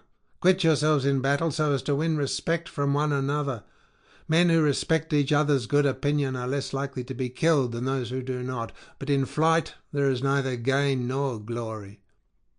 Thus did he exhort men who were already bent upon driving back the Trojans. They laid his words to heart, and hedged the ships as with a wall of bronze, while Jove urged on the Trojans. Menelaus, at the loud battle cry, urged Antilochus on. "Antilochus," said he, "you are young, and there is none of the Achaeans more fleet of foot or more valiant than you are. See if you cannot spring upon some Trojan and kill him." He hurried away when he had thus spurred Antilochus, who at once darted out from the front ranks and aimed a spear after looking carefully round him. The Trojans fell back as he threw, and the dart did not speed from his hand without effect, for it struck Melanippus, the proud son of Hecataeon, in the breast by the nipple as he was coming forward, and his armour rang rattling round him as he fell heavily to the ground. Antilochus sprang upon him, as a dog springs on a fawn which a hunter has hit as it was breaking away from its covert, and killed it. Even so, O Melanippus, did stalwart Antilochus spring upon you to strip you of your armour, but noble Hector marked him, and came running up to him through the thick of the battle. Antilochus, brave soldier though he was, would not stay to face him, but fled like some savage creature which knows it has done wrong, and flies when it has killed a dog or a man who is herding his cattle, before a body of men can be gathered to attack it. Even so did the son of Nestor fly, and the Trojans and Hector, with a cry that rent the air, showered their weapons after him. Nor did he turn round and stay his flight till he had reached his comrades. The Trojans, fierce as lions, were still rushing on towards the ships, in fulfilment of the behests of Jove, who kept spurring them on to new deeds of daring, while he deadened the courage of the Argives, and defeated them by encouraging the Trojans. For he meant giving glory to Hector, son of Priam, and letting him throw fire upon the ships, till he had fulfilled the unrighteous prayer that Thetis had made him. Jove therefore bided his time till he should see the glare of a blazing ship. From that hour he was about so to order that the Trojans should be driven back from the ships, and to vouchsafe glory to the Achaeans. With this purpose he inspired Hector, the son of Priam, who was eager enough already to assail the ships. His fury was as that of Mars, or as when a fire is raging in the glades of some dense forest upon the mountains.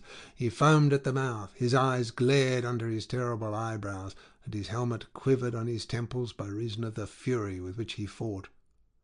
Jove from heaven was with him, and though he was but one against many, vouchsafed him victory and glory, for he was doomed to an early death, and already Pallas Minerva was hurrying on the hour of his destruction at the hands of the son of Peleus. Now, however, he was trying to break the ranks of the enemy wherever he could see them thickest, and in the goodliest armour. But do what he might, he could not break through them, for they stood as a tower foursquare, or as some high cliff rising from the grey sea that braves the anger of the gale and of the waves that thunder up against it. He fell upon them like flames of fire from every quarter, as when a wave, raised mountain high by wind and storm, breaks over a ship and covers it deep in foam. The fierce winds roar against the mast, the hearts of the sailors fail them for fear, and they are saved but by a very little from destruction. Even so were the hearts of the Achaeans fainting within them. Or as a savage lion attacking a herd of cows while they are feeding by thousands in the low-lying meadows by some wide-watered shore, the herdsman is at his wits' end how to protect his herd, and keeps going about now in the van and now in the rear of his cattle, while the lion springs into the thick of them and fastens on a cow so that they all tremble for fear. Even so were the Achaeans utterly panic-stricken by Hector and Father Jove. Nevertheless, Hector only killed Periphetes of Mycenae. He was son of Copreus, who was wont to take the order of King Eurystheus to mighty Hercules, but the son was a far better man than the father in every way. He was fleet of foot, a valiant warrior, and in understanding ranked among the foremost men of Mycenae. He it was who then afforded Hector a triumph, for as he was turning back he stumbled against the rim of his shield, which reached his feet and served to keep the javelins off him.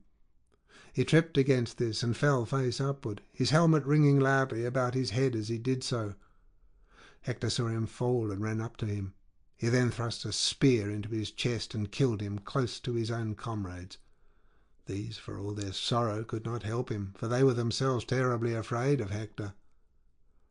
They had now reached the ships, and the prows of those that had been drawn up first were on every side of them, but the Trojans came pouring after them. The Argives were driven back from the first row of ships, but they made a stand by their tents without being broken up and scattered. Shame and fear restrained them. They kept shouting incessantly to one another, and Nestor of Gerene, tower of strength to the Achaeans, was loudest in imploring every man by his parents and beseeching him to stand firm. "Be men, my friends," he cried, "and respect one another's good opinion. Think, all of you, on your children, your wives, your property, and your parents, whether these be alive or dead. On their behalf, though they are not here, I implore you to stand firm and not to turn in flight." With these words he put heart and soul into them all. Minerva lifted the thick veil of darkness from their eyes, and much light fell upon them, alike on the side of the ships and on where the fight was raging. They could see Hector and all his men, both those in the rear who were taking no part in the battle, and those who were fighting by the ships.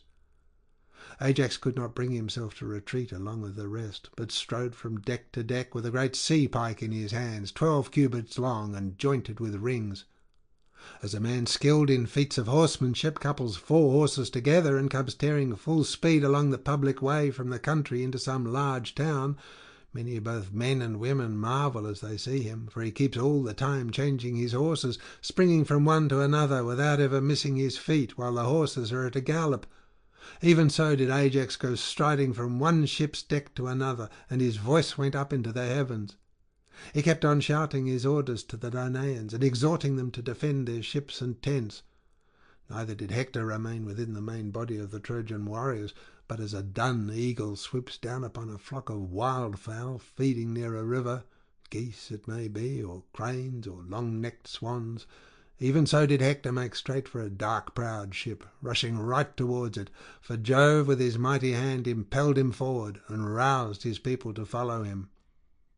And now the battle again raged furiously at the ships. You would have thought the men were coming on fresh and unwearied, so fiercely did they fight, and this was the mind in which they were. The Achaeans did not believe that they should escape destruction, but thought themselves doomed, while there was not a Trojan but his heart beat high in the hopes of firing the ships and putting the Achaean heroes to the sword. Thus were the two sides minded. Then Hector seized the stern of the good ship that had brought Protesilaus to Troy, but never bore him back to his native land. Round this ship there raged a close hand-to-hand fight between the Danaans and Trojans. They did not fight at a distance with bows and javelins, but with one mind hacked at one another in close combat with their mighty swords and spears pointed at both ends. They fought moreover with keen battle-axes and with hatchets. Many a good stout blade, hilted and scabbarded with iron, fell from hand or shoulder as they fought, and the earth ran red with blood. Hector, when he had seized the ship, would not loose his hold, but held on to its curved stern and shouted to the Trojans, "Bring fire and raise the battle cry, all of you, with a single voice. Now has Jove vouchsafed us a day that will pay us for all the rest. This day we shall take the ships which came hither against heaven's will, and which have caused us such infinite suffering through the cowardice of our counsellors, who, when I would have done battle at the ships, held me back and forbade the host to follow me.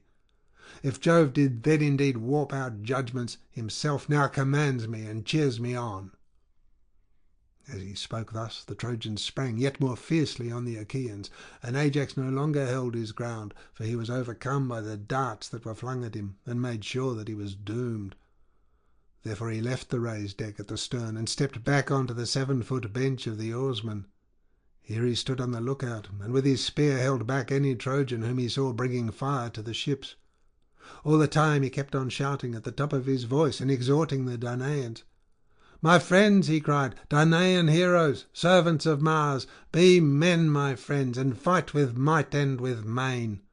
Can we hope to find helpers hereafter, or a wall to shield us more surely than the one we have?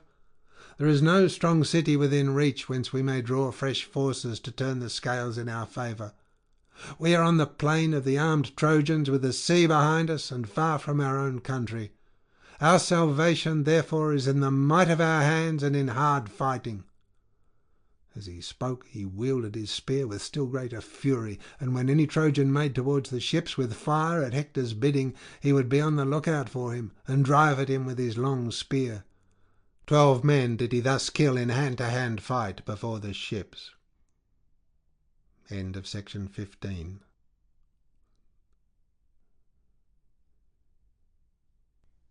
Section 16 of the Iliad by Homer, translated by Samuel Butler. Book 16. Fire now being thrown on the ship of Protesilaus, Patroclus fights in the armour of Achilles. He drives the Trojans back, but is in the end killed by Euphorbus and Hector. Thus did they fight about the ship of Protesilaus. Then Patroclus drew near to Achilles with tears welling from his eyes, as from some spring whose crystal stream falls over the ledges of a high precipice. When Achilles saw him thus weeping, he was sorry for him, and said, "Why, Patroclus, do you stand there weeping like some silly child that comes running to her mother and begs to be taken up and carried? She catches hold of her mother's dress to stay her, though she is in a hurry, and looks tearfully up until her mother carries her. Even such tears, Patroclus, are you now shedding. Have you anything to say to the Myrmidons or to myself? Or have you had news from Phthia, which you alone know? They tell me Menoetius, son of Hector, is still alive, as also Peleus, son of Asus, among the Myrmidons, men whose loss we too should bitterly deplore. Or are you grieving about the Argives, and the way in which they are being killed at the ships through their own high-handed doings? Do not hide anything from me, but tell me that both of us may know about it." Then, O knight Patroclus, with a deep sigh you answered, "Achilles, son of Peleus, foremost champion of the Achaeans, do not be angry, but I weep for the disaster that has now befallen the Argives. All those who have been their champions so far are lying at the ships, wounded by sword or spear. Brave Diomed, son of Tydeus, has been hit with a spear, while famed Ulysses and Agamemnon have received sword wounds. Eurypylus again has been struck with an arrow in the thigh. Skilled apothecaries are tending to these heroes and healing them of their wounds. Are you still, O Achilles, so inexorable?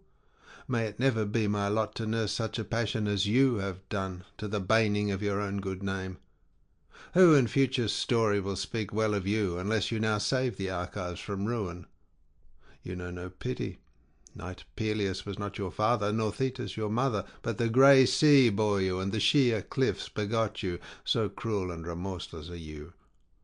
If, however, you are kept back through knowledge of some oracle, or if your mother, Thetis, has told you something from the mouth of Jove, at least send me and the Myrmidons with me, if I may bring deliverance to the Danaans.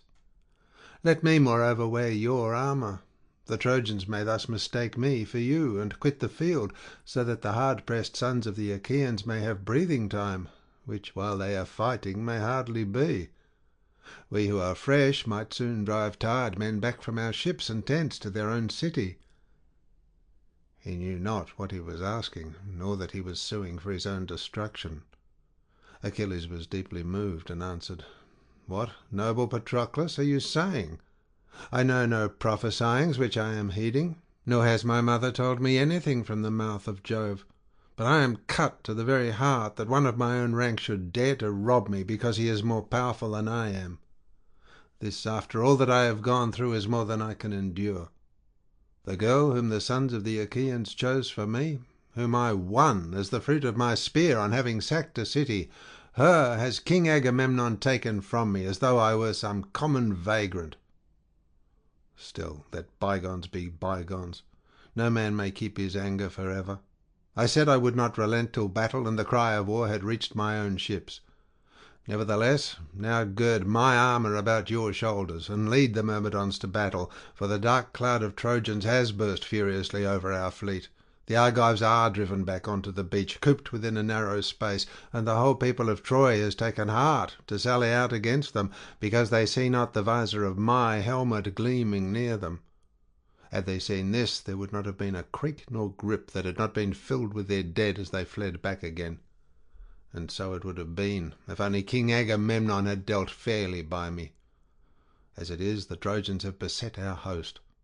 Diomed, son of Tydeus, no longer wields his spear to defend the Danaans, neither have I heard the voice of the son of Atreus coming from his hated head, whereas that of murderous Hector rings in my ears as he gives orders to the Trojans, who triumph over the Achaeans, and fill the whole plain with their cry of battle.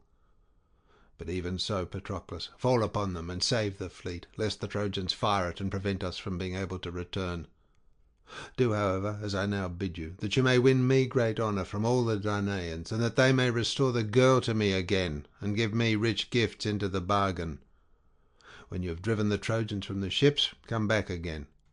Though Juno's thundering husband should put triumph within your reach, do not fight the Trojans further in my absence, or you will rob me of glory that should be mine. And do not, for lust of battle, go on killing the Trojans, nor lead the Achaeans on to Iliad, lest one of the ever-living gods from Olympus attack you, for Phoebus Apollo loves them well.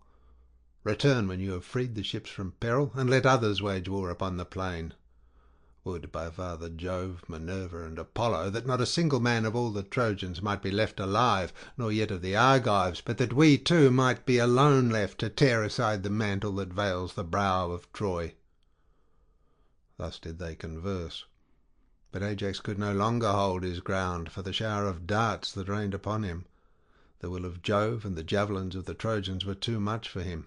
The helmet that gleamed about his temples rang with the continuous clatter of the missiles that kept pouring onto it and onto the cheek-pieces that protected his face. Moreover, his left shoulder was tired with having held his shield so long. Yet for all this, let fly at him as they would, they could not make him give ground. He could hardly draw his breath. The sweat rained from every pore of his body. He had not a moment's respite, and on all sides he was beset by danger upon danger. And now tell me, O Muses that hold your mansions on Olympus, how fire was thrown upon the ships of the Achaeans.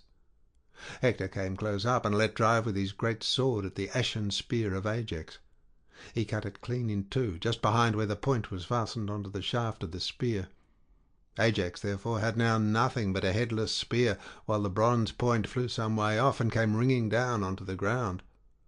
Ajax knew the hand of heaven in this, and was dismayed at seeing that Jove had now left him utterly defenceless, and was willing victory for the Trojans. Therefore he drew back, and the Trojans flung fire upon the ship, which was at once wrapped in flame.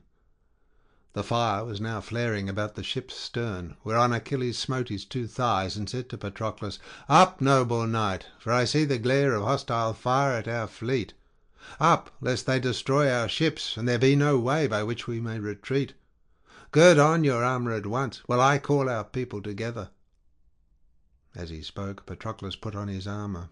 First he greaved his legs with greaves of good make, and fitted with ankle clasps of silver. After this he donned the cuirass of the son of Asus, richly inlaid and studded. He hung his silver-studded sword of bronze about his shoulders, and then his mighty shield. On his comely head he set his helmet, well wrought, with a crest of horsehair that nodded menacingly above it. He grasped 2 redoubtable spears that suited his hands, but did not take the spear of noble Achilles, so stout and strong, for none other of the Achaeans could wield it, though Achilles could do so easily. This was the ashen spear from Mount Pelion, which Chiron had cut upon a mountain top and given to Peleus, wherewith to deal out death among heroes. He bade Automedon yoke his horses with all speed, for he was the man whom he held in honour next to Achilles, and on whose support in battle he could rely most firmly. Automedon therefore yoked the fleet horses Xanthus and Balius, steeds that could fly like the wind. These were they whom the happy Podage bore to the west wind as she was grazing in a meadow by the waters of the river Oceanus. In the side traces he set the noble horse Pedasus, whom Achilles had brought away with him when he sacked the city of Aetion, and who, mortal steed though he was, could take his place along with those that were immortal. Meanwhile Achilles went about everywhere among the tents, and bade his Myrmidons put on their armour. Even as fierce ravening wolves that are feasting upon a homed stag which they have killed upon the mountains, and their jaws are red with blood, they go in a pack to lap water from the clear spring with their long thin tongues, and they reek of blood and slaughter. They know not what fear is, for it is hunger drives them.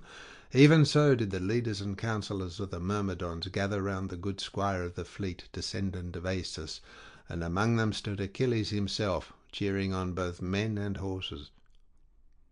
50 ships had noble Achilles brought to Troy, and in each there was a crew of 50 oarsmen. Over these he set 5 captains whom he could trust, while he was himself commander over them all.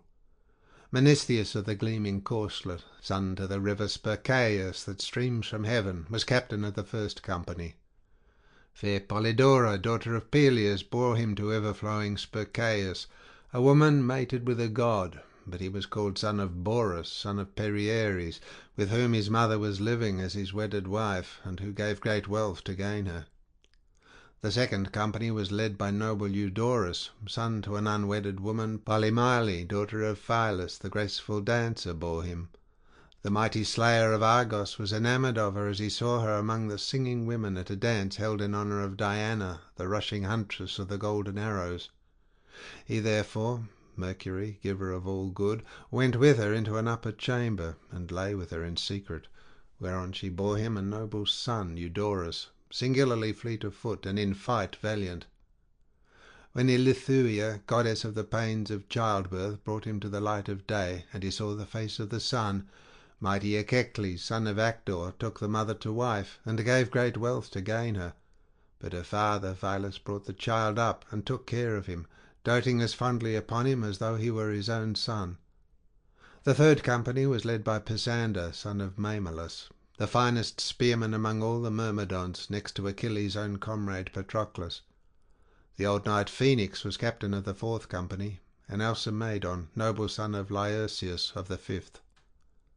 When Achilles had chosen his men and had stationed them all with their captains, he charged them straightly, saying, "Myrmidons, remember your threats against the Trojans while you were at the ships in the time of my anger, and you were all complaining of me. Cruel son of Peleus, you would say. Your mother must have suckled you on gall, so ruthless are you. You keep us here at the ships against our will. If you are so relentless, it were better we went home over the sea. Often have you gathered and thus chided with me. The hour is now come for those high feats of arms that you have so long been pining for. Therefore keep high hearts, each one of you, to do battle with the Trojans." With these words he put heart and soul into them all, and they serried their companies yet more closely when they heard the words of their king. As the stones which a builder sets in the wall of some high house which is to give shelter from the winds, even so closely were the helmets and bossed shields set against one another. Shield pressed on shield, helm on helm, and man on man, so close were they that the horsehair plumes on the gleaming ridges of their helmets touched each other as they bent their heads. In front of them all 2 men put on their armour, Patroclus and Automedon, 2 men, but with one mind, to lead the Myrmidons. Then Achilles went inside his tent and opened the lid of the strong chest which silver-footed Thetis had given him to take on board ship, and which he had filled with shirts, cloaks to keep out the cold, and good thick rugs. In this chest he had a cup of rare workmanship, from which no man but himself might drink, nor would he make offerings from it to any other god save only to Father Jove. He took the cup from the chest and cleansed it with sulphur. This done, he rinsed it in clean water, and after he had washed his hands he drew wine. Then he stood in the middle of the court and prayed, looking towards heaven and making his drink offering of wine, nor was he unseen of Jove, whose joy is in thunder. "King Jove," he cried, "Lord of Dodona, god of the Pelasgi, who dwellest afar, you who hold wintry Dodona in your sway, where your prophets the Selli dwell round you with their feet unwashed and their couches made upon the ground. If you heard me when I prayed to you aforetime, and did me honour whilst you sent disaster on the Achaeans, vouchsafe me now the fulfilment of yet this further prayer. I shall stay here where my ships are lying, but I shall send my comrade into battle at the head of many Myrmidons. Grant, O all-seeing Jove, that victory may go with him. Put your courage into his heart, that Hector may learn whether my squire is man enough to fight alone, or whether his might is only then so indomitable when I myself enter the turmoil of war. Afterwards, when he has chased the fight and the cry of battle from the ships, grant that he may return unharmed, with his armour and his comrades, fighters in close combat." Thus did he pray, and all counselling Jove heard his prayer. Part of it he did indeed vouchsafe him, but not the whole. He granted that Patroclus should thrust back war and battle from the ships, but refused to let him come back safely out of the fight. When he had made his drink offering and had thus prayed, Achilles went inside his tent and put back the cup into his chest. Then he again came out, for he still loved to look upon the fierce fight that raged between the Trojans and Achaeans. Meanwhile the armed band that was about Patroclus marched on till they sprang high in hope upon the Trojans.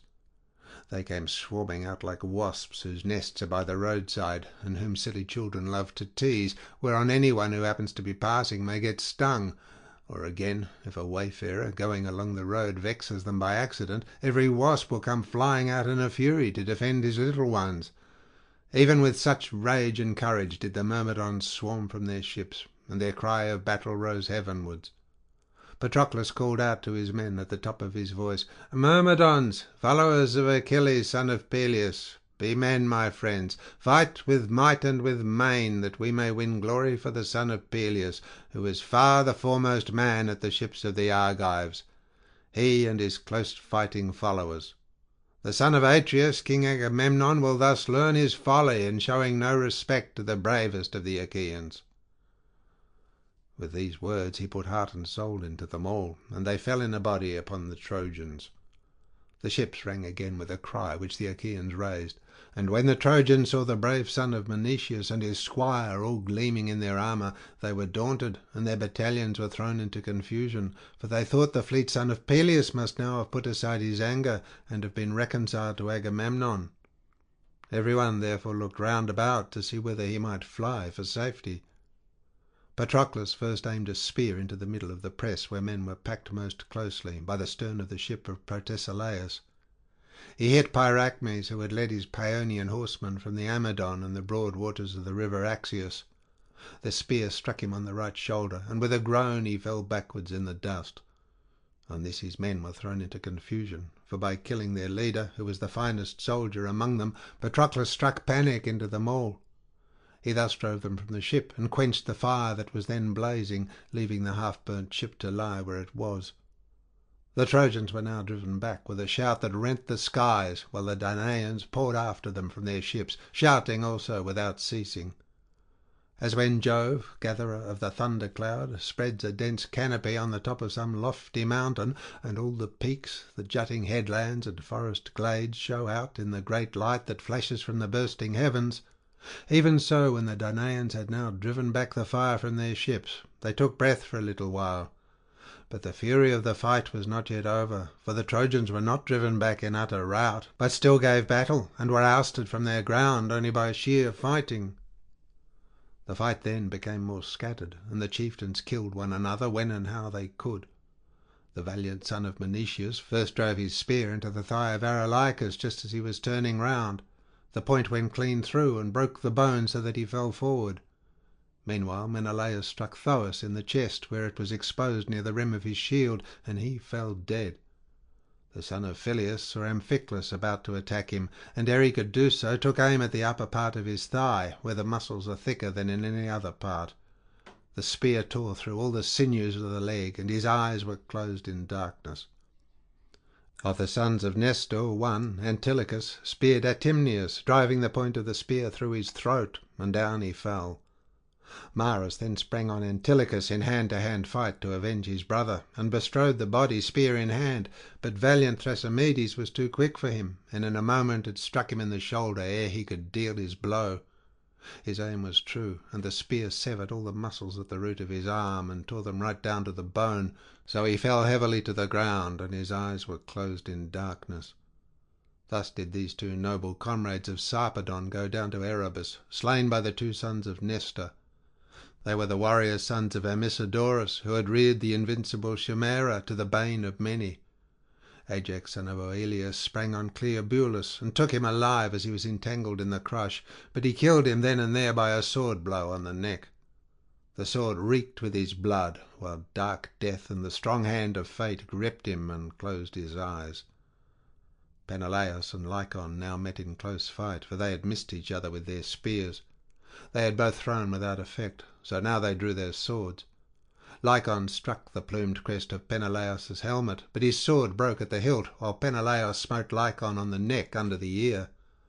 The blade sank so deep that the head was held on by nothing but the skin, and there was no more life left in him. Meriones gave chase to Acamas on foot, and caught him up just as he was about to mount his chariot. He drove a spear through his right shoulder so that he fell headlong from the car, and his eyes were closed in darkness.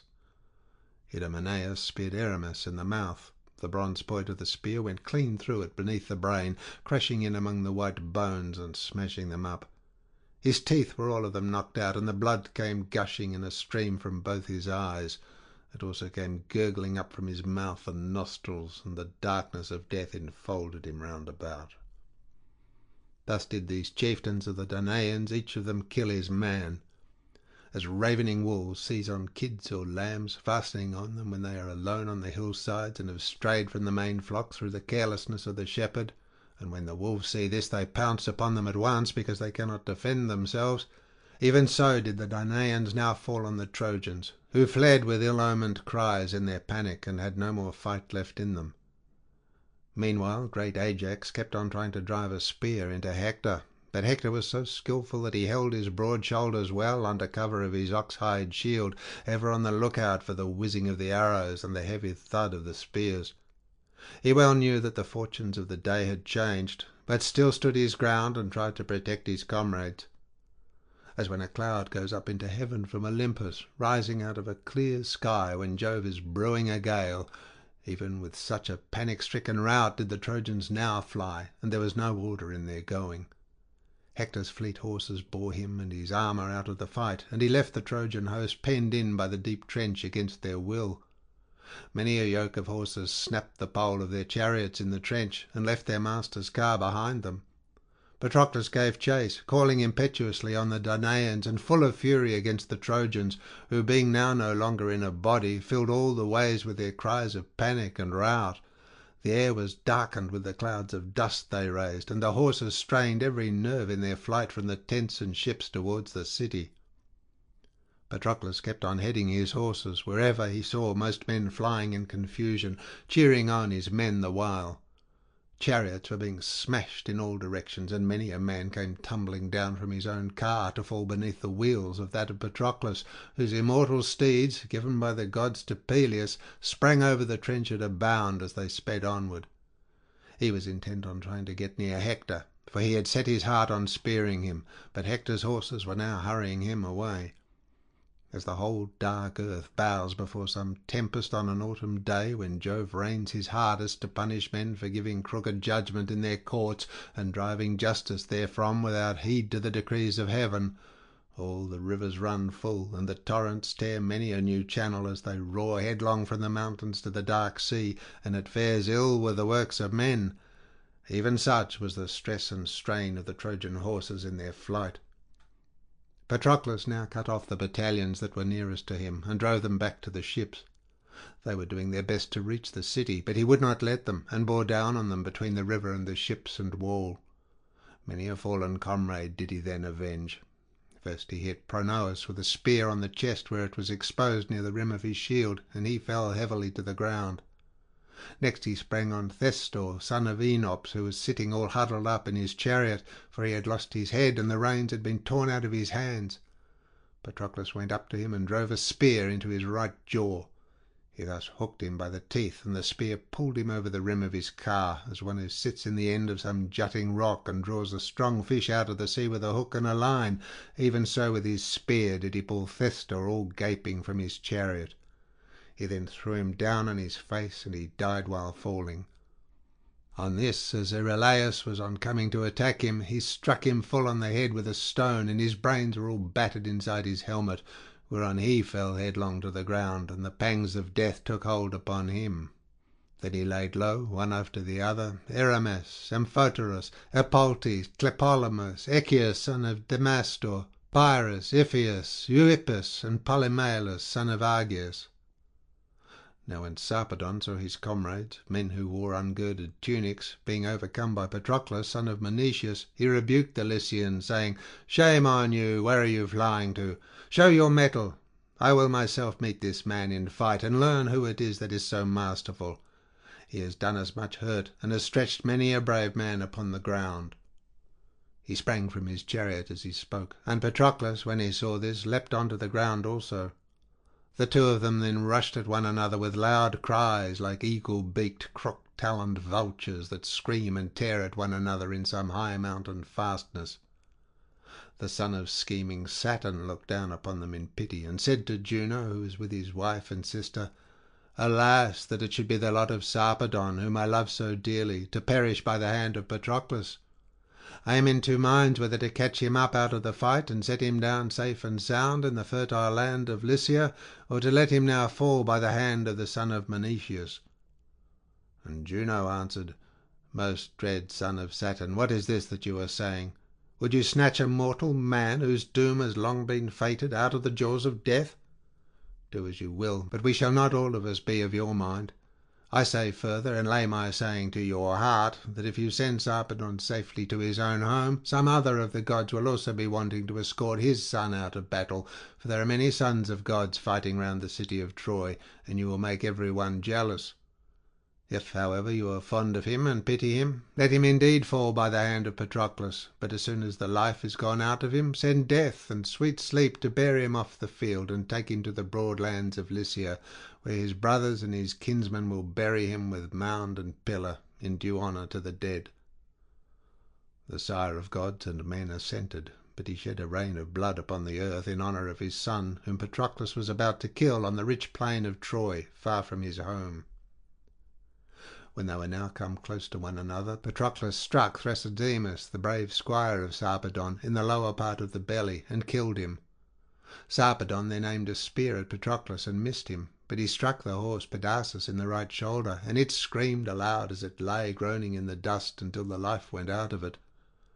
The other two horses began to plunge. The pole of the chariot cracked, and they got entangled in the reins through the fall of the horse that was yoked along with them. But Automedon knew what to do. Without the loss of a moment he drew the keen blade that hung by his sturdy thigh, and cut the third horse adrift, whereon the other two righted themselves, and pulling hard at the reins again, went together into battle. Sarpedon now took a second aim at Patroclus, and again missed him. The point of the spear passed over his left shoulder without hitting him. Patroclus then aimed in his turn, and the spear sped not from his hand in vain, for he hit Sarpedon just where the midriff surrounds the ever-beating heart. He fell like some oak or silver poplar or tall pine to which woodsmen have laid their axes upon the mountains to make timber for shipbuilding. Even so did he lie stretched at full length in front of his chariot and horses, moaning and clutching at the blood-stained dust. As when a lion springs with a bound upon a herd of cattle and fastens on a great black bull which dies bellowing in its clutches, even so did the leader of the Lycian warriors struggle in death as he fell by the hand of Patroclus. He called on his trusty comrade and said, "Glaucus, my brother, hero among heroes, put forth all your strength, fight with might and main, now, if ever, quit yourself like a valiant soldier. First go about among the Lycian captains and bid them fight for Sarpedon, then yourself also do battle to save my armour from being taken. My name will haunt you henceforth and forever if the Achaeans rob me of my armour now that I have fallen at their ships. Do your very utmost and call all my people together." Death closed his eyes as he spoke. Patroclus planted his heel on his breast and drew the spear from his body, whereon his senses came out along with it, and he drew out both spear point and Sarpedon's soul at the same time. Hard by, the Myrmidons held his snorting steeds, who were wild with panic at finding themselves deserted by their lords. Glaucus was overcome with grief when he heard what Sarpedon said, for he could not help him. He had to support his arm with his other hand, being in great pain through the wound which Teucer's arrow had given him when Teucer was defending the wall, as he, Glaucus, was assailing it. Therefore he prayed to far-darting Apollo, saying, "Hear me, O king, from your seat, maybe in the rich land of Lycia, or maybe in Troy, for in all places you can hear the prayer of one who is in distress, as I now am. I have a grievous wound, my hand is aching with pain, there is no staunching the blood, and my whole arm drags by reason of my hurt, so that I cannot grasp my sword, nor go among my foes and fight them, though our prince, Jove's son, Sarpedon, is slain. Jove defended not his son. Do you therefore, O king, heal me of my wound, ease my pain, and grant me strength, both to cheer on the Lycians and to fight along with them round the body of him who was fallen." Thus did he pray, and Apollo heard his prayer. He eased his pain, staunched the black blood from the wound, and gave him new strength. Glaucus perceived this, and was thankful that the mighty god had answered his prayer. Forthwith, therefore, he went among the Lycian captains, and bade them come to fight about the body of Sarpedon. From these he strode on among the Trojans to Polydamas, son of Panthous, and Agenor. He then went in search of Aeneas and Hector, and when he had found them, he said, "Hector, you have utterly forgotten your allies, who languish here for your sake far from friends and home, while you do nothing to support them. Sarpedon, leader of the Lycian warriors, has fallen, he who was at once the right and might of Lycia. Mars has laid him low by the spear of Patroclus. Stand by him, my friends, and suffer not the Myrmidons to strip him of his armour, nor to treat his body with contumely in revenge for all the Danaans whom we have speared at the ships." As he spoke, the Trojans were plunged in extreme and ungovernable grief, for Sarpedon, alien though he was, had been one of the mainstays of their city, both as having much people with him, and himself the foremost among them all. Led by Hector, who was infuriated by the fall of Sarpedon, they made instantly for the Danaans with all their might, while the undaunted spirit of Patroclus, son of Menoetius, cheered on the Achaeans. First he spoke to the two Ajaxes, men who needed no bidding. "Ajaxes," said he, "may it now please you to show yourselves the men you have always been, or even better. Sarpedon is fallen, he who was first to overleap the walls of the Achaeans. Let us take the body and outrage it. Let us strip the armour from his shoulders, and kill his comrades if they try to rescue his body." He spoke to men who of themselves were full eager. Both sides, therefore, the Trojans and Lycians on the one hand, and the Myrmidons and Achaeans on the other, strengthened their battalions, and fought desperately about the body of Sarpedon, shouting fiercely the while. Mighty was the din of their armour as they came together, and Jove shed a thick darkness over the fight, to increase the toil of the battle over the body of his son. At first the Trojans made some headway against the Achaeans, for one of the best men among the Myrmidons was killed, Epigeius, son of noble Achilles, who had erewhile been king in the good city of Budium. But presently, having killed a valiant kinsman of his own, he took refuge with Peleus and Thetis, who sent him to Iliad, the land of noble steeds, to fight the Trojans under Achilles. Hector now struck him on the head with a stone, just as he had caught hold of the body, and his brains inside his helmet were all battered in, so that he fell face foremost upon the body of Sarpedon, and there died. Patroclus was enraged by the death of his comrade, and sped through the front ranks as swiftly as a hawk that swoops down on a flock of daws or starlings. Even so swiftly, O noble knight Patroclus, did you make straight for the Lycians and Trojans to avenge your comrade. Forthwith he struck Sthenelaus, the son of Ithamenes, on the neck with a stone, and broke the tendons that join it to the head and spine. On this Hector and the front rank of his men gave ground. As far as a man can throw a javelin when competing for some prize, or even in battle, so far did the Trojans now retreat before the Achaeans. Glaucus, captain of the Lycians, was the first to rally them, by killing Bathycles, son of Chalcon, who lived in Hellas and was the richest man among the Myrmidons. Glaucus turned round suddenly, just as Bathycles, who was pursuing him, was about to lay hold of him, and drove his spear right into the middle of his chest, whereon he fell heavily to the ground, and the fall of so good a man filled the Achaeans with dismay, while the Trojans were exulted, and came up in a body round the corpse. Nevertheless the Achaeans, mindful of their prowess, bore straight down upon them. Meriones then killed a helmed warrior of the Trojans, Laogonus, son of Onotor, who was priest of Jove at Mount Ida, and was honoured by the people as though he were a god. Meriones struck him under the jaw and ear, so that life went out of him, and the darkness of death laid hold upon him. Aeneas then aimed a spear at Meriones, hoping to hit him under the shield as he was advancing, but Meriones saw it coming and stooped forward to avoid it, whereon the spear flew past him, and the point stuck in the ground, while the butt end went on quivering till Mars robbed it of its force. The spear, therefore, sped from Aeneas's hand in vain, and fell quivering to the ground.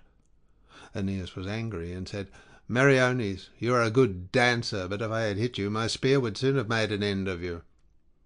And Meriones answered, "Aeneas, for all your bravery, you will not be able to make an end of every one who comes against you.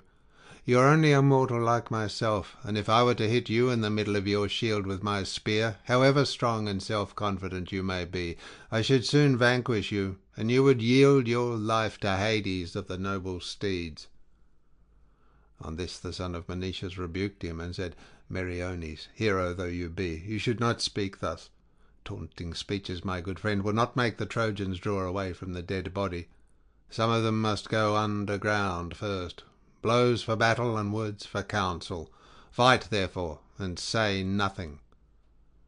He led the way as he spoke, and the hero went forward with him. As the sound of woodcutters in some forest glade upon the mountains, and the thud of their axes is heard afar, even such a din now rose from earth-clash of bronze armour and of good ox-hide shields, as men smote each other with their swords and spears pointed at both ends. A man had need of good eyesight now to know Sarpedon, so covered was he from head to foot with spears and blood and dust.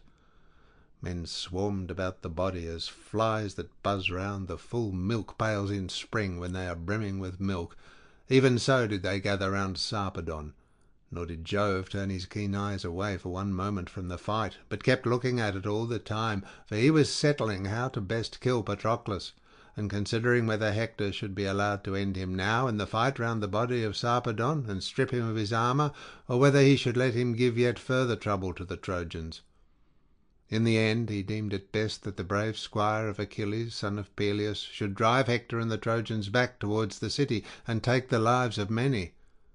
First, therefore, he made Hector turn faint-hearted, whereon he mounted his chariot and fled, bidding the other Trojans fly also, for he saw that the scales of Jove had turned against him. Neither would the brave Lycians stand firm. They were dismayed when they saw their king lying struck to the heart amid a heap of corpses, for when the son of Saturn made the fight wax hot, many had fallen above him.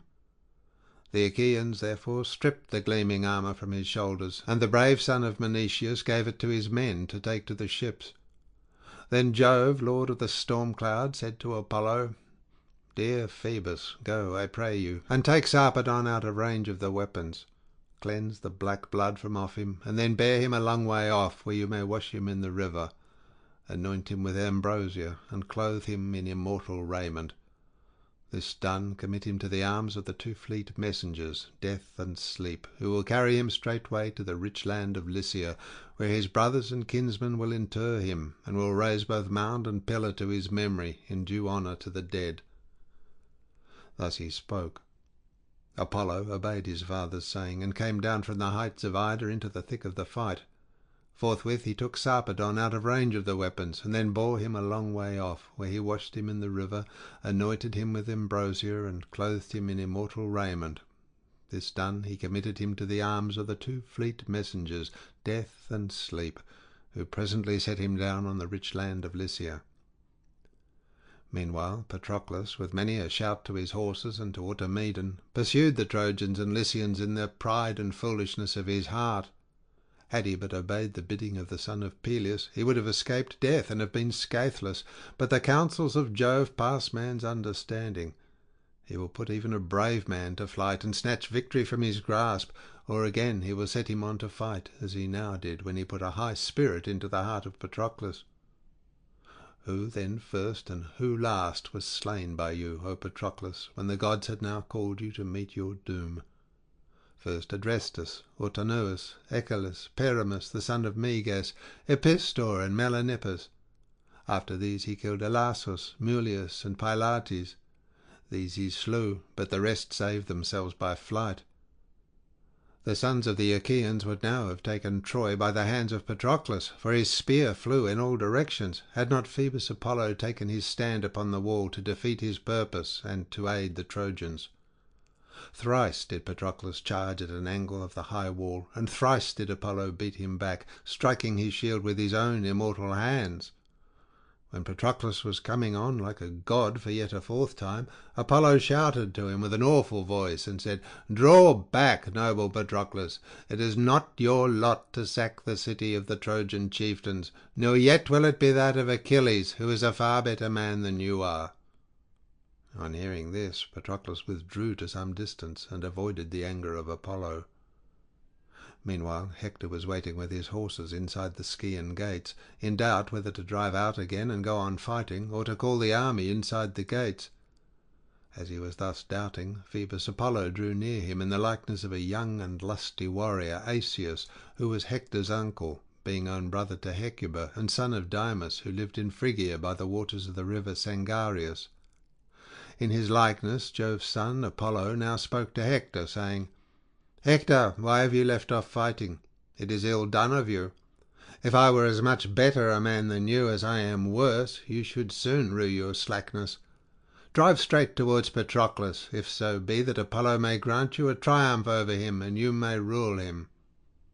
With this the god went back into the hurly-burly, and Hector bade Cebriones drive again into the fight. Apollo passed in among them, and struck panic into the Argives, while he gave triumph to Hector and the Trojans. Hector let the other Danaans alone, and killed no man, but drave straight at Patroclus. Patroclus then sprang from his chariot to the ground, with a spear in his left hand, and in his right a jagged stone as large as his hand could hold. He stood still and threw it, nor did it go far without hitting someone.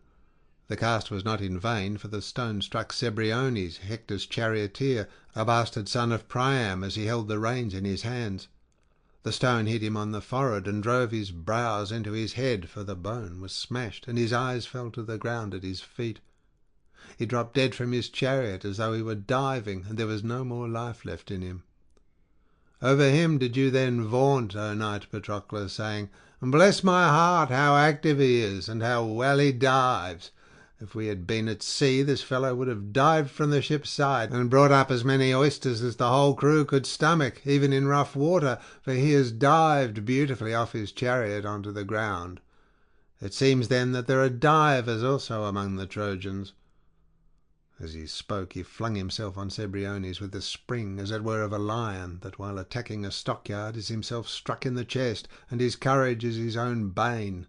Even so furiously, O Patroclus, did you then spring upon Cebriones. Hector sprang also from his chariot to the ground. The pair then fought over the body of Cebriones. As two lions fight fiercely on some high mountain over the body of a stag that they have killed, even so did these two mighty warriors, Patroclus son of Menoetius and brave Hector, hack and hew at one another over the corpse of Cebriones. Hector would not let him go when he had once got him by the head, while Patroclus kept fast hold of his feet, and a fierce fight raged between the other Danaans and Trojans. As the east and south wind buffet one another when they beat upon some dense forest on the mountains, there is beech and ash and spreading cornel. The tops of the trees roar as they beat on one another, and one can hear the boughs cracking and breaking. Even so did the Trojans and Achaeans spring upon one another, and lay about each other, and neither side would give way. Many a pointed spear fell to ground, and many a winged arrow sped from its bowstring about the body of Cebriones. Many a great stone, moreover, beat on many a shield as they fought around his body, but there he lay in the whirling clouds of dust, all huge and hugely, heedless of his driving now. So long as the sun was still high in mid-heaven, the weapons on either side were alike deadly, and the people fell. But when he went down towards the time when men loose their oxen, the Achaeans proved to be beyond all forecast stronger, so that they drew Cebriones out of range of the darts and tumult of the Trojans, and stripped the armour from his shoulders. Then Patroclus sprang like Mars with fierce intent and a terrific shout upon the Trojans, and thrice did he kill 9 men. But as he was coming on like a god for a time, then, O Patroclus, was the hour of your end approaching. For Phoebus fought you in fell earnest. Patroclus did not see him as he moved about in the crush, for he was enshrouded in thick darkness, and the god struck him from behind on his back and his broad shoulders with the flat of his hand, so that his eyes turned dizzy. Phoebus Apollo beat the helmet from off his head, and it rolled rattling off under the horse's feet, where its horsehair plumes were all begrimed with dust and blood. Never indeed had that helmet fared so before, for it had served to protect the head and comely forehead of the godlike heroes Achilles. Now, however, Zeus delivered it over to be worn by Hector. Nevertheless, the end of Hector also was near. The bronze-shod spear, so great and so strong, was broken in the hand of Patroclus, while his shield that covered him from head to foot fell to the ground, as did also the band that held it, and Apollo undid the fastenings of his corslet. On this his mind became clouded, his limbs failed him, and he stood as one dazed, whereon Euphorbus, son of Pantuus, a Dardanian, the best spearman of his time, as also the finest horseman and fleetest runner, came behind him and struck him in the back with a spear, midway between the shoulders. This man, as soon as ever he had come up with his chariot, had dismounted 20 men, so proficient was he in all the arts of war. He it was, O King Patroclus, that first drove a weapon into you, but he did not quite overpower you. Euphorbus then ran back into the crowd, after drawing his ashen spear out of the wound. He would not stand firm and wait for Patroclus, unarmed though he now was, to attack him. But Patroclus, unnerved alike by the blow the god had given him and by the spear wound, drew back under cover of his men in fear for his life. Hector, on this, seeing him to be wounded and giving ground, forced his way through the ranks, and when close up with him, struck him in the lower part of the belly with a spear, driving the bronze point right through it, so that he fell heavily to the ground, to the great grief of the Achaeans. As when a lion has fought some fierce wild boar and worsted him, the two fight furiously among the mountains over some little fountain at which they would both drink, and the lion has beaten the boar till he can hardly breathe. Even so did Hector, son of Priam, take the life of the brave son of Menoetius, who had killed so many, striking him from close at hand and vaunting over him the while. "Patroclus," said he, "you deemed that you should sack our city, rob our Trojan women of their freedom, and carry them off in your ships to your own country. Fool! Hector and his fleet horses were ever straining their utmost to defend them. I am foremost of all the Trojan warriors to stave the day of bondage from off them. As for you, vultures shall devour you here. Poor wretch, Achilles with all his bravery availed you nothing, and yet I ween when you left him he charged you straitly, saying, Come not back to the ships, knight Patroclus, till you have rent the blood-stained shirt of murderous Hector about his body. Thus I ween did he charge you, and your fool's heart answered him, Yea, within you.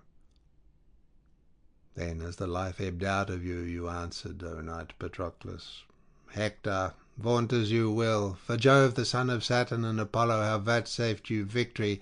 It is they who have vanquished me so easily, and they who have stripped the armour from my shoulders. Had 20 such men as you attacked me, all of them would have fallen before my spear. Fate and the son of Leto have overpowered me, and among mortal men Euphorbus. You are yourself third only in the killing of me. I say further, and lay my saying to your heart, you too shall live but for a little season. Death and the day of your doom are close upon you, and they will lay you low by the hand of Achilles, son of Asus. When he had thus spoken, his eyes were closed in death. His soul left his body and flitted down to the house of Hades, mourning its sad fate and bidding farewell to the youth and vigour of its manhood. Dead though he was, Hector still spoke to him, saying, Patroclus, why should you thus foretell my doom? Who knows but Achilles, son of lovely Thetis, may be smitten by my spear and die before me? As he spoke, he drew the bronze spear from the wound, planting his foot upon the body, which he thrust off and let lie on its back. He then went, spear in hand, after Automedon, squire of the fleet descendant of Asus, for he longed to lay him low, but the immortal steeds which the gods had given as a rich gift to Peleus bore him swiftly from the field. End of section 16.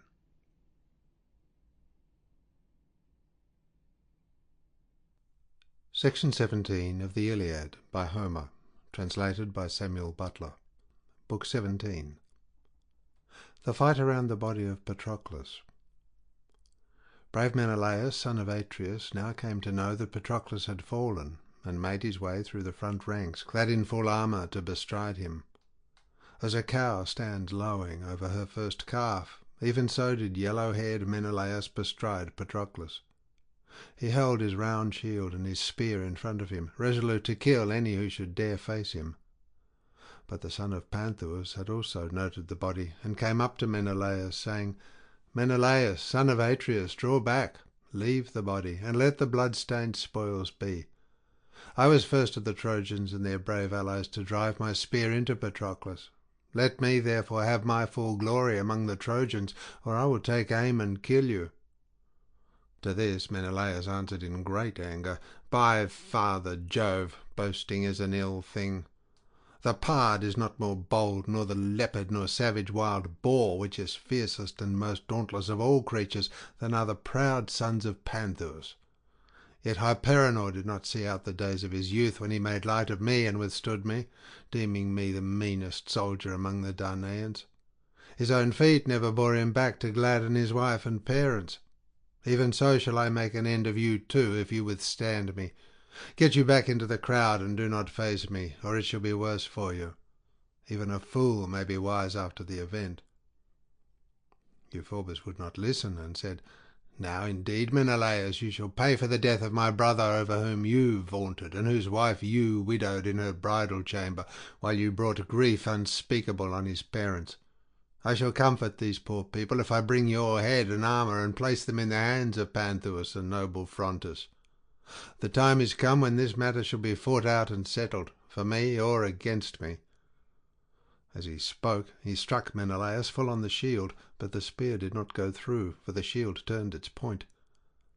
Menelaus then took aim, praying to Father Jove as he did so. Euphorbus was drawing back, and Menelaus struck him about the roots of his throat, leaning his whole weight on the spear so as to drive it home. The point went clean through his neck, and his armour rang rattling round him as he fell heavily to the ground. His hair, which was like that of the Graces, and his locks so deftly bound in bands of silver and gold, were all bedrabbled with blood. As one who has grown a fine young olive tree in a clear space where there is abundance of water, The plant is full of promise, and though the winds beat upon it from every quarter, it puts forth its white blossoms till the blasts of some fierce hurricane sweep down upon it and level it with the ground. Even so did Menelaus strip the fair youth Euphorbus of his armour after he had slain him. Or as some fierce lion upon the mountains, in the pride of his strength, fastens on the finest heifer in a herd as it is feeding. First he breaks her neck with his strong jaws, and then gorges on her blood and entrails. Dogs and shepherds raise a hue and cry against him, but they stand aloof and will not come close to him, for they are pale with fear. Even so, no one had the courage to face valiant Menelaus. The son of Atreus would have then carried off the armour of the son of Panthus with ease, had not Phoebus Apollo been angry, and in the guise of Mentes, chief of the Sicons, incited Hector to attack him. "Hector," said he, "you are now going after the horses of the noble son of Asius, but you will not take them. They cannot be kept in hand and driven by mortal man, save only by Achilles, who is son of an immortal mother. Meanwhile, Menelaus, son of Atreus, has bestridden the body of Patroclus and killed the noblest of the Trojans, Euphorbus, son of Panthus, so that he can fight no more." The god then went back into the toil and turmoil, but the soul of Hector was darkened with a cloud of grief. He looked along the ranks and saw Euphorbus lying on the ground, with the blood still flowing from his wound, and Menelaus stripping him of his armour.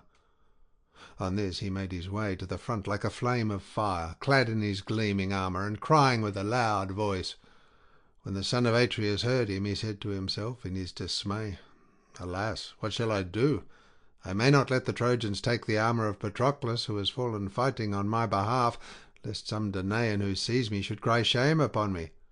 Still, if for my honour's sake I fight Hector and the Trojans single-handed, they will prove too many for me, for Hector is bringing them up in force. Why, however, should I thus hesitate? When a man fights in despite of heaven with one whom a god befriends, he will soon rue it. Let no Danaan think ill of me if I give place to Hector, for the hand of heaven is with him. Yet if I could find Ajax, the two of us would fight Hector and heaven too, if we might only save the body of Patroclus for Achilles, son of Peleus. This of many evils would be the least." While he was thus in two minds, the Trojans came up to him, and Hector at their head. He therefore drew back and left the body, turning about like some bearded lion who is being chased by dogs and men from a stockyard with spears and hue and cry, whereon he is daunted and slinks sulkily off. Even so did Menelaus, son of Atreus, turn and leave the body of Patroclus. When among the body of his men he looked around for mighty Ajax, son of Telamon, and presently saw him on the extreme left of the fight, cheering on his men and exhorting them to keep on fighting, for Phoebus Apollo had spread a great panic among them. He ran up to him and said, "Ajax, my good friend, come with me at once to dead Patroclus, if so be that we may take the body to Achilles. As for his armour, Hector already has it." These words stirred the heart of Ajax, and he made his way among the front ranks, Menelaus going with him. Hector had stripped Patroclus of his armour, and was dragging him away to cut off his head and take the body to fling before the dogs of Troy.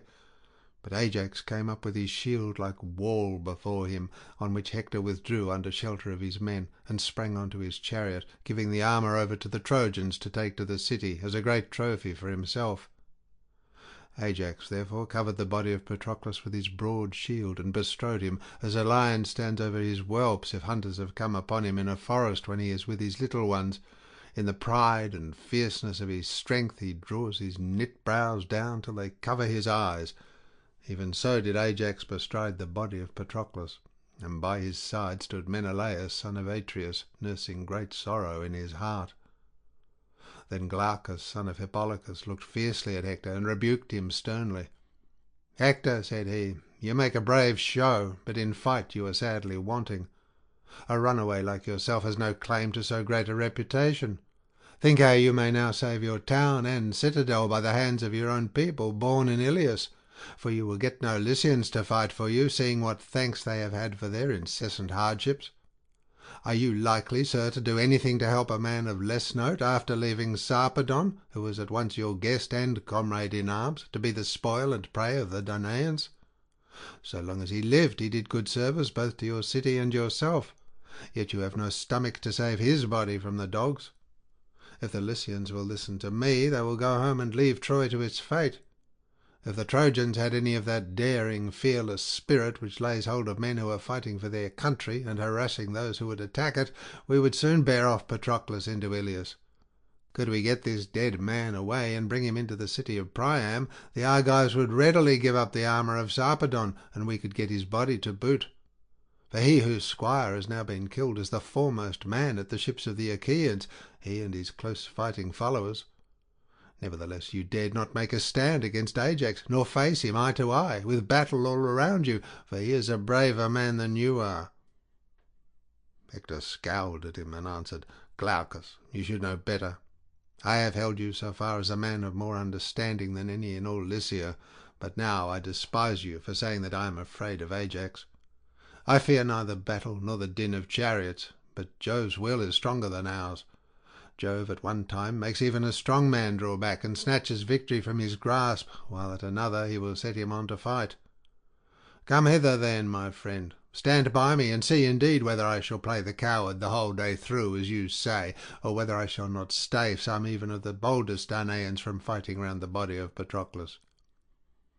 As he spoke he called loudly on the Trojans, saying, "Trojans, Lycians, and Dardanians, fighters in close combat, be men, my friends, and fight might and main, while I put on the goodly armour of Achilles, which I took when I killed Patroclus."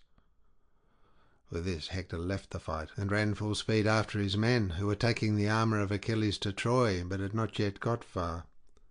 Standing for a while apart from the woeful fight, he changed his armour. His own he sent to the strong city of Ilius and to the Trojans, while he put on the immortal armour of the son of Peleus, which the gods had given to Peleus, who in his age gave it to his son. But the son did not grow old in his father's armour. When Jove, lord of the storm cloud, saw Hector standing aloof and arming himself in the armour of the son of Peleus, he wagged his head and muttered to himself, saying, "Ah, poor wretch, you arm in the armour of a hero, before whom many another trembles, and you reck nothing of the doom that is already close upon you. You have killed his comrade so brave and strong, but it was not well that you should strip the armour from his head and shoulders. I do indeed endow you with great might now, but as against this you shall not return from battle to lay the armour of the son of Peleus before Andromache." The son of Saturn bowed his portentous brows, and Hector fitted the armour to his body, while terrible Mars entered into him and filled his whole body with might and valour.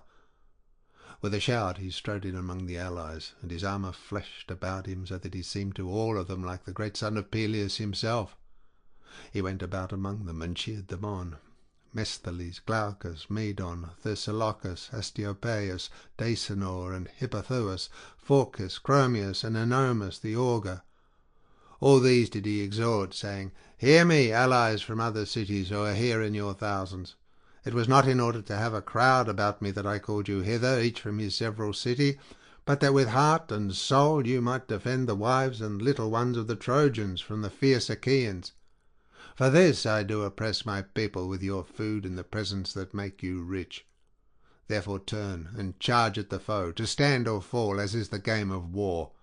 Whoever shall bring Patroclus, dead though he be, into the hands of the Trojans, and shall make Ajax give way before him, I will give him one half of the spoils while I keep the other.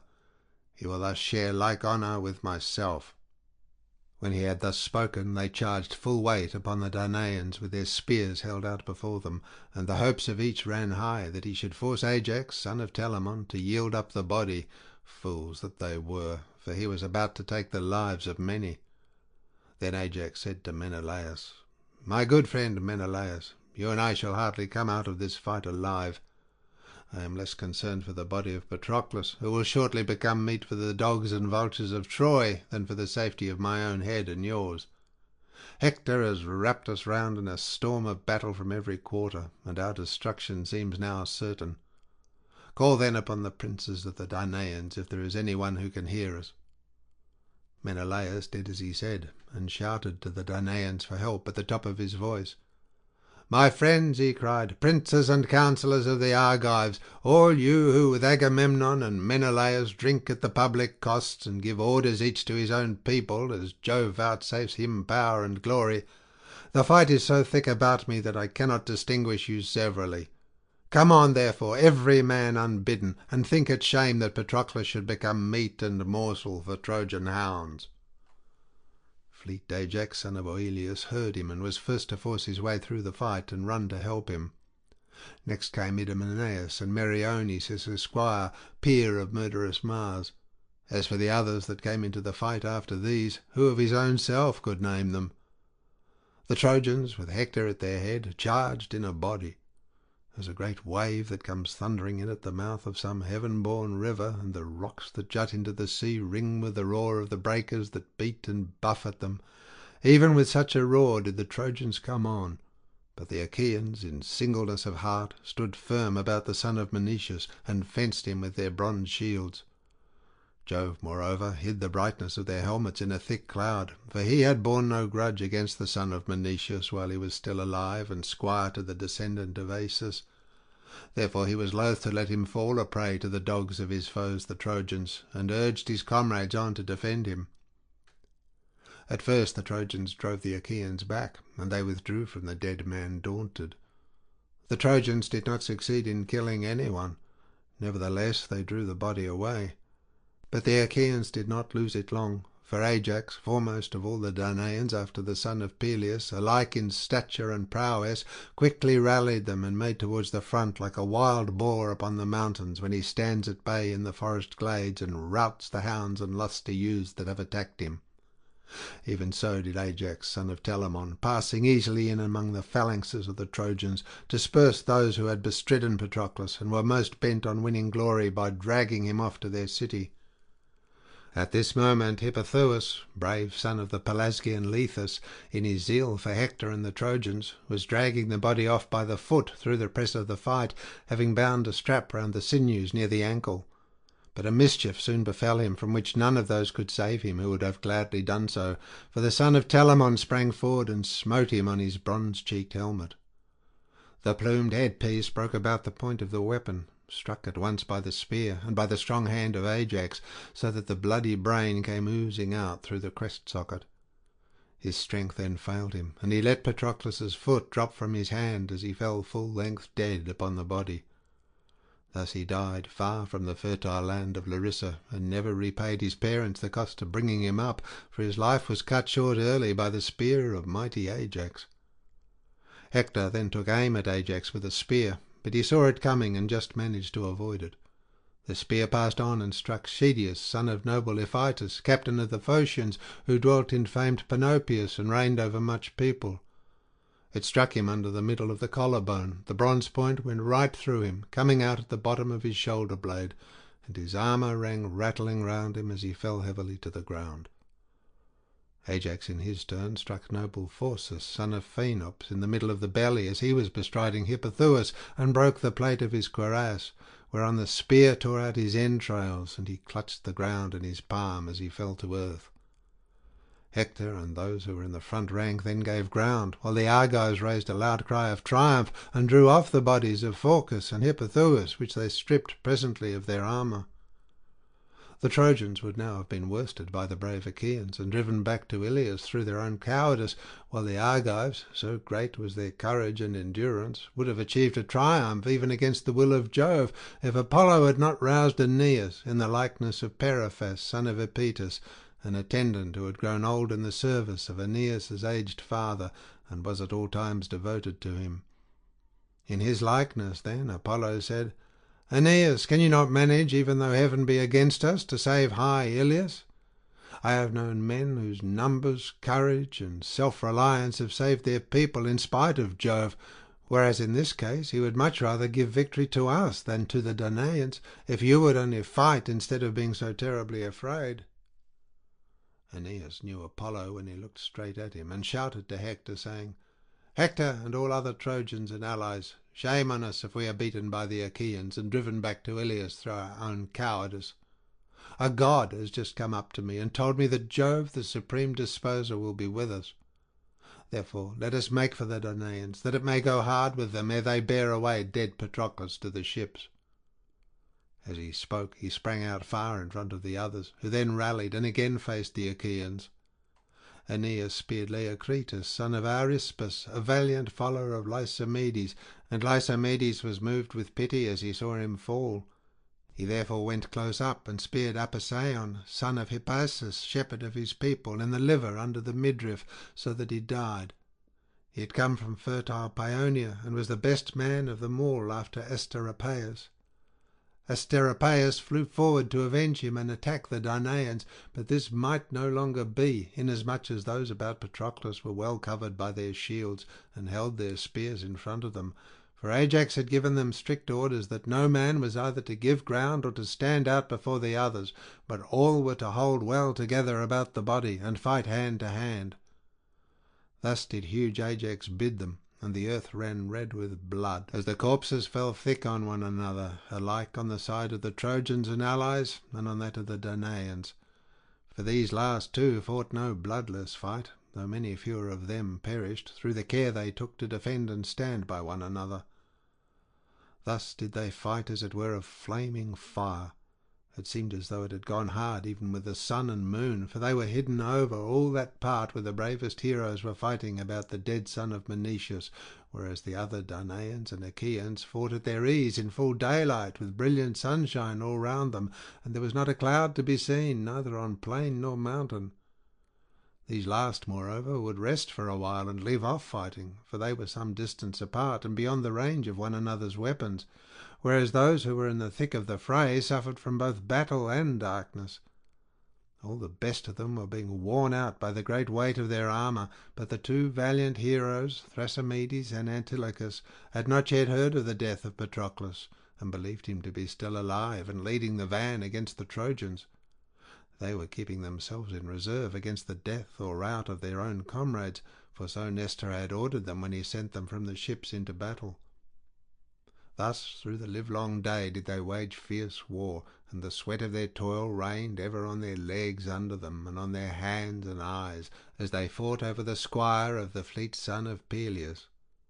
It was as when a man gives a great ox-hide all drenched in fat to his men, and bids them stretch it, whereon they stand round it in a ring, and tug till the moisture leaves it, and the fat soaks in for the many that pull at it, and it is well stretched. Even so did the two sides tug the dead body hither and thither within the compass of but a little space, the Trojans steadfastly set on dragging it into Ilius, while the Achaeans were no less so on taking it to their ships, and fierce was the fight between them. Not Mars himself, the Lord of Hosts, nor yet Minerva, even in their fullest fury, could make light of such a battle. Such fearful turmoil of men and horses did Jove on that day ordain round the body of Patroclus. Meanwhile Achilles did not know that he had fallen, for the fight was under the wall of Troy, a long way off the ships. He had no idea, therefore, that Patroclus was dead, and deemed that he would return alive as soon as he had gone close up to the gates. He knew that he was not to sack the city, neither with nor without himself, for his mother had often told him this when he had sat alone with her, and she had informed him of the counsels of great Jove. Now, however, she had not told him how great a disaster had befallen him in the death of the one who was far dearest to him of all his comrades. The others still kept on charging one another round the body with their pointed spears, and killing each other. Then one would say, "My friends, we can never again show our faces at the ships. Better, and greatly better, that earth should open and swallow us here in this place, than that we should let the Trojans have the triumph of bearing off Patroclus to their city." The Trojans also on their part spoke to one another, saying, "Friends, though we fall to a man beside this body, let none shrink from fighting." With such words did they exhort each other. They fought, and an iron clank rose through the void air to the brazen vault of heaven.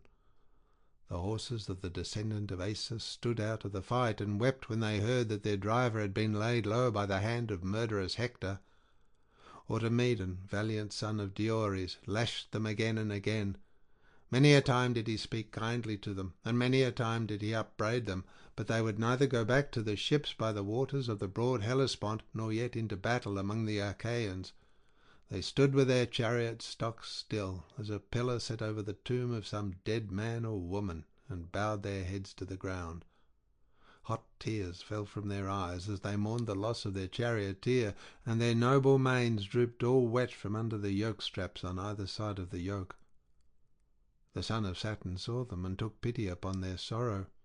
He wagged his head and muttered to himself, saying, "Poor things, why did we give you to King Peleus, who is immortal, while you are yourselves ageless and immortal? Was it that you might share the sorrows that befall mankind? For of all creatures that live and move upon the earth there is none so pitiable as he is. Still, Hector, son of Priam, shall drive neither you nor your chariot. I will not have it. It is enough that he should have the armour over which he vaunts so vainly. Furthermore, I will give you strength of heart and limb to bear Automedon safely to the ships from battle, for I shall let the Trojans triumph still further, and go on killing till they reach the ships, whereon night shall fall and darkness overshadow the land." As he spoke, he breathed heart and strength into the horses, so that they shook the dust from out of their manes, and bore their chariots swiftly into the fight that raged between Trojans and Achaeans. Behind them fought Automedon, full of sorrow for his comrade, as a vulture amid a flock of geese.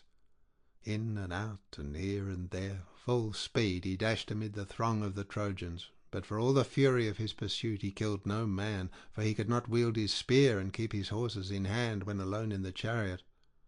At last, however, a comrade, Alcimedon, son of Laerces, son of Haemon, caught sight of him and came up behind his chariot. "Automedon," said he, "what god has put this folly into your heart, and robbed you of your right mind, that you fight the Trojans in the front rank single-handed? He who was your comrade is slain, and Hector plumes himself on being armed in the armour of the descendant of Asus." Automedon, son of Diores, answered, "Alcimedon, there is no one else who can control and guide the immortal steer so well as you can, save only Patroclus, while he was alive, peer of gods in council. Take then the whip and reins, while I go down from the car and fight." Alcimedon sprang onto the chariot and caught up the whip and reins, while Automedon leapt from off the car.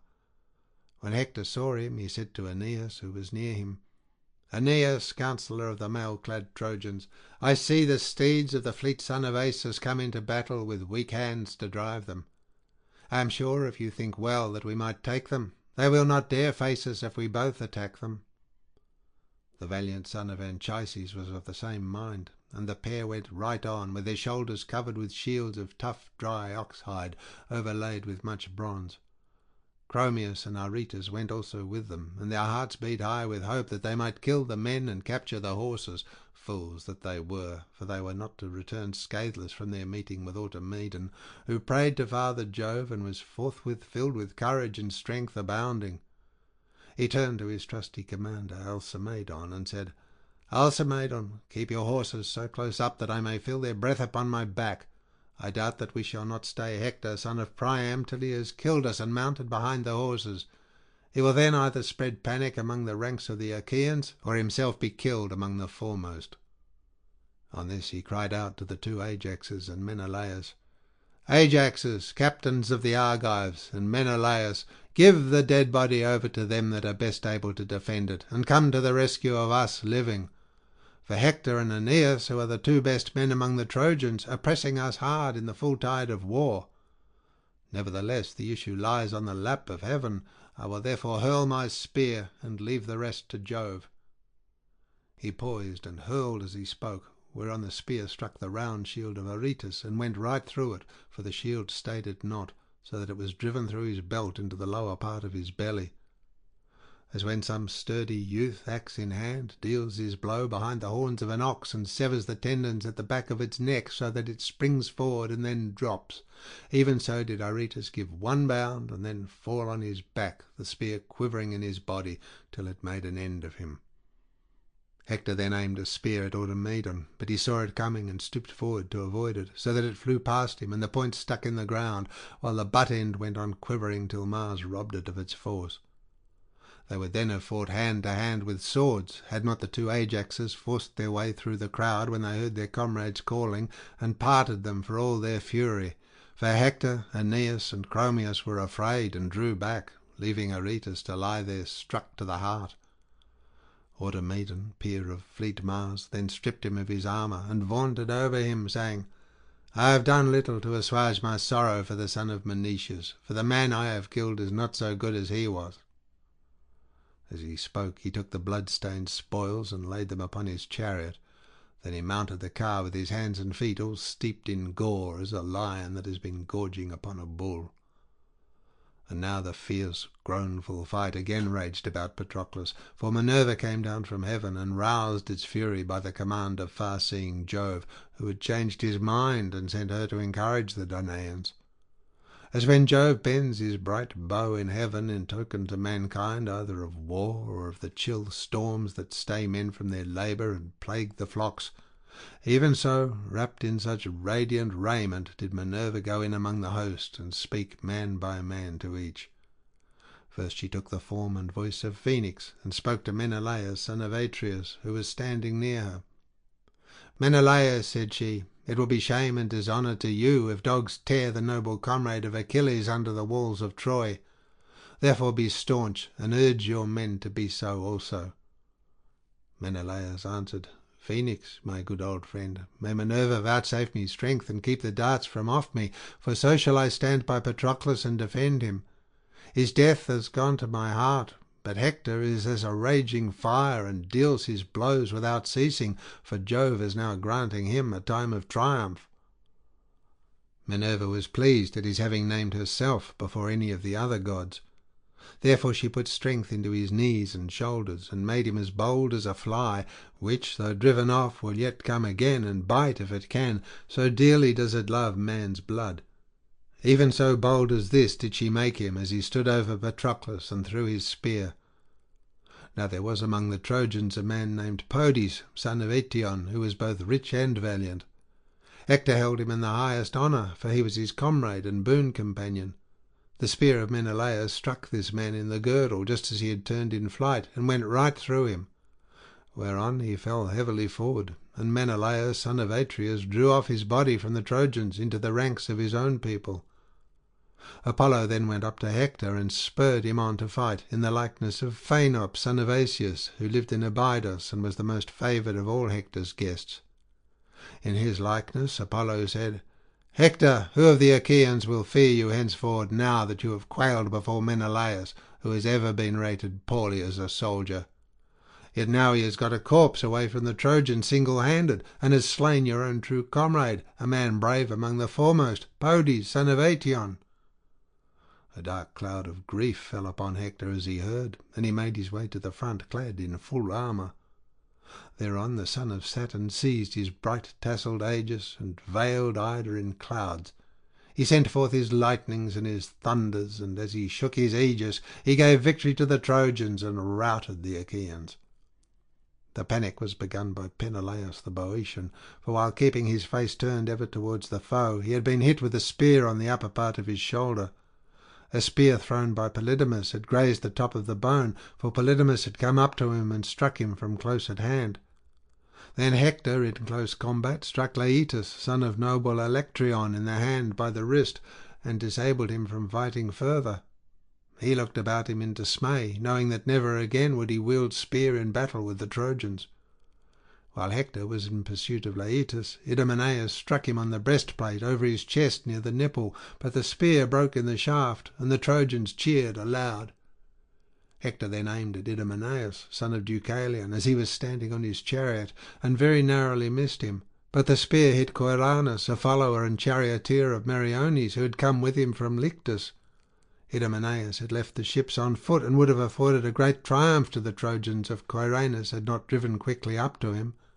He therefore brought life and rescue to Idomeneus, but himself fell by the hand of murderous Hector. For Hector hit him on the jaw under the ear. The end of the spear drove out his teeth and cut his tongue in 2 pieces, so that he fell from his chariot and let the reins fall to the ground. Meriones gathered them up from the ground and took them into his own hands, but he said to Idomeneus, "Lay on till you get back to the ships, for you must see that the day is no longer ours." On this Idomeneus lashed the horses to the ships, for fear had taken hold upon him. Ajax and Menelaus noted how Jove had turned the scale in favour of the Trojans, and Ajax was first to speak. "Alas," said he, "even a fool may see that Father Jove is helping the Trojans. all their weapons strike home. No matter whether it be a brave man or a coward that hurls them, Jove's speeds all alike, whereas ours fall each one of them without effect. What then will be best both as regards rescuing the body and our return to the joy of our friends, who will be grieving as they look hitherwards? For they will make sure that nothing can now check the terrible hands of Hector, and that he will fling himself upon our ships. I wish that someone would go and tell the son of Peleus at once, for I do not think he can have yet heard the sad news that the dearest of his friends has fallen. But I can see not a man among the Achaeans to send, for they and their chariots are alike hidden in darkness. O Father Jove, lift this cloud from over the sons of the Achaeans. Make heaven serene, and let us see, if you will, that we perish. Let us fall, at any rate, by daylight. Father Jove heard him and had compassion upon his tears. Forthwith he chased away the cloud of darkness, so that the sun shone out, and all the fighting was revealed. Ajax then said to Menelaus, "Look, Menelaus, and if Antilochus son of Nestor be still living, send him at once to tell Achilles that by far the dearest to him of all his comrades has fallen." Menelaus heeded his words and went his way as a lion from a stockyard. The lion is tired of attacking the men and hounds, who keep watch the whole night through, and will not let him feast on the fat of their herd. In his lust of meat he makes straight at them, but in vain, for darts from strong hands assail him, and burning brands which daunt him for all his hunger, so in the morning he slinks sulkily away.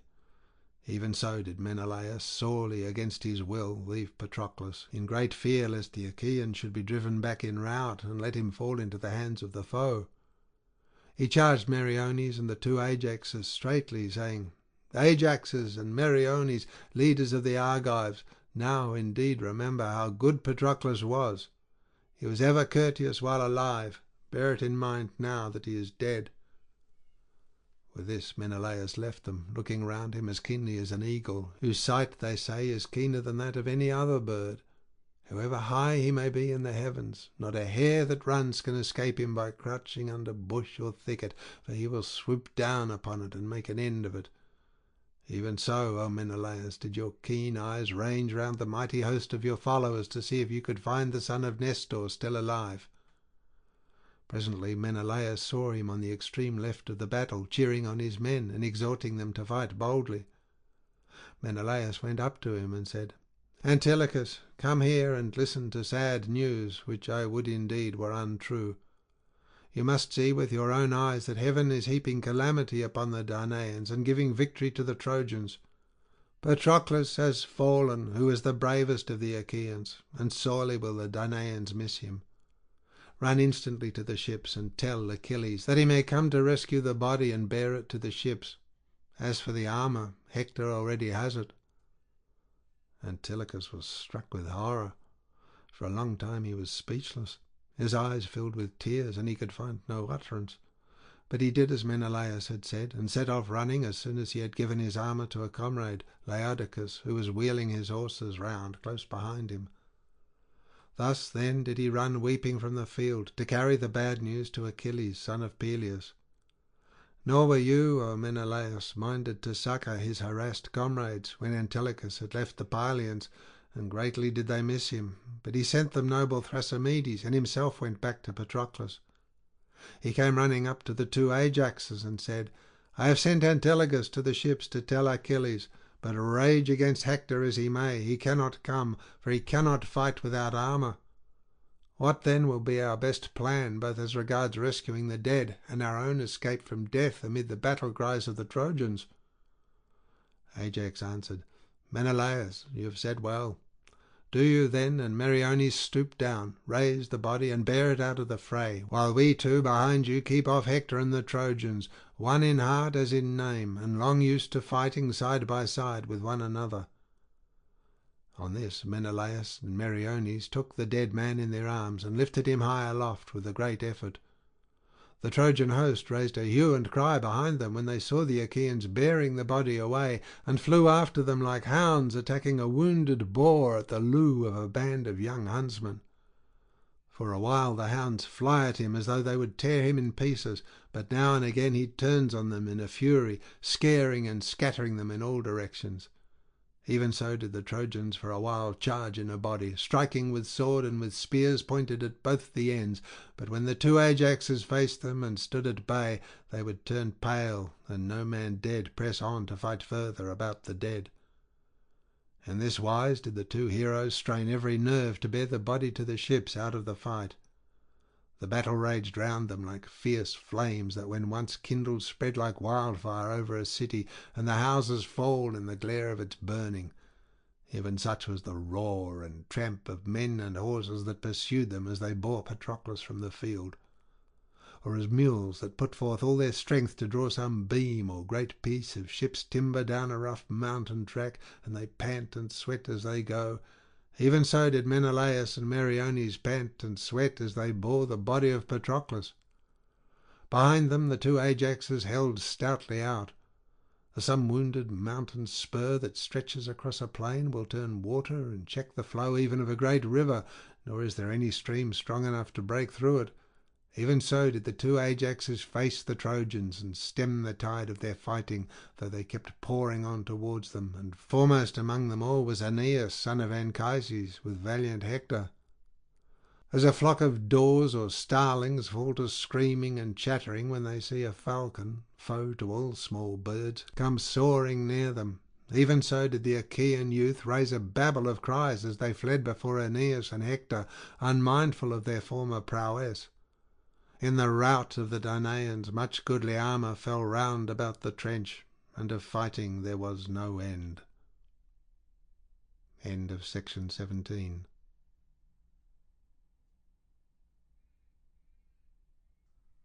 Section 18 of the Iliad by Homer, translated by Samuel Butler. Book 18. The grief of Achilles over Patroclus. The visit of Thetis to Vulcan, and the armour that he made for Achilles. Thus then did they fight as it were a flaming fire. Meanwhile the fleet runner Antilochus, who had been sent as messenger, reached Achilles, and found him sitting by his tall ships, and boding that which was indeed too surely true. Alas, said he to himself in the heaviness of his heart, why are the Achaeans again scouring the plain and flocking towards the ships? Heaven grant the gods be not now bringing that sorrow upon me of which my mother Thetis spoke, saying that while I was yet alive the bravest of the Myrmidons should fall before the Trojans, and see the light of the sun no longer. I fear the brave son of Menoetius has fallen through his own daring, and yet I bade him return to the ships as soon as he had driven back those that were bringing fire against them, and not join battle with Hector. As he was thus pondering, the son of Nestor came up to him and told his sad tale, weeping bitterly the while. Alas, he cried, son of noble Peleus, I bring you bad tidings. Would indeed that they were untrue. Patroclus has fallen, and a fight is raging about his naked body, for Hector holds his armour. A dark cloud of grief fell upon Achilles as he listened. He filled both hands with dust from off the ground, and poured it over his head, disfiguring his comely face, and letting the refuse settle over his shirt, so fair and new. He flung himself down, all huge and hugely at full length, and tore his hair with his hands. The bondswomen whom Achilles and Patroclus had taken captive screamed aloud for grief, beating their breasts and with their limbs failing them for sorrow. Antilochus bent over him the while, weeping and holding both his hands as he lay groaning, for he feared that he might plunge a knife into his own throat. Then Achilles gave a loud cry, and his mother heard him as she was sitting in the depths of the sea by the old man her father, whereon she screamed, and all the goddesses, daughters of Nereus, that dwelt at the bottom of the sea, came gathering round her. There were Glauce, Thalia, and Comodoce, Nesaea, Speio, Thoe, and dark-haired Hylaea, Cymothoe, Actaea, and Limnoria, Melite, Hiera, Amphitoe, and Argive, Doto and Proto, Pharusa and Dynamene, Dexamene, Amphilomene, and Callianaera, Doris, Panope, and the famous sea nymph Galatea, Nemertes, Aspudes, and Callianassa. There were also Clymene, Ionaira, and Ionassa, Maera, Oretuia, and Amathea of the lovely locks, with other Nereids who dwelt in the depths of the sea. The crystal cave was filled with their multitude, and they all beat their breasts while Thetis led them in their lament. "Listen," she cried, "sisters, daughters of Nereus, that you may hear the burden of my sorrows. Alas, woe is me! Woe in that I have borne the most glorious of offspring. I bore him fair and strong, hero among heroes, and he shot up as a sapling. I tended him as a plant in a goodly garden, and sent him with his ships to Iliad to fight the Trojans, but never shall I welcome him back to the house of Peleus. So long as he lives to look upon the light of the sun, he is in heaviness, and though I go to him, I cannot help him. Nevertheless, I will go, that I may see my dear son, and learn what sorrow has befallen him, though he is still holding aloof from battle." She left the cave as she spoke, while the others followed weeping after, and the waves opened a path before them. When they reached the rich plain of Troy, they came out of the sea in a long line on the sands, at the place where the ships of the Myrmidons were drawn up in close order round the tents of Achilles. His mother went up to him as he lay groaning. She laid her hand upon his head and spoke piteously, saying, "My son, why are you thus weeping? What sorrow has now befallen you? Tell me, hide it not from me. Surely Jove has granted you the prayer you made him when you lifted up your hands and besought him that the Achaeans might all of them be pent up at their ships and rue it bitterly in that you were no longer with them." Achilles groaned and answered, "Mother, Olympian Jove has indeed vouchsafed me the fulfilment of my prayer, but what boots it to me, seeing that my dear comrade Patroclus has fallen, he whom I valued more than all others, and loved as dearly as my own life? I have lost him, ay, and Hector, when he killed him, stripped the wondrous armour, so glorious to behold, which the gods gave to Peleus when they laid you in the couch of a mortal man. Would that you were still dwelling among the immortal sea nymphs, and that Peleus had taken to himself some mortal bride. For now you shall have grief infinite by reason of the death of that son whom you can never welcome home. Nay, I will not go to live, nor go about among mankind, unless Hector fall by my spear, and thus pay me for having slain Patroclus, son of Menoetius." Thetis wept and answered, "Then, my son, is your end near at hand, for your own death awaits you full soon after that of Hector." Then said Achilles in his great grief, "I would die here and now, in that I could not save my comrade. He has fallen far from home, and in his hour of need my hand was not there to help him. What is there for me? Return to my own land I shall not, and I have brought no saving, neither to Patroclus nor to my other comrades, of whom so many have been slain by mighty Hector. I stay here by my ships, a bootless burden upon the earth.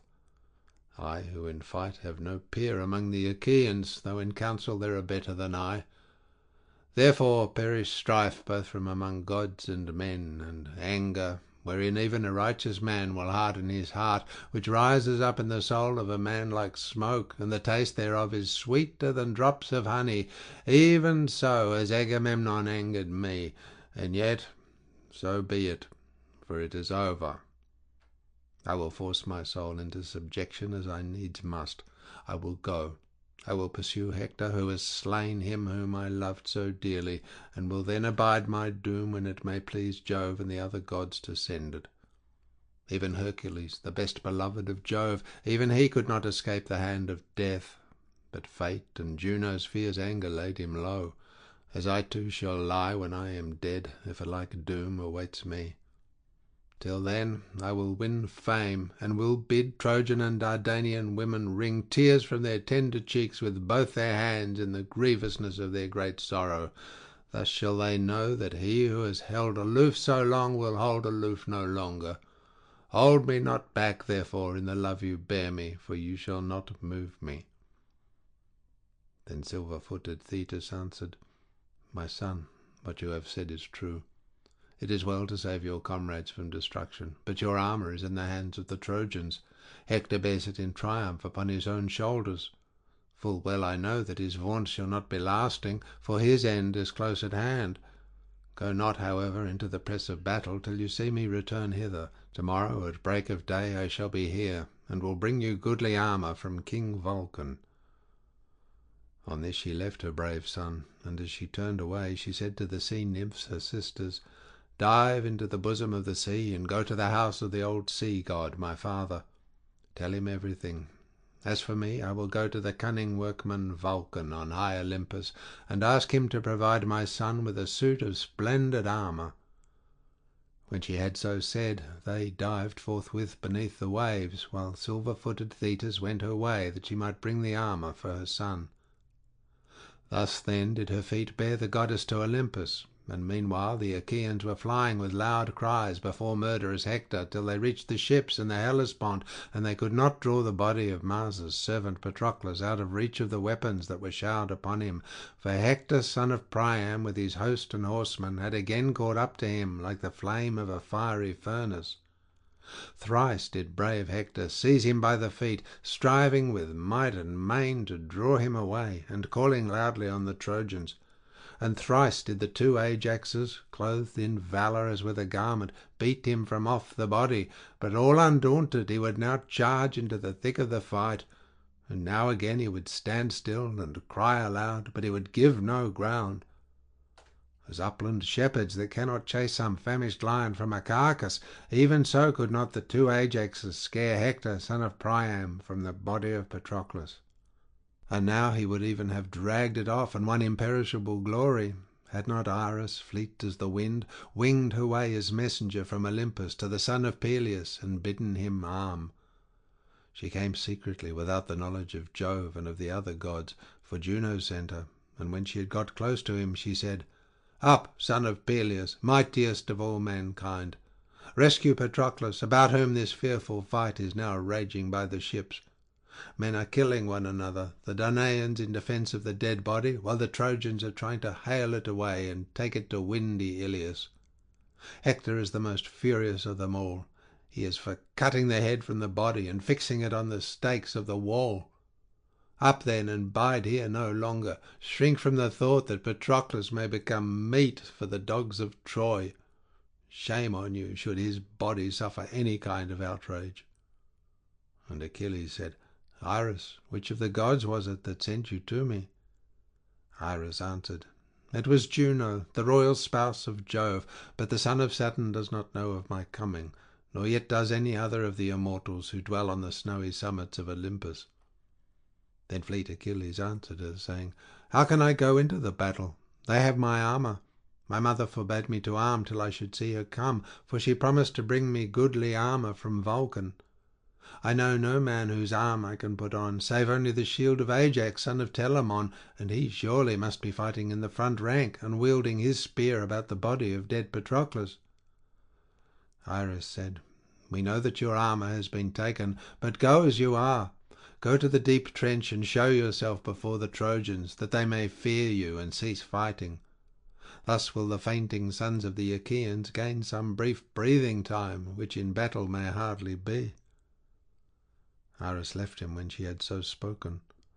But Achilles, dear to Jove, arose, and Minerva flung her tasselled aegis round his strong shoulders. She crowned his head with a halo of golden cloud, from which he kindled a glow of gleaming fire. As the smoke that goes up into heaven from some city that is being beleaguered on an island far out at sea, all day long do men sally from the city and fight their hardest, and at the going down of the sun the line of beacon fires blazes forth, flaring high for those that dwell near them to behold, if so be that they may come with their ships and succour them. Even so did the light flare from the head of Achilles as he stood by the trench, going beyond the wall. But he did not join the Achaeans, for he heeded the charge which his mother laid upon him. There did he stand and shout aloud. Minerva also raised her voice from afar, and spread terror unspeakable among the Trojans. Ringing as the note of a trumpet that sounds alarm when the foe is at the gates of a city, even so brazen was the voice of the son of Aesus, and when the Trojans heard its clarion tones they were dismayed. The horses turned back with the chariots, for they boded mischief, and their drivers were awestruck by the steady flame which the grey-eyed goddess had kindled above the head of the great son of Peleus. Thrice did Achilles raise his loud cry as he stood by the trench, and thrice were the Trojans and their brave allies thrown into confusion. whereon 12 of their noblest champions fell beneath the wheels of their chariots and perished by their own spears. The Achaeans, to their great joy, then drew Patroclus out of reach of the weapons and laid him on a litter. His comrades stood mourning round him, and among them fleet Achilles, who wept bitterly as he saw his true comrade lying dead upon his bier. He had sent him out with horses and chariots into battle, but his return he was not to welcome. Then Juno sent the busy sun, loth though he was, into the waters of Oceanus. So he set, and the Achaeans had rest from the tug and turmoil of war. Now the Trojans, when they had come out of the fight, unyoked their horses and gathered in assembly before preparing their supper. They kept their feet, nor would any dare to sit down, for fear had fallen upon them all, because Achilles had shown himself, after having held aloof so long from battle. Polydamas, son of Panthous, was first to speak, a man of judgment, who alone among them could look both before and after. He was comrade to Hector, and they had been born upon the same night. With all sincerity and goodwill, therefore, he addressed them thus: "Look to it well, my friends. I would urge you to go back now to your city, and not wait here by the ships till morning, for we are far from our walls. So long as this man was at enmity with Agamemnon, the Achaeans were easier to deal with, and I would have gladly camped by the ships in the hope of taking them. But now I go in great fear of the fleet son of Peleus. He is so daring that he will never abide here on the plain whereon the Trojans and Achaeans fight with equal valour, but he will try to storm our city and carry off our women. Do then as I say, and let us retreat. For this is what will happen. The darkness of night will for a time stay the son of Peleus, but if he find us here in the morning, when he sallies forth in full armour, we shall have knowledge of him in good earnest. Glad indeed will he be who can escape and get back to Ilius, and many a Trojan will become meat for dogs and vultures, may I never live to hear it. If we do as I say, little though we may like it, we shall have strength in council during the night, and the great gates with the doors that close them will protect the city. At dawn we can arm and take our stand on the walls. He will then rue it if he sallies from the ships to fight us. He will go back when he has given his horses their fill of being driven all withers under our walls, and will be in no mind to try and force his way into the city. Neither will he ever sack it. Dogs shall devour him ere he do so." Hector looked fiercely at him and answered, "Polydamas, your words are not to my liking, in that you bid us go back and be pent within the city. Have you not had enough of being cooped up behind walls? In the old days the city of Priam was famous the whole world over for its wealth of gold and bronze, but our treasures are wasted out of our houses, and much goods have been sold away to Phrygia and fair Maeonia, for the hand of Jove has been laid heavily upon us. Now, therefore, that the son of scheming Saturn has vouchsafed me to win glory here, and to hem the Achaeans in at their ships, prate no more in this fool's wise among the people. You will have no man with you. It shall not be. Do all of you as I now say. Take your suppers in your companies throughout the host, and keep your watches, and be wakeful every man of you. If any Trojan is uneasy about his possessions, let him gather them and give them out among the people. Better let these, rather than the Achaeans, have them. At daybreak we will arm, and fight about the ships. Granted that Achilles has again come forward to defend them, let it be as he will, but it shall go hard with him. I shall not shun him, but will fight him, to fall or conquer.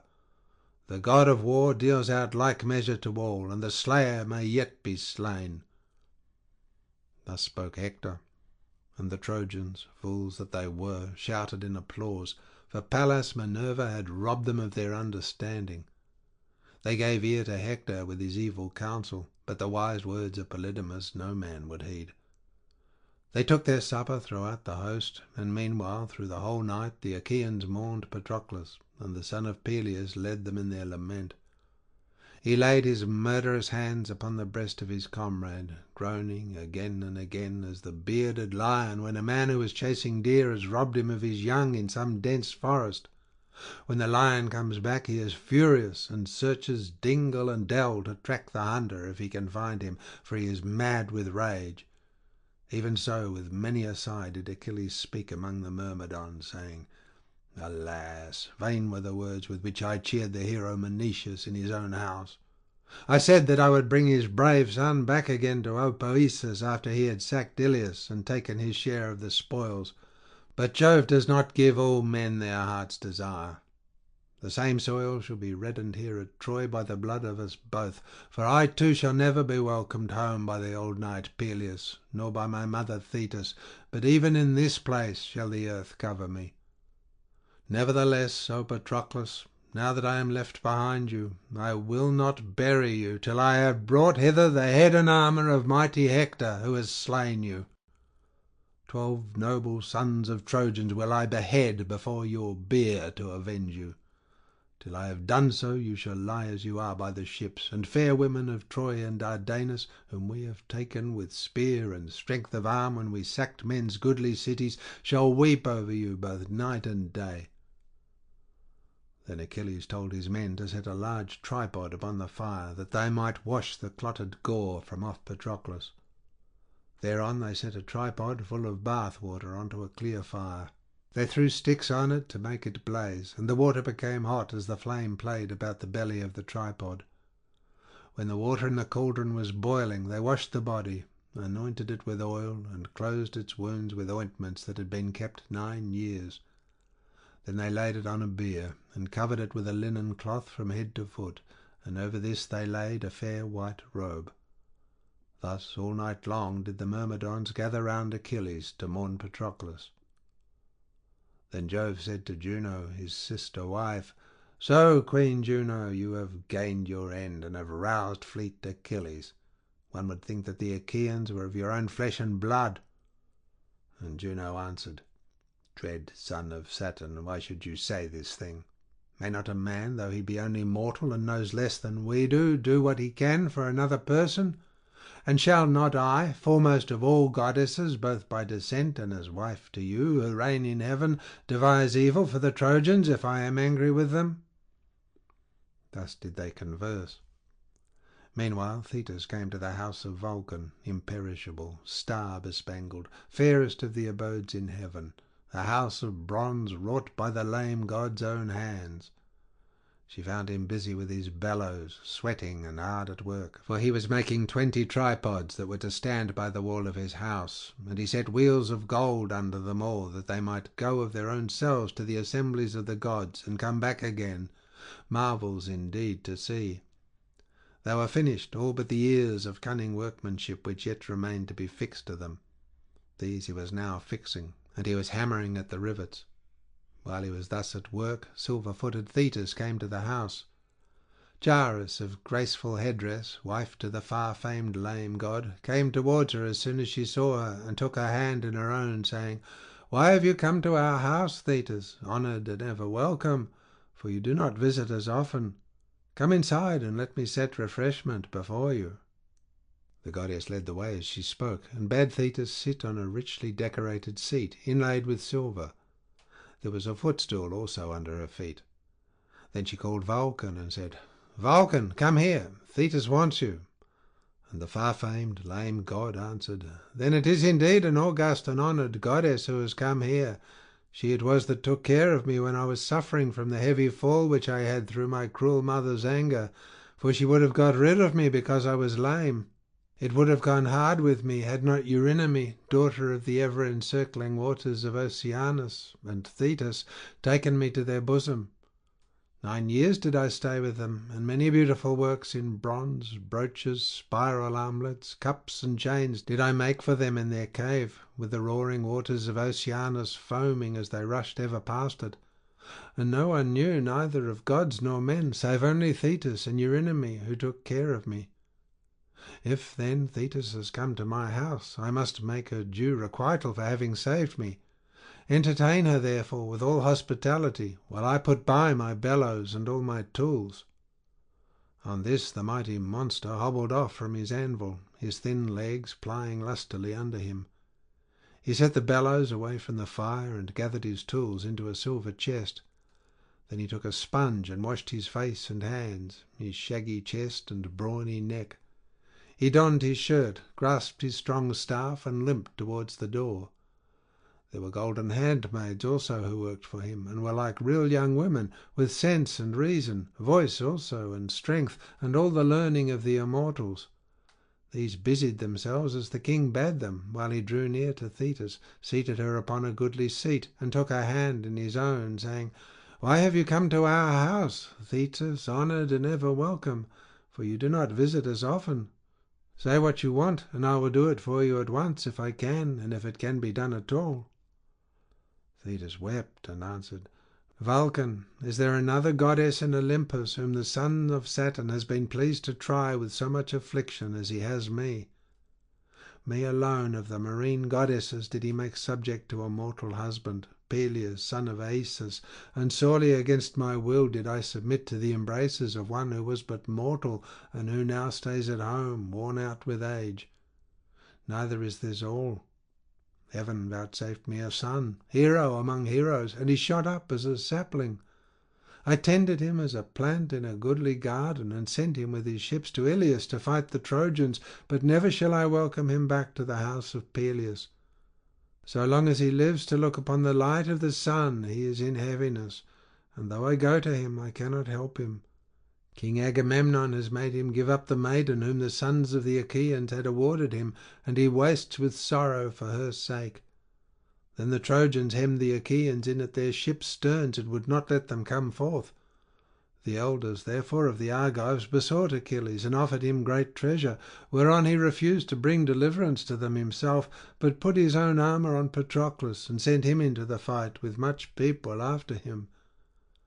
All day long they fought by the Scaean gates, and would have taken the city there and then, had not Apollo vouchsafed glory to Hector, and slain the valiant son of Menoetius, after he had done the Trojans much evil.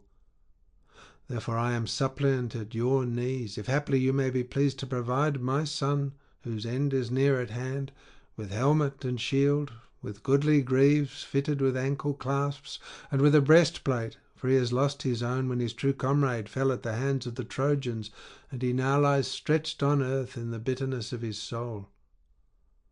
And Vulcan answered, "Take heart, and be no more disquieted about this matter.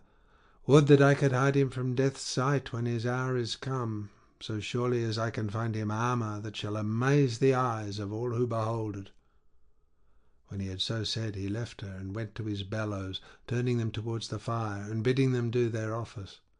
20 bellows blew upon the melting pots, and they blew blasts of every kind, some fierce to help him when he had need of them, and others less strong, as Vulcan willed it in the course of his work.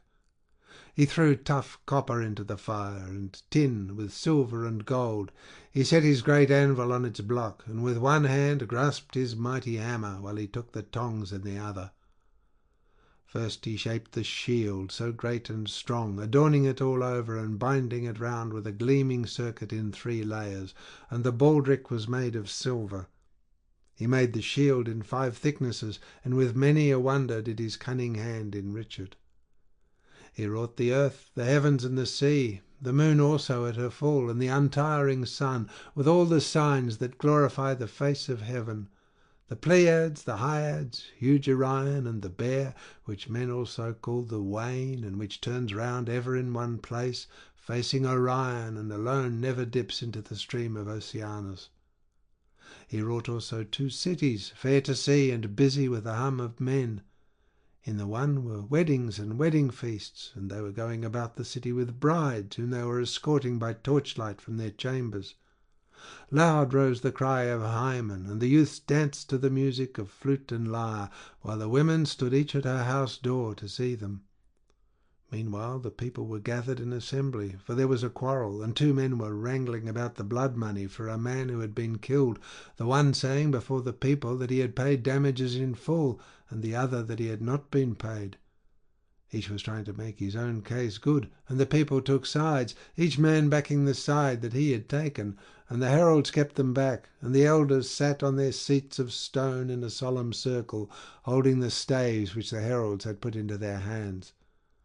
Then they rose, and each in his turn gave judgment, and there were 2 talents laid down, to be given to him whose judgment should be deemed the fairest. About the other city there lay encamped two hosts in gleaming armour, and they were divided whether to sack it or to spare it and accept the half of what it contained. But the men of the city would not yet consent, and armed themselves for a surprise. Their wives and little children kept guard upon the walls, and with them were the men who were past fighting through age. But the others sallied forth with Mars and Pallas Minerva at their head, both of them wrought in gold and clad in golden raiment, great and fair with their armour, as befitting gods, while they that followed were smaller. When they reached the place where they would lay their ambush, it was on a river bed to which livestock of all kinds would come from far and near to water. Here then they lay concealed, clad in full armour. Some way off them there were two scouts who were on the lookout for the coming of sheep or cattle, which presently came, followed by two shepherds who were playing on their pipes, and had not so much as a thought of danger. When those who were in ambush saw this, they cut off the flocks and herds and killed the shepherds. Meanwhile the besiegers, when they heard much noise among the cattle as they sat in council, sprang to their horses and made with all speed towards them. When they reached them, they set battle in array by the banks of the river, and the hosts aimed their bronze-shod spears at one another. With them was strife and riot, and fell Fate, who was dragging 3 men after her, one with a fresh wound, and the other unwounded, while the third was dead, and she was dragging him along by his heel, and her robe was bedrabbled in men's blood. They went in and out with one another, and fought as though they were living people, haling away one another's dead. He wrought also a fair fallow field, large and thrice ploughed already.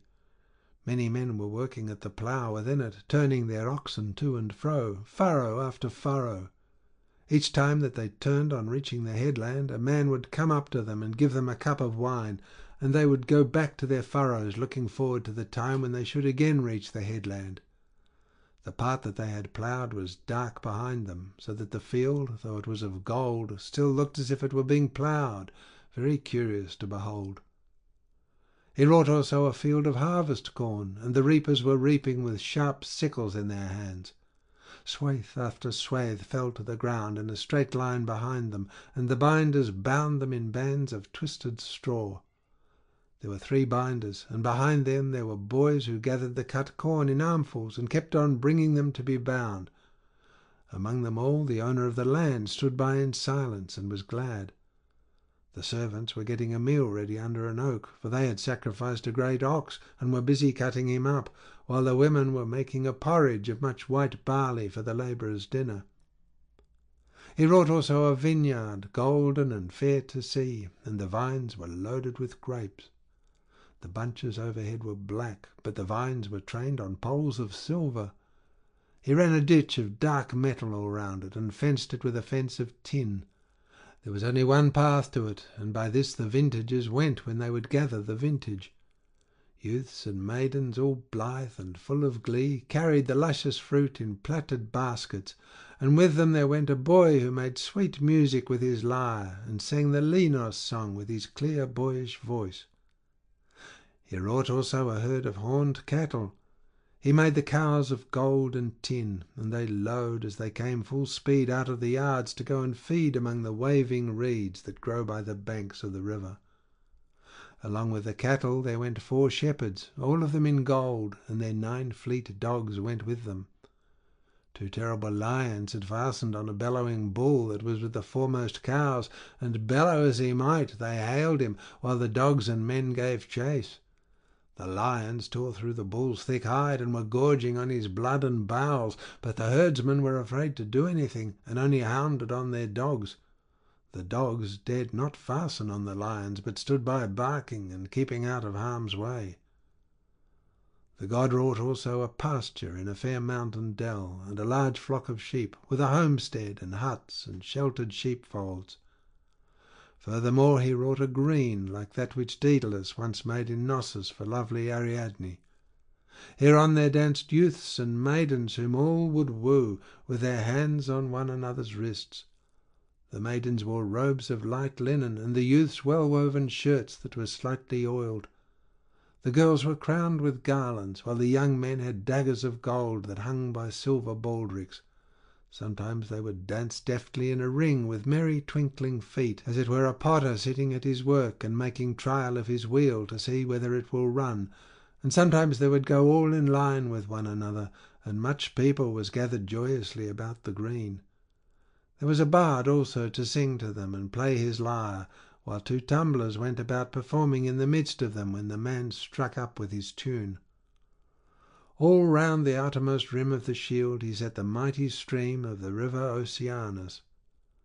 Then, when he had fashioned the shield so great and strong, he made a breastplate also that shone brighter than fire. He made a helmet close fitting to the brow and richly worked, with a golden plume overhanging it, and he made greaves also of beaten tin. Lastly, when the famed lame god had made all the armour, he took it and set it before the mother of Achilles, whereon she darted like a falcon from the snowy summits of Olympus, and bore away the gleaming armour from the house of Vulcan. End of section 18.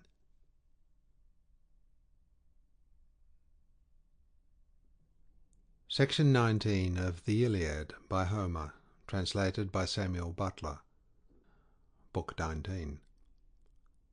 Achilles is reconciled with Agamemnon, puts on the armour which Vulcan had made him, and goes out to fight. Now when Dawn in robe of saffron was hasting from the streams of Oceanus to bring light to mortals and immortals, Thetis reached the ships with the armour that the gods had given her. She found her son fallen about the body of Patroclus, and weeping bitterly.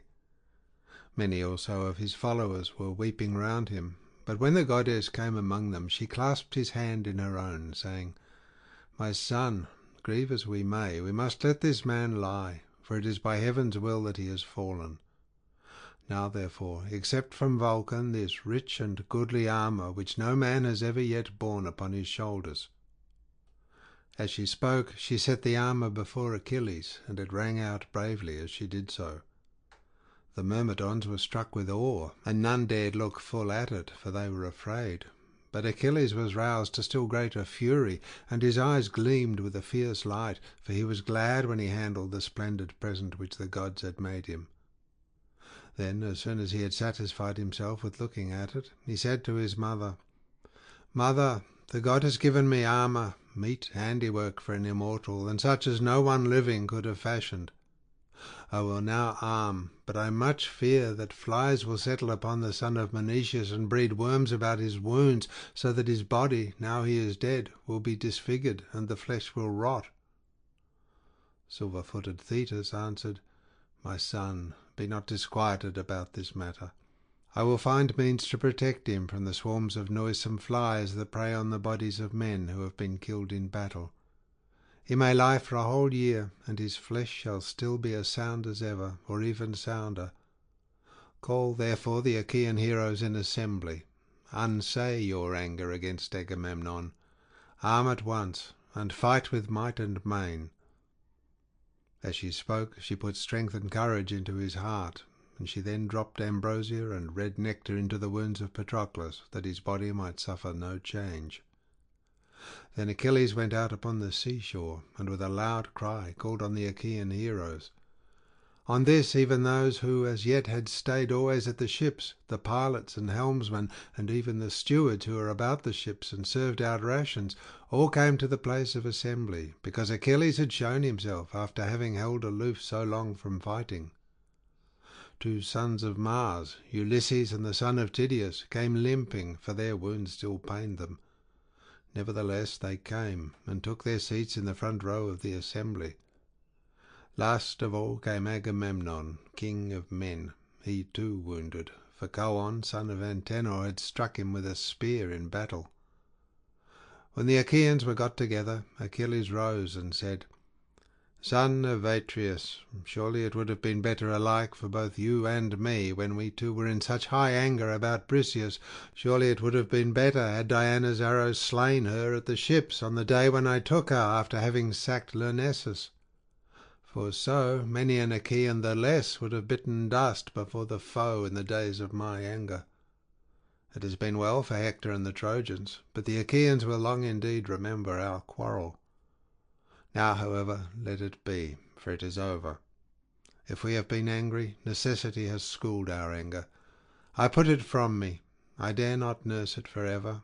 Therefore bid the Achaeans arm forthwith, that I may go out against the Trojans, and learn whether they will be in a mind to sleep by the ships or no. Glad, I ween, will he be to rest his knees who may fly my spear when I wield it." Thus did he speak, and the Achaeans rejoiced in that he had put away his anger. Then Agamemnon spoke, rising in his place, and not going into the middle of the assembly. "Danaan heroes," said he, "servants of Mars, it is well to listen when a man stands up to speak, and it is not seemly to interrupt him, or it will go hard even with a practised speaker. Who can either hear or speak in an uproar? Even the finest orator will be disconcerted by it. I will expound to the son of Peleus, and do you other Achaeans heed me, and mark me well. Often have the Achaeans spoken to me of this matter, and upbraided me, but it was not I that did it. Jove and Fate and Erinyes that walk in darkness struck me mad when we were assembled on the day that I took from Achilles the meed that had been awarded to him. What could I do? All things are in the hands of heaven, and Folly, eldest of Jove's daughters, shuts men's eyes to their destruction.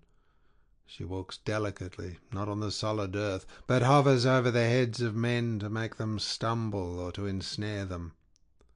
Time was when she fooled Jove himself, who they say is greatest, whether of gods or men, for Juno, woman though she was, beguiled him on the day when Alcmena was to bring forth mighty Hercules in the fair city of Thebes. He told it out among the gods, saying, "Hear me, all gods and goddesses, that I may speak even as I am minded. This day shall an Ilithuia, helper of women who are in labour, bring a man-child into the world, who shall be lord over all that dwell about him, who are of my blood and lineage." Then said Juno, all crafty and full of guile, "You will play false, and will not hold to your word. Swear me, O Olympian, swear me a great oath, that he who shall this day fall between the feet of a woman shall be lord over all that dwell about him, who are of your blood and lineage." Thus she spoke, and Jove suspected her not, but swore the great oath, to his much ruing thereafter. For Juno darted down from the high summit of Olympus, and went in haste to Achaean Argos, where she knew that the noble wife of Sthenelus, son of Perseus, then was. She being with child, and in her 7th month, Juno brought the child to birth, though there was a month still wanting, but she stayed the offspring of Alcmena, and kept back the Ilithuii. Then she went to tell Jove, the son of Saturn, and said, "Father Jove, lord of the lightning, I have a word for your ear. There is a fine child born this day, Eurystheus, son of Sthenelus, the son of Perseus. He is of your lineage. It is well, therefore, that he should reign over the Argives." On this Jove was stung to the very quick, and in his rage he caught Folly by the hair, and swore a great oath that never should she again invade starry heaven and Olympus, for she was the bane of all. Then he whirled her round with a twist of his hand, and flung her down from heaven, so that she fell on to the fields of mortal men. And he was ever angry with her when he saw his son groaning under the cruel labours that Eurystheus laid upon him. Even so did I grieve when mighty Hector was killing the Argives at their ships, and all the time I kept thinking of Folly, who had so baned me. I was blind, and Jove robbed me of my reason. I will now make atonement, and will add much treasure by way of amends. Go, therefore, into battle, you and your people with you. I will give you all that Ulysses offered you yesterday in your tents, or, if it so please you, wait, though you would fain fight at once, and my squire shall bring you the gift from my ship, that you may see whether what I give you is enough." And Achilles answered, "Son of Atreus, king of men, Agamemnon, you can give such gifts as you think proper, or you can withhold them. It is in your own hands. Let us now set battle in array. It is not well to tarry talking about trifles, for there is a deed which is as yet to do. Achilles shall again be seen fighting among the foremost, and laying low the ranks of the Trojans. Bear this in mind, each one of you, when he is fighting." Then Ulysses said, Achilles, godlike and brave, send not the Achaeans thus against Iliad to fight the Trojans fasting, for the battle will be no brief one when it is once begun, and heaven has filled both sides with fury. Bid them first take food, both bread and wine, by the ships, for in this there is strength and stay. No man can do battle the livelong day to the going down of the sun if he is without food. However much he may want to fight, his strength will fail him before he knows it. Hunger and thirst will find him out, and his limbs will grow weary under him. But a man can fight all day if he is full fed with meat and wine. His heart beats high, and his strength will stay till he has routed all his foes. Therefore send the people away, and bid them prepare their meal. King Agamemnon will bring out the gifts in presence of the assembly, that all may see them, and you may be satisfied. Moreover, let him swear an oath before the Argives that he has never gone up into the couch of Briseis, nor been with her after the manner of men and women. And do you too show yourself of a gracious mind. Let Agamemnon entertain you in his tents with a feast of reconciliation, that so you may have had your dues in full. As for you, son of Atreus, treat people more righteously in future. It is no disgrace even to a king that he should make amends if he is wrong in the first instance. And King Agamemnon answered, Son of Laertes, your words please me well, for throughout you have spoken wisely. I will swear as you would have me do. I do so of my own free will, neither shall I take the name of heaven in vain. Let then Achilles wait, though he would fain fight at once, and do you others wait also, till the gifts come from my tent, and we ratify the oaths with sacrifice. Thus then do I charge you. Take some noble young Achaeans with you, and bring from my tents the gifts that I promised yesterday to Achilles, and bring the women also. Furthermore, let Talthybius find me a boar from those that are within the host, and make it ready for sacrifice to Jove and to the sun. Then said Achilles, Son of Atreus, king of men, Agamemnon, see to these matters at some other season, when there is breathing time, and when I am calmer. Would you have men eat while the bodies of those whom Hector, son of Priam, slew are still lying mangled upon the plain? Let the sons of the Achaeans say, Aye, fight fasting and without food, till we have avenged them. Afterwards, at the going down of the sun, let them eat their fill. As for me, Patroclus is lying dead in my tent, all hacked and hewn, with his feet to the door, and his comrades are mourning round him. Therefore I can take thought of nothing, save only slaughter and blood and the rattle in the throat of the dying. Ulysses answered, Achilles, son of Peleus, mightiest of all the Achaeans, in battle you are better than I, and that more than a little. But in council I am much before you, for I am older and of greater knowledge. Therefore be patient under my words. Fighting is a thing of which men soon surfeit, and when Jove, who is war's steward, weighs the upshot, it may well prove that the straw which our sickles have reaped is far heavier than the grain. It may not be that the Achaeans should mourn the dead with their bellies. Day by day men fall thick and threefold continually. When should we have respite from our sorrow? Let us mourn our dead for a day and bury them out of sight and mind. But let those of us who are left eat and drink, that we may arm and fight our foes more fiercely. In that hour let no man hold back, waiting for a second summons. Such summons shall bode ill for him who is found lagging behind at our ships. Let us rather sally as one man, and loose the fury of war upon the Trojans. When he had thus spoken, he took with him the sons of Nestor, with Meges, son of Phyleus, Thoas, Meriones, Lysimedes, son of Creontes, and Melanippus, and went to the tent of Agamemnon, son of Atreus. The word was not sooner said than the deed was done. They brought out the 7 tripods which Agamemnon had promised, with the 20 metal cauldrons and the 12 horses. They also brought the women skilled in useful arts, 7 in number, with Briseis, which made 8. Ulysses weighed out the 10 talents of gold, and then led the way back, while the young Achaeans brought the rest of the gifts, and laid them in the middle of the assembly. Agamemnon then rose, and Talthybius, whose voice was like that of a god, came to him with the boar. The son of Atreus drew the knife which he wore by the scabbard of his mighty sword, and began by cutting off some bristles from the boar, lifting up his hands in prayer as he did so. The other Achaeans sat where they were, all silent and orderly, to hear the king, and Agamemnon looked into the vault of heaven and prayed, saying, "I call Jove, the first and mightiest of all gods, to witness.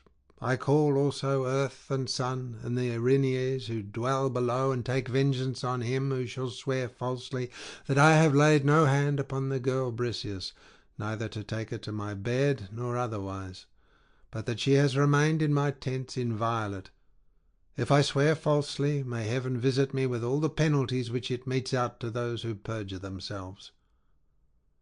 He cut the boar's throat as he spoke, whereon Talthybius whirled it round his head and flung it into the wide sea to feed the fishes. Then Achilles also rose and said to the Argives, "Father Jove, of a truth you blind men's eyes and bane them. The son of Atreus had not else stirred me to so fierce an anger, nor so stubbornly taken Briseis from me against my will. Surely Jove must have counselled the destruction of many an Argive. Go now and take your food, that we may begin fighting." On this he broke up the assembly, and every man went back to his own ship. The Myrmidons attended to the presents and took them away to the ship of Achilles. They placed them in his tents, while the stablemen drove the horses in among the others. Briseis, fair as Venus, when she saw the mangled body of Patroclus, flung herself upon it and cried aloud, tearing her breast, her neck, and her lovely face with both her hands. Beautiful as a goddess, she wept and said, "Patroclus, dearest friend, when I went hence I left you living. I return, O prince, to find you dead. Thus do fresh sorrows multiply upon me, one after the other. I saw him to whom my father and mother married me cut down before our city, and my 3 own dear brothers perished with him on the selfsame day. But you, Patroclus, even when Achilles slew my husband and sacked the city of noble Mynes, told me that I was not to weep, for you said you would make Achilles marry me and take me back with him to Phthia, where we should have a wedding feast among the Myrmidons. You were always kind to me, and I shall never cease to grieve for you." She wept as she spoke, and the women joined in her lament-making as though their tears were for Patroclus, but in truth each was weeping for her own sorrows. The eldest of the Achaeans gathered round Achilles and prayed him to take food, but he groaned and would not do so. "I pray you," said he, "if any comrade will hear me, bid me neither eat nor drink, for I am in great heaviness, and will stay fasting even to the going down of the sun." On this he sent the other princes away, save only the 2 sons of Atreus and Ulysses, Nestor, Idomeneus, and the knight Phoenix, who stayed behind and tried to comfort him in the bitterness of his sorrow. But he would not be comforted till he should have flung himself into the jaws of battle, and fetched sigh on sigh, thinking ever of Patroclus. Then he said, "Hapless and dearest comrade, you it was who would get a good dinner ready for me at once and without delay when the Achaeans were hasting to fight the Trojans. Now, therefore, though I have meat and drink in my tents, yet will I fast for sorrow. Grief greater than this I could not know, not even though I were to hear of the death of my father, who is now in Phthia, weeping for the loss of me, his son, who am here fighting the Trojans in a strange land for the accursed sake of Helen. Nor yet though I should hear that my son is no more, he who is being brought up in Scyros, if indeed Neoptolemus is still living.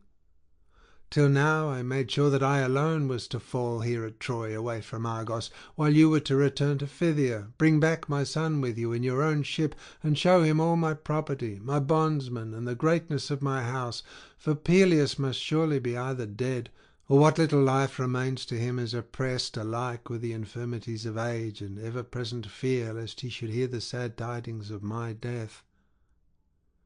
He wept as he spoke, and the elders sighed in concert, as each thought on what he had left home behind him.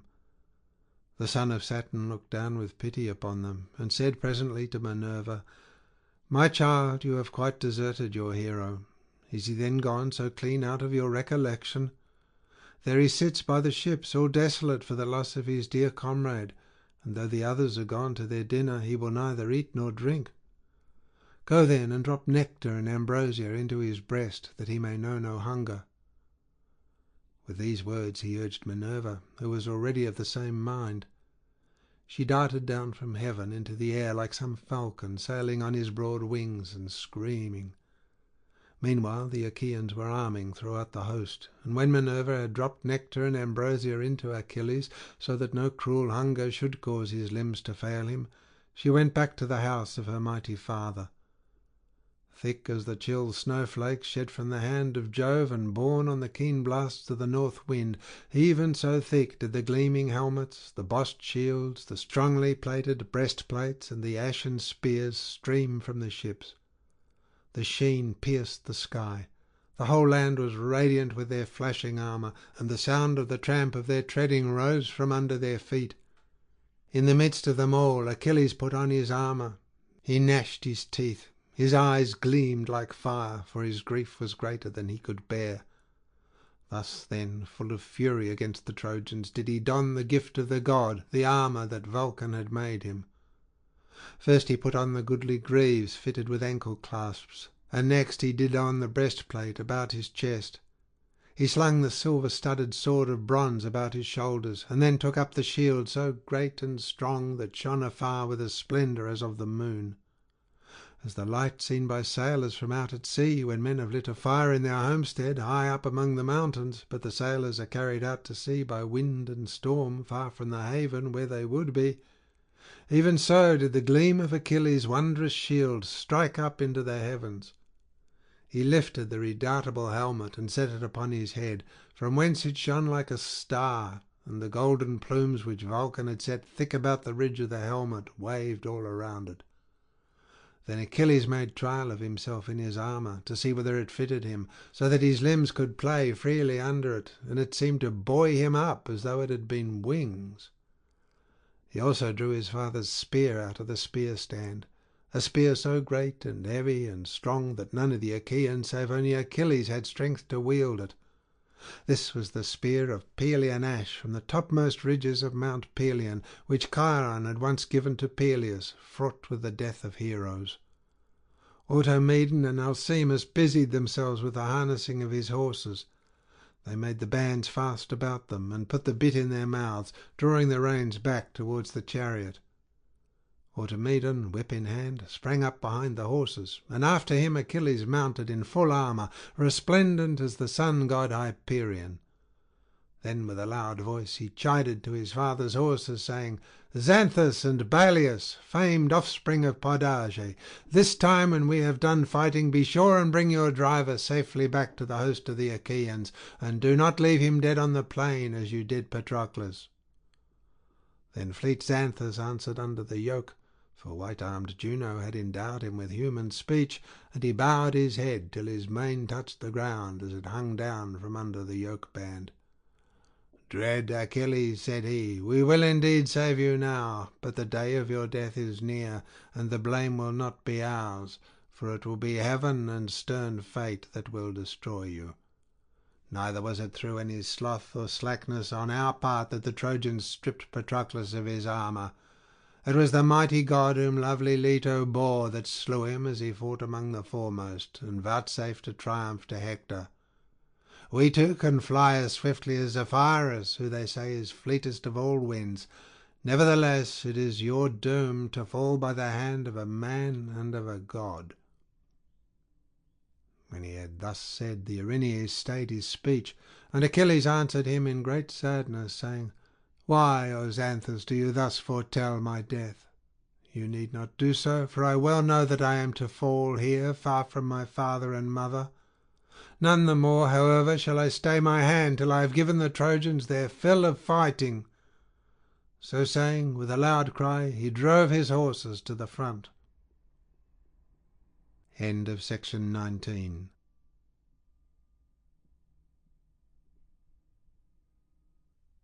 Section 20 of the Iliad by Homer, translated by Samuel Butler. Book 20. The gods hold a council and determine to watch the fight from the hill Callicolone and the barrow of Hercules. A fight between Achilles and Aeneas is interrupted by Neptune, who saves Aeneas. Achilles kills many Trojans. Thus then did the Achaeans arm by their ships round you, O son of Peleus, who were hungering for battle, while the Trojans over against them armed upon the rise of the plain.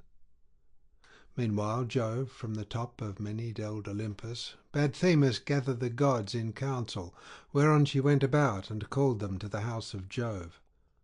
There was not a river absent except Oceanus, not a single one of the nymphs that haunt fair groves or springs of rivers and meadows of green grass. When they reached the house of cloud-compelling Jove, they took their seats in the arcades of polished marble which Vulcan, with his consummate skill, had made for Father Jove. In such wise, therefore, did they gather in the house of Jove. Neptune also, lord of the earthquake, obeyed the call of the goddess, and came up out of the sea to join them.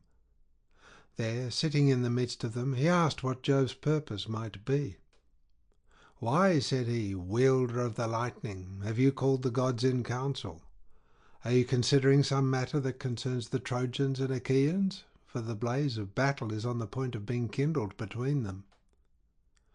And Jove answered, "You know my purpose, shaker of earth, and wherefore I have called you hither. I take thought for them even in their destruction. For my own part I shall stay here seated on Mount Olympus and look on in peace. But do you others go about among the Trojans and Achaeans, and help either side as you may be severally disposed. If Achilles fights the Trojans without hindrance, they will make no stand against him. They have ever trembled at the sight of him, and now that he is roused to such fury about his comrade, he will override fate itself and storm their city." Thus spoke Jove, and gave the word for war, whereon the gods took their several sides and went into battle. Juno, Pallas Minerva, earth encircling Neptune, Mercury, bringer of good luck and excellent in all cunning, all these joined the host that came from the ships. With them also came Vulcan in all his glory, limping, but yet with his thin legs plying lustily under him. Mars of gleaming helmet joined the Trojans, and with him Apollo of locks unshorn, and the archer goddess Diana, Leto, Xanthus, and laughter-loving Venus. So long as the gods held themselves aloof from mortal warriors, the Achaeans were triumphant, for Achilles, who had long refused to fight, was now with them. There was not a Trojan but his limbs failed him for fear as he beheld the fleet son of Peleus, all glorious in his armour and looking like Mars himself. When, however, the Olympians came to take their part among men, forthwith uprose strong strife, rouser of hosts, and Minerva raised her loud voice, now standing by the deep trench that ran outside the wall, and now shouting with all her might upon the shore of the sounding sea. Mars also bellowed out upon the other side, dark as some black thunder cloud, and called on the Trojans at the top of his voice, now from the Acropolis, and now speeding up the side of the river Simois, till he came to the hill Callicalone. Thus did the gods spur on both hosts to fight, and rouse fierce contention also among themselves. The sire of gods and men thundered from heaven above, while from beneath Neptune shook the vast earth and bade the high hills tremble. The spurs and crests of many-fountained Ida quaked, as also the city of the Trojans and the ships of the Achaeans. Hades, king of the realms below, was struck with fear. He sprang panic-stricken from his throne and cried aloud in terror lest Neptune, lord of the earthquake, should crack the ground over his head and lay bare his mouldy mansions to the sight of mortals and immortals, mansions so ghastly grim that even the gods shudder to think of them. Such was the uproar as the gods came together in battle. Apollo with his arrows took his stand to face King Neptune, while Minerva took hers against the god of war. The archer goddess Diana, with her golden arrows, sister of far-darting Apollo, stood to face Juno. Mercury, the lusty bringer of good luck, faced Leto, while the mighty eddying river, whom men called Scamander, but gods Xanthus, matched himself against Vulcan. The gods, then, were thus ranged against one another. But the heart of Achilles was set on meeting Hector, son of Priam, for it was with his blood that he longed above all things else to glut the stubborn lord of battle. Meanwhile Apollo set Aeneas on to attack the son of Peleus, and put courage into his heart, speaking with the voice of Lycaon, son of Priam. In his likeness, therefore, he said to Aeneas, "Aeneas, counsellor of the Trojans, where are now the brave words with which you vaunted over your wine before the Trojan princes, saying that you would fight Achilles, son of Peleus, in single combat?" And Aeneas answered, "Why do you thus bid me fight the proud son of Peleus, when I am in no mind to do so? Were I to face him now, it would not be for the first time. His spear has already put me to flight from Ida, when he attacked our cattle and sacked Lyrnessus and Pedasus. Jove indeed saved me, in that he vouchsafed me strength to fly, else had I fallen by the hands of Achilles and Minerva, who went before him to protect him, and urged him to fall upon the Lelegae and Trojans. No man may fight Achilles, for one of the gods is always with him as his guardian angel, and even were it not so, his weapon flies ever straight, and fails not to pierce the flesh of him who is against him. If heaven would let me fight him on even terms, he should not soon overcome me, though he boasts that he is made of bronze."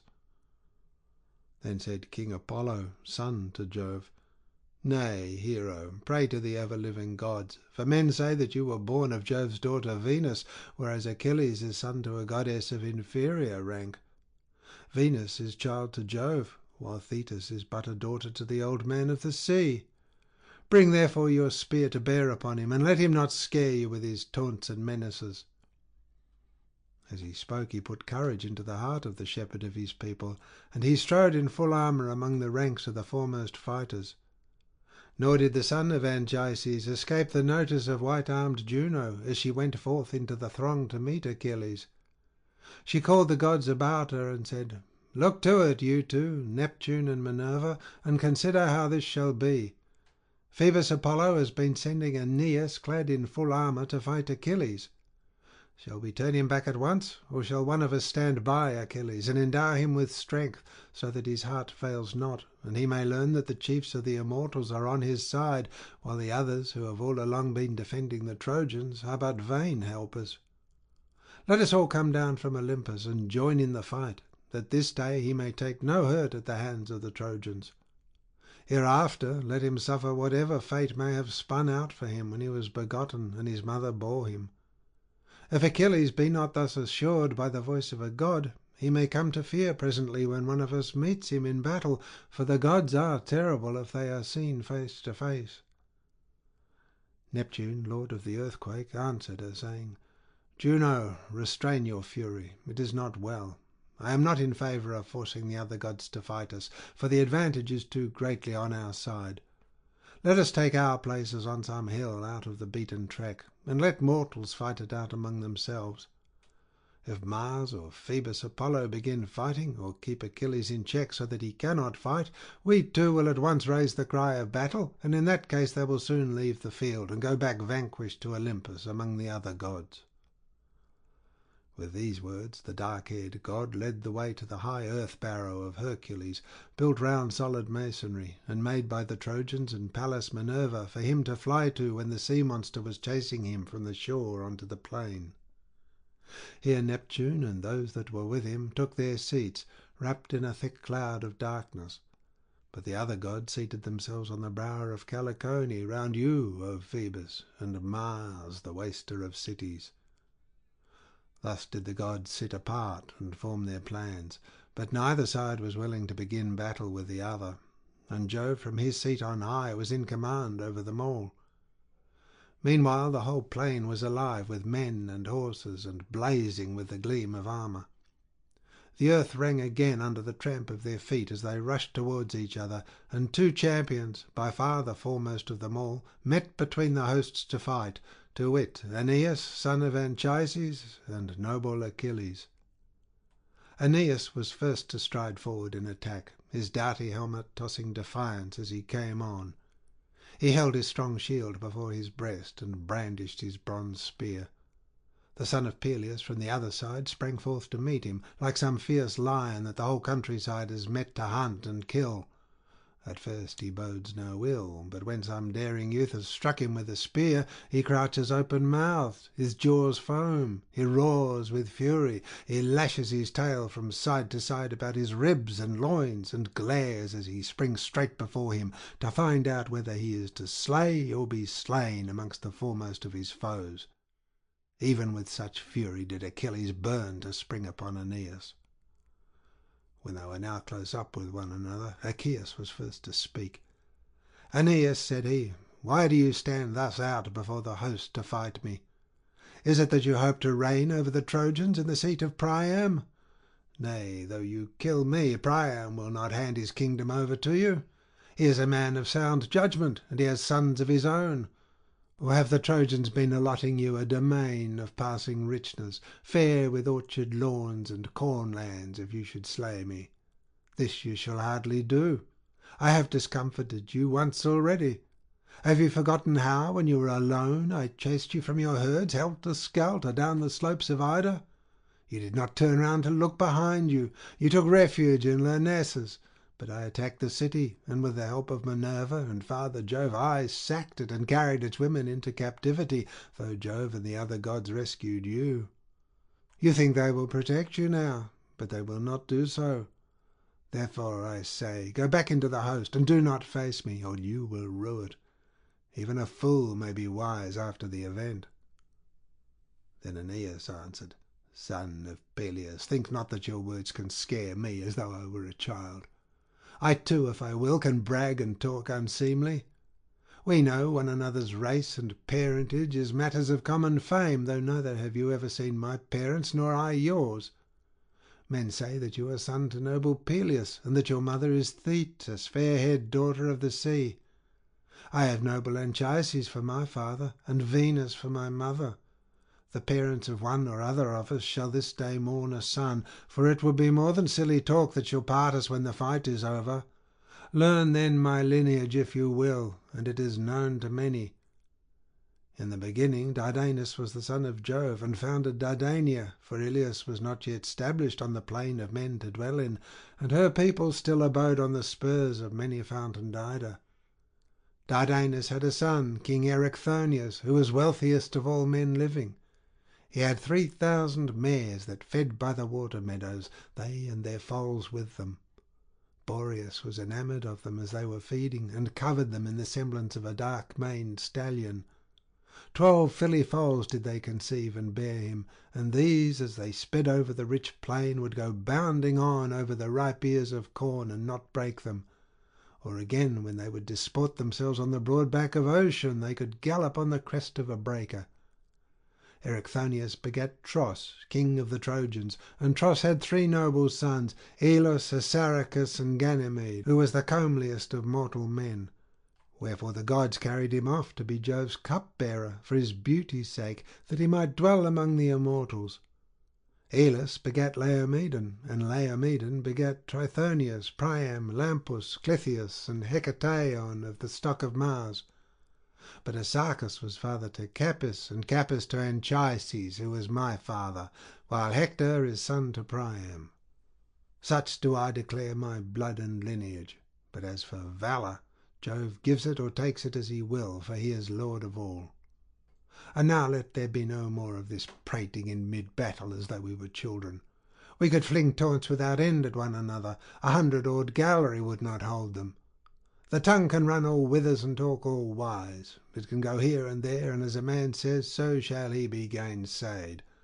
What is the use of our bandying hard like women who, when they fall foul of one another, go out and wrangle in the streets, one half true and the other lies, as rage inspires them? No words of yours shall turn me, now that I am fain to fight. Therefore let us make trial of one another with our spears." As he spoke, he drove his spear at the great and terrible shield of Achilles, which rang out as the point struck it. The son of Peleus held the shield before him with his strong hand, and he was afraid, for he deemed that Aeneas' spear would go through it quite easily, not reflecting that the gods' glorious gifts were little likely to yield before the blows of mortal men. And indeed, Aeneas' spear did not pierce the shield, for the layer of gold, gift of the god, stayed the point. It went through 2 layers, but the god had made the shield in 5, 2 of bronze, the 2 innermost ones of tin, and 1 of gold. It was in this that the spear had stayed. Achilles in his turn threw, and struck the round shield of Aeneas at the very edge, where the bronze was thinnest.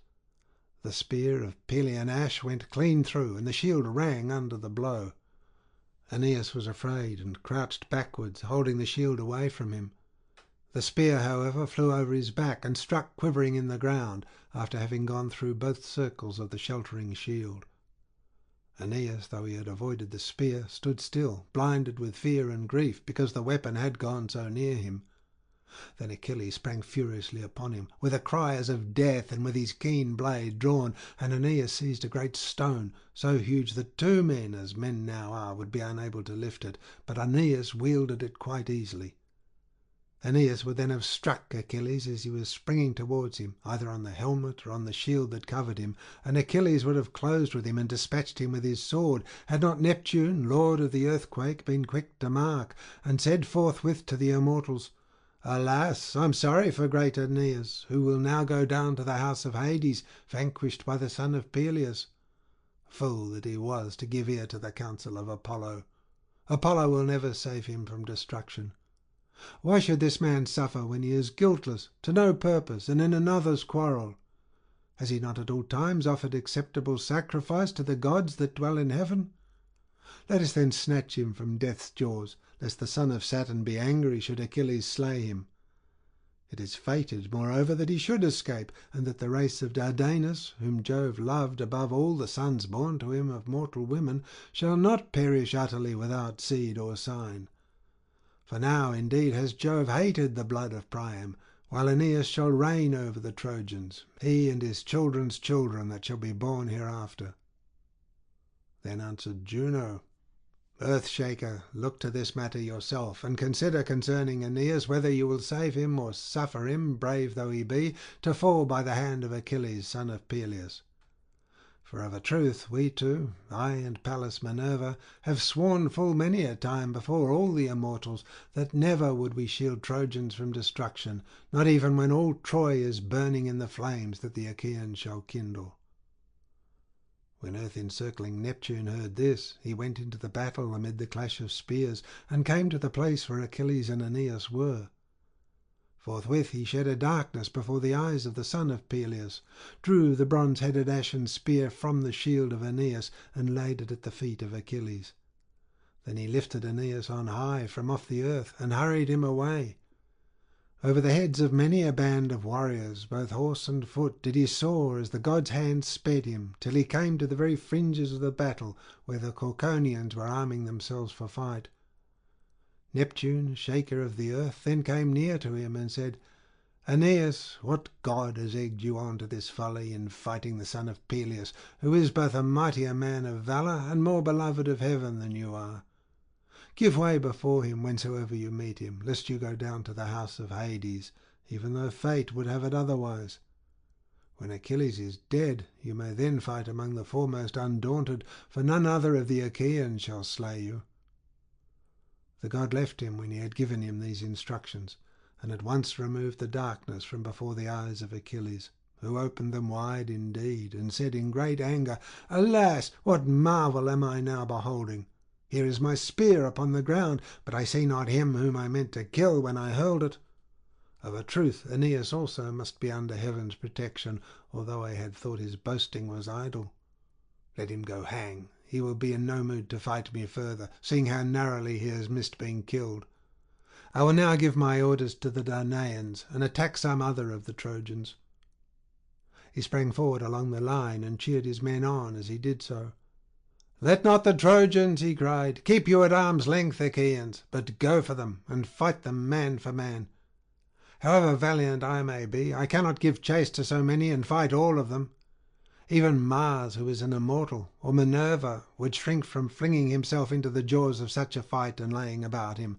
Nevertheless, so far as in me lies, I will show no slackness of hand or foot, nor want of endurance, not even for a moment. I will utterly break their ranks, and woe to the Trojan who shall venture within reach of my spear." Thus did he exhort them. Meanwhile Hector called upon the Trojans and declared that he would fight Achilles. "Be not afraid, proud Trojan," said he, "to face the son of Peleus. I could fight gods myself if the battle were one of words only, but they would be more than a match for me if we had to use our spears. Even so, the deed of Achilles will fall somewhat short of his words. He will do in part, and the other part he will clip short. I will go up against him, though his hands be as fire, though his hands be fire and his strength iron." Thus urged, the Trojans lifted up their spears against the Achaeans and raised the cry of battle as they flung themselves into the midst of their ranks. But Phoebus Apollo came up to Hector and said, "Hector, on no account must you challenge Achilles to single combat. Keep a lookout for him while you are under cover of the others and away from the thick of the fight. Otherwise he will either hit you with a spear or cut you down at close quarters." Thus he spoke, and Hector drew back within the crowd, for he was afraid when he heard what the god had said to him. Achilles then sprang upon the Trojans with a terrible cry, clothed in valour as with a garment. First he killed Iphition, son of Otrynteus, a leader of much people, whom a naiad nymph had borne to Otrynteus, waster of cities, in the land of Hyde, under the snowy heights of Mount Tmolus. Achilles struck him full on the head as he was coming on towards him, and split it clean in two, whereon he fell heavily to the ground, and Achilles vaunted over him, saying, "You be low, son of Otrynteus, mighty hero. Your death is here, but your lineage is on the Gygaean lake where your father's estate lies, by Hellas, rich in fish and the eddying waters of Hermus." Thus did he vaunt, but darkness closed the eyes of the other. The chariots of the Achaeans cut him up as their wheels passed over him in the front of battle, and after him Achilles killed Demalion, a valiant man of war and son to Antenor. He struck him on the temple through his bronze-cheeked helmet. The helmet did not stay the spear, but it went right on, crushing the bone so that the brain inside was shed in all directions, and his lust of fighting was ended. Then he struck Hippodamus in the midriff as he was springing down from his chariot in front of him and trying to escape. He breathed his last, bellowing like a bull bellows when young men are dragging him to offer him in sacrifice to the king of Helice, and the heart of the earth-shaker is glad. Even so did he bellow as he lay dying. Achilles then went in pursuit of Polydorus, son of Priam, whom his father had always forbidden to fight, because he was the youngest of his sons, the one he loved best, and the fastest runner. He, in his folly, and showing off the fleetness of his feet, was rushing about among front ranks until he lost his life, for Achilles struck him in the middle of the back as he was darting past him. He struck him just at the golden fastening of his belt, and where the two pieces of the double breastplate overlapped. The point of the spear pierced him through and came out by the navel, whereon he fell groaning onto his knees, and a cloud of darkness overshadowed him as he sank holding his entrails in his hands. When Hector saw his brother Polydorus with his entrails in his hands and sinking down upon the ground, a mist came over his eyes, and he could not bear to keep longer at a distance. He therefore poised his spear and darted towards Achilles like a flame of fire. When Achilles saw him, he bounded forward and vaunted, saying, "This is he that has wounded my heart most deeply, and has slain my beloved comrade. Not for long shall we two quail before one another on the highways of war." He looked fiercely on Hector and said, "Draw near, that you may meet your doom the sooner." Hector feared him not, and answered, "Son of Peleus, think not that your words can scare me as though I were a child. I too, if I will, can brag and talk unseemly. I know that you are a mighty warrior, mightier by far than I. Nevertheless, the issue lies in the lap of heaven, whether I, worse man though I be, may not slay you with my spear, for this too has been found keen ere now." He hurled his spear as he spoke, but Minerva breathed upon it, and though she breathed but very lightly, she turned it back from going towards Achilles, so that it returned to Hector and lay at his feet in front of him. Achilles then sprang furiously on him with a loud cry, bent on killing him, but Apollo caught him up easily, as a god can, and hid him in a thick darkness. Thrice did Achilles spring towards him, spear in hand, and thrice did he waste his blow upon the air. When he rushed forward for the fourth time, as though he were a god, he shouted aloud, saying, "Hound, this time too you have escaped death, but of a truth it came exceedingly near you. Phoebus Apollo, to whom it seems you pray before you go into battle, has again saved you. But if I too have any friend among the gods, I will surely make an end of you when I come across you at some other time.